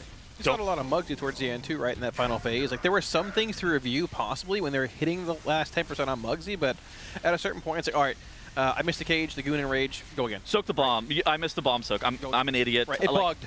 Go again. The boss melee'd me. Like, what do we even do about that? Right, you don't. I mean, you have a res for Wolf Disco, he was bugged, half the actual phase 2 pulls there, you go again. Nothing to discuss, right? But yeah, a lot of these fights, there have been like these 5-minute breaks they've taken to break things down, I would assume, in a Discord call, or just like a Discord, check this out, here's the replay. If you're in that spot later on, it's a rare overlap, but you know how to handle it when you get there, because of how this person died. And it's not like you're calling somebody out. It's like, hey, learn from this so we don't make that mistake again and save pulls, right? Now, there's probably a cool discussion, longer discussion to be had elsewhere around like the importance of ego. Oh yeah, sure. Like, I love this conversation when it comes to anything competitive, sports, esports, just gaming at a high level, right? That I think ego could be both your best friend and your worst enemy, right? Like it can be the thing that pushes you harder because you have this belief that you're good, but you want to live up to that ego. It can also get in the way of your own progression. But similarly, I think for all these guys, they've got to have a healthy ego in wanting to be the first to do it, but you also have to have that ability to step back and say, all right, I might think I'm the best in the world, but here I screwed up. And I got to own up to it. You have to have the ego to be like, I am the greatest, I'm joining this guild and proving that I'm the greatest, but then also recognize that you're one of 19 people in a raid and know that you're not 1v19ing the boss. Exactly. Like, it's not happening. Exactly. Exactly. Always be willing to learn, right? Like, there's some funny things I've learned, even when it comes to like Warlock stuff, making random videos or guides or certain talent interactions that, dude, I haven't even caught before. Somebody brings it up in chat, hey, I was doing this and this proc this way. Oh, that's sick. I didn't even realize that, right? So, like, yeah, ego, I totally agree. 1,000%. You always need to be willing to learn. Impressed that they're getting through this right now with a healer down. They have a battle res available, but choosing not to send it. The heal check on this fight seems a little bit lower than some of the other fights that we've actually seen this tier. This tier has been really weird in terms of how many healers are running on each and every single boss. 3, 4, 5. It's very rare that you see an instance with a 3 healed fight and a 5 healed fight, and it's just like very few 4 heal bosses, which is typically the Blizzard standard. Yeah. I mean, again, as a healer, I'm partial to more healers, just so that I have more chances at a raid spot. But damn, difficult overlaps there. Once again, I mean, I think you're going to also wonder when they start asking themselves that question. Obviously, I think at 35% best pull, you're not thinking about it right now. But like, okay, if the heal checks do feel low, can we reduce the healer on this fight? If we get closer to that end rage and have an idea of where it actually falls and what the damage check is. Absolutely. Are we going to start running those calculations and we see a healer drop back out? I mean, I would prefer the 4. I like the 4 heal comp. I think 4 is what Blizzard wants for basically every fight. Yeah. Right? I think 3 is too little and 5 is probably a bit too much. So there's a couple classes that I think are replaceable in this fight. The Shadow Priest, I think, is probably one of the first. Poor Shadow Priest. One of the first things I would. Didn't we start this tier with 3 of them, and now we're down to 1? Well, Shadow Priest is very good. They just have the Shadow Priest debuff, as I would describe it, where they are immobile. Right. And so their damage is good, but they're not the best. Yeah, damage. they also can't fly. Exactly. To deposit bombs. They also can't fly. They're also not a mage. Right. Wow. Yeah, they couldn't port out of cages on Muggsy either. Exactly. Which is any in the fight at all. You couldn't bring them. Right? Yeah. And then the other one I think is probably like the DPS warrior. You're playing protection warrior. In theory, if you think the DPS warrior sucks for whatever reason, you would be looking to probably drop that. Those are probably the 2 most replaceable specializations on this fight. If you needed another healer, it's probably one of those. In theory, if you need another heal, I think it has to be Zevi on that Windwalker monk that's moving to Mistweaver, though. But if you're looking to get another mage in, which we know they're gearing another mage, Shadow Priest? I think the Shadow Priest drops. Shadow Priest is probably coming out, which is unfortunate. 100%. Maybe we could play triple Mistweaver, triple Windwalker as well and lob our warrior. I mean, we have seen them not play Rogue on certain fights this year, like Styx, but Atrophic is relevant on this fight, unlike Styx. Yeah, so Atrophic Poison, okay, 3% damage reduction. That's not bad. Whenever you're playing Master Poisoner, 3.6% damage reduction, even better. However, it's only damage that is sourced from the mobs that you have targeted with Atrophic Poison, which means any environmental damage that is sourced from not the boss or whatever is not going to have the DR on it. Now, most of the stuff is sourced from the boss, but there's a couple of things aren't, like the canisters. Any of those heal absorb soaks I don't think are actually going to be sourced from the boss. I think they're going to be sourced from the canisters themselves. Okay. And so that's going to be a little bit more tricky to deal with. I don't think you're ever dropping a rogue on this fight. No, I don't think so either. But yeah, there's some spots where you could. It's kind of like Hunter buff. In theory, could you? Yeah, probably, but you're probably not going to want to. I think the Shadow Priest makes the most sense. We talk about needing to be in motion constantly throughout this fight, right? Yeah. So. Evoker, also a class we've seen drop in some fights, but Spiral, very good in this fight. I would assume. I think that Evoker we're keeping it. Yeah, that's what I'm saying, right? There's a bit less options when it comes to moving classes that we've seen comparatively to other fights this tier, right? It's probably is Shadow or that Warrior. And probably lean Shadow. Not biased. No, I mean, I love Shadow Priest, but it'd be the class to get rid of, I think. Because, I mean, you also have, like, rallies probably useful in a couple places. I mean, we've seen them think about, well, I'm also thinking about, rather, I should say it this way, like damage checks, right? Warriors at the end. if you want anybody pumping, it'd be a warrior. So rally, it might be useful, but you know what's also useful? Tell me. Going to tl.gg/Coinbase RWF. If you go to tl.gg/Coinbase RWF, you can get $20 for free. And in addition to that, there are going to be some giveaways that you're going to be able to get on tl.gg/Coinbase RWF. We're giving away jersey at the conclusion of every kill of a boss. So Gallywix is still on the table for that, potentially. And there's also a grand prize where somebody, I know that you come out here every single tier, but somebody is going to get flown out to the Alienware training facility in sunny Santa Monica, California. In RaiderIO. But basically what you got to do is tl.gg/Coinbase RWF, use code TEAMLIQUID20 whenever you sign up, and you will be entered to potentially win. Yo, I feel like I'm the person who's best suited to tell you what kind of experience that you'll have. Since I literally, every race, I come through for like 1 to 2 days, which would be probably what this experience is very much like, and I cannot recommend it enough. So if you've not signed up in this very easy and simple way that Tettle's just explained, you should do yourself a favor and go sign up, because hanging out at the Alienware training facility, getting to see all the dogs, meet all the raiders, watch the progression, hang out with these amazing people, it's hard to beat. So I don't know what you're doing if you're still hanging out on this tab and haven't jumped over to go sign up real quick. All right. So it looks like the Raiders are on a bit of a 5-minute break. So we got some Mogs and some dogs. Mogs and dogs. It's a cat tunnel. Well, and cogs. Mogs and dogs and yeah. It's cow. Big C. Well, that's a reindeer or a moose. Oh, there's actually the wait. Yeah, it's got antlers. They're an Ouroboros in the background. Yeah. Ooh. What are we doing in Ouroboros? Yeah, we got to get out of there. Yeah. Oof. Who got stuck in Ouroboros? Shadowland's a rough time, I think. By a cow. Oh, cow's almost a like me, sweetheart. cow. By Nez. Cow. Yeah, cow. Oh my god. I like the antler. It's very nice. Very, very cute. Very, Thanks so very much cute. Oh my. Oh my god, another cat. You know what? That's a cat I could game with. Yeah. One that's asleep, not on top of my keyboard. You know? This is where my cat loves to sleep as well, right in front of my keyboard, right underneath my monitor. It's the optimal position for me to then pet them as well. Oh, they're getting attention but not being too much in the way. Also, yeah, that works. It's a trade. Jack's head just resting on the spiral post-it note. That's so cute. That's awesome. I love that. I want a pet. Oh my gosh. Oh, it's a dog. Oh my gosh, we got the Team Liquid chair as well from Secret the Lab. jacket, the Secret Lab's chair, we got it all. That's sick, yeah. And then Nymeria is just lounging. This is how I sit in my chair too, actually. Yeah. I don't know about you guys. That's impressive for a dog to be sleeping in a chair like that. Oh my gosh, that's how you sit in your chair? Yeah, I'm back there with you. You got to work on your posture a bit, bud. Sitting on it on all fours. Yeah, on all fours. Yeah, just like sticks. There we go. Dude, that was by far one of the most ridiculous bits that people. Dude, so many people got baited by it. I saw posts on Reddit being like, "Oh my God, Scott actually went Worgen. The Dark Flight ratio is OP." Oh my God. Yeah, it's so good. All right, now we got some Mogs here.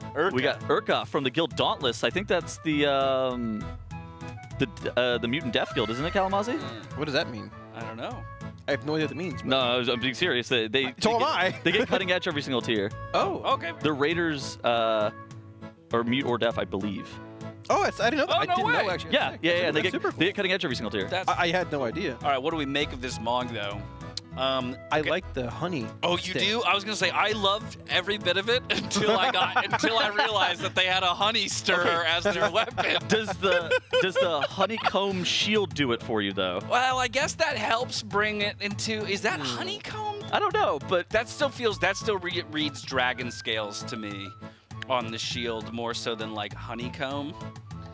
I actually really like the off-color wolf head though. Like where it's still kind of in the same realm, but has that green flare. Right, it holds it together. It's like a shaman set. I like that. Yeah. Would you describe this as literal drip? Dude, honestly, it's like congealed, but like. I'm so upset. I just zoomed back in. I loved everything about this Mog until I saw that. I'm getting. Dude, I'm hate watching this Mog. I'm giving this like a 4.5. I think it's still above a 5, but it's just like this was like in the 8s for me, and then I think the honey stir thing brought me down to like a 6.2. You think you're standing at Dornegal and half the Mog? You think that you like 7 Mogs are gonna be worse than this? Yeah. Oh yeah. Oh Okay. yes. I think you don't. Yeah. Don't underestimate the. Have you seen my transmog? I was gonna first of all, as a player who doesn't Mog really, and so therefore knows all of my characters will look horrible next to this one. You know, that's fair. All right. Thank you so much, Urka, for submitting this one. I liked it. Ooh. Rusteezy? A Sun Fury Fire Mage. The Fire Mage. Oh, Mythic Key Breakers. What a guild name. We got a Molotov cocktail. Please do not break my keys. This Oh, is is kind of it? dope though, actually. I like this, yeah. Yeah, I like this a lot. I kind of like the idea that's like it feels very alchemist, right? Okay. Like with all the backpack of like potions and things, a Molotov It's very cocktail, simple. Very bottle. and then a shanker. What are we doing? Are we shanking people with that? We're breaking the keys. Yeah. I like this. It's a wine bottle mage. Yeah, I like this a lot actually. I'm probably going like 8.5. 8.5 What's your minimum that you would give somebody? My 1. Okay. Yeah, 1 to 10. Okay. We're on a 1 to 10 scale. What would you give this Kalmazi? I think it's a 9.3. I like it. 9.3. Oh, I like it. Yeah. I guess 6.5. 6.5. Can we see the What the heck dogs is out your here? scale? We have seen some heat Mogs. Oh, okay. Okay, we got some heat Mogs. Are the dogs out here or no? Are the dogs out? Your Honor. I don't think the dogs. And if are so, who let them out? Yeah, exactly. Yep. The dogs. Oh, are they put them away. They put them away. Sealed dogs. 9.3. 9.3. 9.3. Yep. Had to verify. Okay. We're good. Is that more or less that the dogs are out? It's less. Yeah, it's less. Oh. Okay, here we go. Ja Rulek. Ooh, Armageddon, dude. Armageddon with some really cool illusion. I'm telling you, these people like to submit fire Mogs. Okay, this is pretty badass. I think the only thing, and this isn't even really a qualm with. Wait, where'd it go? Oh, no. Reloading. Oh, wait. Oh, totally different. Wait, but also, it's a different person. Badass. It's a completely different person, isn't it? Yeah, no, different person. Both of them were badass. We have a pull timer, so we're gonna go and check in with the Raiders, but we can come back to those to give them official rating. Both were sick, I'll be honest. They were I'm very down to cool. I check like them. that, the blue theme for sure. And the blue fire is always a positive in my book. Okay, so we have some subset of people standing at max range on pole. So I think they stand there on pole to like cast Chaos Bolt or. Gotcha, and then they move in. Yeah, then they have to move in because if you end up using this lightning tether and it crosses another player, it does a lot of damage to them. I don't think it immediately one-shots them, but it does a substantial amount of damage to them to the point where you're not going to be able to just like stand out there the entire time and just plant and cast. Okay, so everybody has to merry-go-round. Okay. Now, yeah, as far as the frontal's concerned here, this is this large blue frontal from the boss, which drops those 6 electric orbs here. And we were seeing it like shot across the arena before, but doing a much better job of baiting it against the wall and having all those orbs just stacked up right there, making it easier to like just grab them and dump right into the actual like quadrant right behind that frontal they baited as well. So did they all have to be dumped? Like we saw the one POV of Shaq doing it, but he only had to pick up 1 to charge his bomb, right? I believe you need 3 to charge the bomb fully. I think the other 3 are just sort of there. It's like whatever. I don't think they despawn eventually. Do they? Okay. Well, yeah. There we go. Yeah. So half of them basically, but a little bit for leeway if we lose some of them at some point. Okay. To the first platform here. There's the ads, the 3 ads that we talked about spawned. They get pulled over to the boss, cleave down. Yeah, double wrench mongers don't really do a whole lot. It seems like on heroic or even a whole lot here. They sort of die to the meat grinder. They enrage themselves and then they start mailing your tank a little bit harder. Even on heroic though, you didn't even necessarily need to soothe the enrage off. You could just kind of leave it on them. Obviously, it's going to reduce the amount of damage that the tanks are taking, and the tanks actually are taking a lot more damage on this fight than they do on typical bosses. But even still, those wrenchmongers, yeah, not doing a ton. Yeah, that one big ad, though, that Giga Juice Technician is the one that drops that bomb, which is initially grabbed by Fired Up. I believe, yeah, Fired Up, and the Draco actually grabbed it here second. I thought he was third, but either way, the 3 mages getting it first. Like, those are the ones you want to have those bombs being carried. Cheat deaths, immunities, they are the tankiest classes easily to handle those 3 bombs. I think in addition to them being the tankiest classes, I think that the ability to have blink and be able to blink over a lot of the wire transfer, what's it actually called on this? Haywire Workshop beams during like the intermission phases, I think that that's a huge deal because if you end up contacting any of those, you're probably going to die and end up wiping the raid. So having the ability to be able to blink around and just have better mobility, I think is like one of the largest reasons why Mage is also so fantastic on this boss. And by Haywire beams, You mean the grooves in the floor that are in power, basically, that rotate around? Exactly, the Haywire Workshop. So like every single time they go into the intermission, the boss will be casting the Mayhem Rockets, which are like these big orange circles. We'll point them out whenever they go into the intermission. And the Haywire Workshop is the cast that's attached to filling up those grooves, and it does kind of move around a little bit, but you don't really want to take the long way. Right. Like you really want to be, ideally would just blink over it, and it's kind of one of the reasons that we think that the Shadow Priest, they don't have mobility, doesn't need to be here. Exactly, doesn't need to be here. I think the Mayhem Rockets alternate in the pattern they are as well. I'm not sure. We need to see it. Okay. I think they start on the outside, like an out-in pattern. I think there's 4 sets of them. There are 4 casts of the Mayhem Rockets, but I don't know exactly what the pattern is for how they fill up the room. Okay. We can take a look when we get back to that, which shouldn't be that much longer here, as long as we are able to not lose one of our 3 mages or Shaq to a one-shot here. Keep in mind, if you do indeed carry that bomb in the first part, well, any part of this fight, there's more we haven't even seen at some point, and you die, the entire raid dies. There are 5 players in this raid that cannot die, or it spells disaster for the entire 20 as well. Yeah, Shakib, he looks like he's actually going to pick up some of those sparks and actually deposit off his Giga Juice bomb, and he's going to be trying to make it back to the raid. Last time, whenever we were in this position, he ended up getting, I believe, hit by like a boss frontal. Now, the canisters are coming out, and I think we're going to be phasing into the first intermission here momentarily. Yep, Gallywix is getting in his suit, flying to the middle of the room. He's going to be doing a spinning lightning cutter beam, and we got a lot of ads that are summoned here. These need to be taken out, but you also see the Mayhem Rockets at the exact same time. The boss is doing the Haywire Workshop cast that's in the grooves there. So moving in between these zones is actually very difficult for the And player. the cutter here as well, too, right? That rotating cutter from phase 1 is back in this intermission. The boss is turning. With only 3 prongs, not 5 or 4, I believe, as you see in phase 1, but already back out of it. And we are getting into a later part of this fight. Boss being 57% entering stage 2 here. So in the past, I think that Boomy was actually carrying the other Giga Juice bomb on the set from the ads that Shaq is carrying it on, but it looks like Scott Roar has picked that back up again. So we were kind of... So that is intentional. Yeah, Let him do it. It is intentional. I'm kind of interested in seeing what he's going to do with it later. How is he going to be getting back on the platform? We do know that he is Drakthir, so in theory he could glide over and then get life gripped back. I don't know what else is going to go on with him, but how are we supposed to dunk this bomb without a platform on a warrior? I'm not even 100% sure. Yeah, I don't know about you guys, but again, like personally, I kind of love when racials can come into play like that. Like again, I don't want an entire tier to be decided by needing to be a specific race. Sure. But I do love when those kinds of things can be found. This is 100% not like the most impactful racial ever, having to glide over. No, it's not. Because you could have used your Windwalker Monk, right? Like Boomy was carrying this bomb forever, but now you see on screen right here, he doesn't have it. Scott's got it next to him. Right, but hey, if I can keep one of my top DPS on the boss for the time it would take for the tank to go run and deposit this thing, right, as opposed to sending him out there to do that. Boomy was looking way too ethical whenever he was running around. Yeah.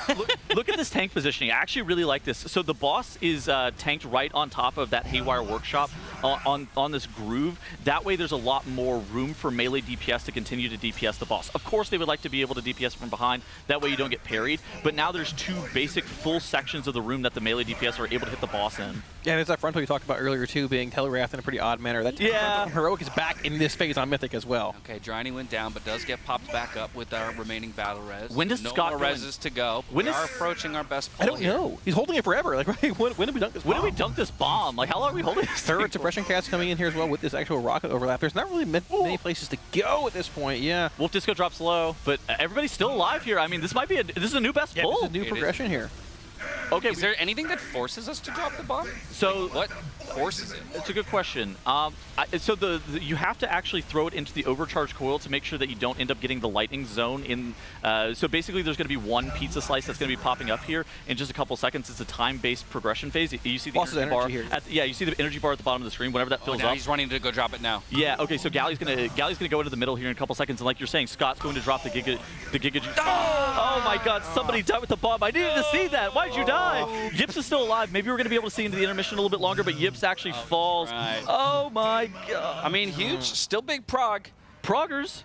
Yeah. Still big prog, but yeah, if we could have gotten just through that to get more information, I actually see that next phase. Sub 30% and 80 pulls, I would not think was a thing in this fight. Wow. And hold on. Okay, so take a look at the encounter timer, too. We were a little off. 707. Yeah, 707, right. And they're further into it than we thought before. Yeah, I mean, it's hard to say, but that could mean there's another hidden phase we don't know about yet at this point. All right, we got a replay here. Let's see exactly what happened whenever they ended up wiping. So there's a couple of people that have the bomb clamp. So Fired Up, Dranako, Shakib, and KSP. If any of them die on this fight at all, basically they're going to be wiping the entire raid. So any of those players could be the result and cause this wipe. Scott also has the bomb at this current time, and if he died for whatever reason, then that could also be a problem. Maybe we can look in the top right at the mini-map to see where our warrior is. Looking at that brown color, it looks like he's still in the middle of the room. I mean, Scott's right there on top of Big Poppy. Yeah. Like, you can see the bomb. Okay, so yeah, when the weak aura on him. When is he going to start moving? He heads out 15 seconds here, around 6:35 here at 6:40, give or take. Yeah, so it goes so late. He's got to do that tank frontal that comes out right about there too as well, which is really interesting, and this suppression cast, which forces you away. So the suppression cast forces you out of melee. I think you want to be around 40 yards away from the boss whenever that suppression cast is going off. He should be heading out in about 10 seconds here, I think, give or take. Whenever Yips takes the boss back, I believe, correct? Yeah, here comes that soak. It's on Scott. Once this goes out, this is when he's going to move out here, right around 6:40, give or take. Dude, I actually like how they're doing that frontal soak. So they were doing the frontal soak with everybody in melee for a long period of time, but now they realize that they just want players separated into halves of this room, and that's why they're actually tanking the boss on those separate sections of this Haywire transfer. And yeah, Scott's going to go deposit. Was he clear by? Yeah, he just left the top of your screens there, so we're not going to get eyes on him while he's going because we're watching Big Poppy over here. It came from melee, I'm pretty sure. Did somebody die with the clamp? I think they died to the beam, possibly. It came from melee when that beam fired, I think. Yeah, so there's Scott. Scott just deposited. Oh, Scott died. Scott didn't get gripped. Oh, he didn't get gripped back. he just fell to his death. So he's actually leaping off with slow fall and glide. So he's supposed to get priest life gripped back, but he was carrying the bomb, and like we were talking about, he has that clamp on him. But since he didn't get gripped back, then he falls to his death, causing the bomb to explode and wipes the entire raid. That's what it was. Tub was in position there too, but he had the blaze lines. He was cut off by the electrical conduits on the edge of the room too. Okay. I see the vision. I see it. Yeah. It's actually, it's not even the Drakthir glide. It's slow fall from the priest. But the tank carrying the bomb, that just allows you to have less opportunity for the tank to die, in theory, of course. If you right. Should be more durable. But yeah, hypothetically, of course. But yeah, and again, I think DPS uptime is also relevant, right? Like if you can buy somebody 10 more seconds of boss uptime, you would, right? Yep. I'd rather Boomy be hitting the boss for 10 more seconds than Scott. Granted, Warrior tank DPS is outrageous. We see it. We see the vision here, I think. Yeah, interesting. And now I go back to that 10-minute question, and boss sitting at 29% on an imperfect pull at 7 minutes is like, oh, this is well within range. Oh yeah. We're not even sure if the fight ends at 10, too. No, it's pure very conjecture. Well could, though. Yeah. And Blizzard said around like 10, 11 minutes is what they want for these invites, I believe, in previous interviews. So, like, that's very, very accurate what you're saying, and very well could be the case. We'll see, but, I mean, their damage is coming up regardless. Got that Mog that we were looking at back up on screen here on the left side, Jarolek. Yeah, this is a sick Mog. I think the only thing I detract some tiny points for, and honestly, I don't even know how much this is Jarolek's fault as much as it is like it's an interesting design, a choice by Blizzard, is the fidelity of like the flaming head. Okay. It feels more like cartoonish. That feels more like the genie from Hades Aladdin, or like Hades. Exactly. Sure. That's what that gives off the vibe. And then the fidelity of all the rest of the armor is just a little bit like more edgy and you know, and cut up, which that's the only disconnect. But I think like color-wise, everything goes together very, very well. So it's still pretty up there for me, but because it doesn't all come together, I think I'm in that like low 8s. I was thinking 7. I think 8.2 is pretty good. I like 8.2. 8.2 or just 8 also? 8.2. Okay. I'll clarify from now on. It's 8.2. Bam. 8.2. Bang. And they're, you know what? And they're a blood DK. We need more tanks. Also, DKs aren't getting any love this tier, so maybe we give them an extra point. Yeah, you should get a point for being a tank. That's exactly. Yeah, points for tanks, baby. Tank shortage. Yeah, we gotta get more people play tank. Quicken my queues. Yeah, exactly. Jeez. We need more of the. Poor Atlas. Now that's good though. Just here. Yeah, it is. It's solid Mog, I'd say overall. Armageddon is not used as much nowadays as it used to be, which is that big, long sword. You get it from I think it's like Nax 25 from Wrath. It's sick. It's very cool. Teddles doesn't know. Bro, Teddles is like, bro, I RP as a chicken and a lizard. I got nothing to do with the when Maw. Max came out, Teddles? I don't know. I swear, like Mm. It's crazy to me. Gosh. All right, now we got Nesmoth. Ooh, okay. From the guild Serenity. Probably not the EU Serenity. So also very big on the blue, black, ice. I mean, don't get me wrong. Like this is an aesthetic I love. Anything blue, black, purple. It's a DK Mog for sure. Very much a DK mod. Although again, so here, if I'm taking any points away, I think it's because it's the weapon. While from a color perspective, fits great and everything. I don't really think that doesn't strike me as a DK weapon. It's more whimsical. That's like a shaman. That's like feels more elemental to me. Okay. Than like than DK. I mean, it's big. It's a big axe. True. Don't get me wrong. It's a big axe. That is a large Which is very axe. DK, but I think I don't know. Something about it feels a little more like elemental, ice elemental, and shamanesque. I like this one more than the last Mog. I like this one more than the last Mog. I would give this like an 8.5, I think. I actually like this one a lot. I think 8.4 is what I would say. Yeah, give or take. 8.4. Go 7.7. Thank you so much. Just slightly, below the last one for me. Thank you so much, Nesmoth, for submitting this Mog. Another another blood DK though. Actually, it's 8.7 because. Oh, good point. Yeah, 8.7. 9.5. Taking that back. Dude, dwarf priest is at 10. I don't even care what the Mog looks like. Or, I mean, a dwarf paladin rather. Cool. Dwarf paladin. Yeah. Oh, okay. So dwarf paladin is your thing. That's like, my OG. Me and male panda. My OG character was a dwarf paladin named Skippy. Oh my god, dude, I love male pandas. That is my. There you go. Panda? Okay. Fired Up always plays as a panda when he has the option, right? Doesn't he? He's done a lot. He's always got that butterfly wings panda Mog. I feel like. That's he's always wearing that. So this guy's a prop paladin too. What are you gonna do with the 11 out of 10, my friend? I want you in every single group I'm in. I mean, this is this is very classic paladin though. Yeah. I don't know like sets and non-sets. And I know that sometimes some of the casters appear like I don't get weird about sets. They deducting like sets, points for sets and stuff. I'm like, look, it's a set for a reason. You know, it goes together. Listen, if you look good, you look good. That's how I feel about it too. Now this is how I envision a paladin. You know. So like I said, 11 out of 10 for me. Some people are 8.4. I think jumping off the ledge, trying to see how they can get back on. I noticed that, yeah. You know, more often than not, you'd be like, "What are you doing? Pay attention. I'm talking." But I actually think that they're practicing. Right. We did see They're Fire inting for science. Earlier, actually, yeah. Fire Up fell in the lava earlier, and it's not an instant kill, but that was weird. He ran around about half a minute, yeah, give or take. Maybe alluding to a secret phase here. Oh. See, that's why I keep coming back to that whole like the line about the floor, the hole, the line about the well, the hole, yeah, but the hole with the arrows pointing down. I'm kind of with people that like in a way it feels baity. I don't know, but like the fact that he says whatever the line is specifically, tinker, stinker, something, something. And then he on all fours. But then he makes a comment about like not needing the floor or like that the floor will be gone. You know, so I'm like, okay, so does the floor actually fall out beneath them as opposed to that'd be very Garrosh or a Black Hand-esque. That'd be really cool, right? Like, because otherwise you have to imagine that fourth quadrant just gets filled with lightning as well, right? And then it's like, okay, then the fight has to end there if there isn't anything that takes us vertically up or down. Yeah. Right? I mean, the boss is kind of low. I wouldn't be shocked to see a last stand from 30 to 0 in that final quadrant. I wouldn't be either. I'd be disappointed, but I wouldn't be surprised. How does this is for how many splits I watched? I can't believe I don't know the answer to this. But in heroic, how does the fight end? Like, when you kill him, does he come out of his mech suit? No, he does not come out of his mech suit. No, he so dies. you just kill him. Yes. On the platform, and he's dead. Yes, and there was Does he die? I don't know. Because that's what I'm wondering. I'm like, to the point of like maybe he jumps down that hole. So you have to follow him.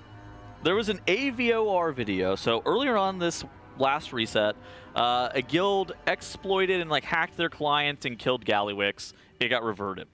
They released a video with them killing Mythic Gallywix. And there wasn't really anything that was learned from it. It was basically just what the starting room looked like. But one of the things that was actually learned from it is that Gallywix pops out of the suit, kind of similar to what, Motherlode or Workshop goblins do. Oh, true, yeah. And it's kind of a question, does that mean anything?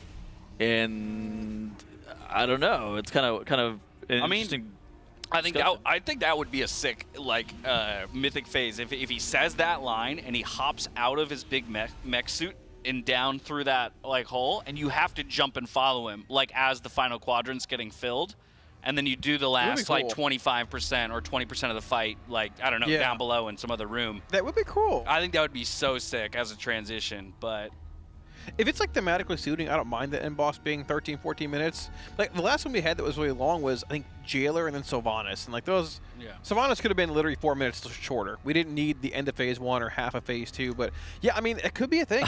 it actually what Tettles? I don't think there's any good 15-minute boss. I think if it's thematically suiting, like 13 minutes is justifiable. I don't know. Maybe I'm crazy. Hey, talking about butterfly wings, by the way, I brought it up for I'm Fired Up's Pandaren Mog. We've got a Rose Ulu over here for Adapt. Hunter Mog's hard to do well. Dwarf Hunter. It is very whimsical, though. I like this. Yeah, the wings match like the gold tinting of the actual armor itself in a sense, which is pretty cool. Yeah. You don't see that like very often. I'm trying to just get a read on what exactly that helmet is. Is that like a creature? I think it's just like a is it it's like a wolf. Oh, it's like a wolf, fox maybe, or fox maybe, yeah. It's like a Shadowlands. Very cool. Ooh, I like this. Why is chat spamming ayaya? What's wrong with you people? Now I want to know though, like, what's the pet that goes with this? Because I feel like there's an extra element to being a hunter when it comes to your Mog. Is like, okay, if this is your aesthetic, do you have like a direwolf pet, or do you have like a raptor? Oh, and if you have a raptor, then I'm deducting points because now it doesn't really What if make you used a ton of fox? sense. A fox would be great. That's what I'm saying. Yeah. Like or a or like a snow leopard, even if it's not, but it's just like thematically the colors match and stuff. Maybe like an owl. Like an owl would be An owl too, would yeah. be sweet. Somebody in chat just goes, it's a horse for sure. It's a horse for sure. It's one of those coursers. Yeah. Oh my goodness. I'll give this a 7. I think this is good. I like this Mog. It's hard to do good hunter mogs though. I agree with that. It is. I think this is up there. For if it's on the hunter scale, we might be talking like high 8. Yeah, hunter Mogs are historically ugly. Male's ugly in this game. Like, let's be honest, it just is. Like 8.9. You all look like like every single male wearer just looks like a shaman for some reason. That's 8.6. 8.6. Okay, yeah, cool. I think it's pretty good. 8.6 is high, to be fair. That's a smashing hunter Mog right there. They haven't hit us with any of the like truly disgusting Mogs yet. I'll pull up my character, you'll see one. Don't All of mine are like literally they're just in their like whatever the gear actually is. That's what. That's like classic. He's wearing like red pajamas and he's got some like delved handle on his head.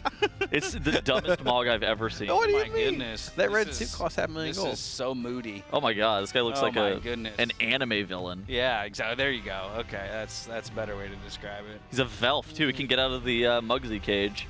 He looks like Ashiok, which no one's gonna get in chat, but like 2 people. But if you do, it's like a person in Magic.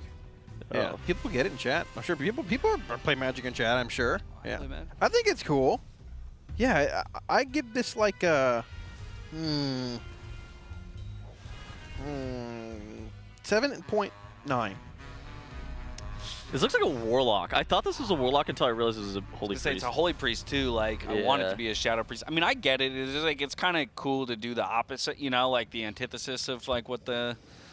But yeah, also male void elf. You're like male elf? No, that's rough. I didn't catch that either. Yeah, it's like you want to be. It's like I don't know.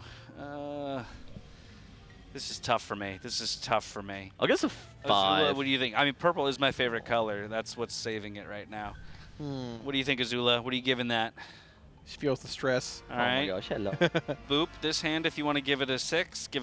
Boop this hand for 7. Okay. All right. You got a 7. Azula decided. She booped my right hand. 7's not bad. 7's not bad. That's a C. It's passing in Florida. Exactly. Yeah, we're good. Anywhere in the U.S. Well, I don't know. I know Florida for sure. 60's passing in Florida even. It actually is. D's passing. D's passing, yeah. Ooh, how about this? Biotrace, another hunter. See this? Oh, a goblin. Oh, it's Thoradol. Goblin hunter. Okay, yeah, that is a sick bow. That's from Sunmo. It's and yeah, that's bow. yeah, exactly. That's a gamer bow right there, for sure. It was a gamer bow 15 years ago, maybe. Well, but that's what I mean. Tettles. Like, you know. Yeah, Tettles, you're the youngest person up here right now. Okay? Yeah. Like, by a long shot. That's my childhood. That you're taking a dump on right now. Okay. All right. Vanilla, TBC, and Wrath. That was my era. Let's see. I mean, this is solid at least where Matt, shoulders into bow. I see it. I see it a bit, but I don't know. One, we're back in the whole hunter mogs are difficult. All right, discussion. pull timer's up. Quick. Pull timer. I'm giving it a 6.2. 7.85. I'll give this. I'll give this a 6.5. I like this actually. I think it's good, even though I don't recognize your game. Strong 6.5. There we go. It's not bad. Yeah. It's male. It's a goblin. Like it's hard to. I don't blame you, Teto.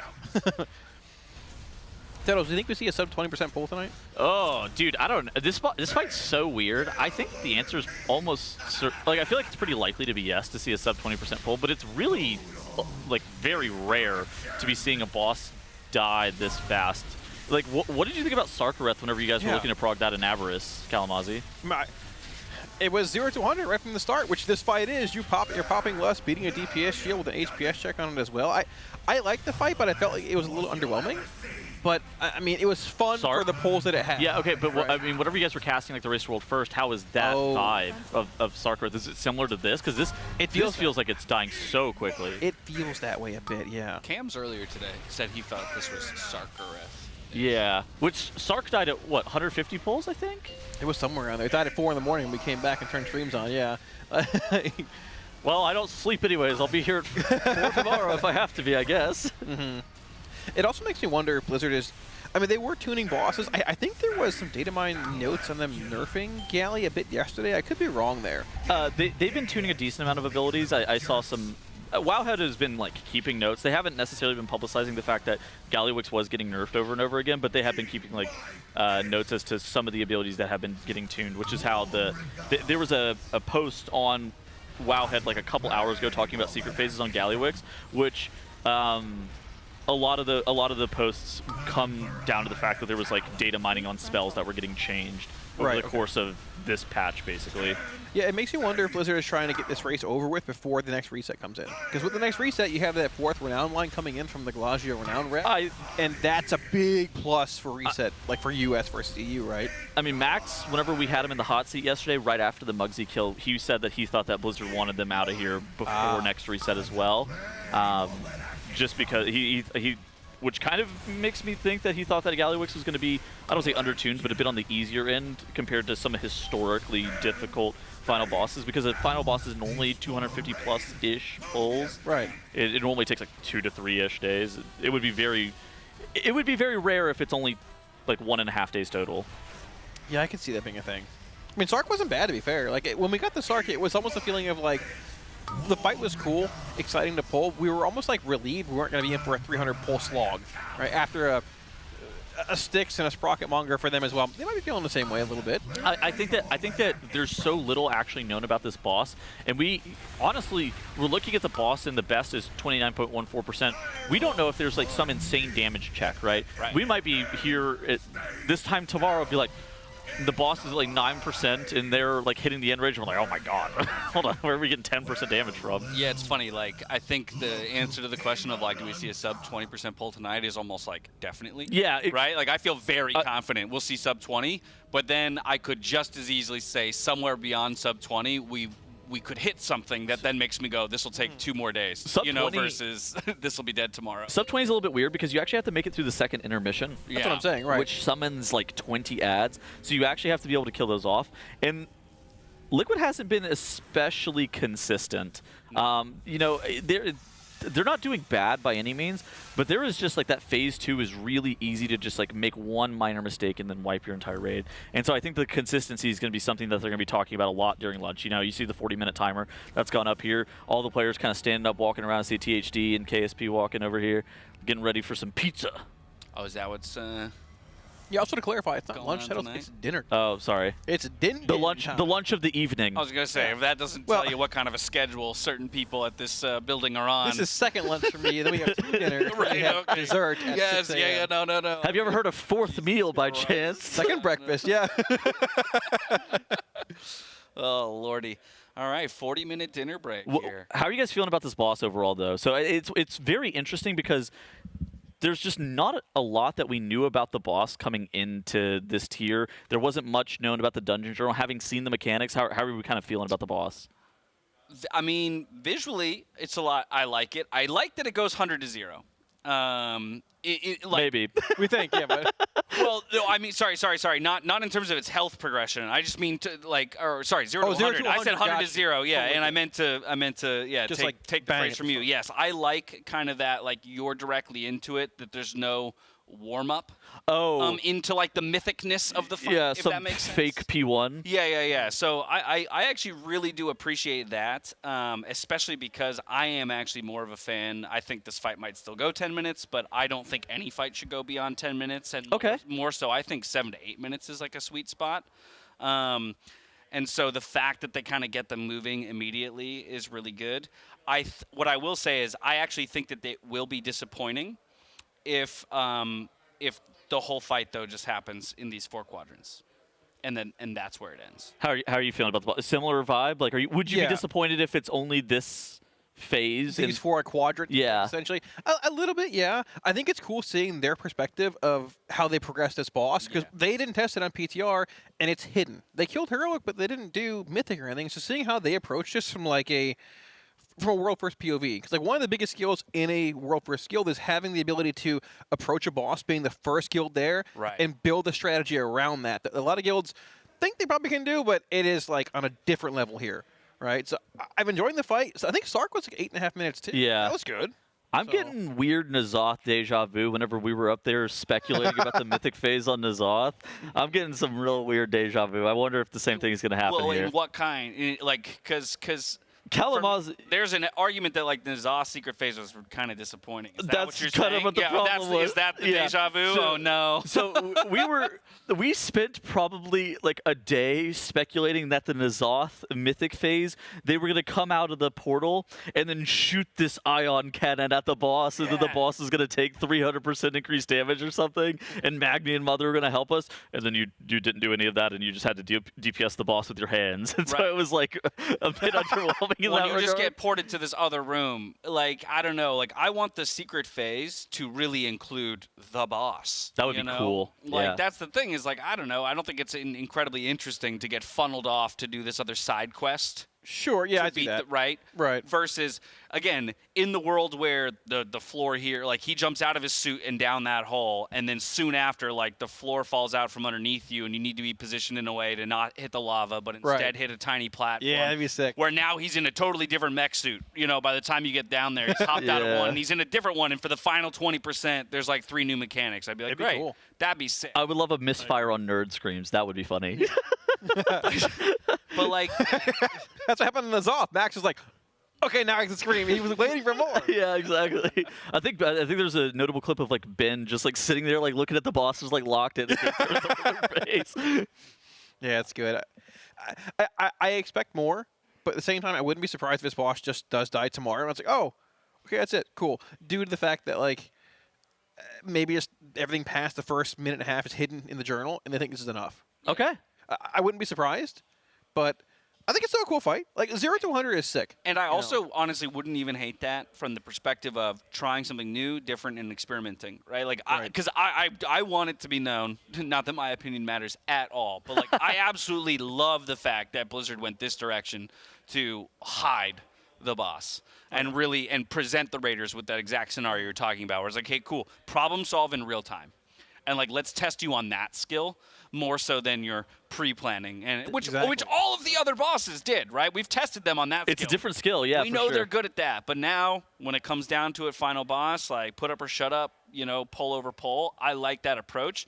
So while maybe we end up with a slightly easier boss as a result, fine. As a first time out, first go-around, hopefully they take that as a positive. Hopefully the Raiders themselves like it, right? And then we start approaching more end bosses that way, and maybe we creep the difficulty back up or something like that.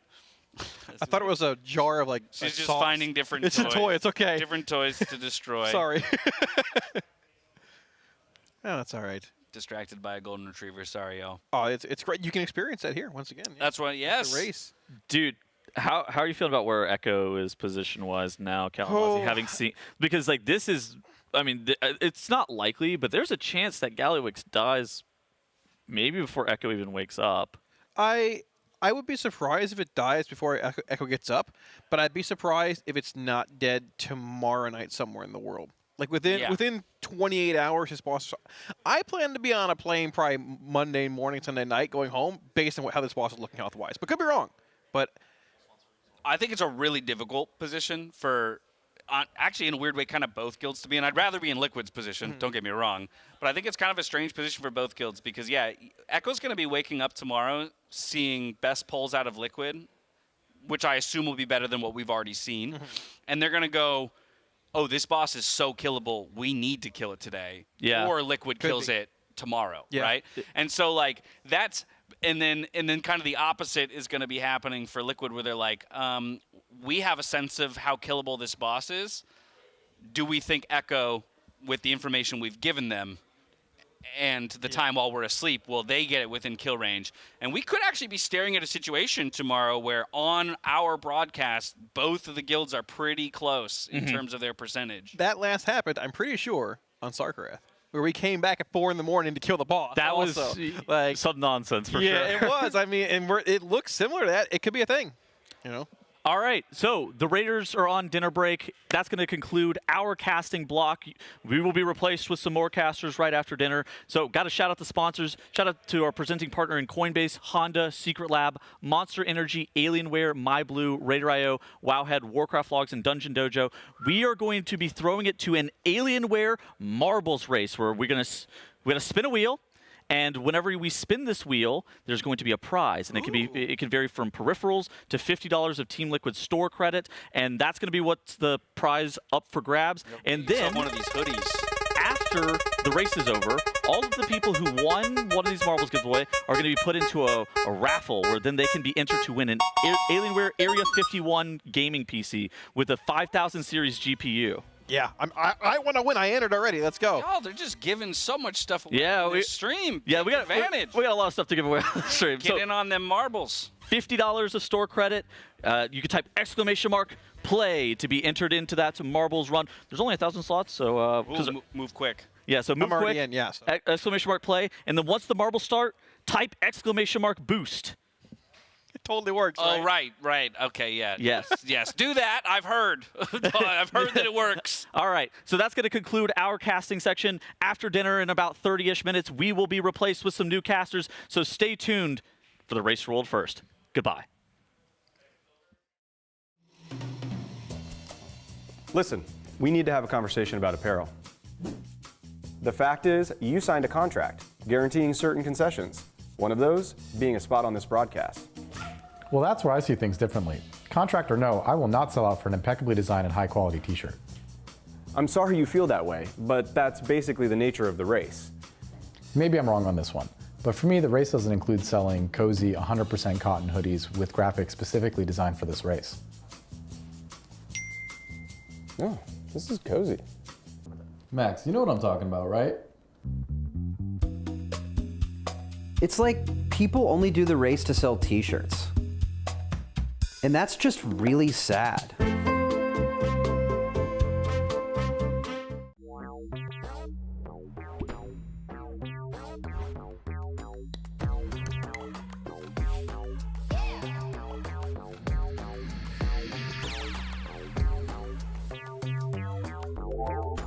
Fun, sporty, hatchback, hybrid. We did it! It's perfect! This Civic is powerful and fun to drive, the ultimate mount. Honda mounts are magical.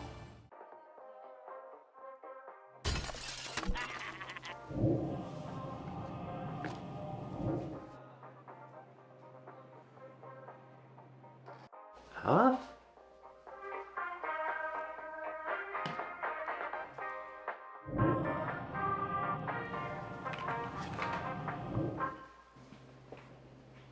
What? Okay.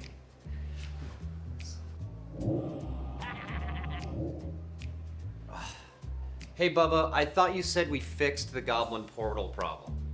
Man.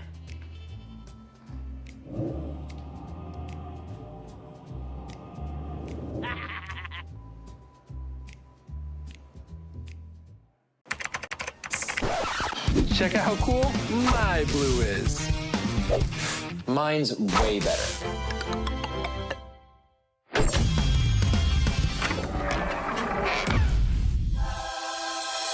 think your blue can beat ours? Prove it. Complete quests to get points and customize your blue. Maybe you'll see it featured on the leaderboard. Join MyBlue now.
Get ready for the first race. 3, 2, 1, go! Welcome to Marbles! Looks like we got a lot of people for tonight's Marbles giveaway here at the Alienware training facility. Oh my goodness, that's a lot of marbles. It looks like we got a little bit of a pachinko track for today. A lot of nuts, a lot of bolts. We're going down to the grates onto the first mechanic, the Sprocket Monger Lock and Stock area. Oh, we're getting flown over. Turmo in the lead. Turmo 1. Oh, no, not really. I spoke too soon. We're going downstairs into the bowl onto the... What is that? Is that like... Are we actually? We're going up the ladder into... What is this part of like a... Is this a... Are we in a car? It's like a... We're in a car, actually. Oh, I'm getting lost here. Pitiro in the lead, going into the assembly line. We're going back down into assembly line, falling down. Pitro's going down. Now Darune's in the lead. Going down, falling down. All these marbles are just... They're just not built for this. They're just not doing it. Outcaster TV going through more of the mechanics, gonna get spit out. Down another funnel, bouncing around like a pinball. And now going into this pipe segment where he's gonna get a little bit of boost. Down the slope, into the looks like a little bit of grates. The camera's spinning around. Getting a little bit disoriented. A little stuck here. A little bit of a waiting room going down the pipe. Outcaster TV dropping into the bucket. That's a box. And it looks like Outcaster TV is our winner. Gonna get shipped $50 store credit in liquid merch. Congratulations for winning the Alienware Marbles giveaway.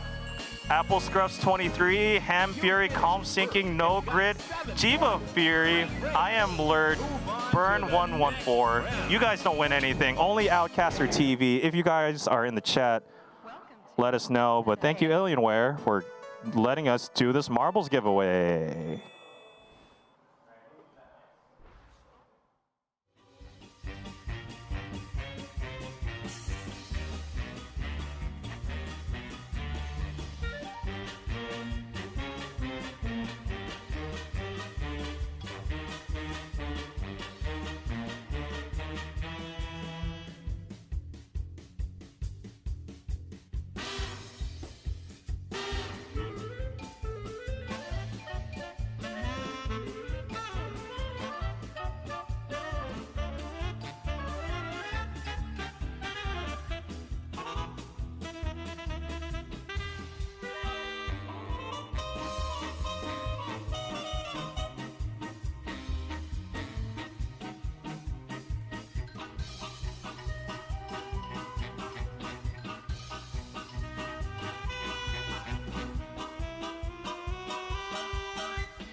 Max, I'm gonna blow up. Blue Beast Boulder Bag, Arizona State curling champion. Asta up, and I give this 5 big booms. Boom, boom, boom, boom, boom. Monster Can, drink me up. Captain Atlas, ship it and clip it. I am Johnny 62, ready to sail away. Frosty Ips, blow up. THD from Bikini Bottom College, and I'm ready to cook. If you want to hang out with us for next race, download Coinbase for a chance to win. All right, welcome back from that nice dinner break. We are going to be seeing some more Mythic Gallywix progression, and it's going to be very interesting. I had a chance to kind of catch up with some of the Raiders during that dinner, and they think there's a chance that it dies tonight. So you're saying there's a chance, huh? Yeah, so I caught up with THD, kind of asked him what his thoughts on the boss were. He said he thought it was easy. And frankly, he said that after they come out of that second intermission that we've seen twice, they'll know what the damage check looks like. But assuming if that damage check is easy, he said that there is a chance that it ends up dying tonight. I'm joined by Dash and Kalamazzi. How are you guys feeling about this progression that we've actually seen from Mythic Gallywix thus far? We're back. We're all pizzaed up. Oh, yeah. And I'm feeling pretty good after that. Fueled, ready to go. Yeah, we can be lethargic on the couch. Hopefully they're not lethargic over there at their computers. But no, I mean, I'm feeling good about it. I think I will. I obviously don't know. Or nobody does. Don't think the way that THD thinks, for example. No I one don't does. think the boss. I agree the boss feels killable from what we've seen, right? So from what we've seen, the boss feels killable tonight. I don't think it dies tonight. But I was saying to you just before we went live, I would be as surprised if the boss is still alive on Monday. Okay. As if the boss died tonight. I think the real kill window is tomorrow for these two guilds. Yeah, I think so as well. I think it probably dies tomorrow afternoon for us. Tomorrow afternoon, tomorrow evening, unless there's some like crazy DPS check we haven't seen or something of that sort, like how Muggsy was, right? Okay. Where, oh yeah, we're at 30%. This boss is going to die. Then it's just turbo nuclear hell at the last 20%. Right. But I don't know if it's going to be that way. We talked about it's getting later in the week and it doesn't seem that difficult. I think end bosses tend to have this thing where the mechanics check is normally pretty hard. The guilds will spend a decent amount of time actually looking to progress the mechanics of the fight, and there's going to be some DPS check that matters. We saw this on Queen Ansarek where the damage check was actually pretty tough to the point where we were talking about potential nerfs on that fight as well. But I think that this fight, the mechanics have been seeming so far to be a little bit easier than most people anticipate for a final boss. But the damage check could be as difficult as it has been. I heard a rumor that there was also a hotfix nerf of 7% off the boss's HP like 2 or 3 days ago. So prior to Mythic Gallywix actually being pulled, so Blizzard has constantly been looking to tune the boss itself. They've done some number crunch. Yeah, they've done some number crunching. The boss's health might have been a little bit high, and I think if they were hitting the boss with a 7% HP nerf, I think that this damage check might be the real end boss here. Okay. Yeah. Oof. I mean, it's exciting stuff, man. I don't know how I've gotten so lucky that I was here for Queen Ansarek Prague last time around, and then I'm back again for more Final Boss Prague. I've gotten very, very lucky, and it is such a treat to be here. Watching these guys do what they do best. I think the reality is, like, I always trust that damage will be found by these raiders, right? Like, I do find myself race over race watching a boss fight and going like, there's no way. There is no way. Right? Like, there's no way. That was yesterday. I'm like, there's no way. And then you fast forward 24 hours, they found out like nothing's changed. They found the damage, they kill the boss, they clean it up. And that's where I would lean into like what THD's saying, right? If he feels like, to your point, that the mechanics of the boss are not so difficult, precisely. That with they're not even in triple-digit pulls yet, y'all. We're not even in triple-digit pulls. Once they get those reps in, the damage is just going to start being there. I'll remind everybody, our best percentage pull is not the furthest we've seen into the fight, right? And so that's just an example of how much more damage can be found if we just start doing things correctly. I mean, Nexus Princess Kai'Veza is kind of an interesting example of that, where the mechanics of that fight weren't exactly hard, and they probably saw to the end rage around, pull 85 or something like that, right. And then it was a bunch of pulls of trying to optimize how much damage you're going to be able to eke out. This fight, there is some mechanical complexity. The players are going to have to carry the giga-juiced bombs. They're also going to have to carry those bomb clamps and make sure they don't blow up the raid whenever they're carrying those. Yeah. And so there is some mechanical complexity, especially with the pass-fail on this fight. I think the big portion of this fight is going to be a damage check, but there's also this kind of question, is there a secret phase looming over all of us? I mean, Kalamazoo, what are you thinking? I'm honestly, at this point, I'm leaning towards no. Okay. I think that it'd be very cool if there was. I don't want to be a downer, but I'm leaning towards no. We're at the 7.5 minute mark, roughly around 28%, give or take 7 minutes. I don't think there's going to be. I kind of think this is the boss. Yeah. Yeah, And you're running out of time, or we're going to a 15-minute boss. Well, I mean, I'm okay with that too. Yeah, keeping it. I'll be here until Wednesday. A 10 or 11 minute kill time, if that's what they want for most bosses. I think this is probably the boss, but like, I mean, it is still very different from heroic, right? So this fight does feel like it's pretty much like it hasn't been seen before, right? And like the fight literally. When it begins, it's just 0 to 100. Like that mech slams down, DPS check is there, and like we've seen some of these mechanical overlaps in heroic, but not like we had with those 4 TikTok canisters, those 2 raid soaks, right? I was kind of talking to some players also at dinner, and they were sharing a similar sentiment of they actually like that the fight has been designed like this, where they don't actually see much out of the Dungeon Journal. They don't really know a lot of the mechanics going into the fight. The fight wasn't tested during the PTR, and they were saying that they wish that every boss would be kind of like that. I mean, what are your thoughts on this? Yes, yeah, that's all I need to hear. If the Raiders themselves are for it, like that should be Blizzard's like stamp to just move forward with this type of raid design, because for me, like that's the fun of this type of game, right? It's the problem solving, and even as a spectator, like both as a player, 100%, I like the problem solving element, and maybe one of the bummers sometimes of being in as far down on the cutting edge list as I am, it's a lot of times you're just copying. You're just looking at the people who did it ahead of you, and you're going, okay, here's a guild that killed it about a week or 2 ahead of us. This is the strategy they were using for the boss nerds. Exactly. Time, blah blah.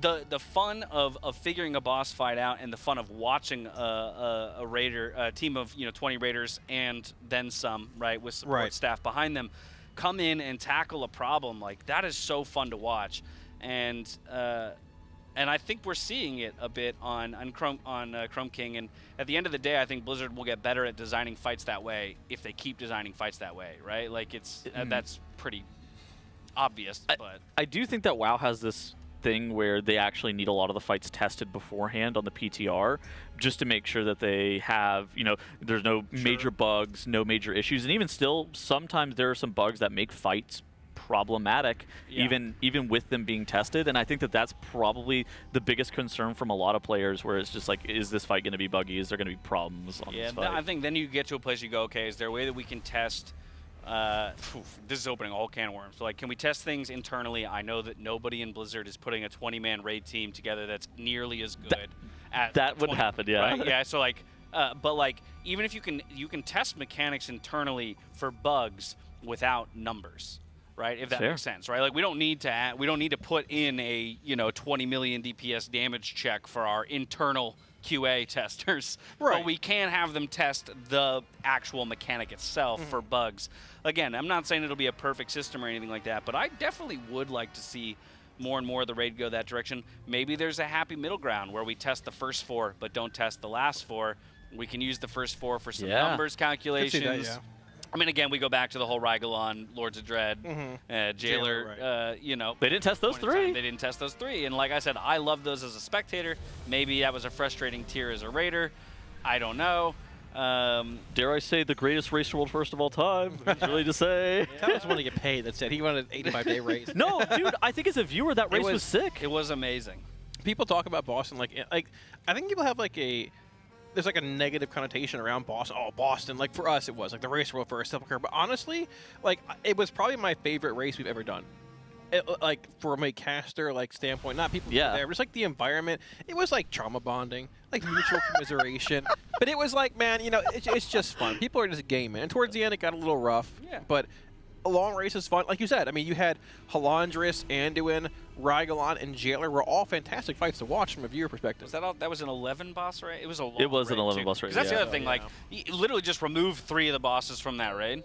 Yeah. Like even the early bosses that were, like pushovers, right? You still take like a day out of the prog, even if you remove like the first 3 bosses. Prototype Pantheon and Lahuven were both like half-day fights by themselves too. That was a wild tier. So like there's probably a way to I don't know, like I think Amir still had something that was really cool that's not really commonly seen is like both Liquid and Echo are both pulling the final boss and Fire Rack at the exact same time as one another, and both had like so cool. sub 5% wipes.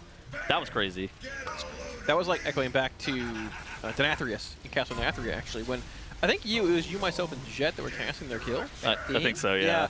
And like I remember, like, one of us would be talking, and we just like lock, we just like would shut down because we're all watching, pulling the other monitor too. Like they were pulling Denathrius side by side. That's really cool. Yeah, like both guilds had a chance to kill that fight before they actually did, being Fire Rack, but they ended up the way it was. So I do have a question about this fight being what we assume is like relatively low pull count. Do you think that it could be wrong? It could be a 200 pull fight if we see like the final phase and it's just nuclear. Do you think this fight, if it is 120, 130 pulls, do you think it favors Echo more or Liquid with them both being the spot they are? 120, 130. Right, because like we have this here. It's better for Echo. I think so too, actually. Yeah. But again, 120, 130 Liquid pulls, because if Liquid's killing it in 120 to 130, Echo's killing it in less. I would argue. That's normally true. I feel like this year it's been a little bit different because Liquid's actually been taking a lot more time to just like sit there and talk about everything. Yeah. I think that Liquid's kind of getting closer to Echo in terms of like the pulls per hour metric, which historically they have been the, all right, enough yapping, pull the boss. But yeah, just if I think about it, like right now, let's say they're averaging, well, the furthest they've seen into the fight is 7:30. Yeah. Right. But like, okay, let's say that they're averaging 5-minute pulls, because sometimes they have an insta-death, sometimes they go 7:30. Okay, 5-minute pulls with anywhere from 5 seconds to 5 minutes between pulls based on what they've seen. So let's just average that down to like 2-ish minutes in between pulls, right? So now we're 7 minutes per pull, means we can get just under 10 pulls an hour. And they go how late? They go to 1 in the morning? Ish. And it's what time right now? For them or for us? 7:15. No, for us right now. 7:15. So Yeah. we've got another 5 to 6 hours of prog. Right. Times, what did I just say there? 10-ish pulls. 10-ish pulls per hour. Okay, actually, now we're up in the 140. Boss dies tonight. Then. No, Hold on. Yeah, no. I mean, that's like right. That's taking only averages. Right. That's taking us never going further than we've already been in the fight, right? Because I'm only taking the averages of our pulls currently. Yeah. And like, so as we go further and further and further, it's going to be less pulls per hour. But to that point, like even if in the generous case that I just gave, that's 140 tonight for us, and that's without going any further. But to your point, like Echo wakes up tomorrow, have all the data they gathered from their initial pulls tonight, have all the data they gathered from this. I think it's a boss that you can pretty much, kind of mirror and steal the strategy, at least up to that point. I think it is, yeah. Echo will follow this game plan up to the point that Liquid has prog to, and that's where I get really scared. Echo's killing it in a 110 to 120, which is doable tomorrow. Yeah. At the time that Liquid comes in and is pulling also for their 120 to 140. Right, I mean 120 for Liquid killing his boss is probably not going to happen. But as a general number, right, yeah, because you can replicate this strategy relatively easily. Maybe they have their own as well.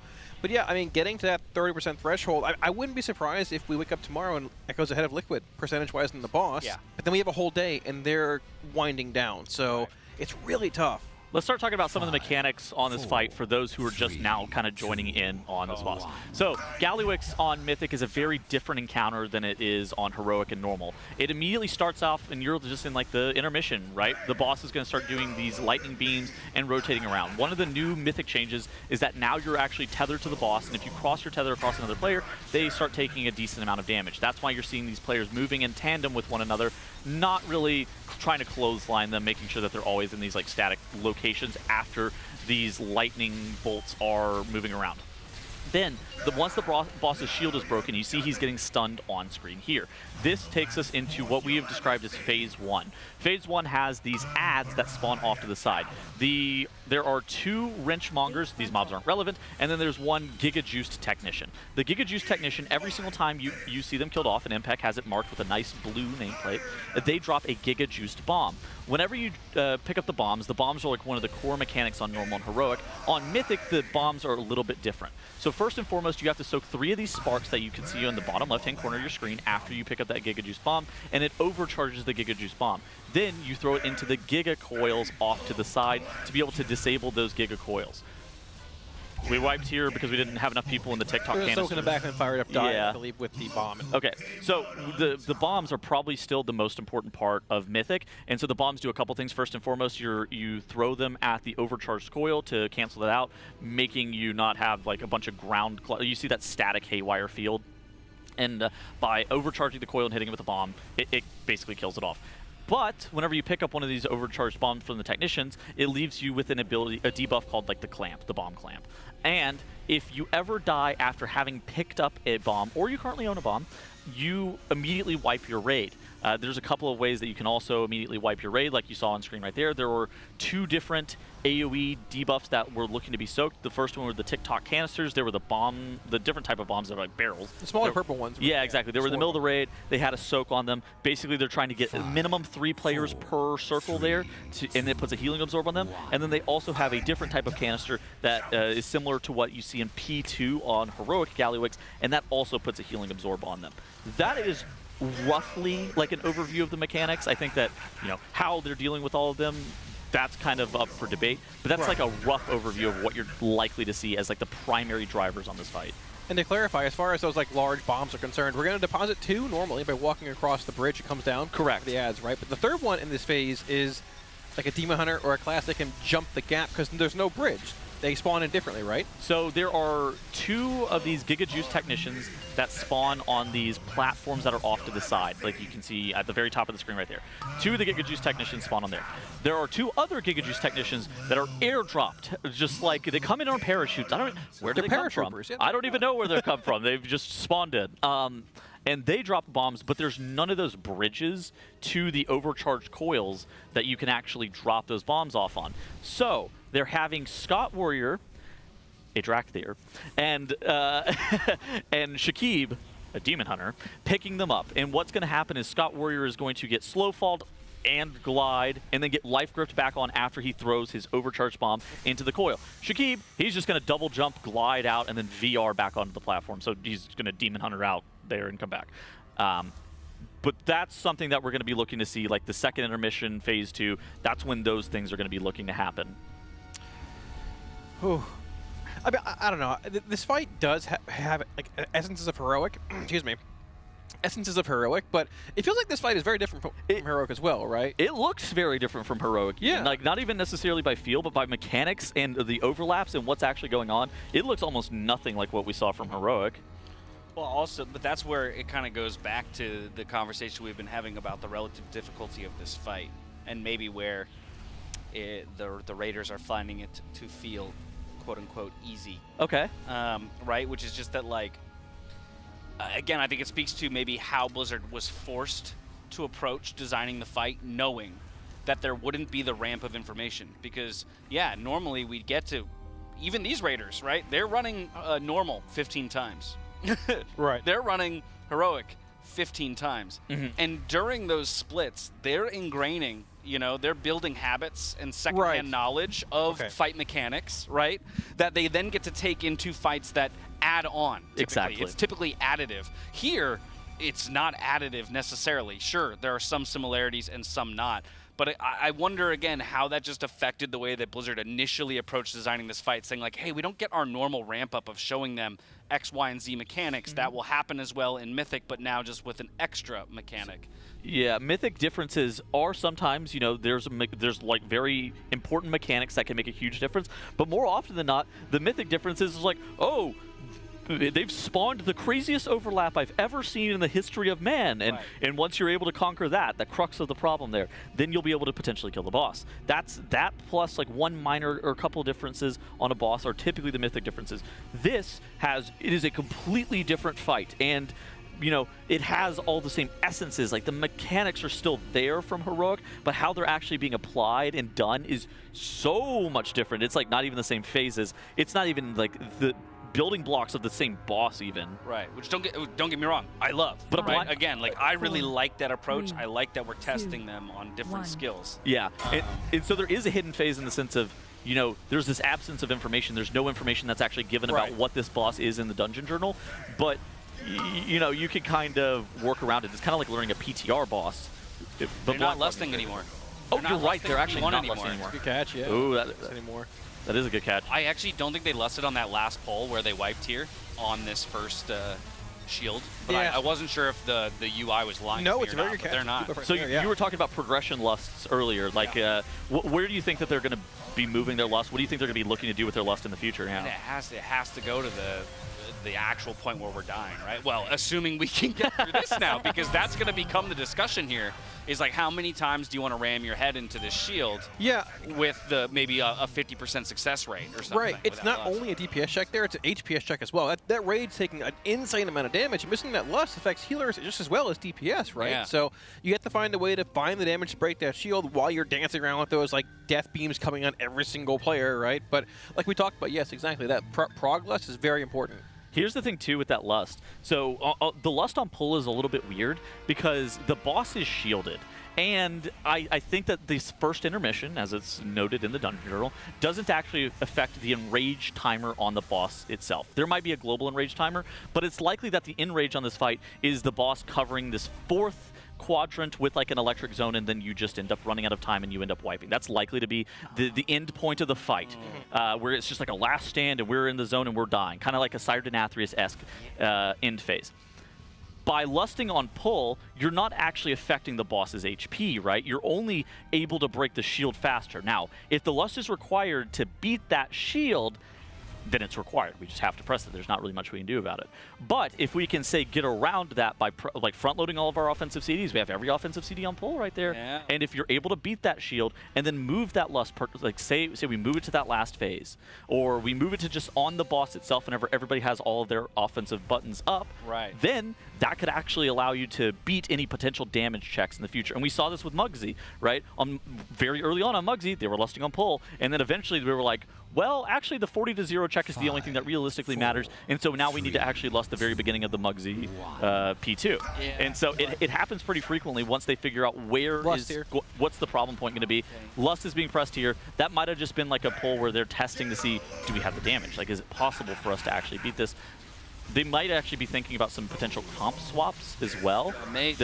I mean, that mage is good at the 100% health threshold as well. They do bonus damage whenever the boss is above 80% HP, so it could be a big deal. Could be it. Yeah, could be it. No, but I love the point about lust math, right? And like where lust is relevant. Yeah. You know, and it is such a great point that, like, yes, while getting through that shield value is necessary. It's a necessary part of the fight. Precisely. The point that you're making is that in a sense, while you have to get through that, the fight kind of doesn't start until after that, in terms of what you have to do to end the fight. So, because the end of the fight is going to happen at the same time regardless. So there are two enrages. There's the global enrage on the boss, where he gets big and red and he just immediately wipes your entire raid. Yeah. That is basically a fail-safe for Blizzard to make sure that somehow you didn't bug out the fight and your protection paladin is somehow solo. That's unknown right now, too.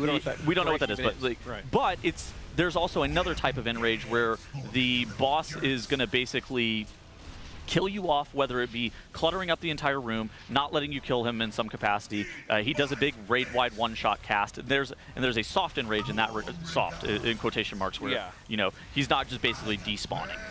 In this one, it's likely that the global enrage won't be the limiting factor, but instead it will be the quote soft enrage, where the final slice of the room completely fills up and the fight is effectively over. And so, but P1 doesn't actually play into that at all. It will only be the parts of the fight where you're actively hitting the boss's HP. Yeah. You mean P1? It's like not the intermission, shielded part. the shielded part of the boss. When the boss is taking damage. Exactly. Yeah. So it's because he's not active, right? He's not actually continuing to spawn these mines. He's not doing anything. He's not aggressive. Well, rather just the time that you spend removing the shield is it does not affect the time of these quadrants being taken up. Because that's based on his energy at the bottom of the screen, right? And he's not gaining energy while he's sitting in that shield. Yeah. So yeah, if and when they can finally get that lust moved off of the shield and onto the boss somewhere else, they can make up a ton of boss damage and therefore time towards that in-range we're talking about. A lot of the stuff that's on this fight is actually time-based. They're time-based mechanics, but they don't start until after you break that shield. Right. So, yeah. I don't think... If they're having trouble doing that, you give it a few attempts and see where you're at, but you still want to see further into the fight too, right? And if lusting on pull does mean you can see that 28% best push again, see into that second intermission or that phase 3, you still keep lusting on pull, but you do keep in the back of your mind, at some point you're going to pull it off. But you're not at a point where the fight needs damage. Precisely. Right? You want to see more into the fight. You need to see the fight. Mechanics, exactly. We'll talk about moving the lust the moment that we actually see it at the end of the fight, and then we know, okay, lust is like best used here. It might be best used somewhere else. Is it best used for a healer lust? Like, where exactly are we supposed to? If they felt like they could kill this boss from 29 to 0 the next time they got to 29, they'd move the lust.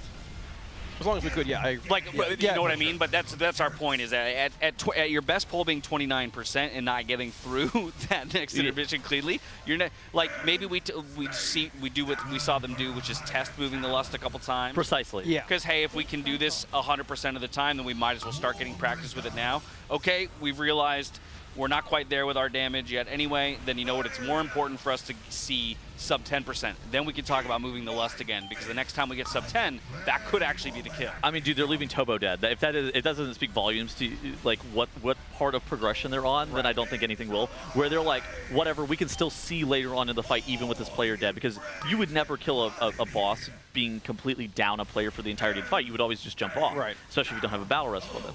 However, there's still a lot to be seen, and that's kind of there's a lot for them to feel out. They need to make sure that they continue to just like see the mechanics over and over again, because a lot of these players learn by like just doing the mechanics, and especially whenever they didn't test these bosses, you have to get back there. You have to get into phase 2 over and over again. You have to make it into the P2 intermission, and there's just a lot that's yet to be seen, and there's a lot that's yet to be strategized about. There's really nothing better than repetition when it comes to the basics of learning something. I'm going to be honest, this is so cool.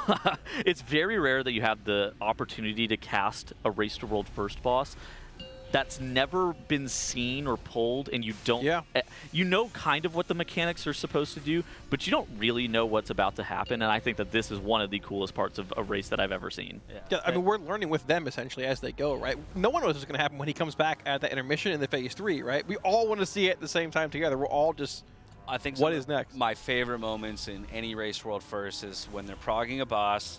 It's usually a tank.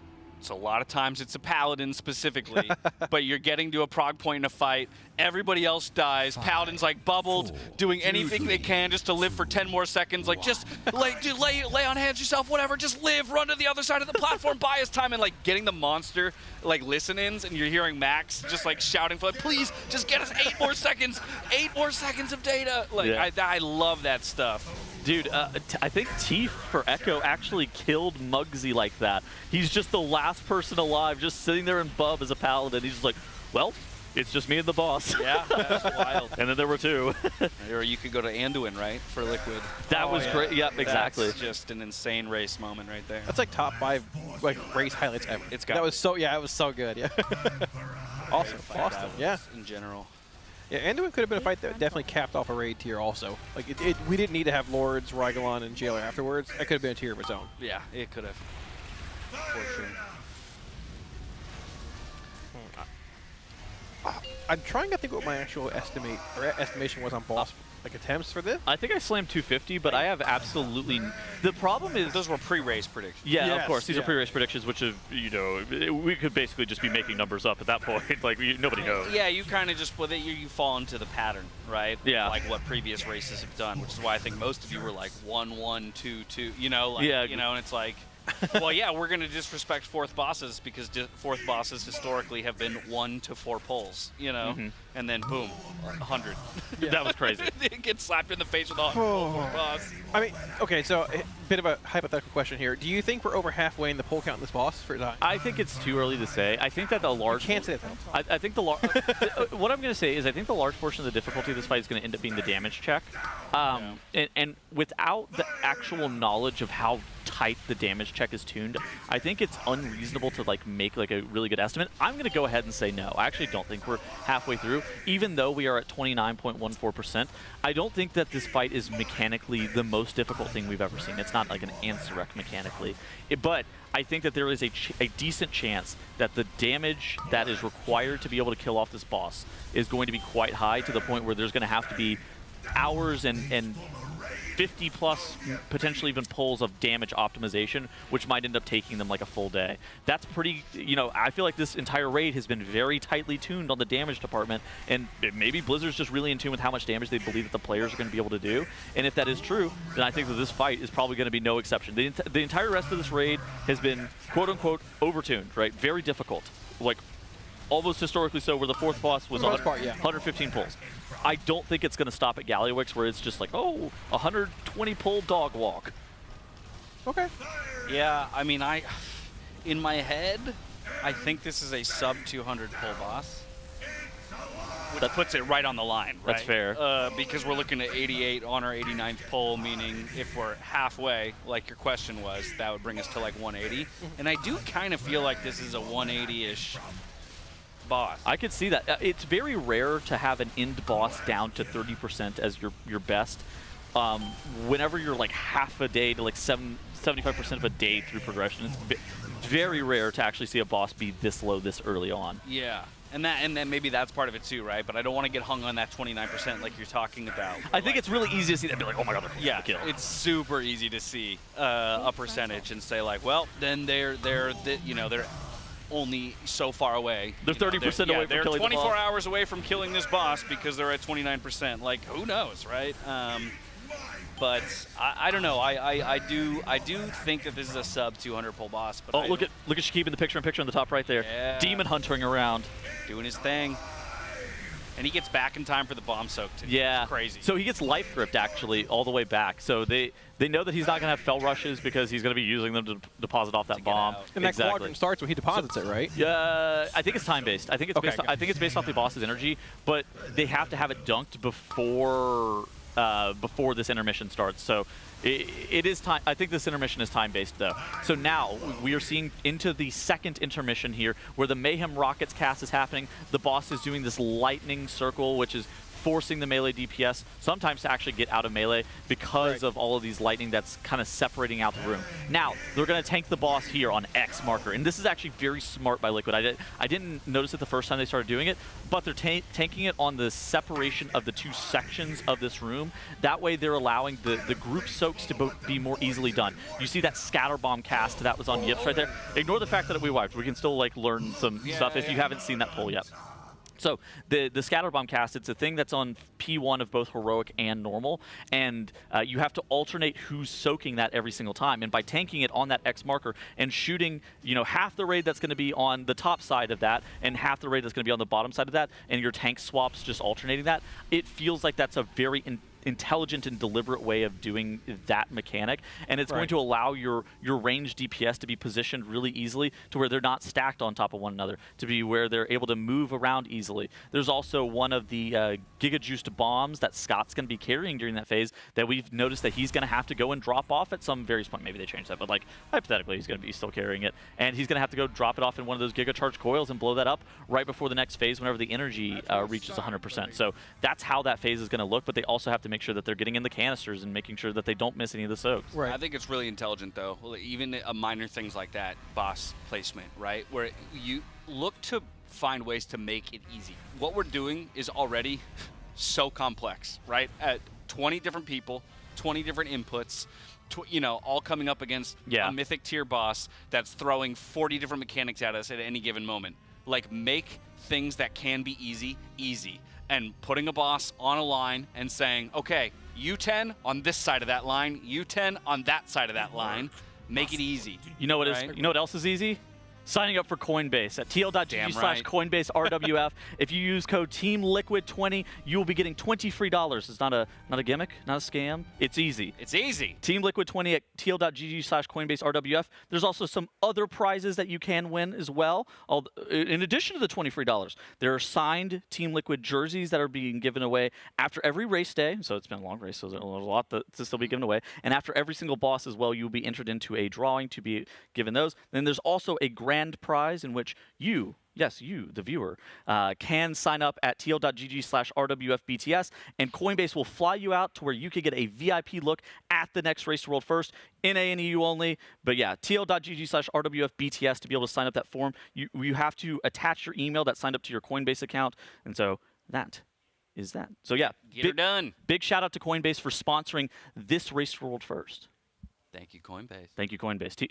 Everybody in chat, type TY Coinbase as well, because they're helping make this broadcast possible. They're our presenting partner here. I mean, let's be real. TY? Like, TY. The development of the Race World First has been one of the coolest things to bear witness to, especially as a longtime WoW player, right? Like, coming from the eras, like, playing from vanilla onward.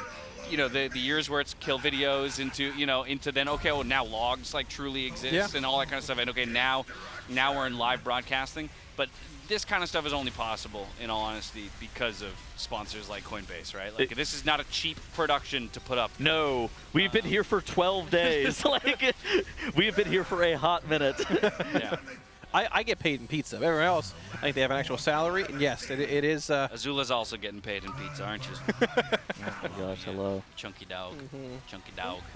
Yeah, but I mean, you talked about it as well. You began playing in TBC, is that correct? Like Burning Crusade? Oh no, I was day one vanilla. Day one. Okay, that's even before me. I was 7th grade, day one. I shared an account with a friend though, because my parents wouldn't buy me like a sub. They were like against that's pretty common, I think. Yeah. No, it was a pretty common mentality back then. But my best friend's dad wanted to play WoW. So he was like, so he had his own account, and then I would just go over to my buddy Peter's house every day after school, and we would just play on our own singular account. And then about when TBC, just before TBC launched, his dad was like, "You guys have been playing on the same account this whole time?" And we were like, "Yes." He goes, "I'm just gonna get you your own account." That's cool. And so my buddy's dad paid for my WoW account like for the next 4 years through high school. That is a good friend right there. Yeah, oh my gosh. That's throwback. I mean, Warcraft Logs or Warcraft videos. Yeah. Back in the day, yeah. I mean, the first guilds like Pioneer the Race were basically Serenity, who began. They didn't have a race event, but they began streaming like progression publicly, which was, I mean, in Legion basically unheard of, right? Then Method had the initial Race to World First. I think that was Future. I think Serenity was. Still... Oh, sorry, it was Future. Yes, Serenity became Future in a sense when they sort of separated, right, Tuttles? Yeah, exactly. I mean, right.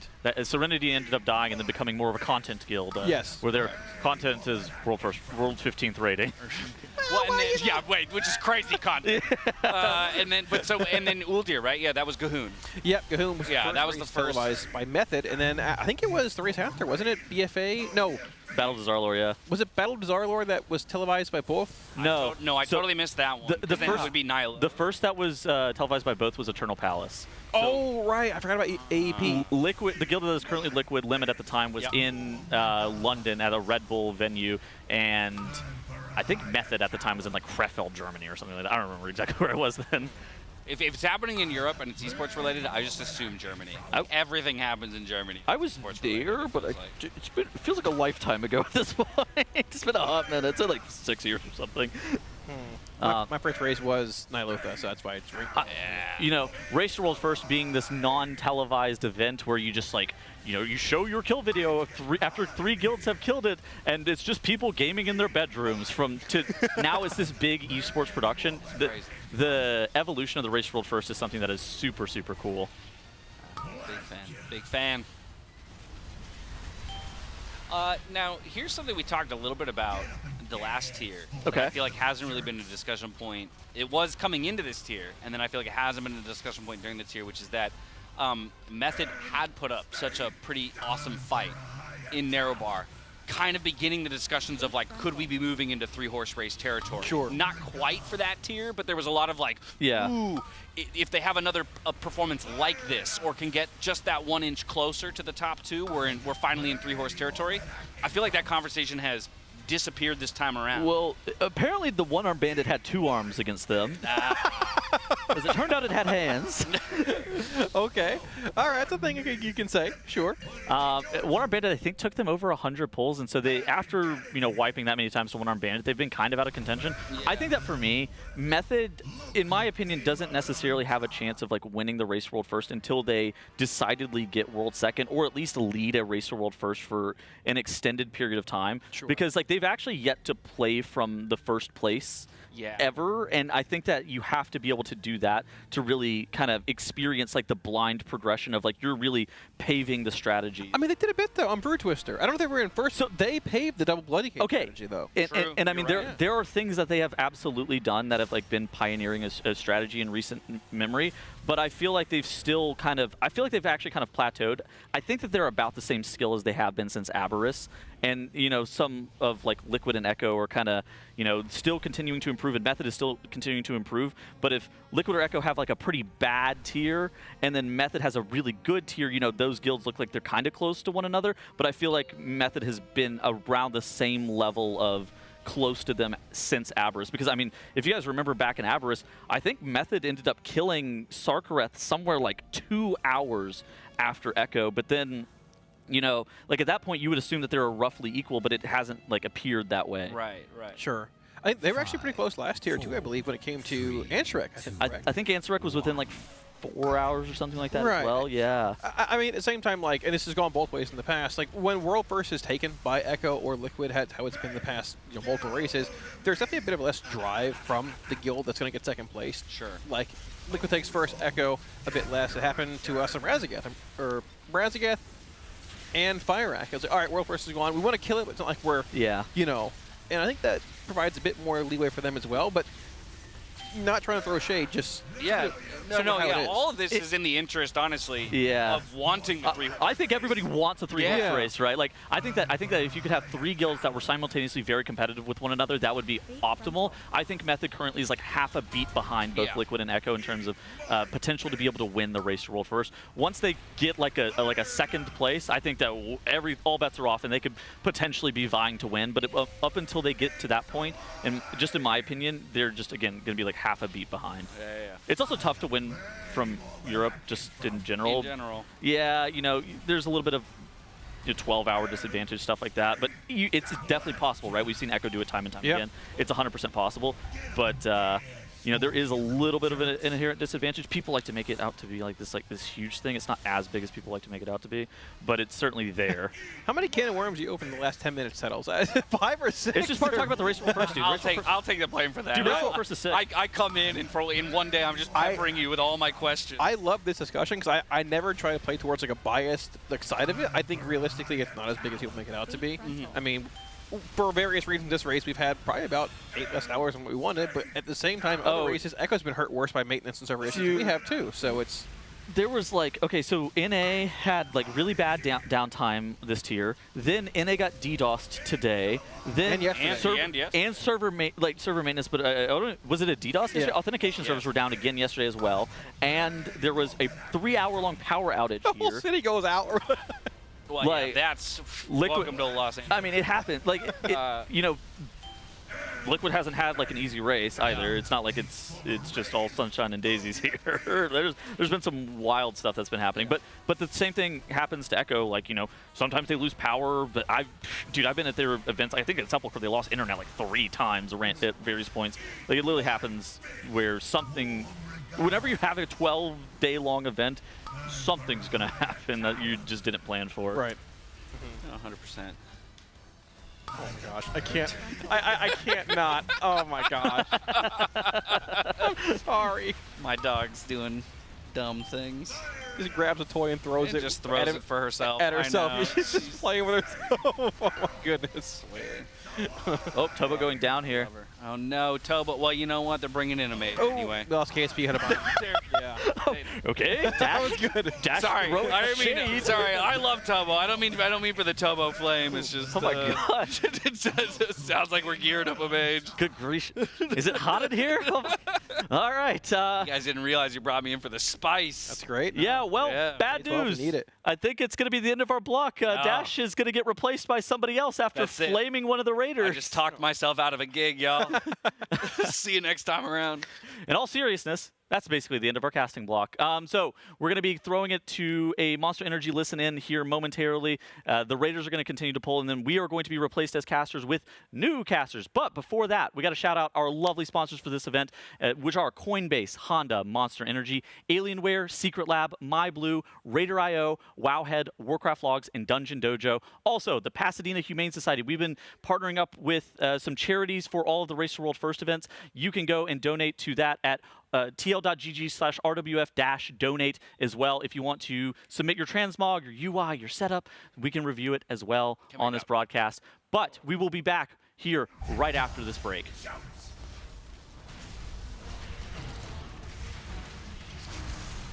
Bear, get a load of me! Total destruction!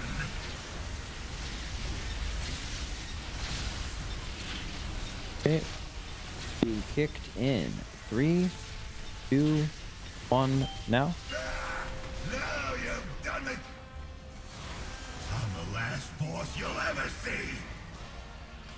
Time for a higher caliber. Good.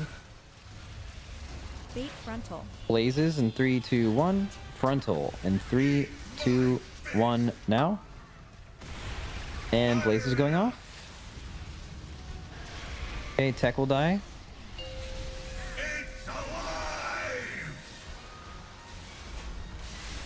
I got plenty more where that came from.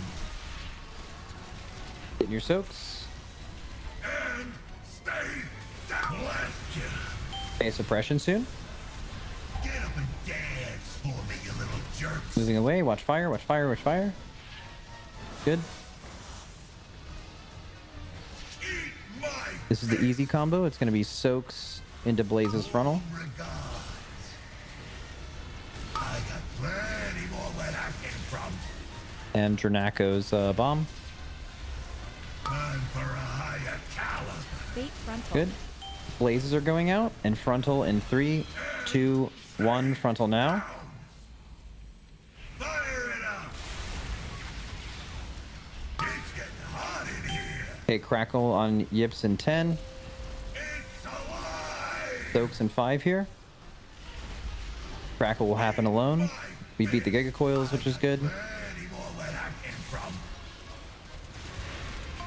Okay, suppression in 5. Blast you. Moving after these soaks. Stay down. Moving now. Full of rain. Move your feet.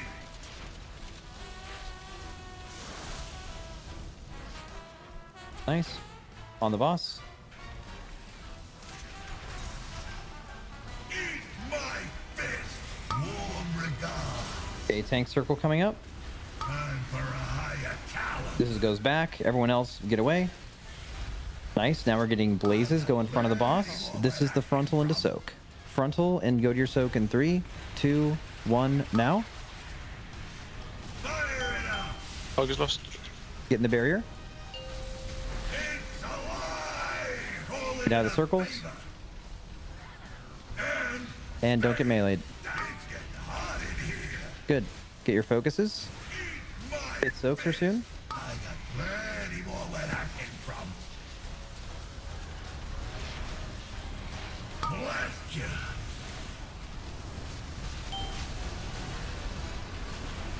Get up and dance. Nice delay. Move. Hitting in 3, 2, 1 now. Good. Tank circle upcoming, and then one more soak in 15. This is blazes and frontal. Bait frontal. Blazes out now.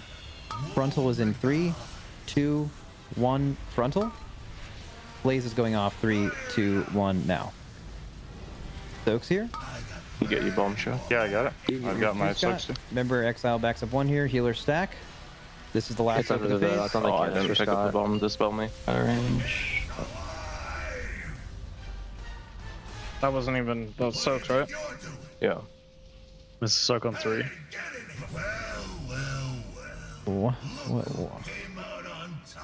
What's going on with the soaks, guys? Come on. What is this? Where? Right here? I think that was me. Yeah, I went to 2.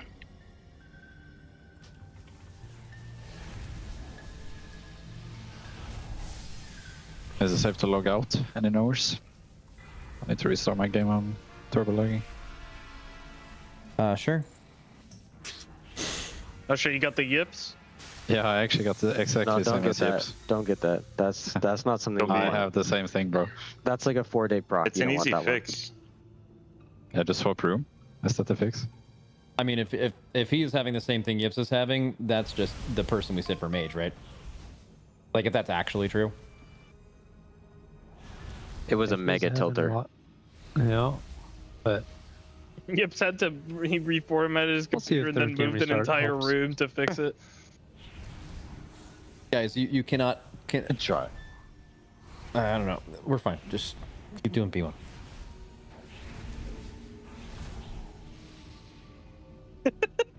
Image theory putting current ratings, I just saw it. that's how animations work in the hordes. That's so good. That in our thing Wait, now? is that on the break? The break we go? I mean, that's a sign that it's happening. Just depends on how evil we want to be. How about we focus on what we're doing? Cat. I'm focused up. Alright, no fucking happiness. Dude, I'm like clicking bombs and like porting myself towards the next bomb with the camera angle. Blink. I'm blinking around. No I'm at loading screen. I'm just casting Disintegrate for 8 minutes straight.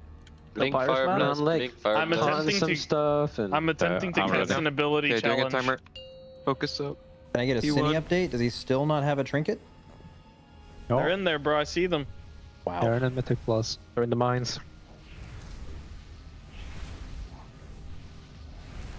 I mean, Mythic Plus is good. Enjoyable game mode. P2 is the only acceptable outcome. 5, 4, 3. I'm down for a P3. I'm down. I'm down for P3 when Gallowix pulls out his thing. What? His big mech, man. What the fuck do you think I was talking about? Is it the big mech he's in right now? Blah, blah, blah, blah.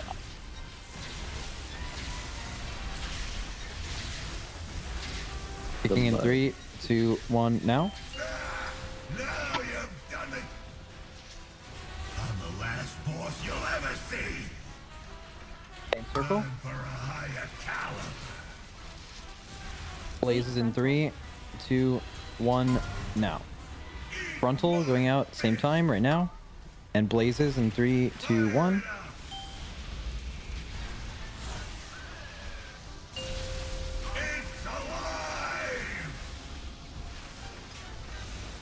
I got plenty more where that came from. Get in. And stay down. Blast you. Removing with suppression in 3, 2, 1. Dance for me, you little jerks. Doing damn in 3, 2, 1 on the ads. On the boss. Eat my fist. Warm regards. This is the easy combo. Plenty more where that came from. Time for a Oh, I didn't tell him to get out here. Bait frontal. It's fine. I'm just probably not gonna have spell word for Nick in P2. Okay, frontal now. Right on the bad spot. We were good. They're far. Nick, can you bark me? One far. Yep. Careful with this one on the We're right. gonna take a little raid damage here, like 2 ticks probably. 2, 1, it's gone. Watch you broke my ankles. This is soaks here. You need me to do the next one as well, Gibbs. Soak into movement into wombo combo. Fuck. I can just do the next one. Oh, yeah, you can. Yes. I'll do the one after. It's fine. Okay, going off 3, 2, just gotta 1. grow these On the guys. ads. That's fine. On the boss. Just bring it behind and then taunt back, and I'll go get the duds. It should be easy. Yeah. Okay. This is Blazes into frontal into soaks. Blazes, you can go in front of the boss. Just take Everyone else Scott. bait frontal in Yeah, go 3, up. 2, 1, now. Oh my god, this is gonna be crazy. Pay attention to this soak. The frontal and Sorry, full just lost. soaks. Just live somehow. In the barrier. Get coils, get rid of it. We did. Watch circles. That frontal was literally on top of both of those. Okay. Okay, soaks here. Soaks going off now. Or getting in them now. After this, we're doing a big movement.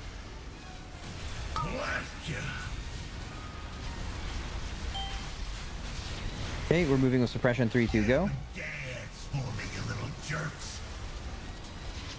Just get boss soon, yep.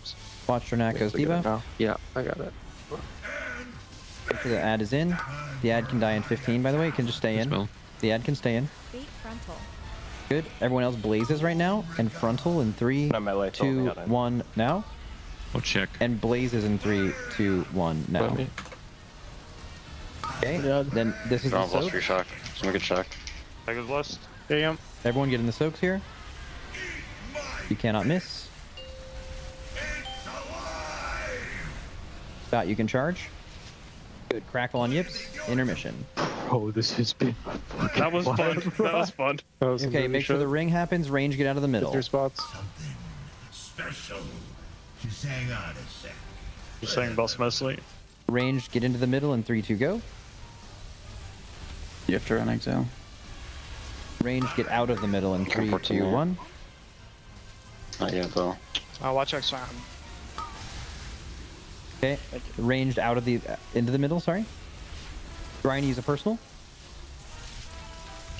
Yes. PhD, use a personal. In the back lane. It's fine. Fine, it never got ignited. It's fine. Group soak on 1. Group soak 1 here. Aim it at the marker. Okay, and range, get in suppression positions. Everybody, we're going to be moving away from the boss in 3, 2, 1, go. It's going off in 3, 2, 1, now. Okay, spread circles. If you get a spread circle, find an open spot.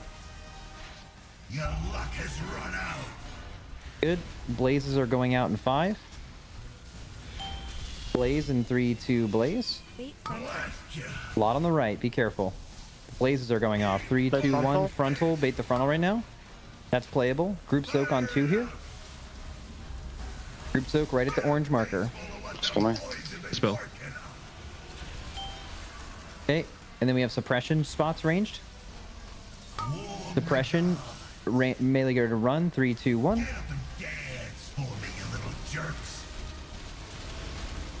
And going off now. Nice. This is going to be spread circles into the first group soak. This is wombo combo, immunities, and we won't have spell word for Nick, will we? I'll sack him. No, I had to use it because... That's fine. Get spread circles, guys.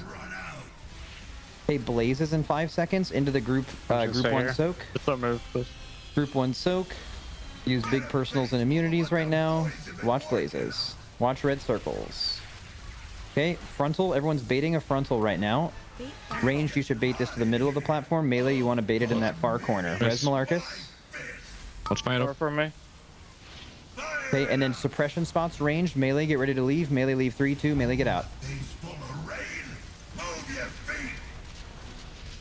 And it's going off 3, 2, 1. Res, can't res either. Watch that. Okay. Group soak, far side. Well, I'll probably Hellstone with that if you have it, just for now. Red circle soon. Gotten like, what, 15 seconds or so you're dunking? Yeah. Okay, everyone get blazes here. Blazes and bait frontal. Just get ready for the frontal. Could be anywhere. Frontal in 3, 2, 1, now. Get me. Nice. Lucky boom. Everyone get to the Go to the left. other Everyone side. go left. Everyone go left. Everyone go left. Get in the second phase bait positions. Okay, this is, if you were on left before, go left side of the platform. If you're on right side of the platform. Range be in the back. We have no timers, play the game. Intermission. You need to do the range, sweep, Johnny. Ring and sweep both. Okay, range, get into the middle. Melee, there's a gap right here. We can move. Any backup kicks or anything? Yeah, I'll get a couple. Range back. Get stunned on the ads, Use. Immune. Yep. Yeah, just pop an immunity if you have it. We need to see farther. I mean, we're not going to see anything here, right?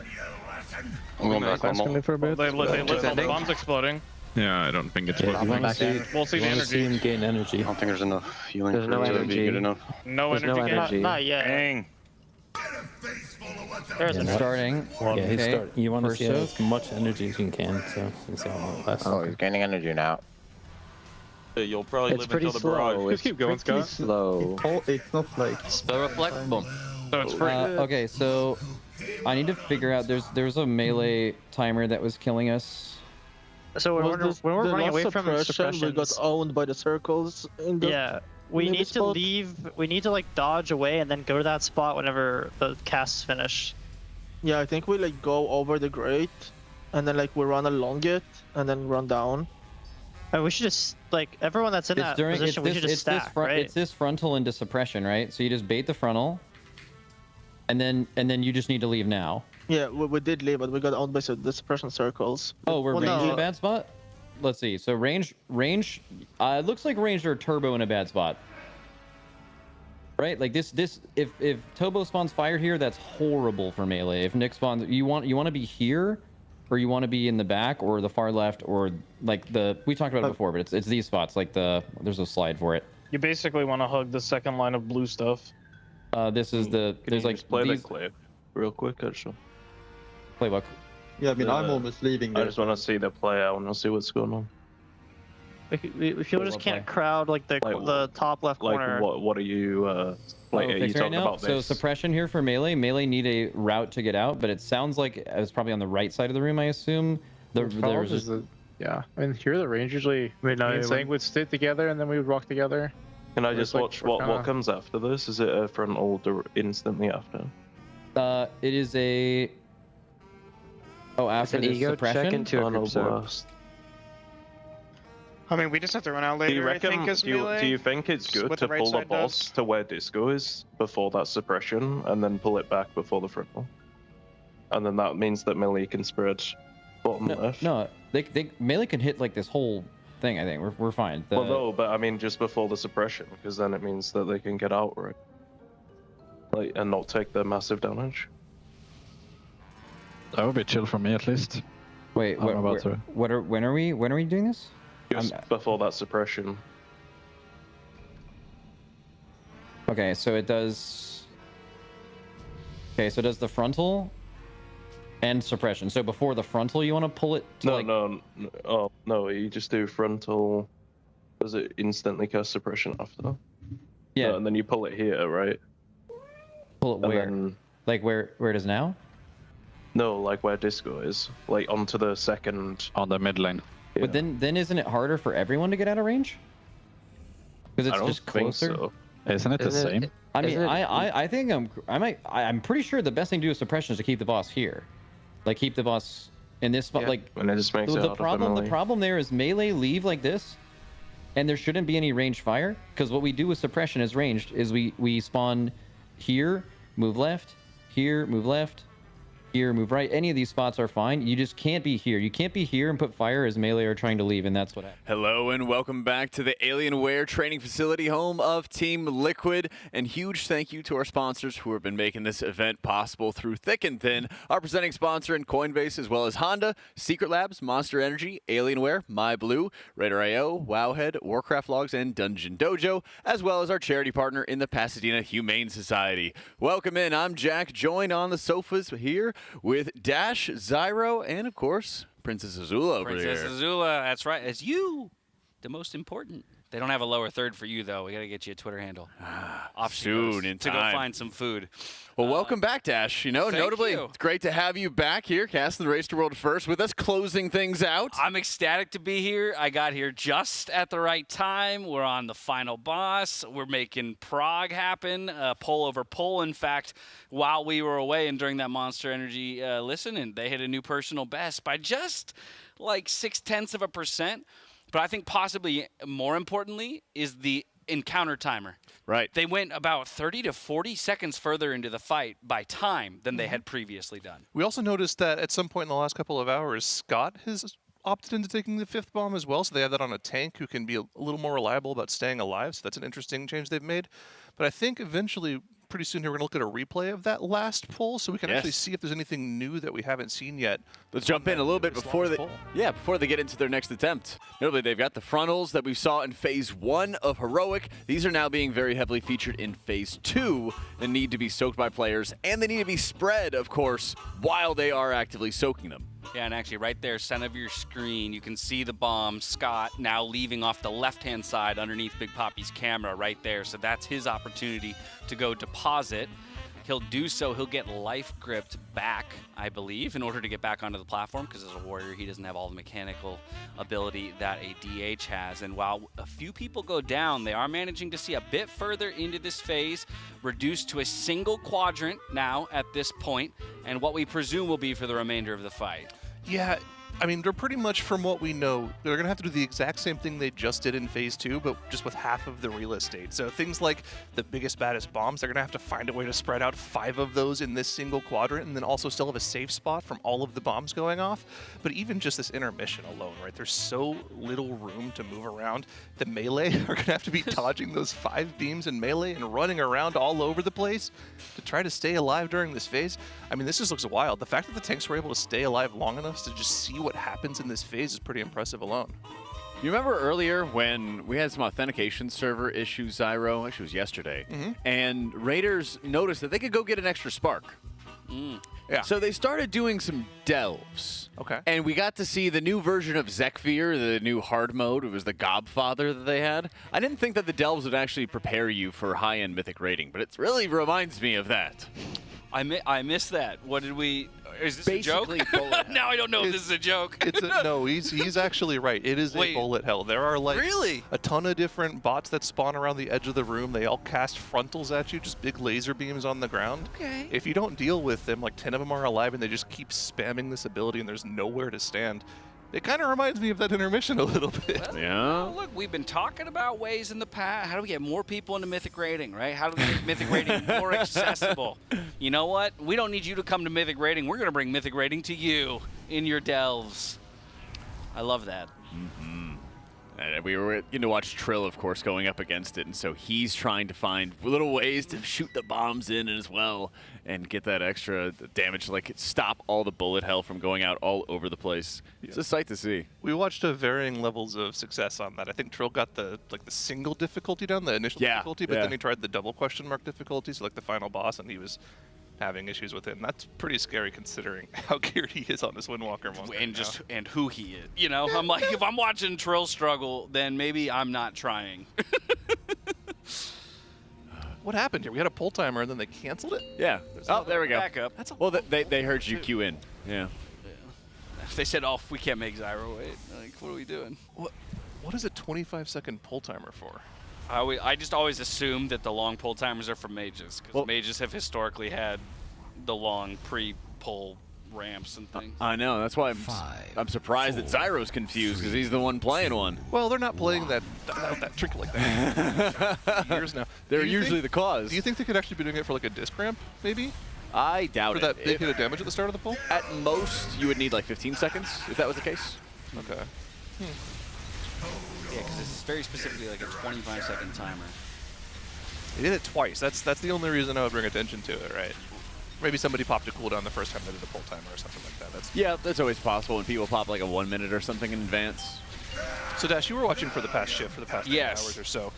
One of the problems they had earlier today that we were kind of curious about is the consistency in P1 was pretty low. They kept dying to canisters all the time. Has that sort of gotten better? Consistency in P1 has been honestly really great. Okay. Aside from the short period of time where they started testing moving the Lust off of P1. Oh, which I don't know if you guys caught that. It was only 2 or 3 pulls in a row, and then they promptly put Lust back on because they didn't meet the check in any of those pulls. They were very close all 3 times. Okay. But it felt like for a moment, and maybe that was actually following like their 29% pull. It felt like, if I'm remembering correctly, it was kind of around that time where it felt like maybe they were finally going like, oh, okay, we're about to go into the final phase, you know, or we're at that point in the fight. We might have to start entertaining the idea of moving that Lust. Let's just see if we can get through that first shield. And then after getting blocked on it 3 times in a row, I think they probably pretty quickly decided it's more valuable to keep getting back to that point we were at, and even if we will eventually have to get through this shield without Lust, let's maybe wait till we have a 10% pull, you know, kind of a thing.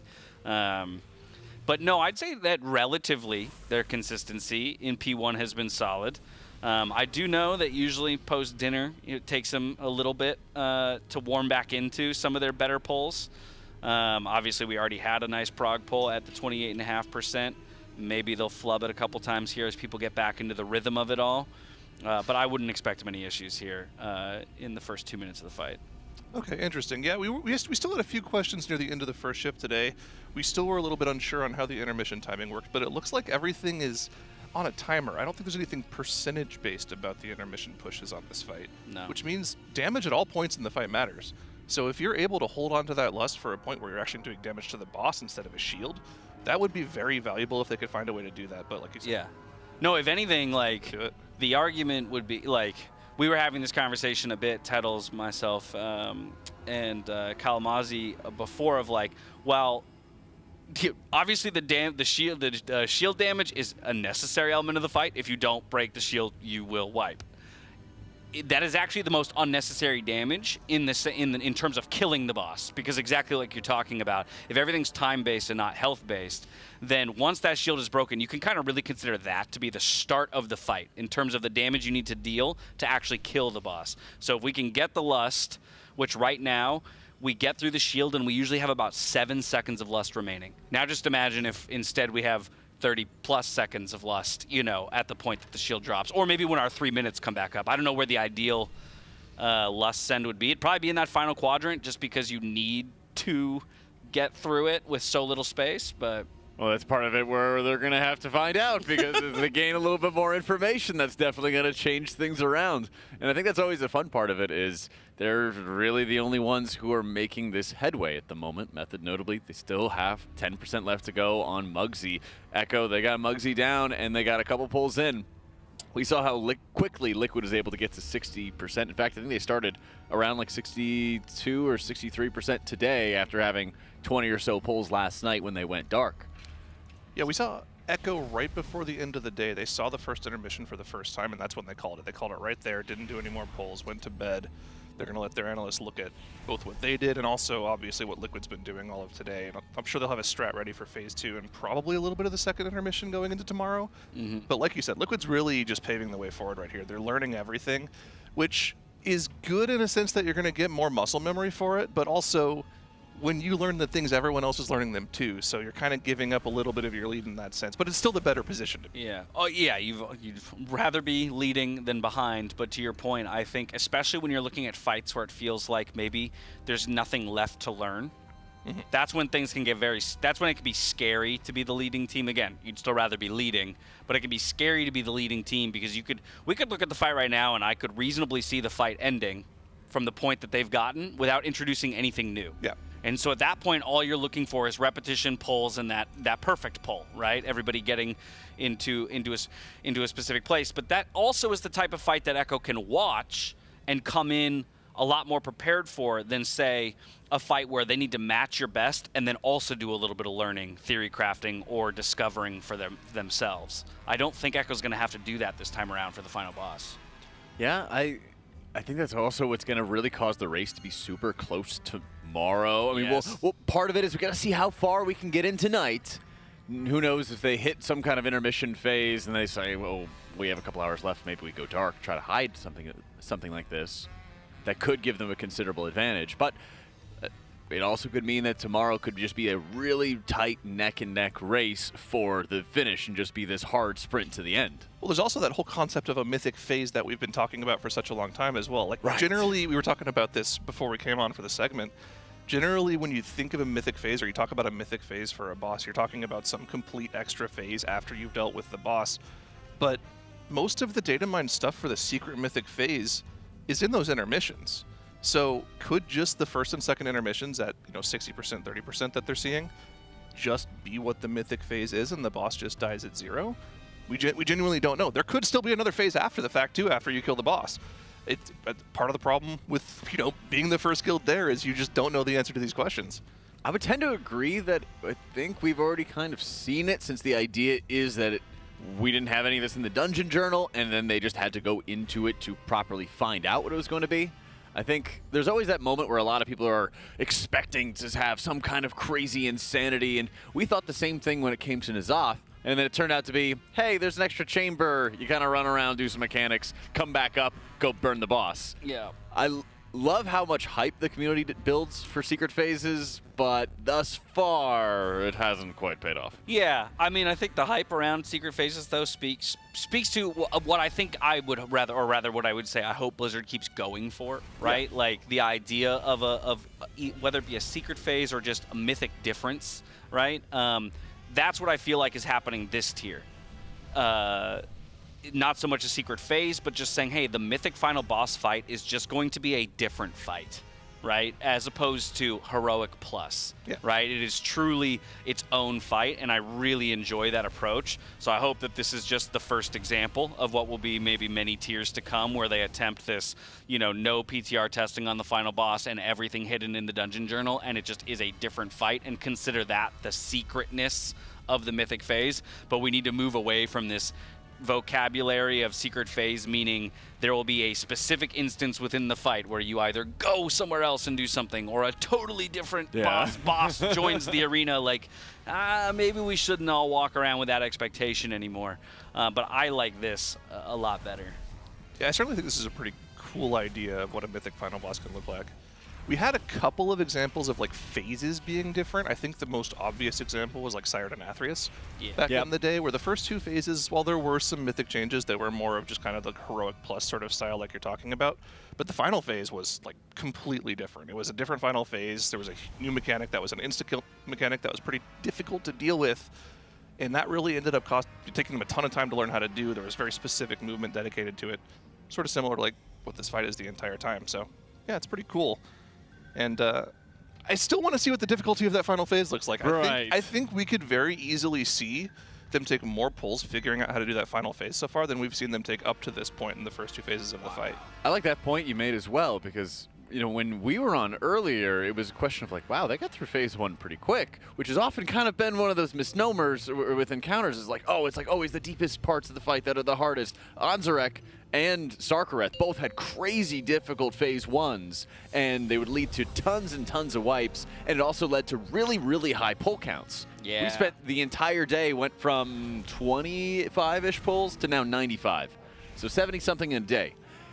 Other encounters, you would see them already into the hundreds because the phase 1s were so insanely difficult. Now, don't get me wrong, this is the last boss, hard phase 1. It's compared to predecessors. It's a super good point, though, especially when it comes to post-race analysis of boss tuning and boss difficulty, or rather the way that people will even remember bosses. Yeah. Right? Where it's that was a 300 pull boss. It was clearly the hardest boss ever. And it's well, actually, maybe phase 1 was just the hardest phase, and therefore it inflated the number of wipes. That doesn't necessarily inherently make the boss more difficult than a different boss where phase 3 is the hardest. But hey, you only got to get through phase 3 once after you successfully get there, 60 times through the easier P1 and P2 or something. So yeah, I mean, I think that's where, again, we've already seen them test that idea of can we move the lust off of phase 1, because I think it's very clear to them that mechanically phase 1 is not hard, or rather I should say the intermission, whatever we're calling this initial fight open. Phase 1. Okay, if we call this phase 1, mechanically this is not a difficult phase. None of these guys are going to struggle doing what they need to do in this fight. But if we have to use our Lust here just for pure numbers perspective, then okay, all of a sudden P3 gets way more difficult when it's already the hardest mechanical check on the fight.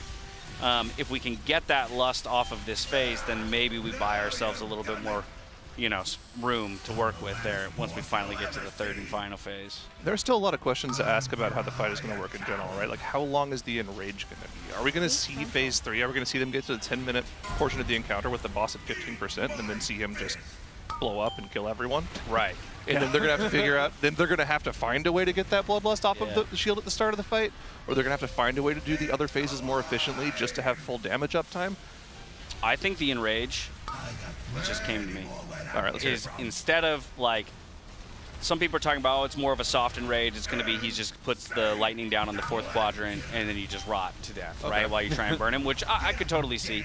I think instead, all of these 4 quadrants are going to, they're going to flip up like ramps, and you're going to get funneled into that hole and plummet down and die to the lava.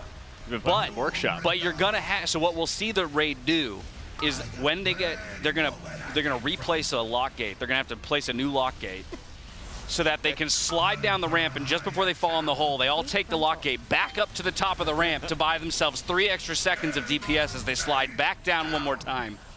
That's what I think is going to happen. That'll be fun. It's the funnel. It's the funnel enrage. It's a new enrage in World of Warcraft. It's copyrighted. Blizzard, you're not allowed to use it. Yeah, or at least find a way to give me credit. If it's not in this boss and you're going to use it in a future boss, I don't know, find a way to slip an ode to Dash in there. I'm a little sad that they haven't found a way to include the new car in the raid. I think it would be funny to have a boss where they just drift around a little bit, but I guess we kind of had that with Sting. What if they had a boss where you had 10 drivers and 10 passengers? And so the DPS have to ride in the back, and then like you're doing like an obstacle course, and you're like racing the boss. And like if you beat the boss to checkpoints, you do damage, so the drivers can still have an effect on the fight, both from positioning, but also like if you beat the boss to certain checkpoints from time perspective, you like do a percentage of damage to him or something. And then also, you've got the people who are riding, you know, shotgun, if you will, dealing the damage. Kind of like a double dash. Yeah. The boss. I think that'd be sick, man. We found it. Picking up power-ups and chucking them at the boss and stuff. Like, I mean, come on. Yo, get me on that design team. I got ideas. I was going to say. Fresh ideas are great. I mean, because we've been doing this for so long, I mean, seeing boss fights where they just try new things rather than just having them be rehashed mechanics from previous bosses is pretty unique. They don't get to do it that often. Sometimes you just get new lineups of the abilities, and that's cool in its own right, but there's very few times that you get to see something entirely new. That's why Styx was actually such a cool fight, because it was like a completely different minigame inside the game. That could be frustrating for some people, but for me, it was like a new attempt at something, so I thought that was pretty cool. Yeah, and I think how they've redesigned a lot of mechanics for Mythic here has been really nice. You know, the biggest, baddest bunch of bombs not only is going to be targeting the tanks and doing the frontal in this phase, but it's also targeting players in the second phase for them to deploy the other round of bombs. Like how they've mixed in the dual canisters from phase 2, phase 3 into this first phase, and then later on the scatter blast, which was formerly in phase 1 heroic, is now in phase 2 of Mythic. Yeah, I mean, what are they going to do in phase 3? I feel like they got to add something else. Exactly, and I think that it's nice from a perspective of the fight feels new and feels fresh, but also it's familiar enough so that you know what you need to do with these mechanics, you know, more or less the first time you see them.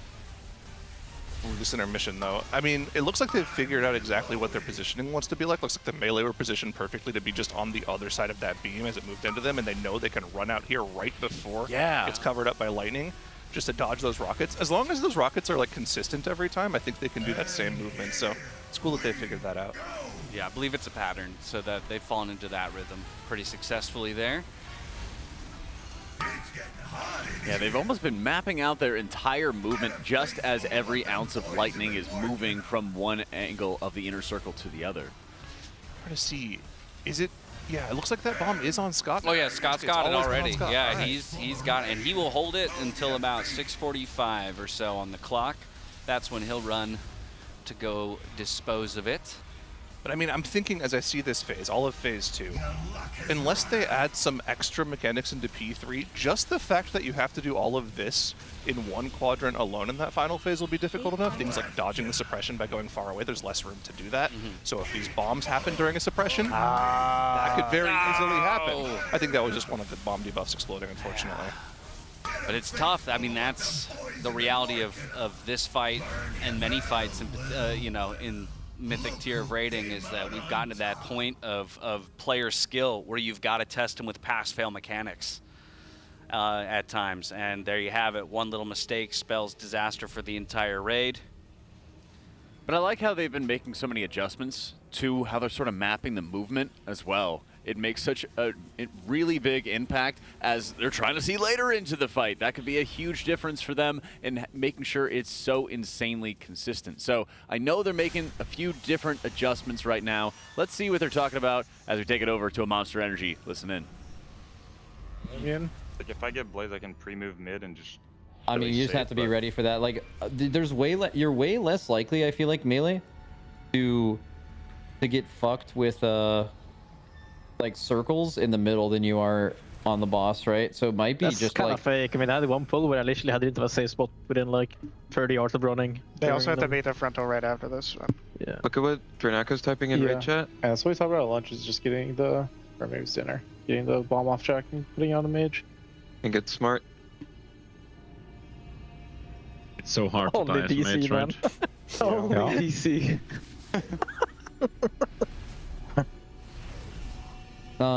we could. It's just that Cinny's gonna have to learn how to do the. You would just put Cinny on first, and then you would put like Fired Up on fourth or something, right? You're not learning a hard bomb. I don't know. I guess fourth might be the one on the tough, because pull that's is the one you have to also jump really off, important. Yeah. I don't mean, want to relearn it too. Yeah. I feel like Cinny just has to learn it. Isn't it just he has to get a, like, just look at what Shaq does. Basically, he has to do this. Right, I have to double jump off and then backflip back. Yeah. No backflip though. Oh, no backflip. Okay. Okay, so you give the cloak. Tiger's less slow falls than a... He doesn't need it. Here's what he. Alright, he already did it. So during this soak, you just wait. You already done it? Where? Pretty late. It's like He way hasn't later. picked it up yet. You can tell no debuffs. There it is. That frontal happens. He charges the residue, and then he goes over to this thing. He gets a Tiger's List. He jumps with. You would be jumping with slow fall, and then you would alter back. That's it. That work? That's pretty easy, Shaq. Yeah. All right, cool. I wish you didn't have Wolf Disco out, him in. Let me change all the graphics. Just watch him fight through that. Am I not soaking in phase 2 then because I have a bomber? Yes. Tobo would just be going back to his old spot. It's So probably... sorry. You're back to your old spot. Yeah, I mean, what? I didn't listen to what the mechanic was. So. Oh, okay. You're drifting right now. No max. No max. Also probably less likely to get fucking ass fucked like that. That is crazy. In range and in Mages melee. volunteer for the bomb, so they just have no max. No, we literally have no max. I have no max either. Just full fucking beam mode. I am almost done with last phase. Let me do P2.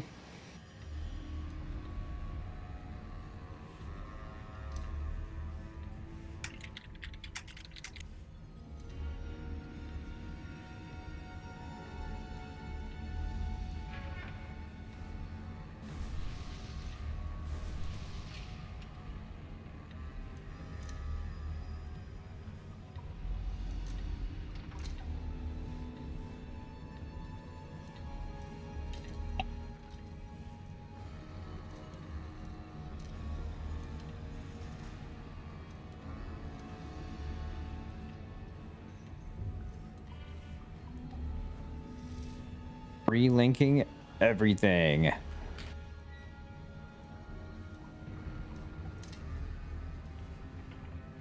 Actually, I can. This make more sense.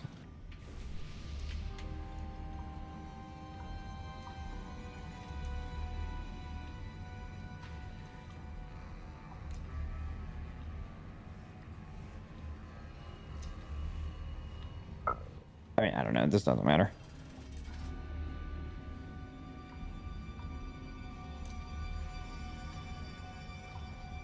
Cool. If Wolf isn't here, can we put one more kick guy on the first technician kick in P1? Yeah, I did. You should just instant kick it as well, so it moves faster. Impact on it. Yeah, I'm trying. I do the second kick usually on it. It's further range, but. Cindy, you're always in the first soak. Can we put Cindy in 4? Sure. And I do 1. Yes. He just grifted his way there. That would be nice. That would be nice, Grift. That was like a crazy grift. Holy fuck. Okay, so let me do that for both. So the super hard set, the P1 angle. He's in the back with this. Tobo ends up going in front. That's the this is the all hands on deck one.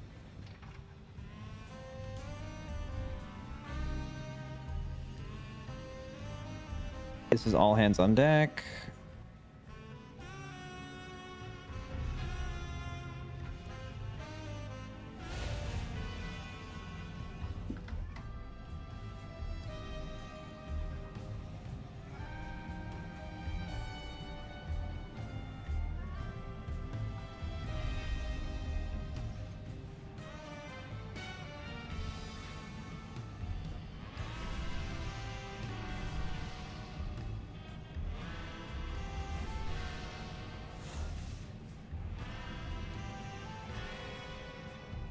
Okay, almost done.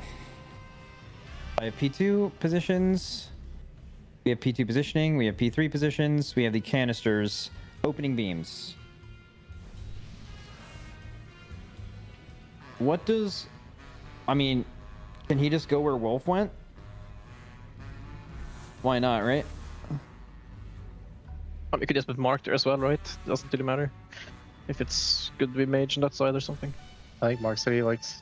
No, you don't need mage on that side. I feel like you wouldn't want anyone else doing anything new. Just put Cindy with the melee. Fucking slam. Welcome. All right. He'll need some pulls with that bomb probably. You don't need any pulls. Vinny, we believe in you. Where do you want his mass barrier? Yeah, perfect. Just blink, also blink, kill. Remember to vent this as well, you go. Yeah. He did already, bro. Let's ship these. First global. You're a mechanome? Reload and pull. I'll be back probably like a minute into the pull. Yeah, we gonna do another ready check. There's 4 fucking mages. What's this? That's what I wrote to No speaky. This is No Nasot. speaky. Are they back, bro? Reloading. Yeah. Wait, Cindy, no second craft, man? It's fucking Nasot again, bro. Yeah. He got bugs. That's a fix soon. Yeah. Yeah, Blizzard will fix stuff. Yeah, I messaged them. They're not saying shit. Mark and Sarah, you guys good? Yeah. Well, reply. Okay, let's go. Oh, you Sting, hate you good? Jesus. Me? Yeah, of course. Okay. Sorry, that was actually disrespectful. Fucking load screen you ever, good? What? Here we go. I'm good, guys. I'm good. Lock it in. I'm ready. Yeah, boom. Yeah, boom. Log in. Yeah, I'm good. Let's smack to you. Yeah, boom. Hit a dash jump. P1 is everything. Let's Max say some shit right now. That's right. P1 is everything. Focus the fuck up. Shit, dude. I'll blow you up. Please. Respect the face, Jesus or something. Lock it in. Fucking Jesus. That's right, bro. That's fucking right. Want to be railed by some wizards? Respect the beam or you get beamed. Yeah, that goes hard. Yeah, bro. Oh, we have an intruder. Yeah. Fine, man. It's okay. All good, bro. You can live out there. I'll kick. Don't worry about it, bro. We're shitting heavy on this side, man. Holy shit. Yeah, that was nice. Easy, take the show. Stay in there, Cindy. Stay where you went. You ready to kick him? There's a tank circle. Okay, Blaze is in 3, 2, 1. Now, Frontal's in 3, 2, 1.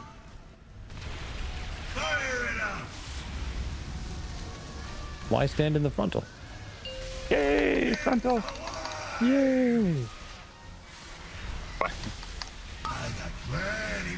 Oh shit.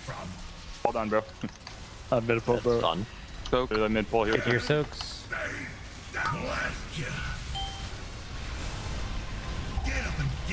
Watch the Yep, move away.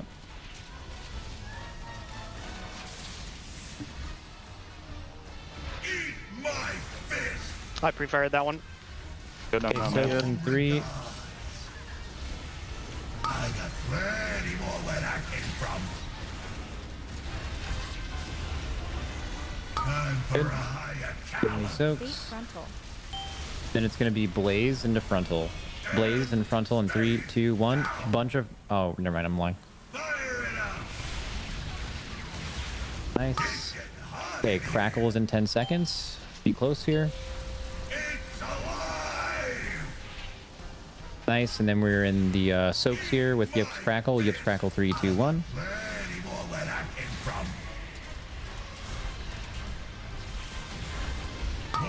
Okay, moving right with suppression in 3, 2, 1, go.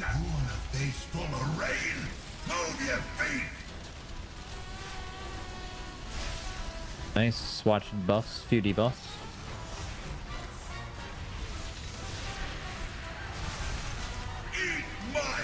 Take the tech. This is KSP's bomb. KSP wombo combo, everybody. Blazes, you can already go in front in 2, 1. Everyone else, we are getting a frontal and going to your soaks in 3, 2, 1, now. Tigers lost.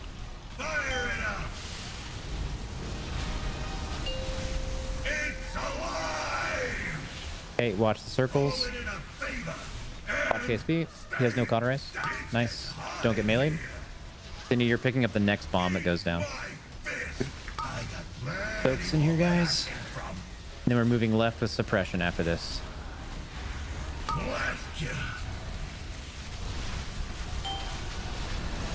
Suppression, we're moving left in 2 seconds. Just to help him learn, can we like give him 2 Tigers Lust, like 1 to pick up and then 1 to go? Yep. Okay, your bomb is down. After this frontal, Cinny, that is when you pick it up, Cinny. After this frontal is when you get it. Blaze and frontal in 3, 2, 1, now. Frontal now. You want to go pick up the residue from this frontal. Okay, soaks here. New Tigers lost. 2 Tigers Lust now. Mine's not up. Someone give him one or he can't I do use it. mine as well. You can also use mine. Oh, it's on Cinny. Fuck, I did it on Donkey. Okay, move. Watch yourself. Hellstone, Health Pot. Let Cinny try it. He needs a Tiger's Lust. He needs a Tiger's Luster. I have it in 3, 2, 1. Sending it. At least try it. At least try it. let him I try sent it on myself. At That least is let him actually try it. cool. He got it. He got it. He did get it though. So you need me to just sit over there? He just needs a Tiger's Lust when it's time. Yeah, but will it allow us if he's like right here? Like, can make it there in 5 seconds? He needs to alter, right? Yeah, you definitely need to pre-alter over there. Yeah, I just altered like way earlier. As well. Doesn't he need to alter to get back onto the platform? He needs to alter to get back, yeah. Oh yeah, never mind, I never altered mind. earlier because I thought I was gonna get it, and then it ran out before I got it. So I can just sit over there. I don't and have watch him. Cinny's POV to look at. Or yeah, either. that's fair. Or What? I mean, if you end up playing blow, how does the I'll just get here. Hello and welcome back. Big thank you to Monster Energy for that listen in. We have been seeing what kind of strat adjustments they might be making, of course, to Galley Wicks, as they've been making a ton of progress. And now I am joined by Cams. Welcome back. We heard you had a fun time here at the pier. Yeah, I went to the beach, walked on the boardwalk. Looking a didn't little do green. anything weird. Yep, nothing weird happened there. Nothing Nope. weird? Mm. Nope. What am I? Am I a little No, green? you look normal. Maybe around the beard you're still a little green. Yeah, I'm not as bit of clean shaven gills. as the other time. Yeah, You no, look there's- great. Thank you. You look great. You've got green on Yeah, you. nothing strange happened. No embarrassment. None of those kind Yeah? of emotions. Just Were there a lot of people there? Yeah, there was a lot of people there. It's the weekend. Oh boy. Almost St. Patrick's Day, so there was a lot of green around. It was not just me, but. Oh yeah. Oh yeah, that's looking good. That's a lot of green. Hold on, let me mute. You know it's also green? Money. And you can get $20 for free when you sign up for Coinbase. Check it out. TL.gg/Coinbase. if you guys want to enter and / Coinbase Race to World First. We have a number of giveaways going on, including signed jerseys for every boss that Team Liquid kills, but also we have a grand prize to fly you out to the next Race to World First. One lucky winner is going to get behind the scenes access, be able to visit the site, the venue, see all the action, and see how it happens. So be sure to sign up. And you also get $20 for free whenever you sign up for an account. Woo. Yeah. Let's get back to polls. We're gonna feed you. But yeah, this boss, I still don't know if I have like a good read on this fight. It seems both easy and very insanely hard. So he wants to catch you up on a little bit of what's happened in the past couple of hours while you were down here. So they've gotten a little bit deeper into phase 3. They've seen through the second transition, but they haven't seen a lot of mechanics yet. So we don't really know what's happening there yet. We don't know if there's any new mechanics added to the counter. Kind of like, you know, how in phase 2 they add in the frontal soaks and the new AoE circles and all that. We do know the final phase is going to take place in one quadrant. Something else that has changed in the past couple of hours is they've changed who the bomb assignments are. In the past, that 5th bomb was on Boomy, and he was holding that, running around with it. They swapped it over to Scott. Scott's been holding it on the tank, on the Prot Warrior. Okay. So, a little bit of a safer character to have that on. I have heard... Oh, wait. No, they're in right now. Okay, this is interesting. I was about to say I have heard they're talking about curing a 4th mage. Okay, I was gonna. But he's right there. This is the first time Cinny's been on the mage. So I'm assuming the 4th mage is in, number 1, because mage is kind of broken right now. But also having that 4th bomb on a cauterized character, if that's what they're bringing him in for, is much, much better than having it on a demon hunter, especially knowing how Shaq likes to flip around all over the place and sometimes fell rush into a bad position. It's a little bit safer in the hands of a mage with cauterized than your demon hunter player, even though Shakib is obviously an insane player. Who was it they replaced? I didn't. Let's see. Was it one of the? No, they still have 3 Windwalkers in. Yep, 3 Windwalkers. There wasn't 2 Warlocks. Tobo's still in. Brain not working. Yeah. Calculate. Oh, whoa. Yeah, they don't have. Oh yeah. Warrior. I saw the warrior, and I'm Yeah. like, oh, they still have a warrior in. No, yeah, the Fury Warrior is out. Okay. Call chat. tier. W So- chat. Yeah, there it is. Thank you, chat. Clothy tier this time. Chat, you guys are like the 4th caster. Chat W and chat for yourselves. Big dubs. I think chat. Okay. So we've swapped a melee for a ranged as well. And we've seen it as well in the intermission phase. It seems like it's a lot more difficult for melee players to play this fight, right? There's a lot more of a positioning requirement for them, whereas range can kind of just spread out, go to the backs of the room, not have to worry too much about what the positioning is. In phase 2, it should be a lot easier for them. Also, mages are extremely valuable for these canister soaks in phase 1. Like we were talking about throughout the day here, the way those canisters work is they're kind of, instead of all going off at the same time, they go in a cadence where one will pop, then the other, then the other, then the other, right back to back. So specifically for that really bad overlap where they have to bait a frontal beam into the canister soaks, you'll notice the mages are almost always just blinking to the far ones that are going to pop up first. And adding another mage for that is actually really valuable. Okay, so they're blinking up there, and then that's where they're baiting the beam? So yeah, it's just for the really bad overlap in phase 1. They've already done at this point, right? They're just trying to make sure they have consistent soaks for those far barrels, and adding a mage just makes that a little bit easier. They've already gotten through that portion of the fight. We're about to head into the first intermission here. Very briefly have to drop off that 4th bomb, which is going to knock out one of the quadrants of the platforms here. Believe this should be, yeah, I think it's Cinny with the bomb. You can see him off screen now. Running over there. Yep. Yeah, there it is. Getting his bomb ready to go. Is he just altering back onto the platform? I believe so. Yeah, you can see 4 mages, 4 auto-locking clasps on those characters. That is why that mage is here. They have 4 characters with cheat deaths, so they don't have to worry too much about one of those characters potentially dying and blowing up the raid. Yeah, so the intermission kind of looks like this, the next one, right? It's just this, but in 1 pie slice instead of 2. That's right. Right. And it looks like you can kind of get hit by this beam, so it's not like the end of the world if it clips you. No, it's pretty bad. It's pretty bad? Okay. Wouldn't recommend it. Immunities go through it. You can kind of get across the lightning lines on the floor if you're full health, but you have to be very, very quick with it. Yeah, the lightning lens on the floor do something like half your HP if you walk through them. So you would really rather not do that, especially when you have things like the Vindicated AoE going off. Of course, the Scatter Bomb Soak is going to put huge absorbs on everybody in that frontal cone, but they've found good positioning for that. They know their soak groups for it, so they've done a good job of getting through that. The suppression also going to be very difficult to deal with when there's only one quadrant to run away from. With 2 quadrants, they can all kind of spread out, move the AoEs out a little bit more, but even this mechanic, the biggest, baddest bombs, how do you spread this out in 1 quadrant? I think there's just barely enough room, but man, if that overlaps to something like a suppression or any other ground AoE, like a frontal soak, if that's in that last phase, the positioning requirement is going to be insane. Could have people jumping off platforms, alter timing back. Yeah, like actually, that's a THD special. Put a portal down, jump off, and then port back on. I mean, even this frontal, like if they aim it kind of in the lightning, the people soaking it still have to spread out, so they have to find some, if the frontal's even there, I guess, a way to get everybody in it and spread out and not clip the other side of the group. Yeah. You can see they've even figured out that those fires are baited on range, so they can sit they can sit really far away. The mages full mobility while doing damage for the most part, unless they have to cast Fireball, which I think they really only will cast like 1 or 2 of them in between combusts if they're unlucky. So yeah, full mobility, that class can do all of its damage without really losing uptime on the move. It's just an insane class right now. And they're stacking 4 of them. Yeah. That's kind of crazy for a pure DPS class. All right, then I learned...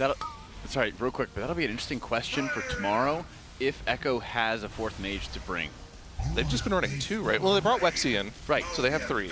Right. I don't know if they have a 4th. Have they had one in the Hyperbolic Mythic Plus chamber, gearing, doing side splits, any of this other stuff to be prepared for moments like this? Well, that's a question we'll have to wait until a couple more hours from now. Yeah, they'll have to find out the answer to, and that's a question they'll have to answer, not us. We will just be watching and holding our breath to see what the potential for that play is. Boss is dropping very low. We're on a fantastic pull here. Of course, the best pull, just sub 30%, but they're approaching that very rapidly. It looks like what they've been phasing to the second intermission with is when Scott drops this bomb off, which I think he's doing right now. Yep, you can see it. From Impex's POV, he's over there dropping that bomb off. He's a Drakthir warrior, so he double jumps and gets life gripped back in order to actually drop that bomb off.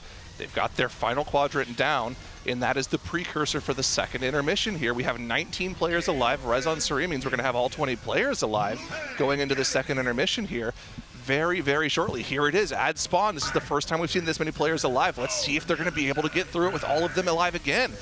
Can they get it done? It's the same AoE add spawn. There's 2 caster ads in the back. What are those caster ads?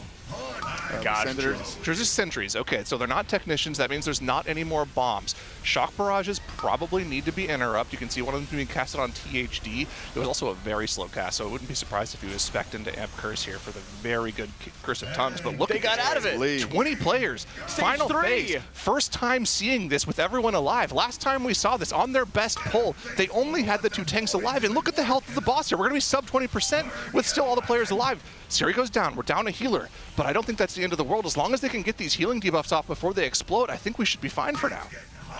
Yeah, they have time to be able to get the res back as well, and I don't think Siri had any cooldowns left, so it's not like there was a massive... Oh, here's the bigger, better bombs. Got to spread out somehow in this room.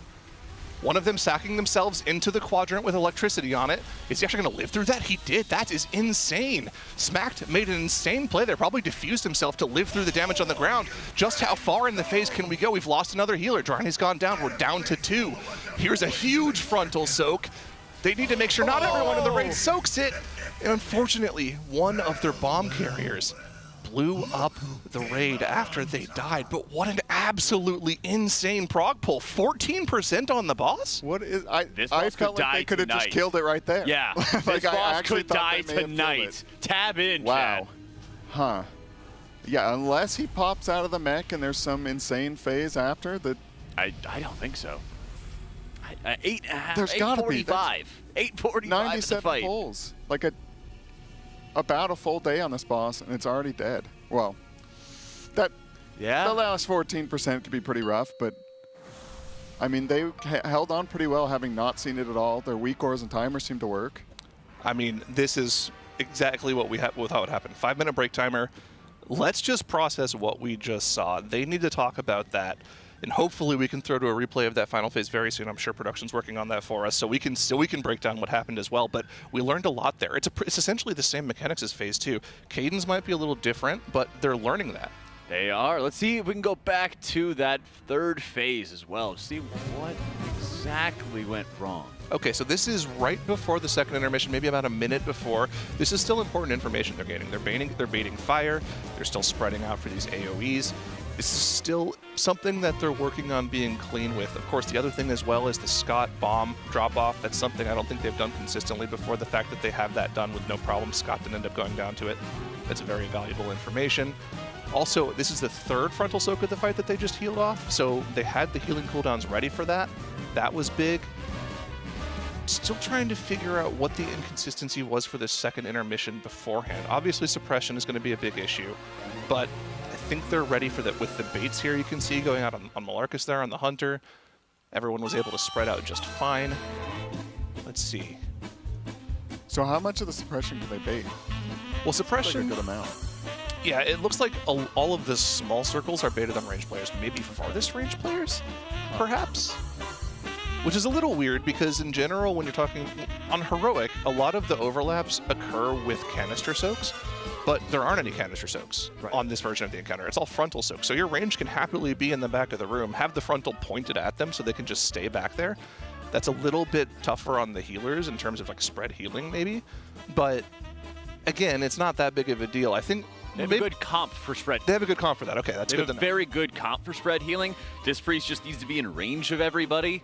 You can map out where you position him. Same thing with Druid. You just figure out where to position him. When it comes to the Mistweavers, they can have some other range too far for them, and they can focus a little bit more on healing the melee, as long as when the time comes for huge healing with those scatter blast canisters, the frontals, they can maybe roll out for a second when they're putting up some big enveloping mist. Okay. It'll spread enveloping mist, of course, to the other range nearby. They'll have no problem there. This was something that they were still kind of learning, and I think this is something they found out last time they did the second intermission was the movement for melee there. They were able to actually dodge out through the hole, get ahead of the rocket barrage, and that's what allowed them to get through this phase with all 20 players alive. Now let's look at what happens in the second phase. First of all, right away, frontal soak. They get it to one side of the room, but a ton of players got hit by that frontal. So the problem is for the next frontal, you probably are not allowed to have the same players soak that one, similar to how it works on Heroic. That's probably what wiped them. That doesn't happen for a while, so we can see more information still here. Suri just got smushed there between a couple of players. You can see Smacked runs off into the void there, probably has Diffuse up. That's why he's probably able to do that. This wasn't too bad because Suri had already used his cooldowns. It doesn't have him for another 30 seconds. So this really was fine for a long period of time before they were able to get him back up. The real issue was having Dryny going down. He was going to be getting... Oh, yeah, that's what it was. Second soak, explode, boom. Yeah, Dryny does a lot of maintenance healing, a lot of steady healing compared to the Dispriest. And that amount of output, and you combine it with somebody probably getting hit a second time, causing them to die, triggering raid-wide explosion. That's kind of all she wrote. So close. This is just mapping. Yeah. This is just, you need to go stand over here. This is where everybody is as this phase starts. Here's where you can move. Here's what's open to you. I'm sure that they have the analysts looking through 10 different POVs to see what is covered in lightning. Where can they stand? How can they just route their positioning? You know, for Melee on this fight, they kind of are all finding a little path together. They're kind of snaking in and out of the line circles. Guys, I'm going to be honest with you. If this boss just dies at 0, if there's no extra phase... I think it is. Yeah. This looks easy. This looks extremely easy. I was going to say, this just looks like P2 with less space, but I don't even know if that matters. Like, if they can just find, like Jack was saying, you just find the placement for everybody, then they just, you know, everybody lines up in their little grid for each soak, and they just know, like, okay, soak's coming, get into positions on the left or get into positions on the right. This is, I'm having some hopium for a secret phase or something. Another secret phase, because... this is interesting. Break into 10 seconds, THG. Go sit back down. No more chatting. Yeah, this is... if this boss dies at 0, this is very Sarkareth. Are they all grabbing an M? Yeah, Always. what is the call on staying late I think you do. Listen, the only I really reason, think you do. The only reason they just wiped is because they didn't know what the cast sequence in that phase was going to be. So they didn't have people pre-spread out in their positions to soak the first frontal cone, which meant that on the second frontal cone, they just died because people accidentally double soaked. So now that they know that cast sequence, they should be able to see even further next time. And there's not a lot left to go. 14%? Yeah. 844 on the encounter. My guess is an enrage for a boss like this is probably going to be around the 10-minute mark, if there even is one. So, dude, this looks like the end is in sight. Yeah, I think that we have seen the secret phases of the encounter, and it seems to be the intermission phases, and like the changes they've made from heroic mechanics and turning them into more mythic mechanics. I'm pretty sure this fight just ends at 0, and they very much have a kill within their sights. Because think about it. After that next Scatterblast frontal, what's happening next? Probably a repeat of those same mechanics they've already seen. Probably a repeat. And then suddenly 5-6% of the boss gets lopped off. Yeah. And then they have another round of mechanics, which should be a repeat of what we've seen already. And then they get through that, and then the fight could be dead. So there's one overlap of mechanics that I don't believe we've seen yet that I think could pose a huge problem for them. And that's if they get biggest, baddest bombs at the same time as a suppression cast from the boss in one quadrant. If that's the next set of mechanics, which it looks like it might end up being based off of just the timers in that encounter and how much time there usually is between mechanics, that could be a little bit of a problem to solve. You might end up having to just sack maybe 2 of the biggest, baddest bombs so you have enough room to spread out away from the boss. Yeah, could be. Yeah, that's it. The thing with it is there will be like almost like the only way to do it. Like you only have so much room. The circles take up a certain amount of space. They can bait them all in a certain area. And so it feels like as long as they can like fit all the pieces together, then like what else is there? You know, because if there's no like on-the-fly gaming with the suppression and it's all baited in some way, then yeah, I don't know what like could throw them through a loop once they figure out like a good dance to handle it. People are asking questions in chat. When's the last time we had a sub 100 boss kill? This is a... Whoa! Wow, I had just cursed. Potty mouth. Wow. Unbelievable. Decorum. I don't think it's going to be sub 100. But I think that on your own. I think it could be very close to 100 if it does just die at 0 in that phase, like we think it might. People are saying, "Oh my God, it's a Xavius moment." Guys, Xavius was like 25 pulls. Yeah. But night and day. Give some credit to this boss. It is still a difficult boss. Also, you guys didn't get to see the first 40 pulls. You didn't get to see them struggle figuring out phase 1. You kind of saw the finished product. That is one of the problems of them going dark. But they spent 4.5 hours last night figuring that out. This is like a Sarkareth, don't you think? It's very much like a Sarkareth. Yeah. But the baiting, the potential pull count, you know, we're up until it dies, we're going to be like questioning, is it actually going to die? But yeah, this isn't like, imagine it dies soon and Styx Bunk Junker had more pulls. Also, you have to Encounter time. Encounter time is the most important thing. I think this is probably more equivalent to Sarkareth when it comes to encounter time and then also a bit of fight flow. Important thing as well to remember. Remember Muggsy?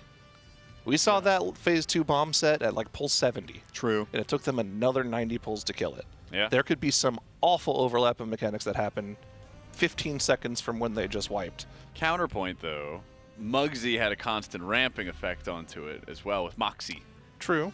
That starts making, okay, you might have the similar mechanics that you're seeing, but the order in which is different, plus everything just hurts way more. Yeah. We'll see. Yeah, I'm just thinking it's more like a puzzle, and once they solve the positioning, and unless the DPS is like so tight that they have to come up with like really clever uptime stuff throughout the fight, that they just need to get everybody there, and then what? The healers probably can't die, and then anybody with the clasps can't die. You know, other than the DPS check, but to like at least see the enrage, that's just kind of the healers to make sure that the clasps don't die. Well, something that I think is going to be very telling as to whether or not there is a mythic phase is what happens when the boss hits 10%. Because most secret end mythic phases happen at 10%. I still don't think there is one. I think the boss just goes to 0 and dies. But if the boss starts monologuing when you hit 10%, yeah, there's probably a good indication that there will be something. So I think we can see that next pull if they get back to phase 3. I'm not a believer, but I hope I'm wrong. I hope so too. Yeah, I mean, it's the same patch as Sarkareth, so maybe this is just kind of intended to be a little quicker of a raid. Yeah, and I think it's a pretty decent balance for the raid as well, having an end boss that is not so enormous of like a mountain to overcome. Maybe a little bit easier, but I think that's kind of like, oh, could have been like another half day or something like that. Yeah, and I mean, it's not too abnormal in the grand scheme of things for a final boss to take 150-ish pulls, right? Sarkareth was 130. Sire Denathrius was 140 or so. That's true. And those were fantastic bosses that everyone loved. I think I like this fight. I think we might be on pace for a similar style of boss here. Yeah, and I mean, like these players have been grinding so hard with all these splits. It's funny, we're like a shorter race, but what are we on, day 13 or something? Day 12. Or no, day 12? Day 12, yeah. So we're in it. I mean, the prep has made it a lot easier too. I'm sure it's getting kind of hard to anticipate the player power coming to every tier because they just keep ramping up the splits, and Blizzard has to play this balancing game with like how much do you balance around people who do 14 splits and how much do you balance around people who just walk into Mythic. I think as long as you're able to find good ways to nerf the fights after World First, then it's good. Like how they've nerfed Styx, Bunk Chunker, I think is really good. The first nerf was just not enough. Once they had that second nerf hit for Styx, I think that was perfect for the fight. And like where my guild is on it, we're like 4% right now, and I feel like that's in really, really good shape. What if WoW did a door boss for the very first time? Well, Liquid already beat the door boss earlier, 2 days ago. Hear me, okay.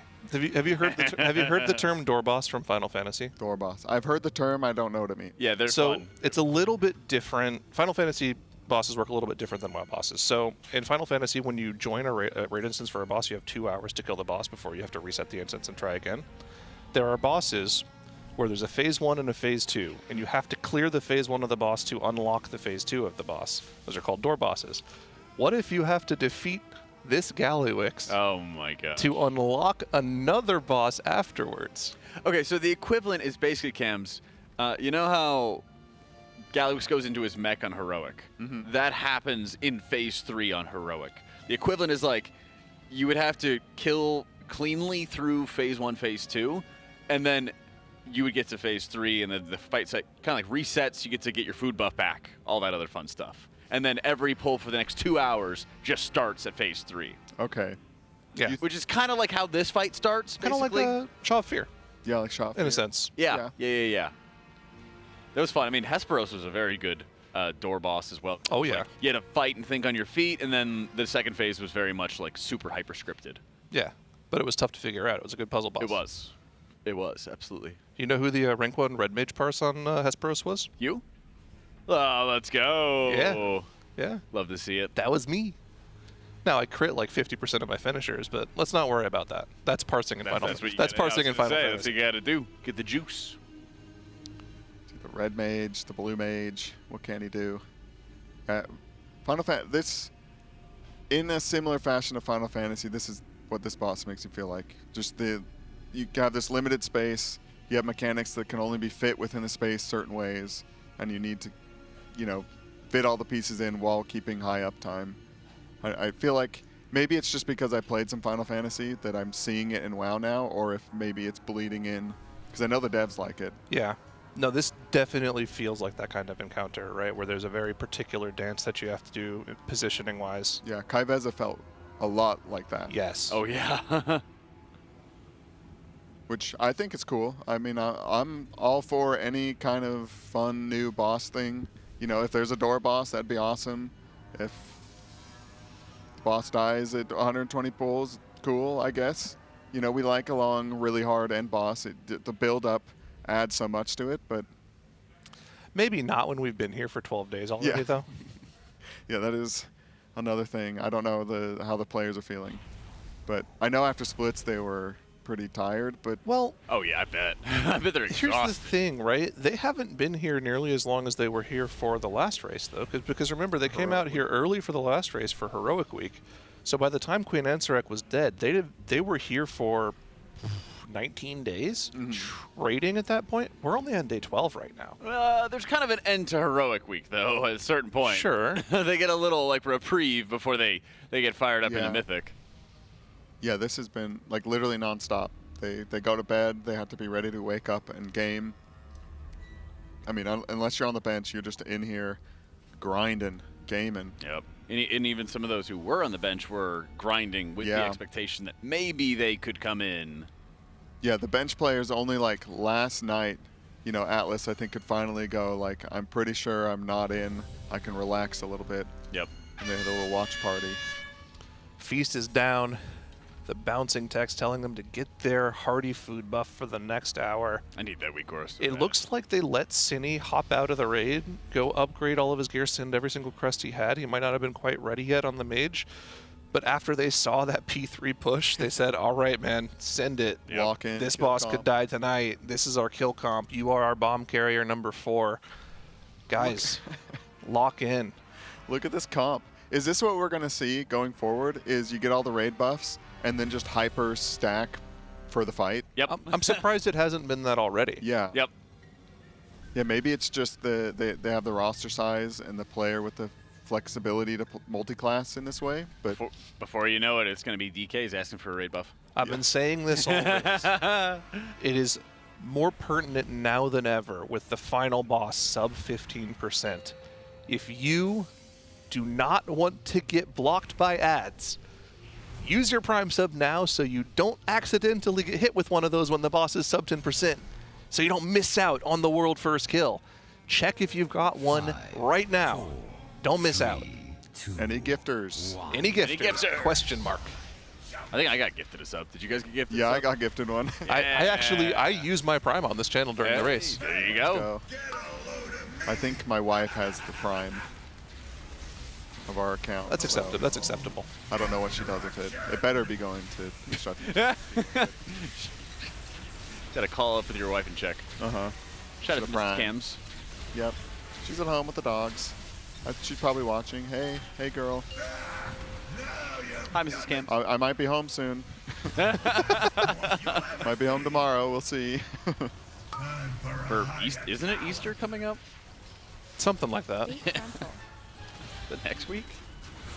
I guess it's like a month from now. I couldn't tell you when Easter is. Yeah. I just don't know. April when the eggs show up in the yard. 20th? 20th. There you go.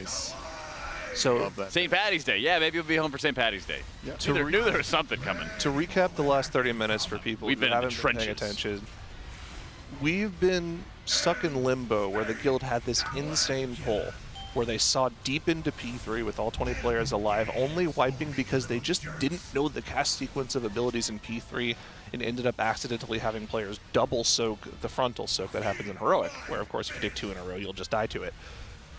They also made a comp swap that pull. They swapped out their Fury Warrior, Wolf Disco, for a 4th mage, Cine, who's been playing Shadow Priest for the majority of the raid, but has been gearing mage on the side after he wasn't playing on Muggsy due to just Shadow Priest not being able to play that fight.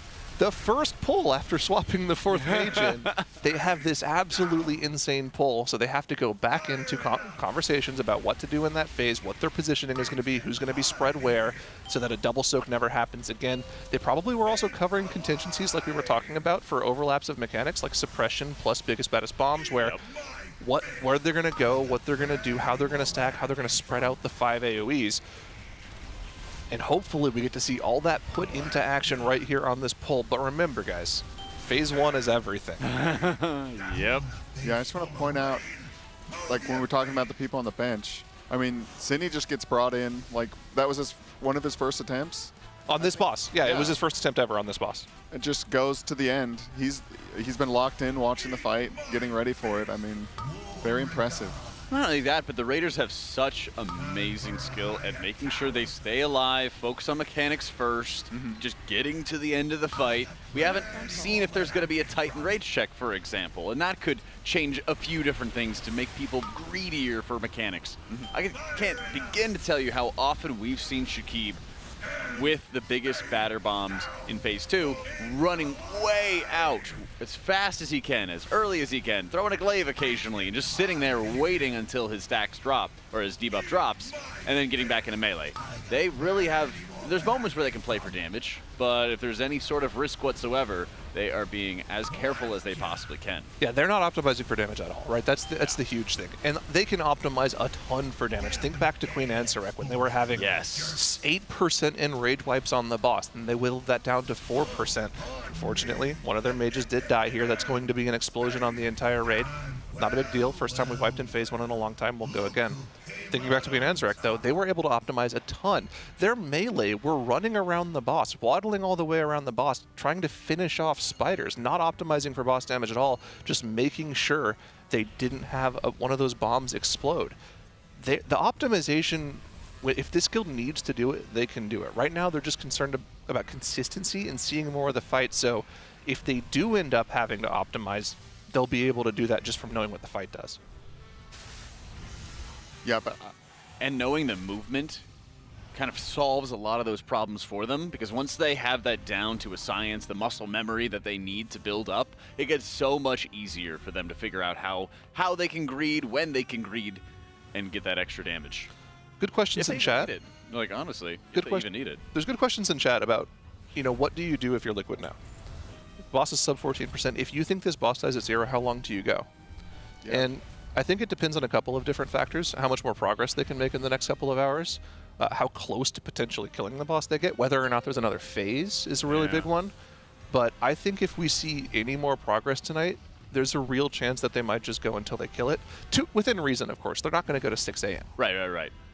I think once you're assured you're sub 10%, and the boss is not monologuing or anything like that, I think you have to look at how much pulls might degrade over time if people get a little sleepy debuff. Because at this point, they've kind of mapped out the entirety of the encounter. Even if Echo is able to look at the encounter, see what's happening, see what to do, it's still going to take them a lot of time and reps to get to that point. So you can always make the argument of saying, we can go to bed if we're reasonably confident that it's going to take Echo more time to get through that. Let's make sure we're well rested, finish it off in the morning. Yeah, exactly. They don't want to try and sprint to the end and kind of trip while Echo takes the slow and steady. Assuming pulls are sort of degrading as time goes on and everything like that, as people get kind of tired. What are we thinking, Kalamazi? Kalamazi's come out. Let's see. Which one? It should just be on all the time. Is it O or should just be minus? I'm not sure which one it is. Is that him? Chat, can you guys hear Kalamazi yapping? Go ahead. I never know. Go ahead. You want to use my? Come use the. Well, just flip it to the other one. I don't know which one is on. Thankfully not. Oh, okay. Flip the other switch the other way. We don't know how to do the technology. Kalamazi, come use the hot seat one. Yeah. No, he's got it. Flip the switch on the mic, Kalamazi. We just did. Oh, so flip it again. I think I maybe heard it. Flip it again. Okay, we flipped it back. How about this? Times charm. Hey, there. There he is. I got you. Here I am. I never remember. What's up, Florida man? What am I doing? What are you doing? I don't know. I don't know. I was just watching TV and then you started talking to me. What are you watching? Oh, okay. Scallywicks. Let's go. That's yes. right. Nothing else to be watching. Yeah, they're gonna kill it tonight. Right? That's the question. Are they gonna kill it tonight? Or are they gonna get super close and then they try to go to bed, wake up early, something like that? I don't think so. I think it's 50-50. It dies or doesn't. Huh? Right? Yeah, I think Some it of die the tonight. smartest words I've ever heard. I don't think chances are exceptionally high. Probably 50%. But I think it could die tonight. All right, we live in Moss tonight? Well, we might be if they're staying late. It depends when it dies. Might be living Moss in the plane if that's the case. I don't want to do that. So I'm thinking about overtime in a little bit, actually. Yeah, we can get that going. All right. I don't think you do an early wake up tomorrow, though. I think you just go till raid time ends and wake up regular and come in and kill it. I don't think Echo's killing this tomorrow. Yeah, I doubt it. I mean, there's a lot to learn still, though. I think they learned the lesson on Sarkareth to maybe not push it like they did and get up at 5 in the morning. True. Because the last thing you want to do is troll the whole day because everybody's tired. I mean, you can't just go take a nap. They're up and they're raiding. They just have to sit there and do it until they die. If Liquid's got a weakness, it's waking up early. There is another problem as well, though. If you know you're getting close to a kill, some people, the excitement just eats away at them and they can't get good sleep. So sometimes you might just have to go late to make sure people are tired enough to go to sleep. True. But then you need to make sure they have enough sleep before you get started. Yeah. The whole let's do power nap 6 hours or 5 hours is I don't think would work. There's no, if the boss doesn't die tonight, there's no way some of these raiders don't wake up in the middle of the night with like a panic to check this to Echo Stream just to know. Oh, I did it last night. I was in bed too. Yeah. Right. Yeah, just like like having a dream they killed it and go, oh no, they're at 50%. It's fine. And I see what people in chat are saying. They're saying, what? Echo can just watch this and kill it. Yeah, like they did with Muggsy today. It took them 10 hours to do that. It's not something that you can just replicate right away, right? This fight is difficult. Muggsy was difficult. Chat, replicating is not an instant thing. Yeah, and we have all the videos of all these Liquid kills already. Why aren't you guys all 4 of it or higher? Come on now. Yeah, and just do it. Does Echo have 4 mages? Can they get this comp? Is it required? I don't know if 4 is required. I mean, 4 is very good. Yeah. I mean, they have 3, right? I don't know. Can they get no, a 4? Oh, does Echo or Liquid? Echo has, I think, Echo's a 3 easily. I don't know if they have a 4th they can get like super easy or not. They have to probably gear it though too, right? I'm not sure how geared Flex is. Flex is old like me though, so. And to be clear, like that wasn't Flame at Echo. That's just attributing how hard these fights are to do, regardless of whether or not you have the strat given to you. The execution is the most important part of the encounter. The problem solving, as fun as it can be, is just extra for the Raiders, right? It's the execution and the gameplay that's fun for them. So even though they're showing off the strategy here, the analysts can do their best job of showing it to the players, but if the individual play of the players can't match the execution here, it's going to be tough for them to do. Yeah, I mean, especially with the bombs. I mean, we'll have to see what the DPS check's like, but if they have to start getting greedy, and there's just always that hanging over them of like, if I die or I let this person die, it's just over. That kind of stress, and then we haven't seen them get consistently to P3. We don't know kind of how consistent they'll be getting in there. I mean, hopefully they get it pretty high up, because that's how they're going to have to kill it. But it could, I mean, they could have just had like an insane pull, and we don't see another new best like at all tonight.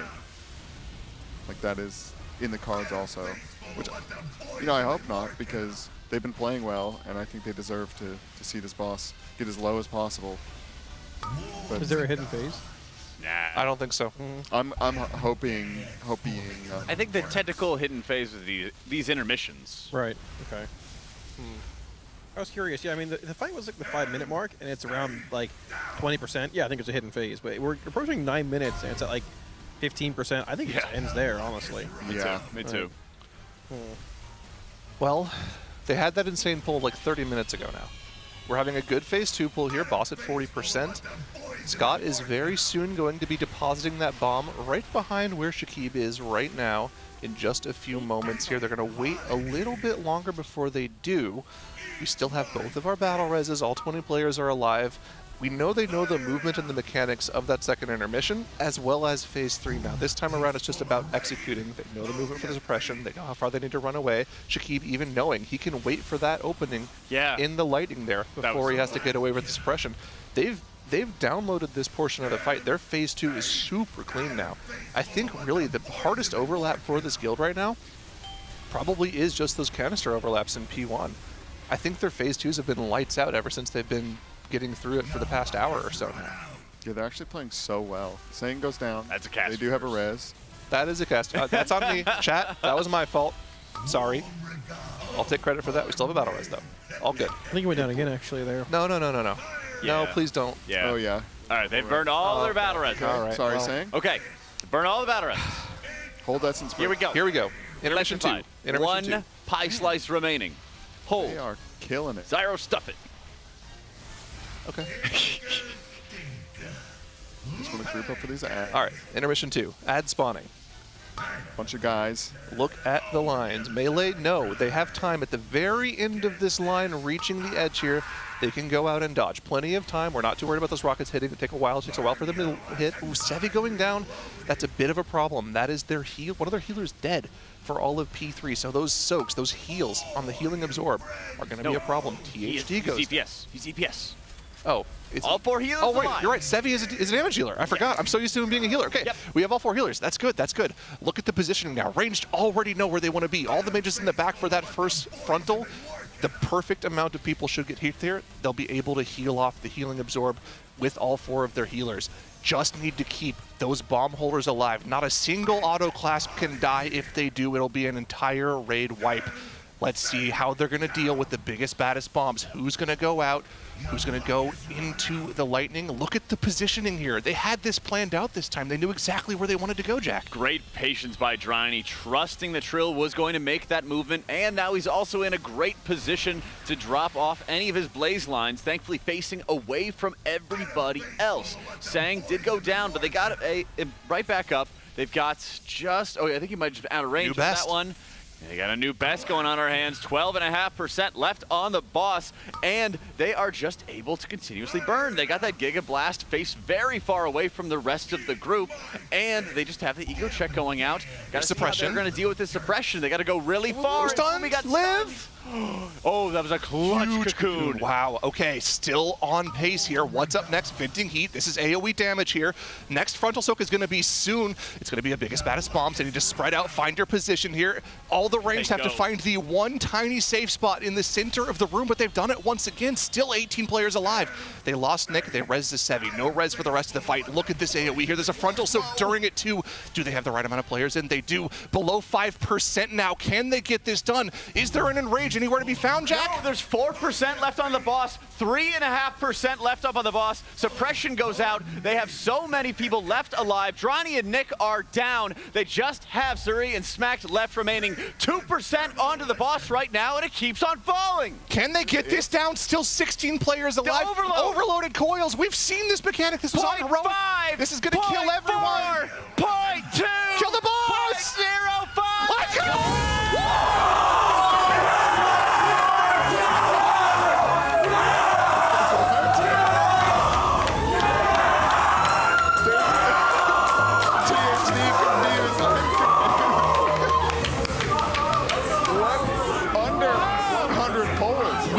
THD right now. We are all THD right now. What just happened? Sticks bump chunker. What just happened? It's here. What? Wow. In less than 100 pulls, King Gallywix has fallen to Team Liquid, and they have the Coinbase world first kill. Bro, there's no way. I can't believe it. That's crazy. That is crazy. Unbelievable. Wow. Unbelievable. Simultaneously shock and excitement going out right now at the Alienware training facility. The hallway's just getting flooded right now as everybody's running to congratulate them. I don't think anybody expected this. No, not at all. I went from thinking Queen Ansarek was impossible last year to thinking that it would be impossible. This fight's this easy. That's not to take away from the players' great play, but 99 pulls, huh? Where's their insane? They had a lot of players dying. They were able to meet the enrage with plenty of time left to spare. We never really hit a point where it seemed like they had to hyper-optimize damage. Of course, they're trying to do as much as they possibly can all of the time. I've seen some crazy things over the years where they had to go above and beyond to meet the damage check, and they just made it look flawless. I am just completely shocked right now. And that enrage was insane. The fact that they were able to get it done on the first try, the fact that we saw the overcharge coils mechanic in one of their heroic clears 10 days ago now, had no idea what that was. Turns out it's just the hard enrage on the boss. We didn't know the next time that we would see it would be on the kill pull for Mythic Gallywix. What the hell just happened? I'm surprised they even lived through some ticks of that, like with the... Yeah, me too. With the bomb players not just exploding and killing everybody. I thought we were about to see like a heartbreaking 0.0 something. I don't know how we would call that heartbreaking. Or potentially heartbreaking. Right? I would love to hear the calls at the end there as well, because the important thing about that Enrage cast, if you saw what it did in Heroic, you knew it would do an insane amount of pulsing AoE damage. But the fact that they have the bombs on the tank plus the 4 mages who can all cauterize and then ice block to not die to that potential damage, the fact that the healers know, okay, we just have to keep the mages alive, because if the mage dies, they blow up and kill everyone instantly. Yeah. I want to hear the comms there, because I want to hear if that was what was communicated, if they were able to do that in the moment. Wow. Just what an insane 14% to dead on an inbox. Yeah. When has that ever happened? I actually can't think of a time that this has ever happened, other than like Xavius, which was a lot easier. Oh, so was it pull 100 even? I think it was exactly pull 100. Almost a 2-digit end boss. Yeah. Crazy. Also, listen, I want to say special shout out to Chris. I think this was his first time being here for a world first kill for Liquid. Let's go, Chris. He gave him the buff. He made the boss easy. He didn't moneyball it. We need to see a replay of Max's face when the boss died. It was such. I think it was everybody made the face of like, that's it? Yep. No Jaster Diamonds. This is heartbreak. Unfortunate. This is the real heartbreak. They had rough loot on Muggsy, and they had rough loot on Those damn cloth bracers again. Gosh. Illicit bankrollers. And of course, as is tradition for the final boss, everyone just gets to roll neat on everything. Also, check out the cloth loot. I know. 2 gloves, some bracers. Oh, Those man. are some big gloves. Huh. Welcome in. I think some people might have missed that Team Liquid just got the Coinbase world first kill of Chrome King Gallywix. Out of nowhere, 14% to 0. Someone jump in the hole. Is there another boss down there? They gotta go find it. Yeah. They gotta go find Roden's cousin. Where's the guy in the door? They've been siphoning black blood from somebody deep in underground. Interesting. We'll have to wait till the next patch to continue that story. Man, I did not expect this at all with just how hard Styx Bunkjunker was and Sprockermonger being a pretty difficult boss. And I mean, Muggsy was crazy. Muggsy was the real end boss. I'm getting shades of the last race here. remember at the end of Ansarek when THT made this insane play? I think it's the most clipped moment on the Team Liquid channel. It's like 220,000 views. Yeah. What is he showing off to them now? Yeah. Why are they laughing? Well, I want to see what they're looking at eventually. Hopefully we can find out whatever it is they're laughing at so we can see it. You know, one of the scariest things has got to be losing 2 of their healers and still the remaining healers doing enough to keep everybody alive. You had to Mistweaver and this priest just left alive. You know, the Druid's doing so much to even out health bars. Oh. I love the fact that this happened for Muggsy too. They had an update to their weak ores and timers prepared in case that wasn't the poll. And Bart still sent the update. It was going to go through regardless. But I get it now. They're quick to put that image in the package. Oh, I get it now. Oh, that's so good. IRL stream. I can't believe they procced the hopeful. Oh, man. That was fast. That's the face everybody made. That was fast, too. That was just today. Yeah. Scott going for a hug. For those of you who don't know, Scott woke up this morning. He was feeling unwell.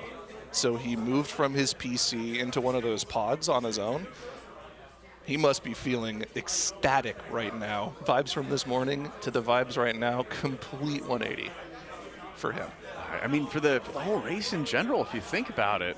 We'll get Azula joining in the celebrations as well. I'm sure she's loving it, loving all the pets. But think about where Liquid has been with this race. They've had authentication server issues, disconnects, doors not opening, the power went out. Just so many times where they felt like they couldn't even play the game. Yeah.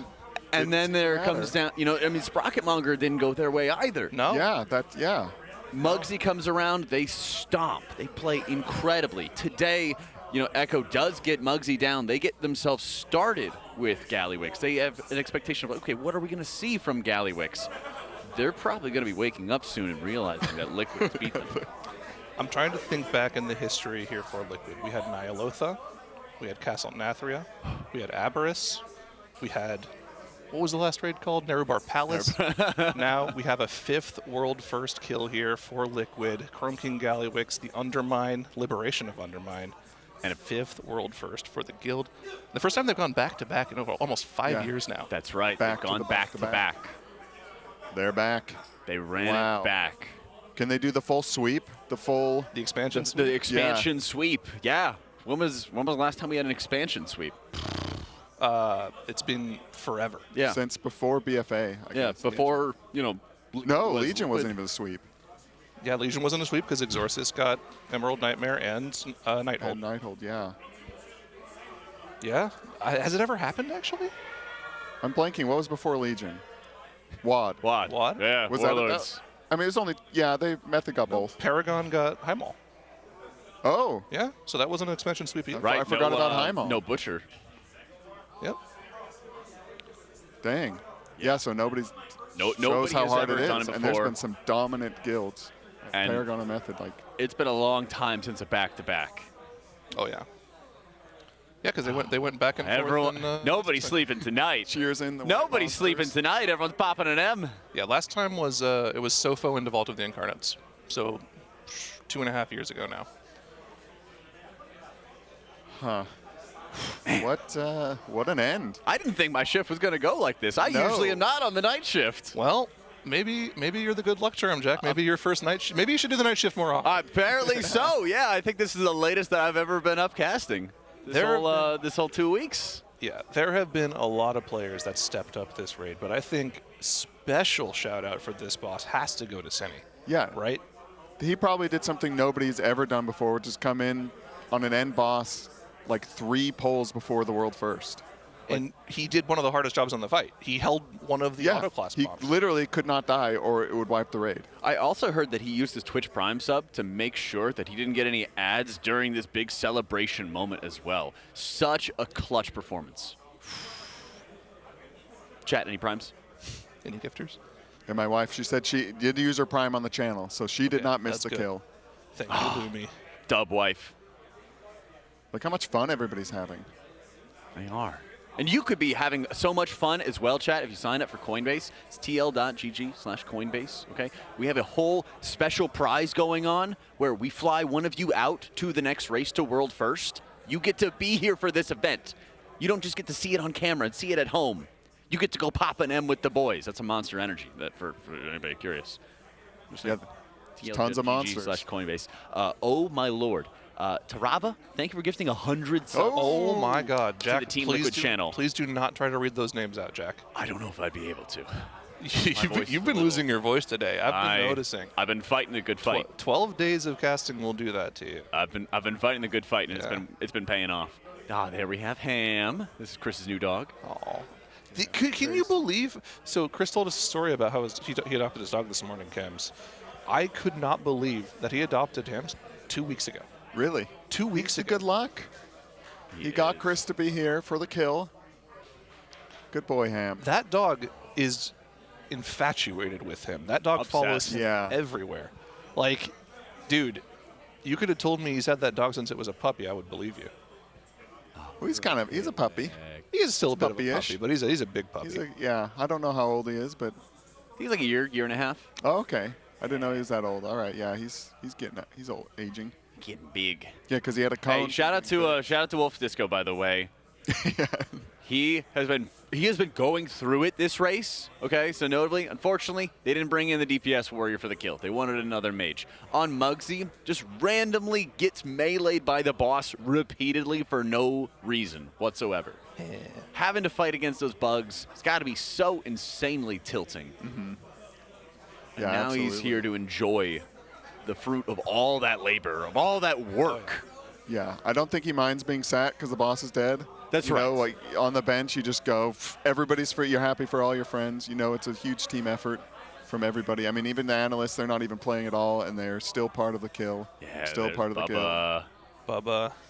It's got to be feeling good after all. Big brain on the bench. I mean, all those meetings they took on this boss, they were very methodical. They'd pull, get farther, take a long break, push all the weak ores, the add-ons, come up with the positioning and everything. And we saw they get to P3, kind of see most of it, get there again, kill the boss. Like, incredible work from everybody. I'm amazed the DPS check wasn't tighter, too. Yeah, that's crazy. Tuesday comes around, there's going to be 3% damage, 3% healing coming in from that renown track. Don't speak too soon, because we've seen this guild has had insane damage. Oh, they have. This tier. Oh, yeah. They have been a notable notch above the other guilds.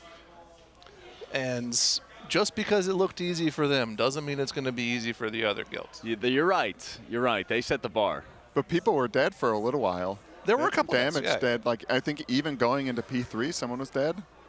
I could be wrong, but Yeah, like we saw in Ansarek, it was so many pulls of just optimizing the damage. Yeah, and getting everything perfect. They pushed into that final phase and basically had to rip all their battle reses as fast as they possibly could.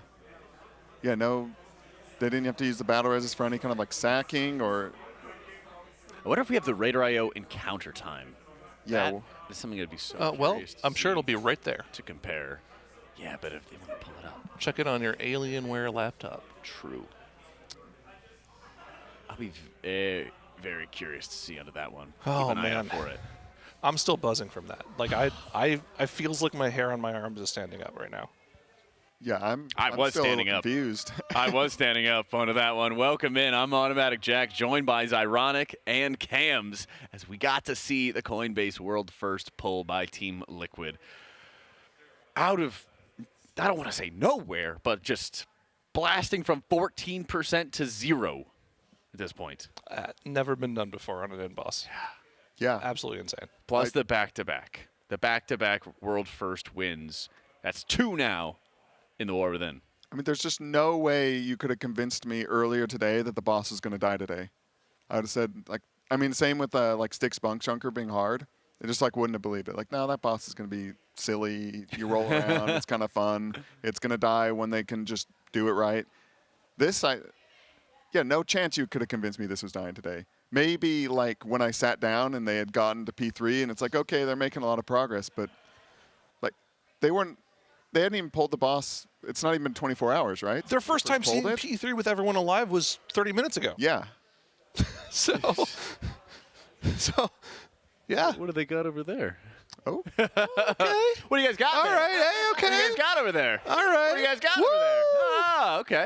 A little bit of celebrations in it. Ah. All right. Yeah, Chef made some nice juice. I guess it's technically only 9:30 local time. Yeah. What was Ansarek died kind of late? Am I right? It was like 11 Yeah. p.m. Yeah, it was really late. What? But you know what? It's not too late to sign up for Coinbase, by the way. Oh, You yeah? guys haven't already. Okay. TL.gg/Coinbase. We do have our special promotion going on right now. We haven't drawn a winner yet.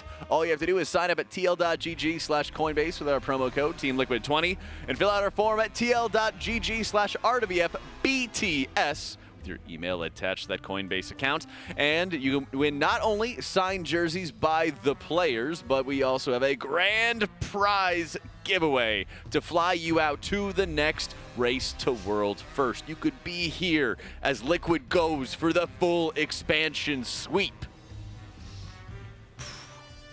Yeah, if that raid is the last one of the expansion on the timeline, it's like around in the summer, right? So Yeah, is that what we're expecting? True. I'm probably well. This was a March tier. Go out to the beach with the boys. They've been very consistent about this sort of like 5 to 6 month schedule, right? So August, September, maybe ish for the next raid is what my guess would be. And are we just expecting that to be the end of War Within? That'd be my guess. That's the assumption. Yeah. You know, we never know what to expect from Blizzard, but I think by the time that we have the next season announced, we would know if it's going to be the final one or not. Okay. So that the hype of full sweep or something like that would be established as well. Yeah, I would love to see like the mini raids like they've done in the past. I don't know if those ever come out. Yeah. Yeah. A 2-bosser. I don't know how a race would work in that scenario, but yeah, I'm excited to see what's next. War Within is surprising me in a lot of ways. Oh, yeah. It definitely is, and I think it surprised all of us on that kill as well. We're going to be working on having a replay for you all very, very soon onto it. And if you just tuned in, we were progressing onto the boss fairly steadily, going from, I think, over an hour and a half period, we went from 28% to 14% to 0 in getting the boss killed. Yeah. It was wild. Right before our shift is when they had their best pull. I was actually on the listen in before us three came on. Actually, it was Dash, and then you rejoined us. But they saw Phase 3 for the first time. This is about 2 hours ago now, 2.5 hours ago. They saw Phase 3 for the first time. That was with Scott and Yips being the only ones alive in the phase. That was their first try past the second intermission. They saw Phase 3 with 20 players alive. They saw the mechanics they needed to do. They sat there and strat talked for almost 30 minutes, figuring out exactly what it was they needed to do in that phase. Then they just did it. Yeah. Very next pull. And that communication has been so important for them throughout all of their progress. So let's take it on over to our Coinbase world first pull with full team comms. Which one do you guys want me to always move out then? It doesn't matter to me. Always move out Moon, and we should just put ranged in the kick on it and not. If you're moving it out, can't you? I am kicking. Okay. But if I'm assigned at the same time as someone else, Avenger shield. yeah, they're not always up. Oh shit! It would be. You know how hard it is to hold Divine Toll every time like that million set of ad spawns. It's the saddest thing ever.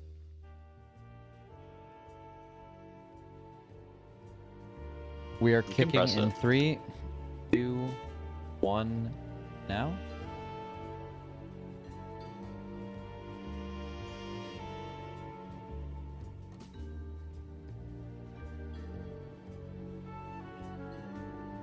Okay, Blaze in 3, 2, 1, frontal in 3, 2, 1, frontal. Blazes are going off shortly after.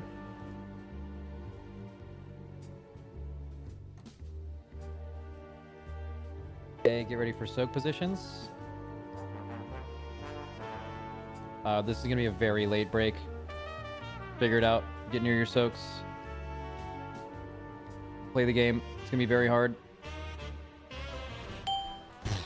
You guys are insane. Literally insane that you didn't wipe to that. Have to be API. What causes that ad to die slow sometimes? Well, that one was out late because I got like elevation diffed. Okay, soaks. Blur. The technician. Yeah. Okay, circle it out. Frontal. Blaze is going out with frontal. 3, 2, 1, frontal.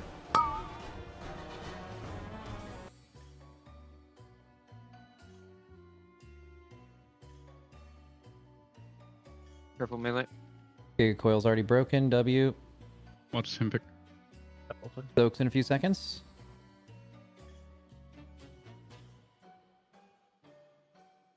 Okay, be in. We're moving to the right after this. We're moving in 3, 2, 1 now.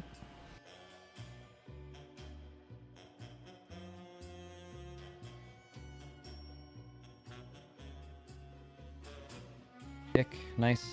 On boss. Soothes.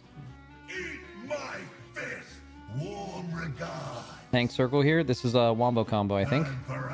Yeah. Okay, if you blaze, you can go to your soak spots.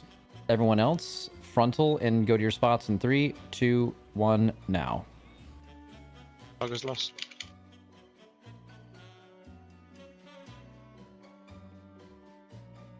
Watch circles. Watch, watch, watch. Watch your health.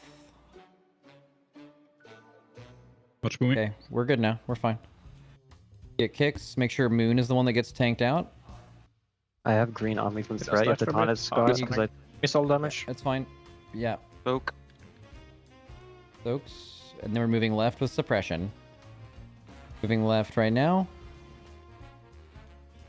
Is that ag gonna die in time? I think it will be. Watch fire, watch fire, watch fire, watch fire.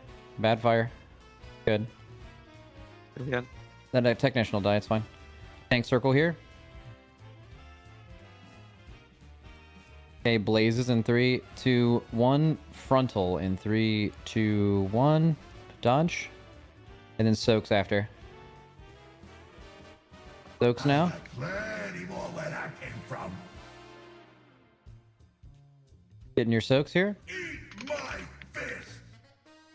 It's alive. Nice. Intermission. Watch your HP. Intermission now. What do you think you're doing? Remember tanks after the phase, make sure those die to ignite before you move it. Okay. Ranged out of the middle.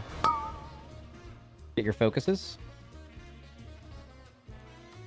Ranged, you're getting into the middle now. Ranged, go to the edge. 3, 2, 1. Good exile. Okay, and go to the middle Actually, here. you're not getting that line. Sydney, use a personal right now.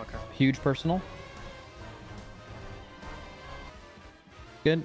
And this one will go, it'll die. Nice. Group soak 1. Everyone go to your spots. It's in 5 seconds.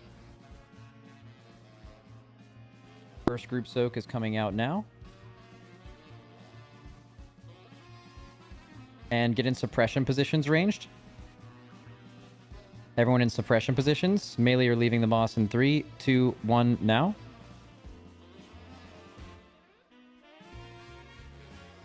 It's safe now. Watch fire. Red circles. Find a spot. I'll go for melee. Going off. Everyone else, we're getting blazes here into frontal baits. Blazes coming out now. Watch blazes and watch red circles. Double dodge. Frontal in 3, 2, 1. Frontal going off. Dodge. Good. Group soak on 2 here. Make sure you guys get all the way in it. Don't get baited by this frontal. Watch the blue circles. Call for the spell if needed. Okay. This is suppression in 2 seconds.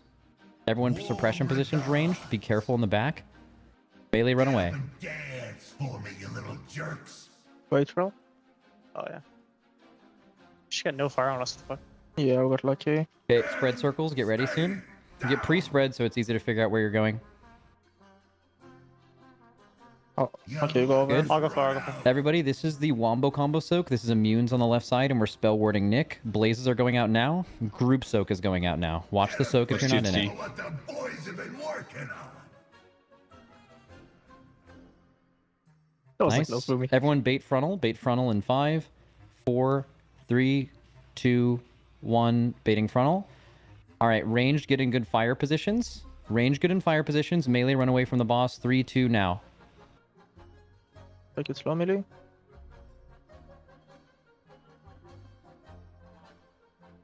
Okay, watch people with debuffs here. Group soak on the right group. Group soak on the right group. Group soak 2 coming up right now. Use a personal.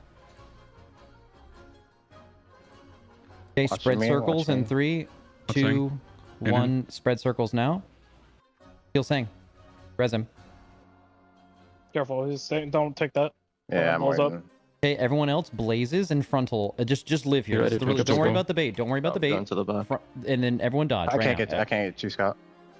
Watch the frontal. You have to Yeah, I'm okay. I'm here. Yeah. Real if you die, by the way. Hold essence break. Remember, Johnny, this is your sweep. Everyone get to the left. Go to the left now. Takes a while to hit. Watch the We're starting sun the orbs. intermission. Guys, watch those blue circles, okay? Remember to play sports. Ranged, I think you start in the mid You here. start Don't mid. hold me Yeah, to it, yeah. though. Range start mid. We do. Get your kick focuses. Done. Melee, watch the beam. I have next. I'm still. I should be. I have next still. Range, go to the back. Good exile. Watch HP, watch HP. Res Zevi. No res. Oh, I was still. Kick the one on the back. Peter Grifton, get an external now. Keep going, keep Killing going. it. Kick that one, nice. Remember, Alright, you Boomy needs a all the way to the personal. Group left. soak 1 to the left here. Group soak 1 to the left right now. Make sure you're in it as well. Group soak going off now. Boomy. Boomy use a personal. Boomy use a personal. Yep. Yeah, for rival. Nice. And then we're getting a little raid dam here and Watch spread Marcus. circle soon. Listen, for these spread circles in 8 seconds, I need you guys to just find a spot. Everyone else try to adhere to them. There's going to be blazes after. After you get to the safe spot, you need to do a blaze spread. Spread circles now. Give space. Let them spread. Everyone else, blazes, go back to your spread positions. 3, 2, 1, get in good spread positions. Dodge the red circles as well. Blazes are going off in 3, 2, 1. Now, I need group 2 to go to the right. Group 2 to the right. Scott, make sure this is aimed. Personal.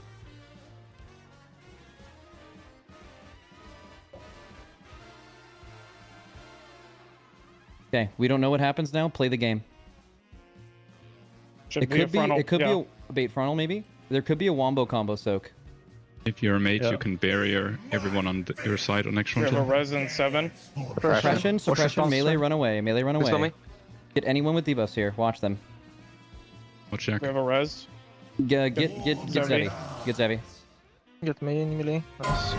Good. Nick. Spread here, spread here. This is probably wombo combo. Group 1 soak on the left. Group 1 soak on the left with blazes. Use immunities for it, okay? Everyone else go to the right and spread out with blazes and watch red All circles. mates Someone's barriers. gonna take my spot. Briny Crane. Person.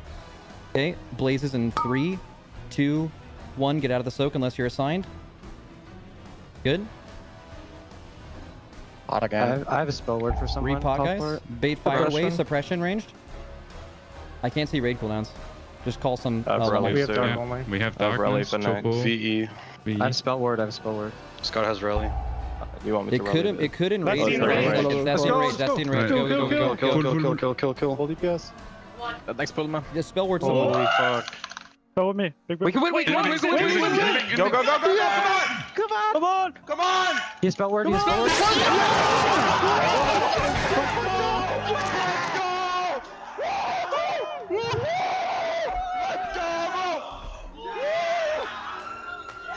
Holy fuck. What is that? What is that boss? I was so pissed. That is so pissed. Styx was the final boss. Dude, that boss is so pissed. What the fuck is that? How did this raid? Oh, got the mount, baby. Rats mark. Good shit, boys. Good shit. I guess we win. Yeah. What a WW. fucking tough boss. Holy shit.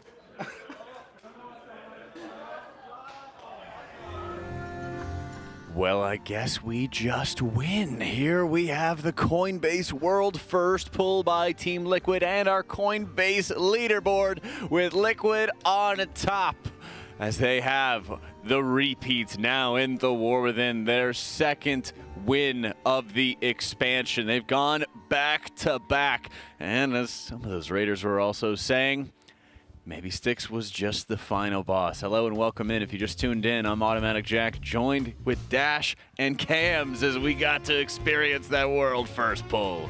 We got that liquid blue bar for them as they achieved that world first, 8 out of 8. And here you go, the pathway they took to get there. Of course, they had their choice when it came to those second, third, fourth, and fifth bosses.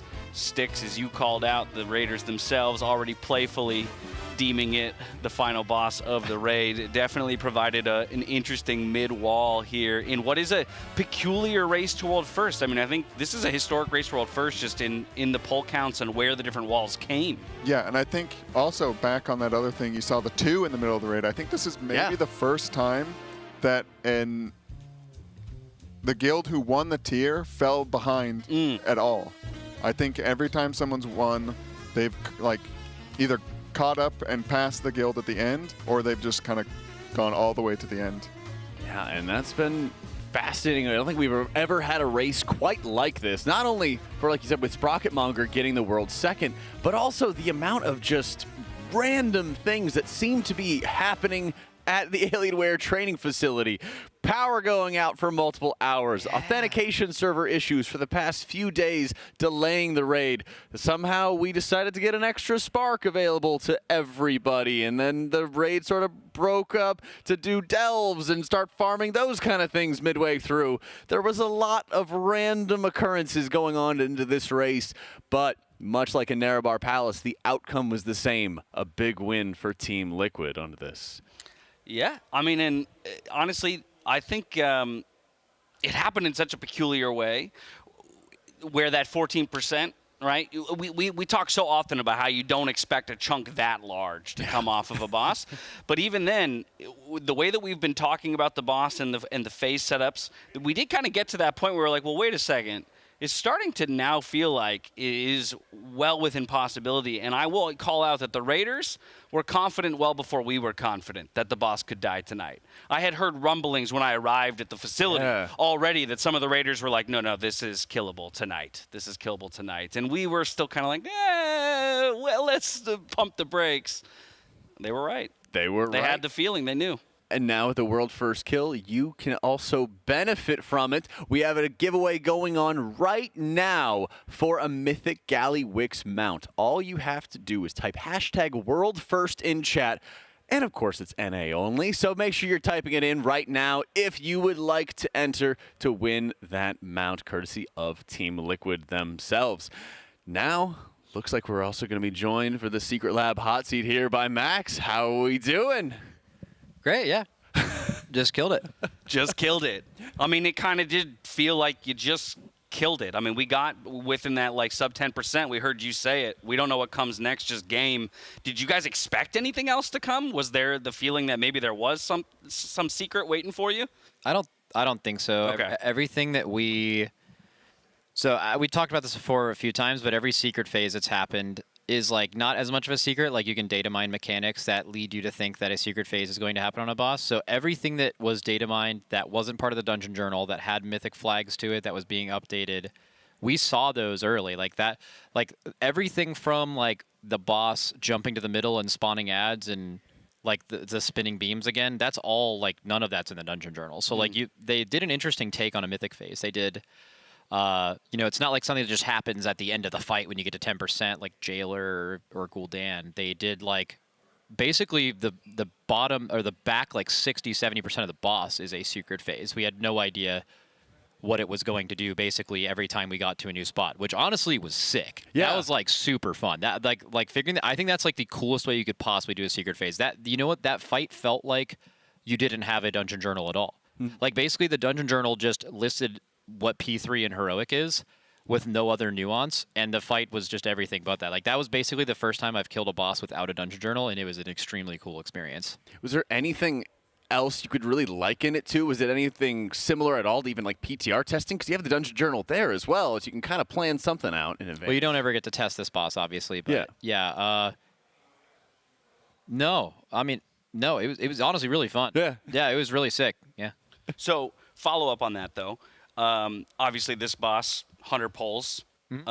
We heard as well on comms some of the raiders themselves joking. Styx was actually the final boss of this raid. I think you tweeted something out to that regard. So if we remove ourselves from the pull counts and the relative difficulty or the perceived difficulty of the fights, do you like that design philosophy? Like, would you encourage Blizzard to keep going in that direction where, say, the mythic final boss is not just not tested, but no dungeon journal? Let us figure it out. And ideally, they just get better at fine-tuning it so that it isn't less pulls than the fourth boss in the raid.